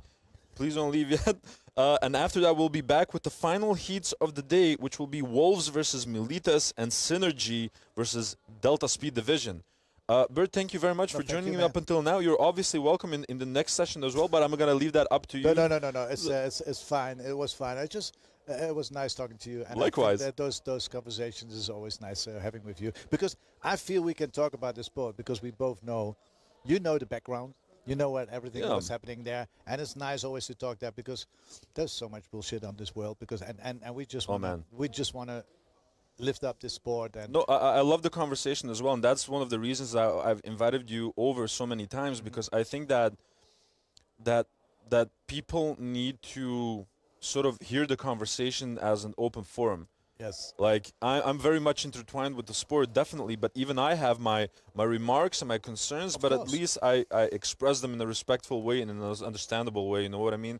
And that's what it's honestly all about. Yeah, but I appreciate so much. Likewise. I exactly what you do here, I cannot. I could never do this, and nobody could do this because nobody is that perfect. You know, you remember that guy, because I want to do a shout out if he's listening. Names and Bird, that's crazy. Predator Freeland. Predator Freeland. I mean, Caber is my. He was the man. If you guys would sit together, that would be the best of the best. But okay, thanks for being here, and see you next time. Doei. Thank you, Bert.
I started playing Airsoft at a young age, just like many of you. The thrill, the strategy, the community, I fell in love with it. Hefe has devoted countless early mornings and late nights to build a brand that stands for quality and expertise. From designing his own AAP01 upgrades to providing top-notch repair services, but Hefe's vision goes beyond just products. It's about being a part of something bigger. The NSL is an agent of change in the industry, taking Airsoft from a hobby to a sport. Being a part of the NSL means being part of a community that shares my passion and drive. For all things AAP01, visit hefesairsoft.solutions.com.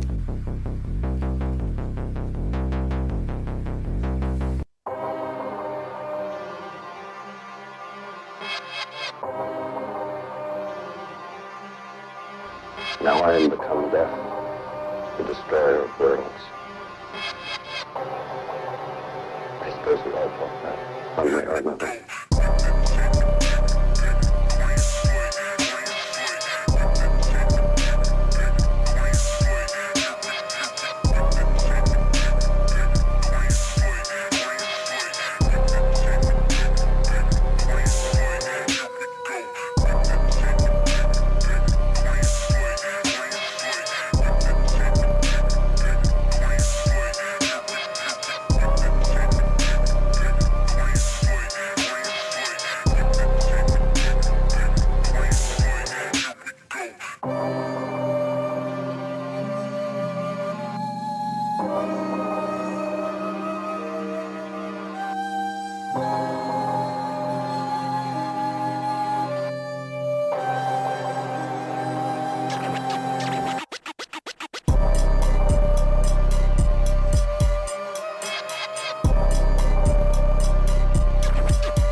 I started playing Airsoft at a young age just like many of you. The thrill, the strategy, the community, I fell in love with it.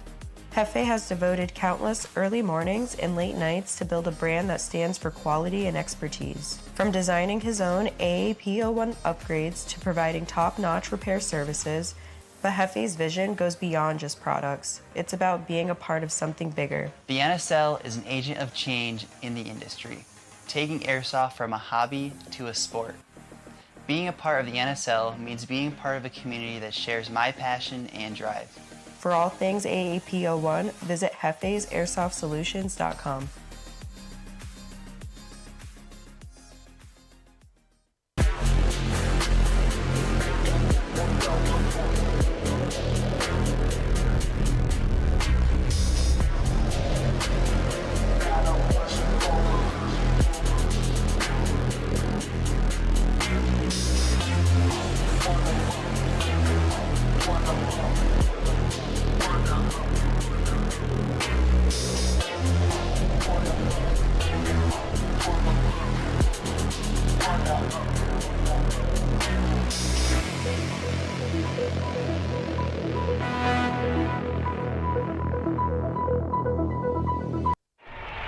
There's a time when the operation of the machine becomes so odious, makes you so sick at heart that you can't take part. You can't even passively take part. And you've got to put your bodies upon the...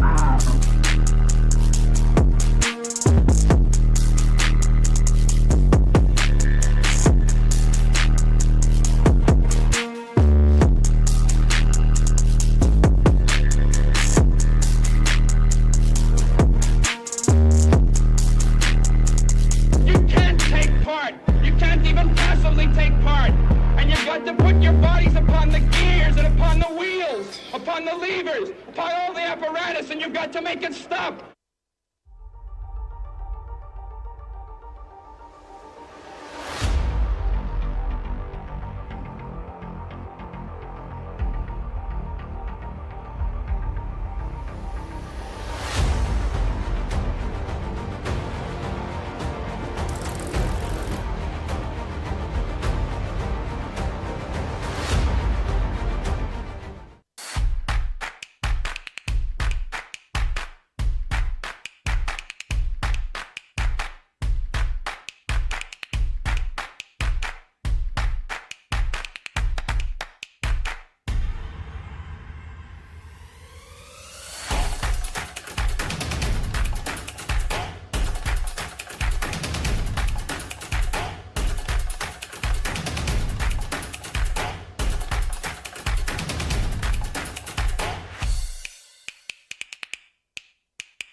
Hi guys, I'm Kyle from Cappa Hub. We're the head sponsor for NSL 2025 season. We are a UK-based company and we specialise mostly in Cappa builds, so Cappa parts or actual full builds. But we do also do M4s. This is a Monk one. And we also do everything that goes in it, from your gorilla boards to your engines, to your triggers, to regs, everything like that. If you do need a slide for a Cappa, we've got plenty of those in 4351, and as well as grips, if you want a grip. Goggles, we will be stocking JTs real soon, so everybody's hyping off these JTs, we'll have these in. So we're going to try and make it over to NSL, or Real Strike, as much as we can this year for Challengers Pros and for Nations Cup as well. So if you're there, come and say hello to me. I'll be wearing something like this, or you'll see me somewhere. Also, we'll have a range of our products in the Real Strike shop on the left-hand side as you walk in. It'll be Cappa Hub corner. You can't miss it. It'll be lovely to see as many as we can over there, so pop up and say hi.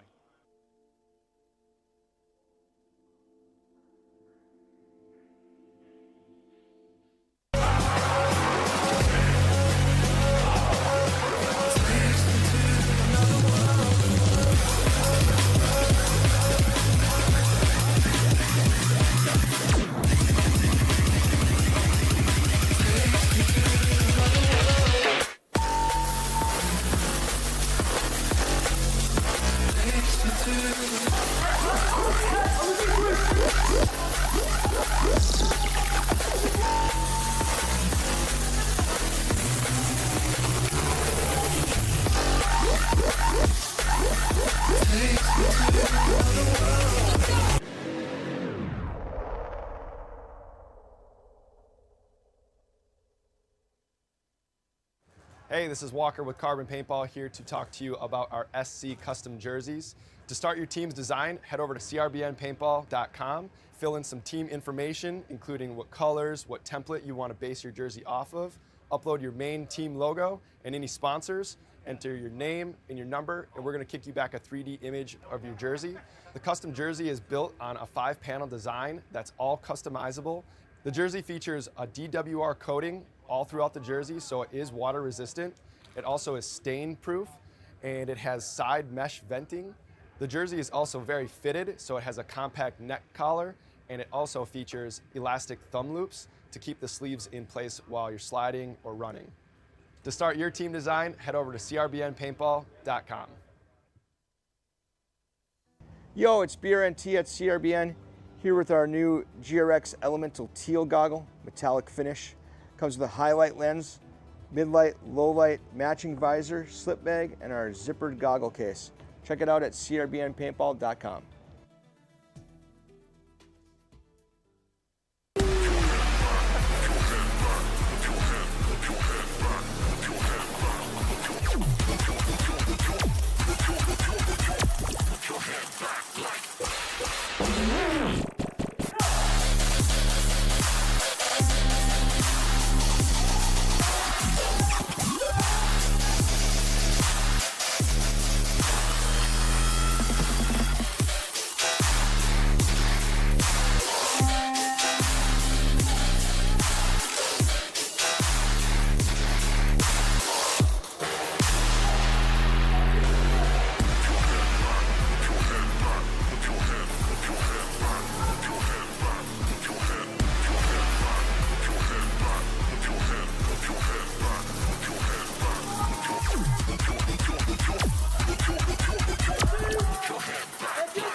Yo, it's BRNT at CRBN, here with one of our newest GRXs, ModCam Urban, striking M90 style Swedish camouflage.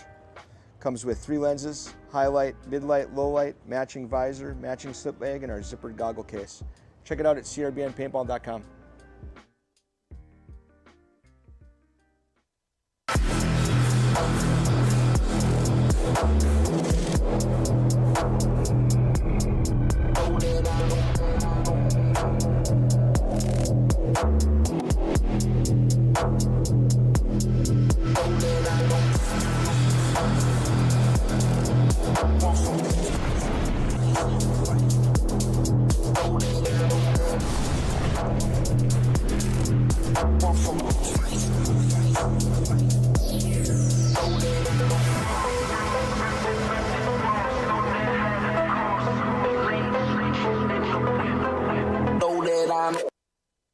Everybody on field, please put on your glasses or your masks. Here with our new GRX Elemental Teal Goggle, metallic finish. Comes with a highlight lens. Referees to the field. Mid-light, low-light, matching Next visor, teams, slip Wolves, bag, and our Militas, zippered goggle case. Synergy, Check it out DSD. at Come to the field to crony your gun crbnpaintball.com. with the referee.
Militas come to the head ref for the coin toss.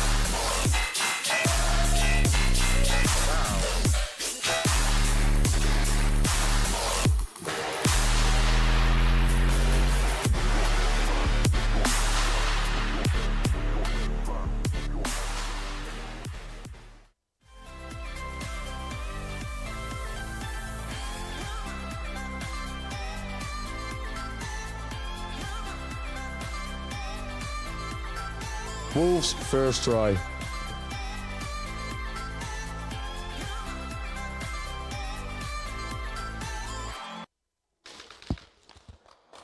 Hello, NSL Nation, and welcome back to the final heats of the second day of the NSL Globals Championship 2025. My name is Adi, and I'm your host.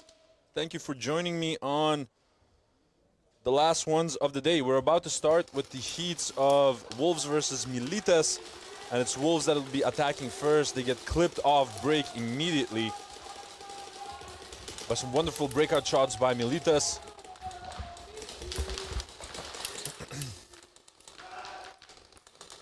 Also lose another one. I believe that's Finn on the snake side. We hear a clear kill 2 on the side of Militas.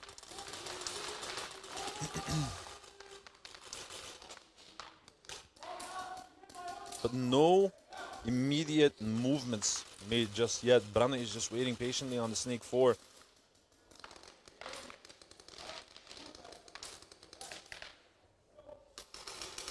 And that's a sacrificial run by the Wolves being made. Nomad is the last one left. He's trying to make one more get eliminated. They're looking for the flag. But that was just too late, I believe, to get the snatch.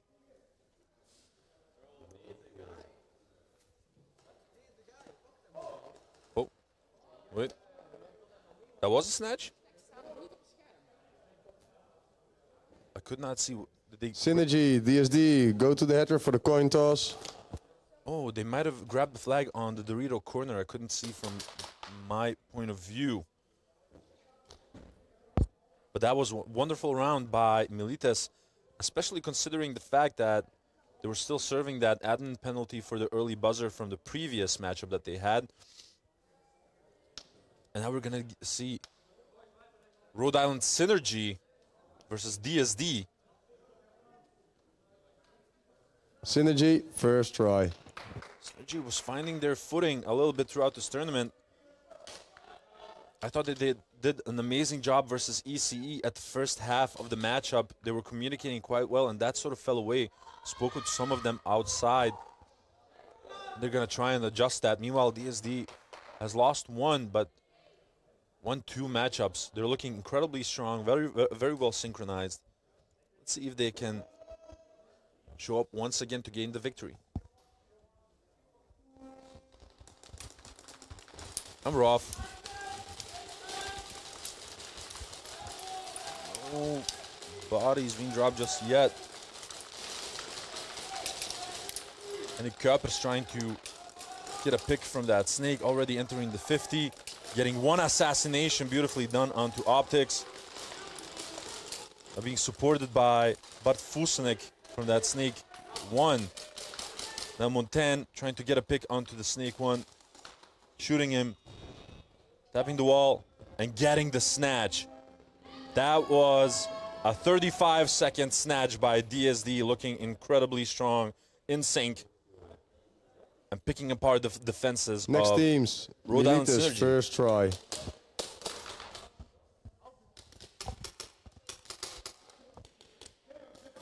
Very well played by DSD.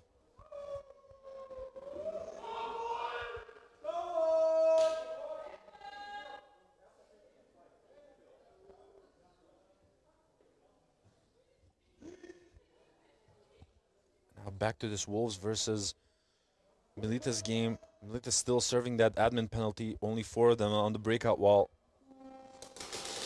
2 breakout shooters on the side of Wolves, 1 on the side of Militas. Bodies being dropped just yet. A lot cleaner of a breakout from both sides.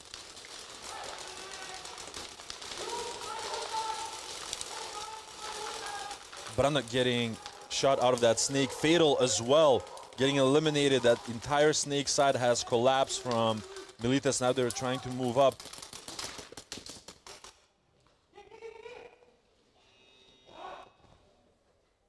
And they're looking for the flag, but unfortunately nothing. They only lost one on the side of Wolves, so that was an incredible display by the Wolves. Next teams, DSD, first try. Now, DSD would, after that snatch, get into the driver's seat to try and get some points.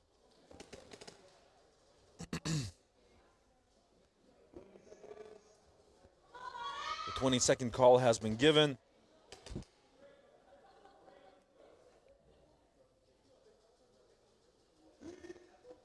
And a couple of changes have been made. Like, for example, I can see Little Man on the rifle right now with Rhode Island Synergy instead of a pistol. So I'm interested to see how that will go.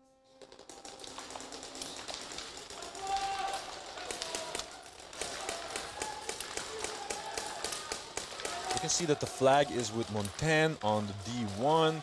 They lose Dekker from the home one position. They lose Yannick Kuipers from the snake. They're pushing hard through that snake. Optics is doing work. Got shot out by Bart Fusenek. Little Man entering the snake himself. Need to hold out those lanes. They lose OG Shrimp from the home one. Cappa Airsoft bunker. And now it's only Fusenek and Nathan Montagne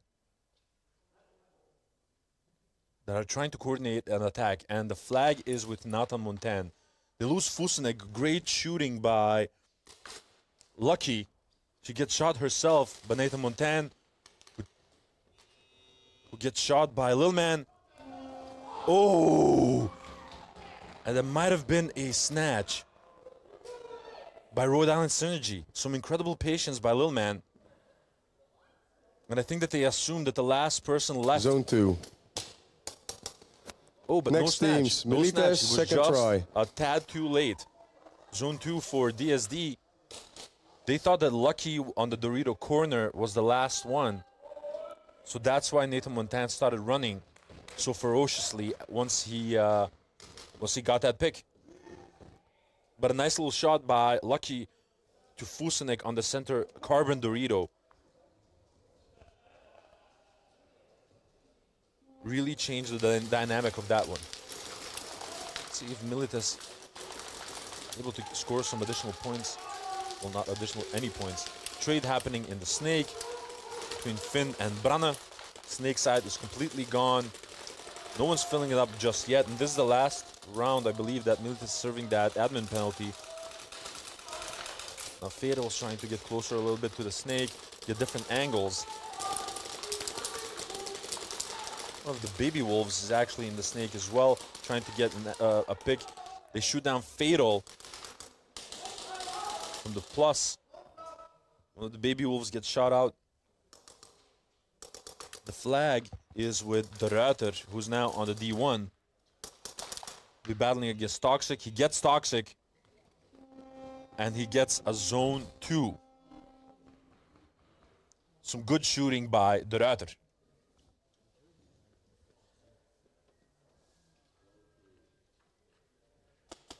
Next teams, DSD, second try. Guilherme Avelino, I don't know what that means. I'm sorry. I can speak a bunch of languages, but not this one. I apologize.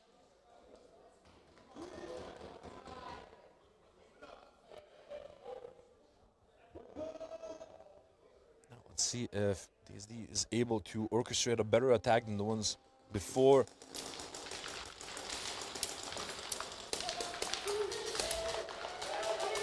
Kuipers trying to get a pick into that snake. Oh, and he gets it onto Optics. Now Space already on the plexi. I have no idea how he got there so fast.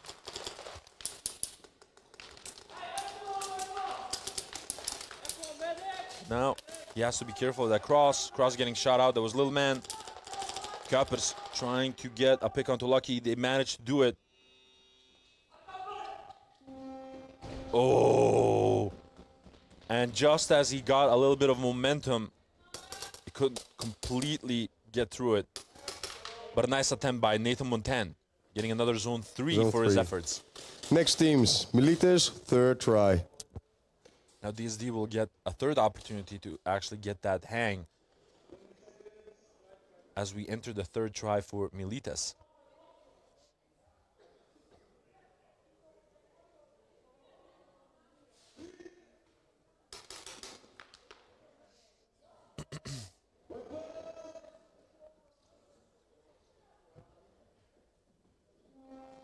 Rough.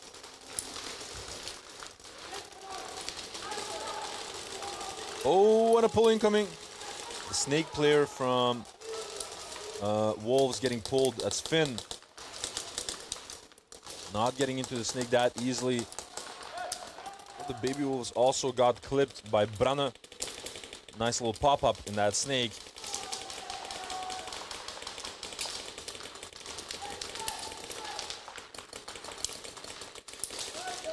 Now Toxic is trying to keep up the pressure from the snake side, while his comrades are pushing on the D side.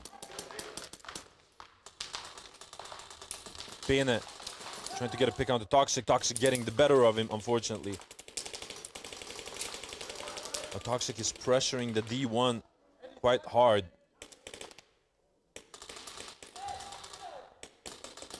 While Nomad is distracting them on the D side. He's already on the D2 high Cappa Hub Dorito, which is quite a formidable bunker to be on.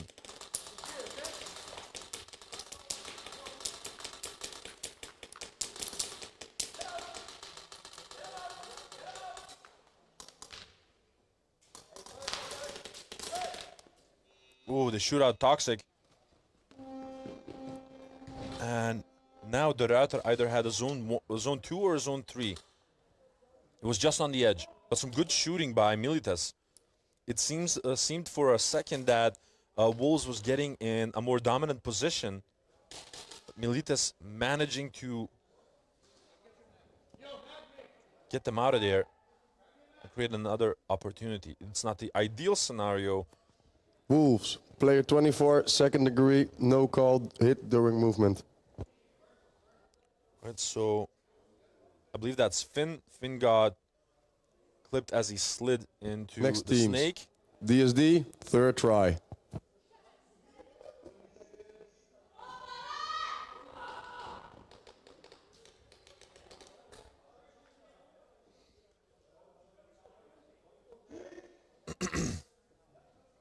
Now DSD will have to defend.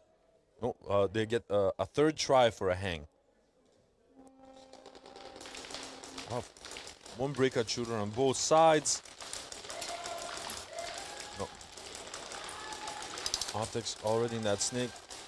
Trading it off with Kuipers. Little man looking to fill that void in the snake side. While Spee is looking for an opportunity to push up further. It seems that only the rifles of DSD remain. Cannot see Nathan Montan anywhere. Jump being made by Dekker and by Spee at the same time. Now Dekker already at the plexi.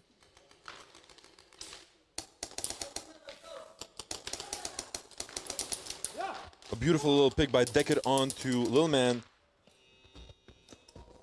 Oh, and Spee tripping and falling into zone 2. Fortunate as he just started running. Hope he's okay. Next teams, Wolves, first try. And now the roles have reversed. Wolves will be attacking their first try. I'm just reading this. I thought it was Professor Finasaur, but it's Finesser. Professor Finesser. It's quite good. Oh, man. I'm ashamed that it took me so long to get it.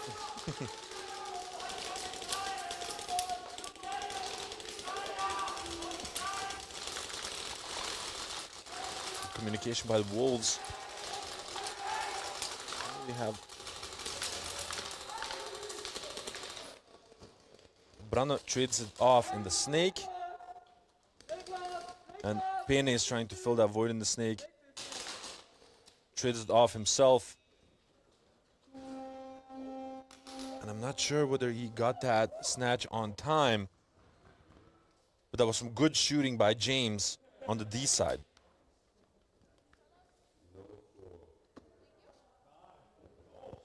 Next teams. Oh, yeah. Synergy, first That was try. a beautiful snatch by James. So Militas back again in the driver's seat with the flag possession.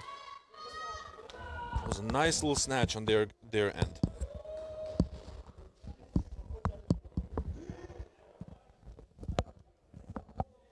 Getting back to this DSD game.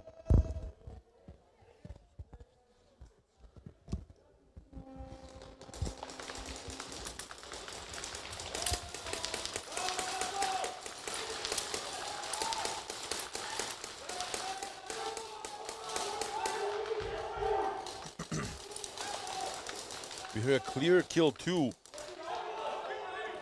We hear a kill 3 on the side of DSD, trying to push up further.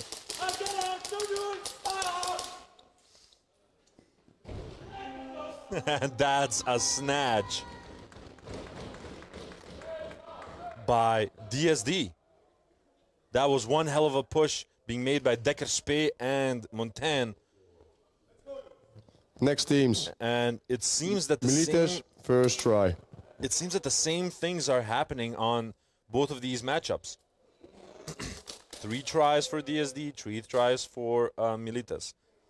Then the roles changed. Snatch on the end of Militas, snatch on the end of DSD.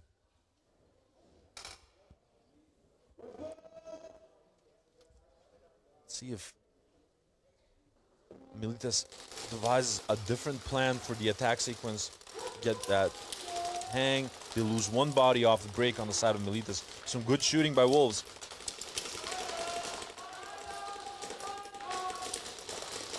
Finn is already way up in the enemy snake. Getting popped by Brana. That snake, though, makes a second execution before he actually got shot himself by Toxic.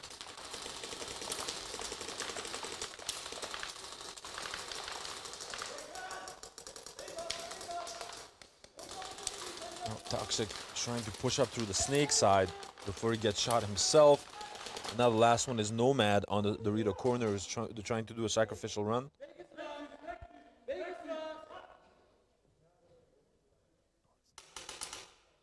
Ooh, that was not the last one. Oh my lord!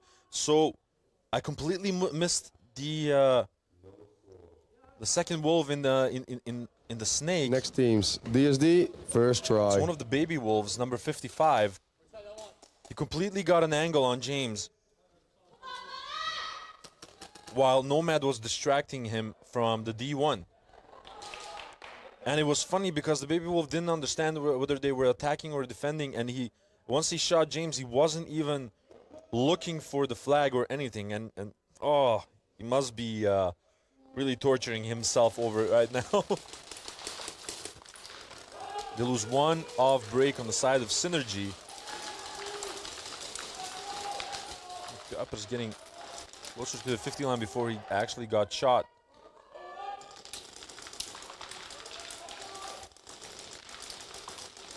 The little man, OG Shrimp, keeping a close eye on the snake.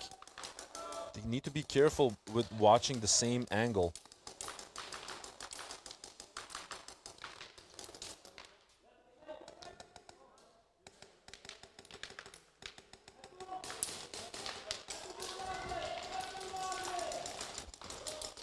Seem to be at some sort of a stalemate. See a little push being made by DSD towards the snake side by Bart Fusenek.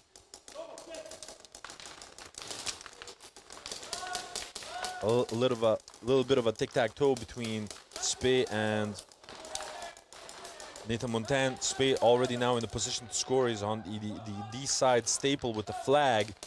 So his teammates now need to pave the way for him. OG Shrimp still keeping a close eye on everything from that home one position, supported by Lucky from the Dorito corner. They lose Bart Fusenek. I believe that little man shot him. Oh, and Spey getting clipped by a Lucky. Good shooting by Lucky from the Dorito corner. Now Decker is trying to do what Fusenek was not able to do from the Snake side. He has to be careful he doesn't fall for the same trap. He also got shot. Now Nathan Montan is the last one left.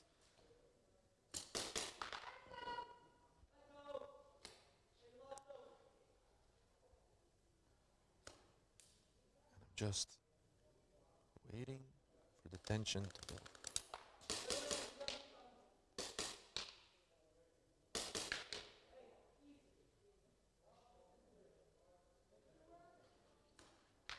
Nathan Montan picking up the flag.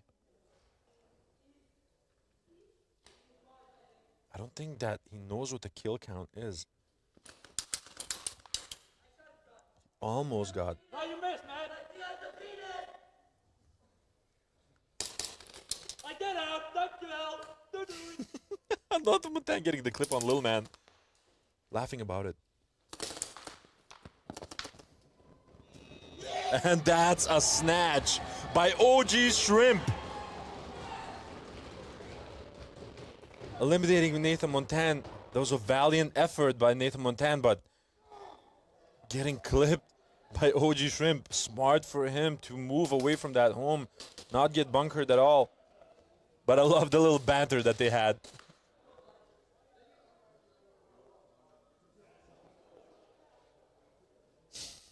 That was hilarious, actually. OG Shrimp was like, hey, I think I hit you. Like, nah, you missed. You gotta love it, man.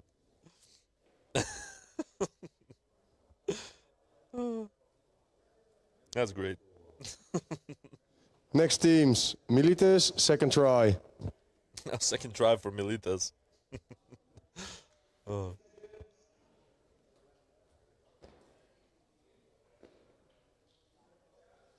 All things considered, Militas not being able to get that hang that they would desperately like. Professor Finesse saying, "Let's go synergy." Yeah, that was really cool.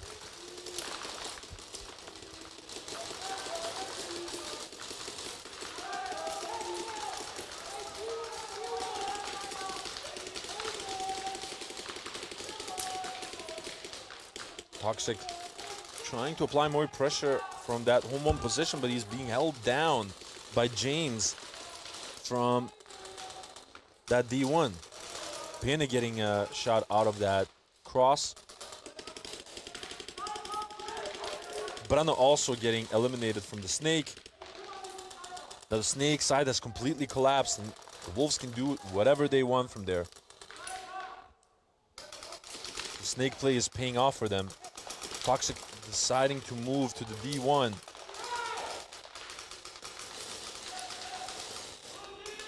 And that was the last one. The kill count was way off. So no snatch for them just yet. But no points conceded as well. And Militas still with a lead of 4 points. Delta Airsoft in the chat saying, DSD, come on! Next teams, Synergy, first try. Now the roles once again have switched. Synergy getting an opportunity to score more points. They've decided to switch sides.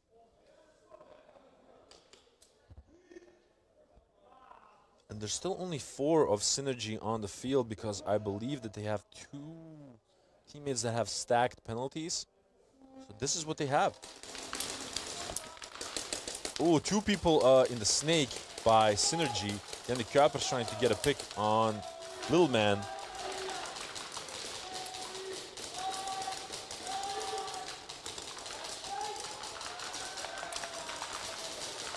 A nice little trade by Optics and Yannick Kuipers. Fusne getting shot out as he also trades with Lil Man. And now it's once again OG Shrimp and Lucky.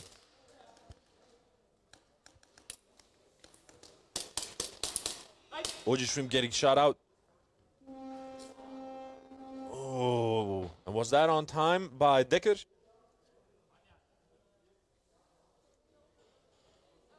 Shaking his head. I don't think it was. So Next teams. Militas, third try. Also, Adi, come on, almost time for some throw rest. that sounds so dirty in a sense, Delta Airsoft, when you write it like that. I swear. But no, I'm having fun. It's time for some throat rest.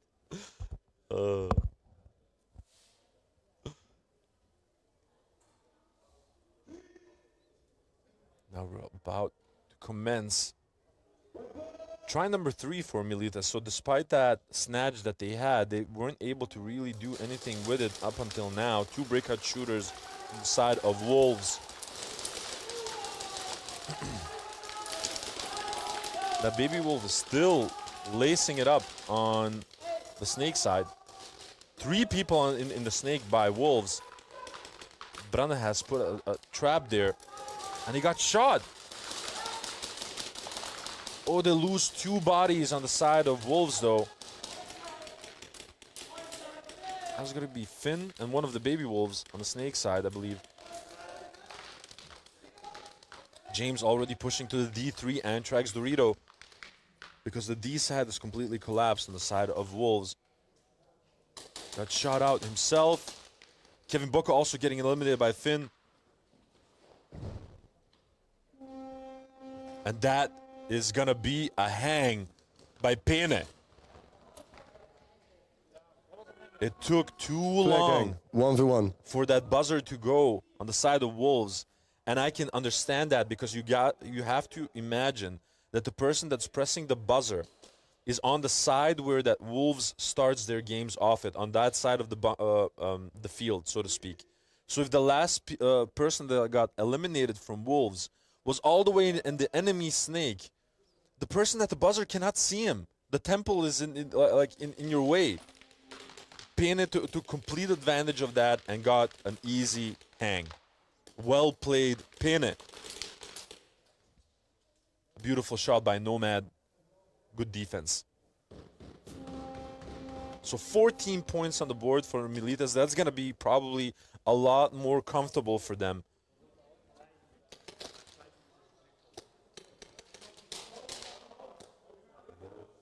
Dirty Mind is a joy forever. I agree.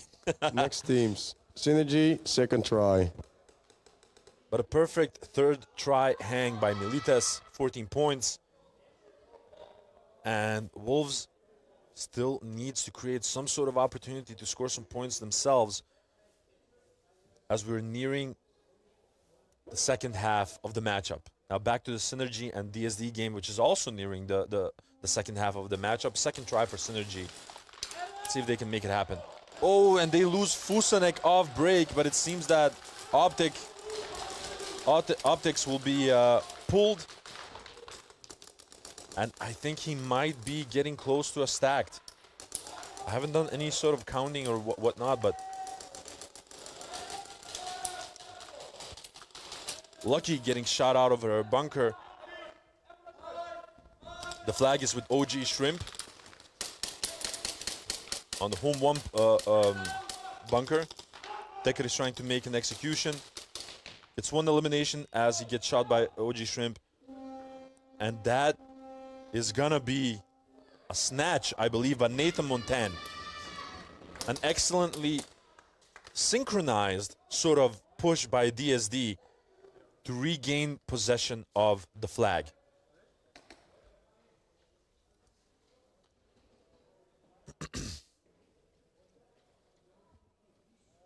Now, I think they're deliberating that pull on. Synergy, player 17, second degree penalty, hit during the slide. That's Optics. Optics got hit during his slide towards the snake off break, and that's going to be a stack penalty. Yeah, I called it. That's a stack penalty. So Optics will not be able to finish the remainder of this game. Next teams, Wolves, first try. And also the following game. So I think because of the stack penalties at this moment, that Synergy will only be able to play with 3 people.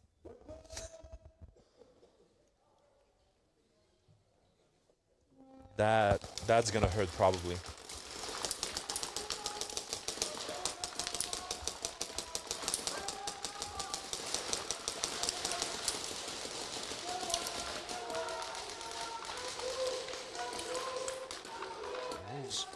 Switching it up a little bit. I'm seeing Nomad now on the D1. It was one of the baby wolves off the cross. Now Dizzy's getting closer on the D3.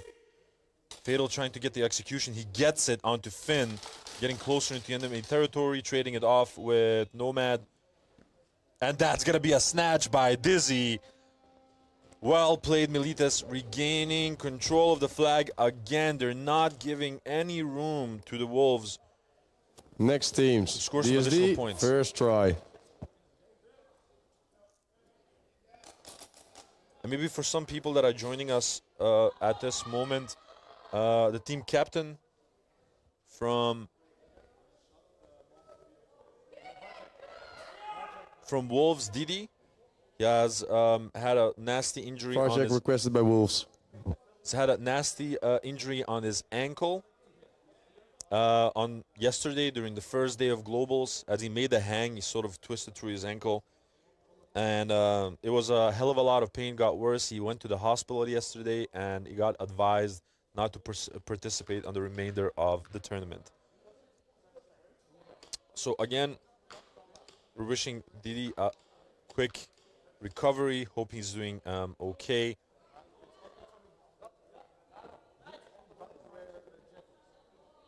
And the Wolves are trying to rally and create different tactics without Didi here present. They're doing amazing, by the way, but I can imagine that, you know, the focus is a little bit off when you got one of the teammates being with a medical situation.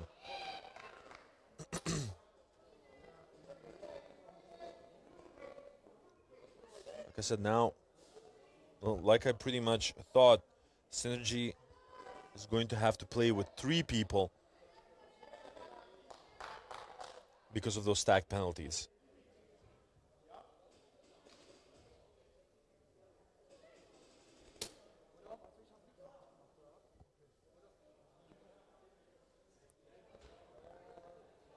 But they seem in high spirits. Like I'm looking at them right now on the breakout wall, and they're sort of, you know, like toying with each other and laughing. So it seems that they're in quite a good mood, which makes a world of difference, by the way.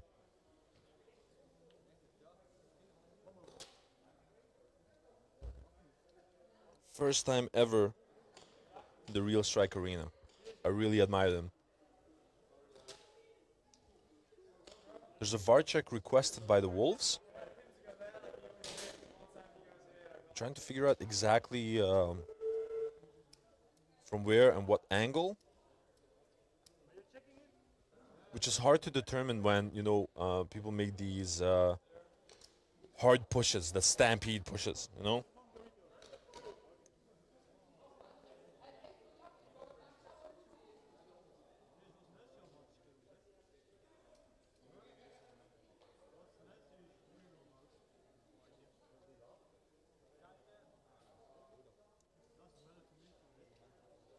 See some nice pictures being taken by Tom, the media crew. Some of the zebras are stretching their legs. Once again, the true heroes of these events are, you know, the referees, our zebra gang, out here every day on their feet, trying to give us the best possible experience.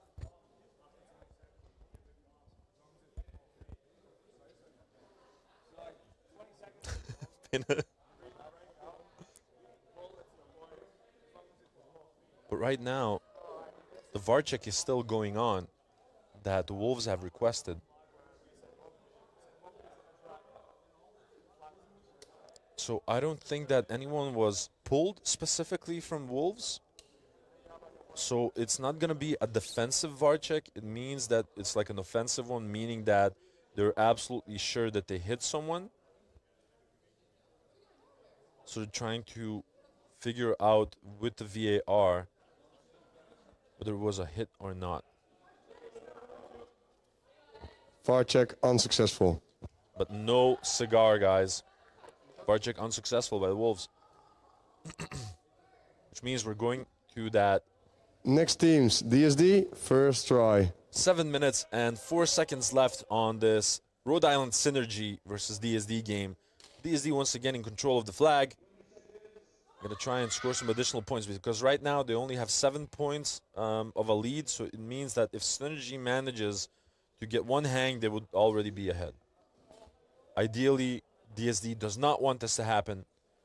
They're going to try and aim for a little bit more. And we're off. OG Shrimp getting shot off break. He's stuck around on that home position a little bit too long. We can hear a kill 4 on the side of DSD. Trying to eliminate the last one, little man. Nathan Montan. Going towards the wall. And giving a little stroke.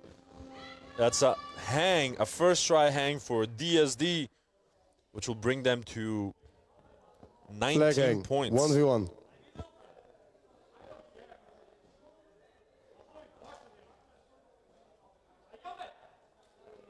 Synergy is really struggling with these penalties. 1v1. But a nice little flag hang, absolutely punishing it. OG Shrimp will be the one that will be defending. Looks like Kuipers is the one that's going to be attacking. I haven't seen Kuipers do a lot of these 1v1s before. OG Shrimp has been shooting quite well this entire tournament.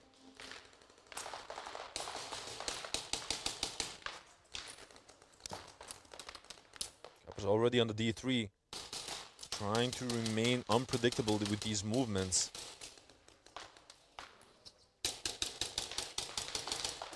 Oh, and he got him. Good shooting by OG Shrimp.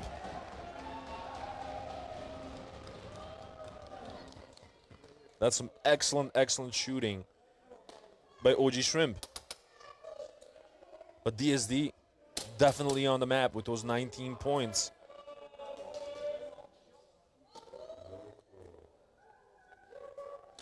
Next teams, Militas, first try. Now Militas once again with that snatch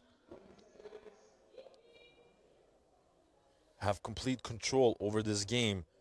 See if Wolves can clap back, get a snatch, or if Militas can actually extend their lead over the 14 points that they have already.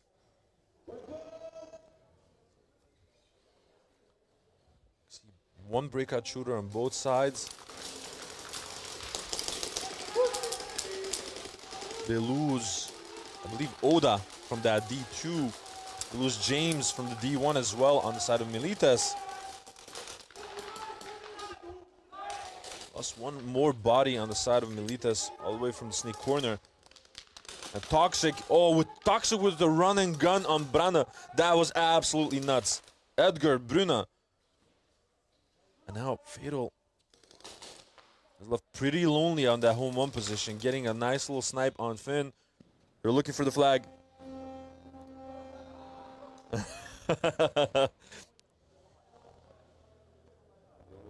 And that was next teams, Synergy, first try. Shooting by the Wolves, showing a little bit more aggression, showing a little bit more teeth from the Wolves.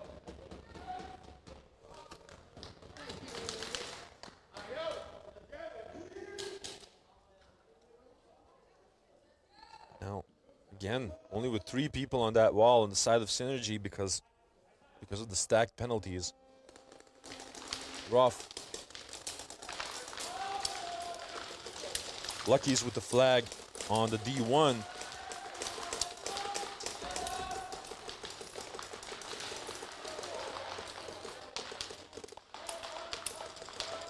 Now they're holding their line on the side of Synergy, trying to create some opportunities. Decker, meanwhile, pushing forward through the center.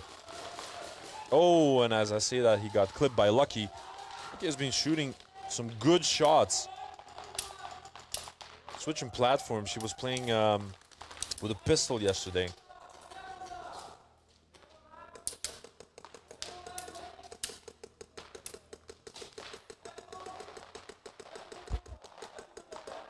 Meanwhile, Yannick Kuipers, he's just waiting on the Snake 50 for a chance to clip someone.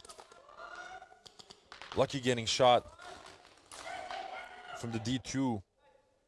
And the Kuipers getting shot from that Snake 50. They're trading blows at this moment. OG Shrimp moving it up. D1, they also lost Lil Man. So OG Shrimp is on his own with the flag in his hands right now.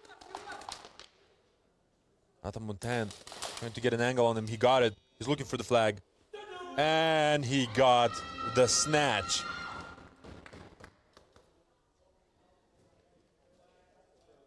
Nice little additional snatch for in the portfolio of Nathan Militas, second Montan. try.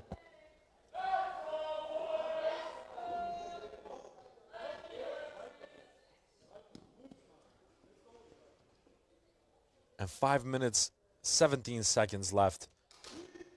DSD gaining more and more control of this matchup. Back to this Wolves versus Militas game. Wolves had a pretty good defense previous round. Oda trying to get to the D2. He manages to do so, almost losing his mask in the process. That was nuts. James really wants to clip Oda away from that D2. Oda is not giving him a chance.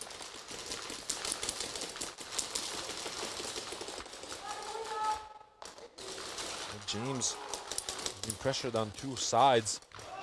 One being made towards the Snake by Pene, who got clipped on the side. Dizzy also getting shot from the Snake.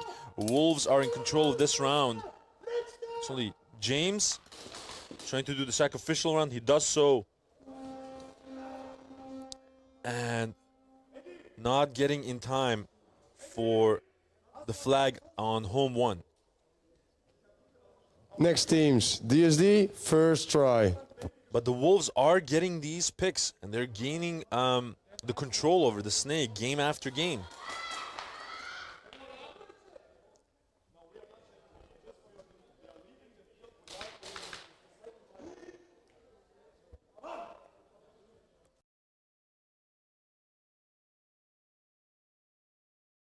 See if they have gained them. Scores once again. Militas is in a pretty comfortable lead. He's getting in the Snake. Decker being shot off break. Some good shooting by Lucky once again. Getting these picks left and right.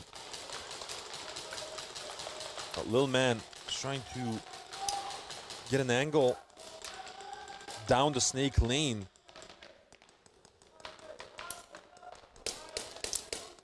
Oh, Nathan Montan with the flag, I believe, is on the D1. Waiting for his team to pave the way a little bit. Soften them up with a couple of blows on their own because they have lost Decker. But that's pretty much it. Well, Fusnik is trying to support in the Snake. Oh, a beautiful shot by OG Shrimp onto Kuipers. That was much needed. Oh, but OG Shrimp getting pulled. Oh, that's unfortunate. Now Nathan Montan trying to get a little bit closer to get in the position to score. Lucky has got his number. And now it's gonna be Fusenik and Nathan Montan trying to make the best of it. Synergies holding very well onto the lanes with only 3 people.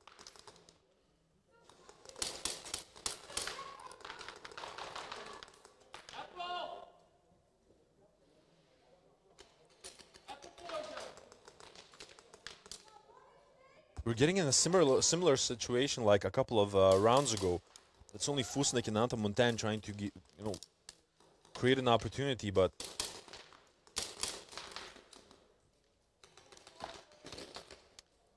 last one is Lil Man trying to do a sacrificial run. Nata Montagne is running for it, but he's not gonna follow through. Lands in that zone 3. 17 points will be on the board. No, 22 points, I apologize, looked at the wrong one, for DSD.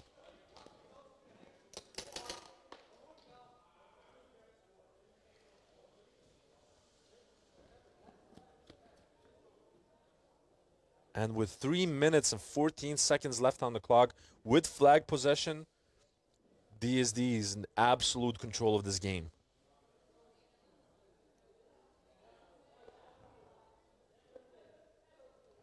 Synergy, player 5, first degree penalty, referee influencing. Oh, Lord. So player number 5. Next teams, Militas, third try. From Synergy got a first degree penalty for referee influencing. Oh, Lord. That might very well be the nail in the coffin. That means the next 3 rounds, they will have to start with only one person on the side of Synergy.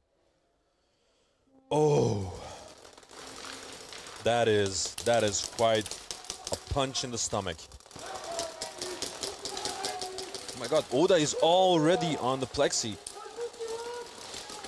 Shooting out 1. Oda has been doing work.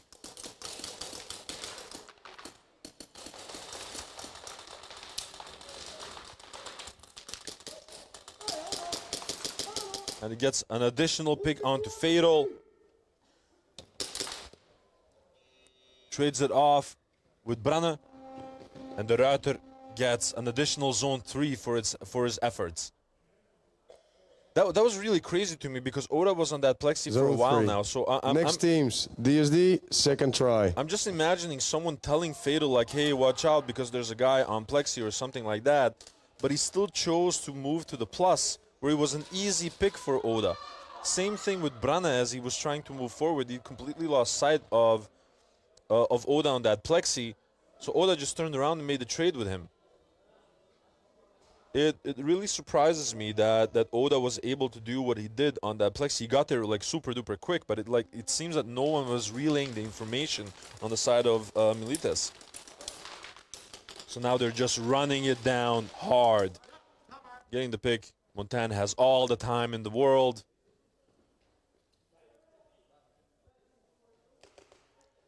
To get another hang. That was a second try hang. That's 11 additional points. And DSD looking strong as hell. Flag hang, 1v1. That's 30 points on the board for DSD. Let's see if they can get a little bit more.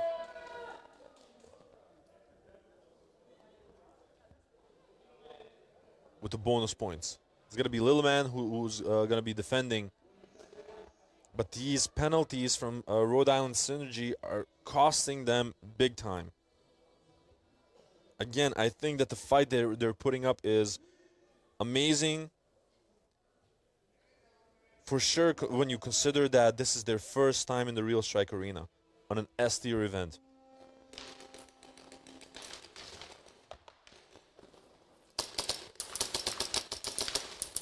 Apollo already in the plexi. Oh. And he got him. And he got the additional points. Good, fast movement by Apollo. Relying more on that than simply shooting off break. And it proved to be the correct strategy in this 1v1.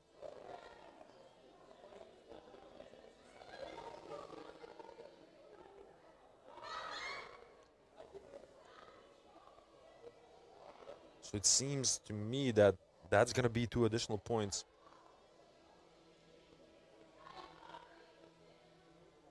Unless the referees... Bonus points. Yeah, that's going to be bonus points. So 32 Synergy, player points. 10, second degree penalty, hit during movement.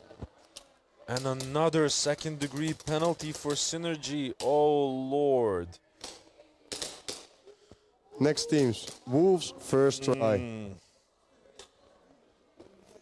This is going to be painful for Synergy. That means that they won't be able to start. Next. No, they're still able to start with one person, I think. I'm a little bit confused now. But that's definitely gonna hurt.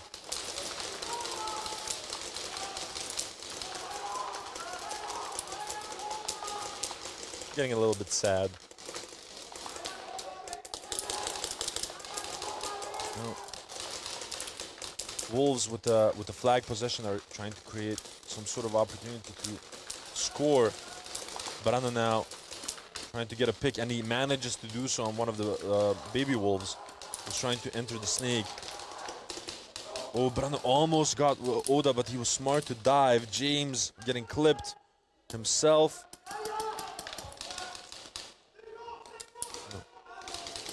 Oda is on the who's next. Middle bunker. They got the angle on Fatal, also on Brana. Nomad trying to pave the way. Almost made the trade. Oda grabbing the flag. And that's gonna be a hang for the Wolves. That was crazy. The amount of pressure Flag that hang. Oda 1v1. has put on the 50 line by moving from left to right is absolutely insane. A true workhorse of a player. That was absolutely crazy.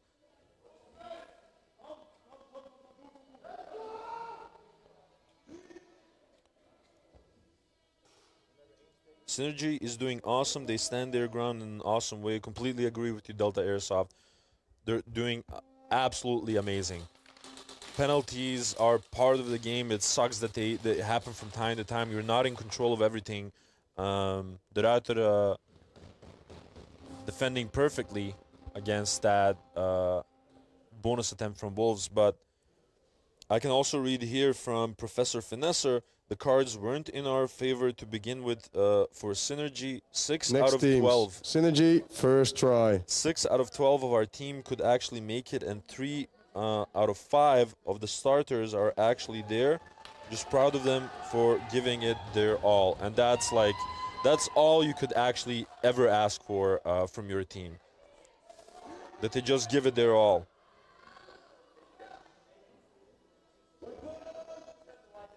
But they look in really high spirits, and that's one of the favorite things for me. Lucky now, all on her own. Trying to do whatever she can, gets clipped. And that's going to be a snatch. So this means that with the next round, if DSD scores either a zone 3 or a hang, this will be game. And they're looking to finish this one off quickly. I hope that I think that the best Next thing that teams. Synergy can do right Militas, now first try. is simply suffer through these penalties so they can make the reset tomorrow. Go home after this one, rally, assess the situation, get some good food, some good sleep, and come back even stronger tomorrow. Give it your all on the Sunday. I think people underestimate, generally speaking, the power of a good night's sleep. Roth pushing hard on the side of Wolves. They're getting close to the 50 line.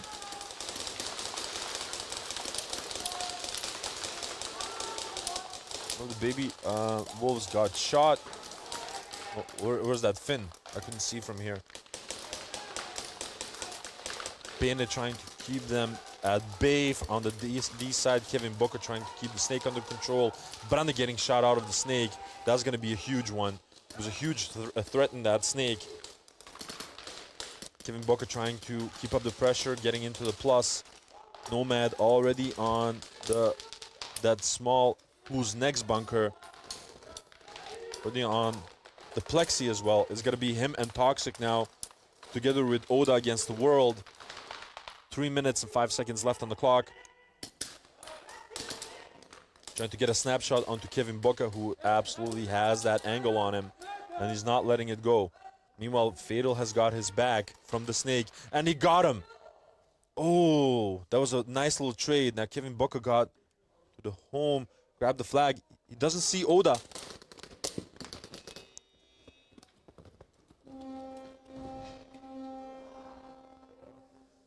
Holy guacamole. And Simon actually made the trade that's necessary for Kevin Boca so he could run. But it's going to be a zone 3.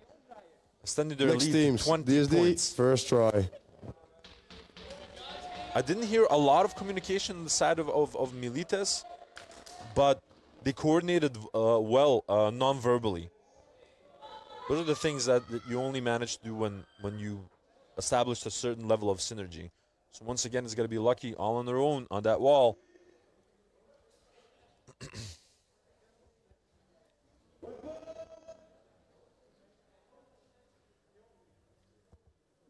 No, never mind. It's going to be 2 of them because they served that second degree already. Clipped her, and now it's going to be only 1 player left. They got him. And Nathan Montan looking to finish the fight. And that's going to be a flag hang. 44 points on the board for DSD. Flag hang, mercy rule applied. And that's a mercy rule applied. One hell of a way to finish off the second day of the tournament for DSD. Next teams, Militas, second try.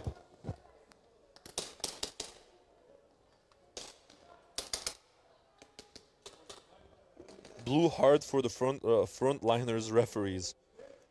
Yeah, definitely. Always a huge shout out for the Zebra Gang. Consisting out of a huge mix of players. We've got players from OB here, players from Sinister, from Scavengers. So shout out to the Zebra Gang. And of course, never to forget our favorite Yeti, Jürgen. They lose Branda from the Snake. They lose Toxic on the side of Wolves. Kevin Booker once again getting into that cross. It seems that one of the Wolves is going to get pulled. Now it's going to be Nomad and Finn trying to fend off the forces of Militas.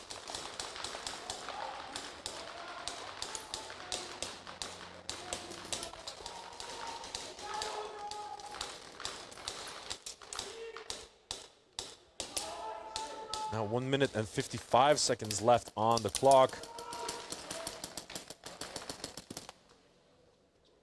Nomad trading it off. And the last one left is Finn in the Snake. No, never mind. It was Oda still on the D2. Couldn't see him all the way.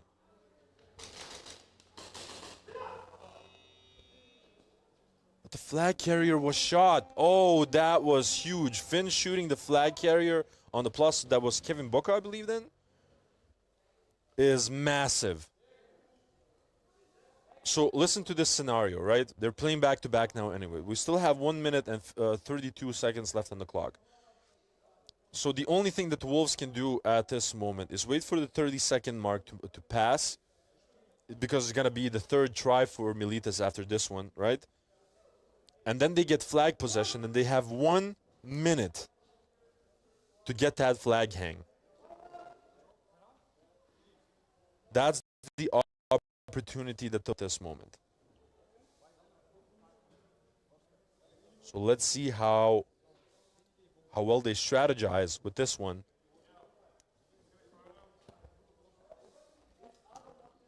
So they have a reload moment at this moment. Filling their pouches. Let's see how well that Wolves plays these next 90 seconds of the game, which will be defining. Wolves, player 55, second degree penalty, hit during movement.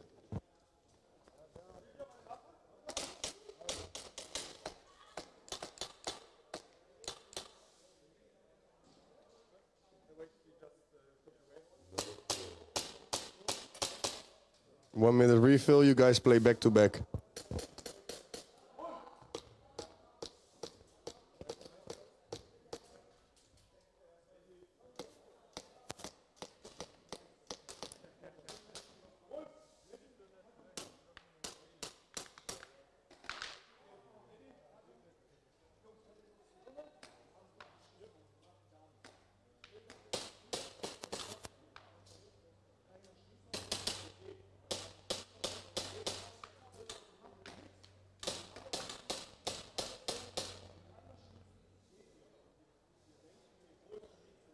Militas, third try.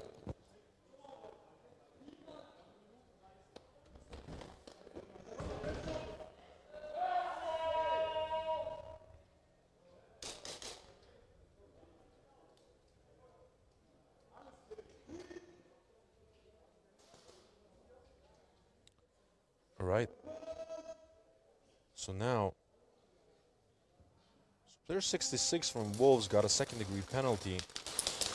Wolves now has a limited amount of time to reset this game. 1 minute and 18 seconds left. Oda is once again already on the plexi. Kevin Booker trying to clip him away.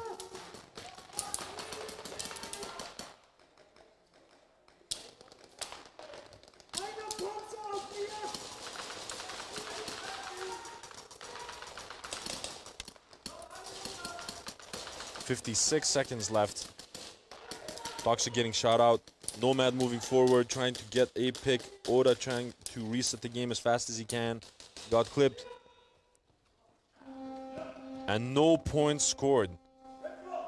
They could potentially do it a little bit quicker. But now they have 43 seconds left to make it happen on the side of Wolves.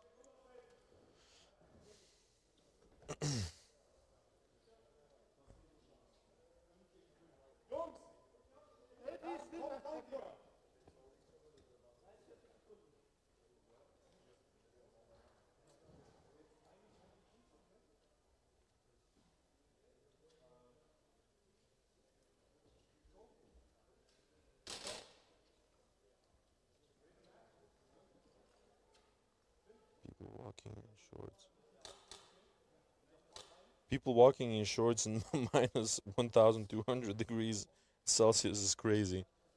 Listen, man. There's like in Belgium and the Netherlands, you have scouts. Like you have probably in the U.S. You have scouts. You have something we call hero, and they walk around in shorts all year long in the middle of freaking winter. Snow out, everything. You can ride them, see him riding like on a bicycle with shorts. It's nuts. Wolves, first try. This is nothing, bro.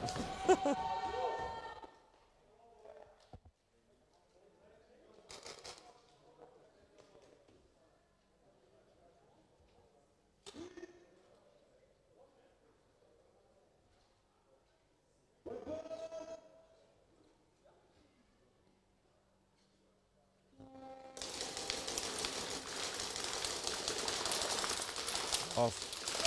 Now, Wolves is pushing incredibly hard. Trade happening in the snake between Dizzy and Finn. 30 seconds left. Now we're in the danger zone. If anyone gets a penalty right now, it will be quite the nasty one. Flag is with Nomad on the D2. Trying to get close, and he got clipped. Flag was dropped. Toxic doesn't see him. 10 seconds left. Kill 3 very clearly to audible on the side of Militas. 2 seconds left. Toxic getting eliminated. And that is going to be game. So GG's to both Wolves and Militas, but congratulations to Militas for another victory under their belt. End game. Please empty your guns. And that, guys, blind man, was the final. This was the last match of today. We hope to see you all tomorrow again. Final game of today, so that means that I have to say goodbye for now, but see you tomorrow for the final day of the NSL Globals 2025, where we'll be entering the semifinals. and obviously the finals to see who we can declare the Globals champion of 2025. I'm incredibly excited. I hope you guys are as well. I hope you enjoyed today. Thank you very much for joining me, and see you tomorrow. Much love. Bye-bye.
I started playing Airsoft at a young age just like many of you. The thrill, the strategy, the community, I fell in love with it. Jefe has devoted countless early mornings and late nights to build a brand that stands for quality and expertise. From designing his own AAP01 upgrades to providing top-notch repair services, but Jefe's vision goes beyond just products. It's about being a part of something bigger. The NSL is an agent of change in the industry, taking Airsoft from a hobby to a sport. Being a part of the NSL means being part of a community that shares my passion and drive. For all things AAP01, visit jefesairsoft.solutions.com.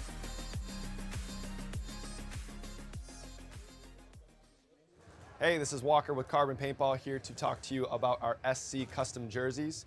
To start your team's design, head over to crbnpaintball.com, fill in some team information, including what colors, what template you want to base your jersey off of, upload your main team logo and any sponsors, enter your name and your number, and we're going to kick you back a 3D image of your jersey. The custom jersey is built on a 5-panel design that's all customizable. The jersey features a DWR coating all throughout the jersey, so it is water resistant. It also is stain proof, and it has side mesh venting. The jersey is also very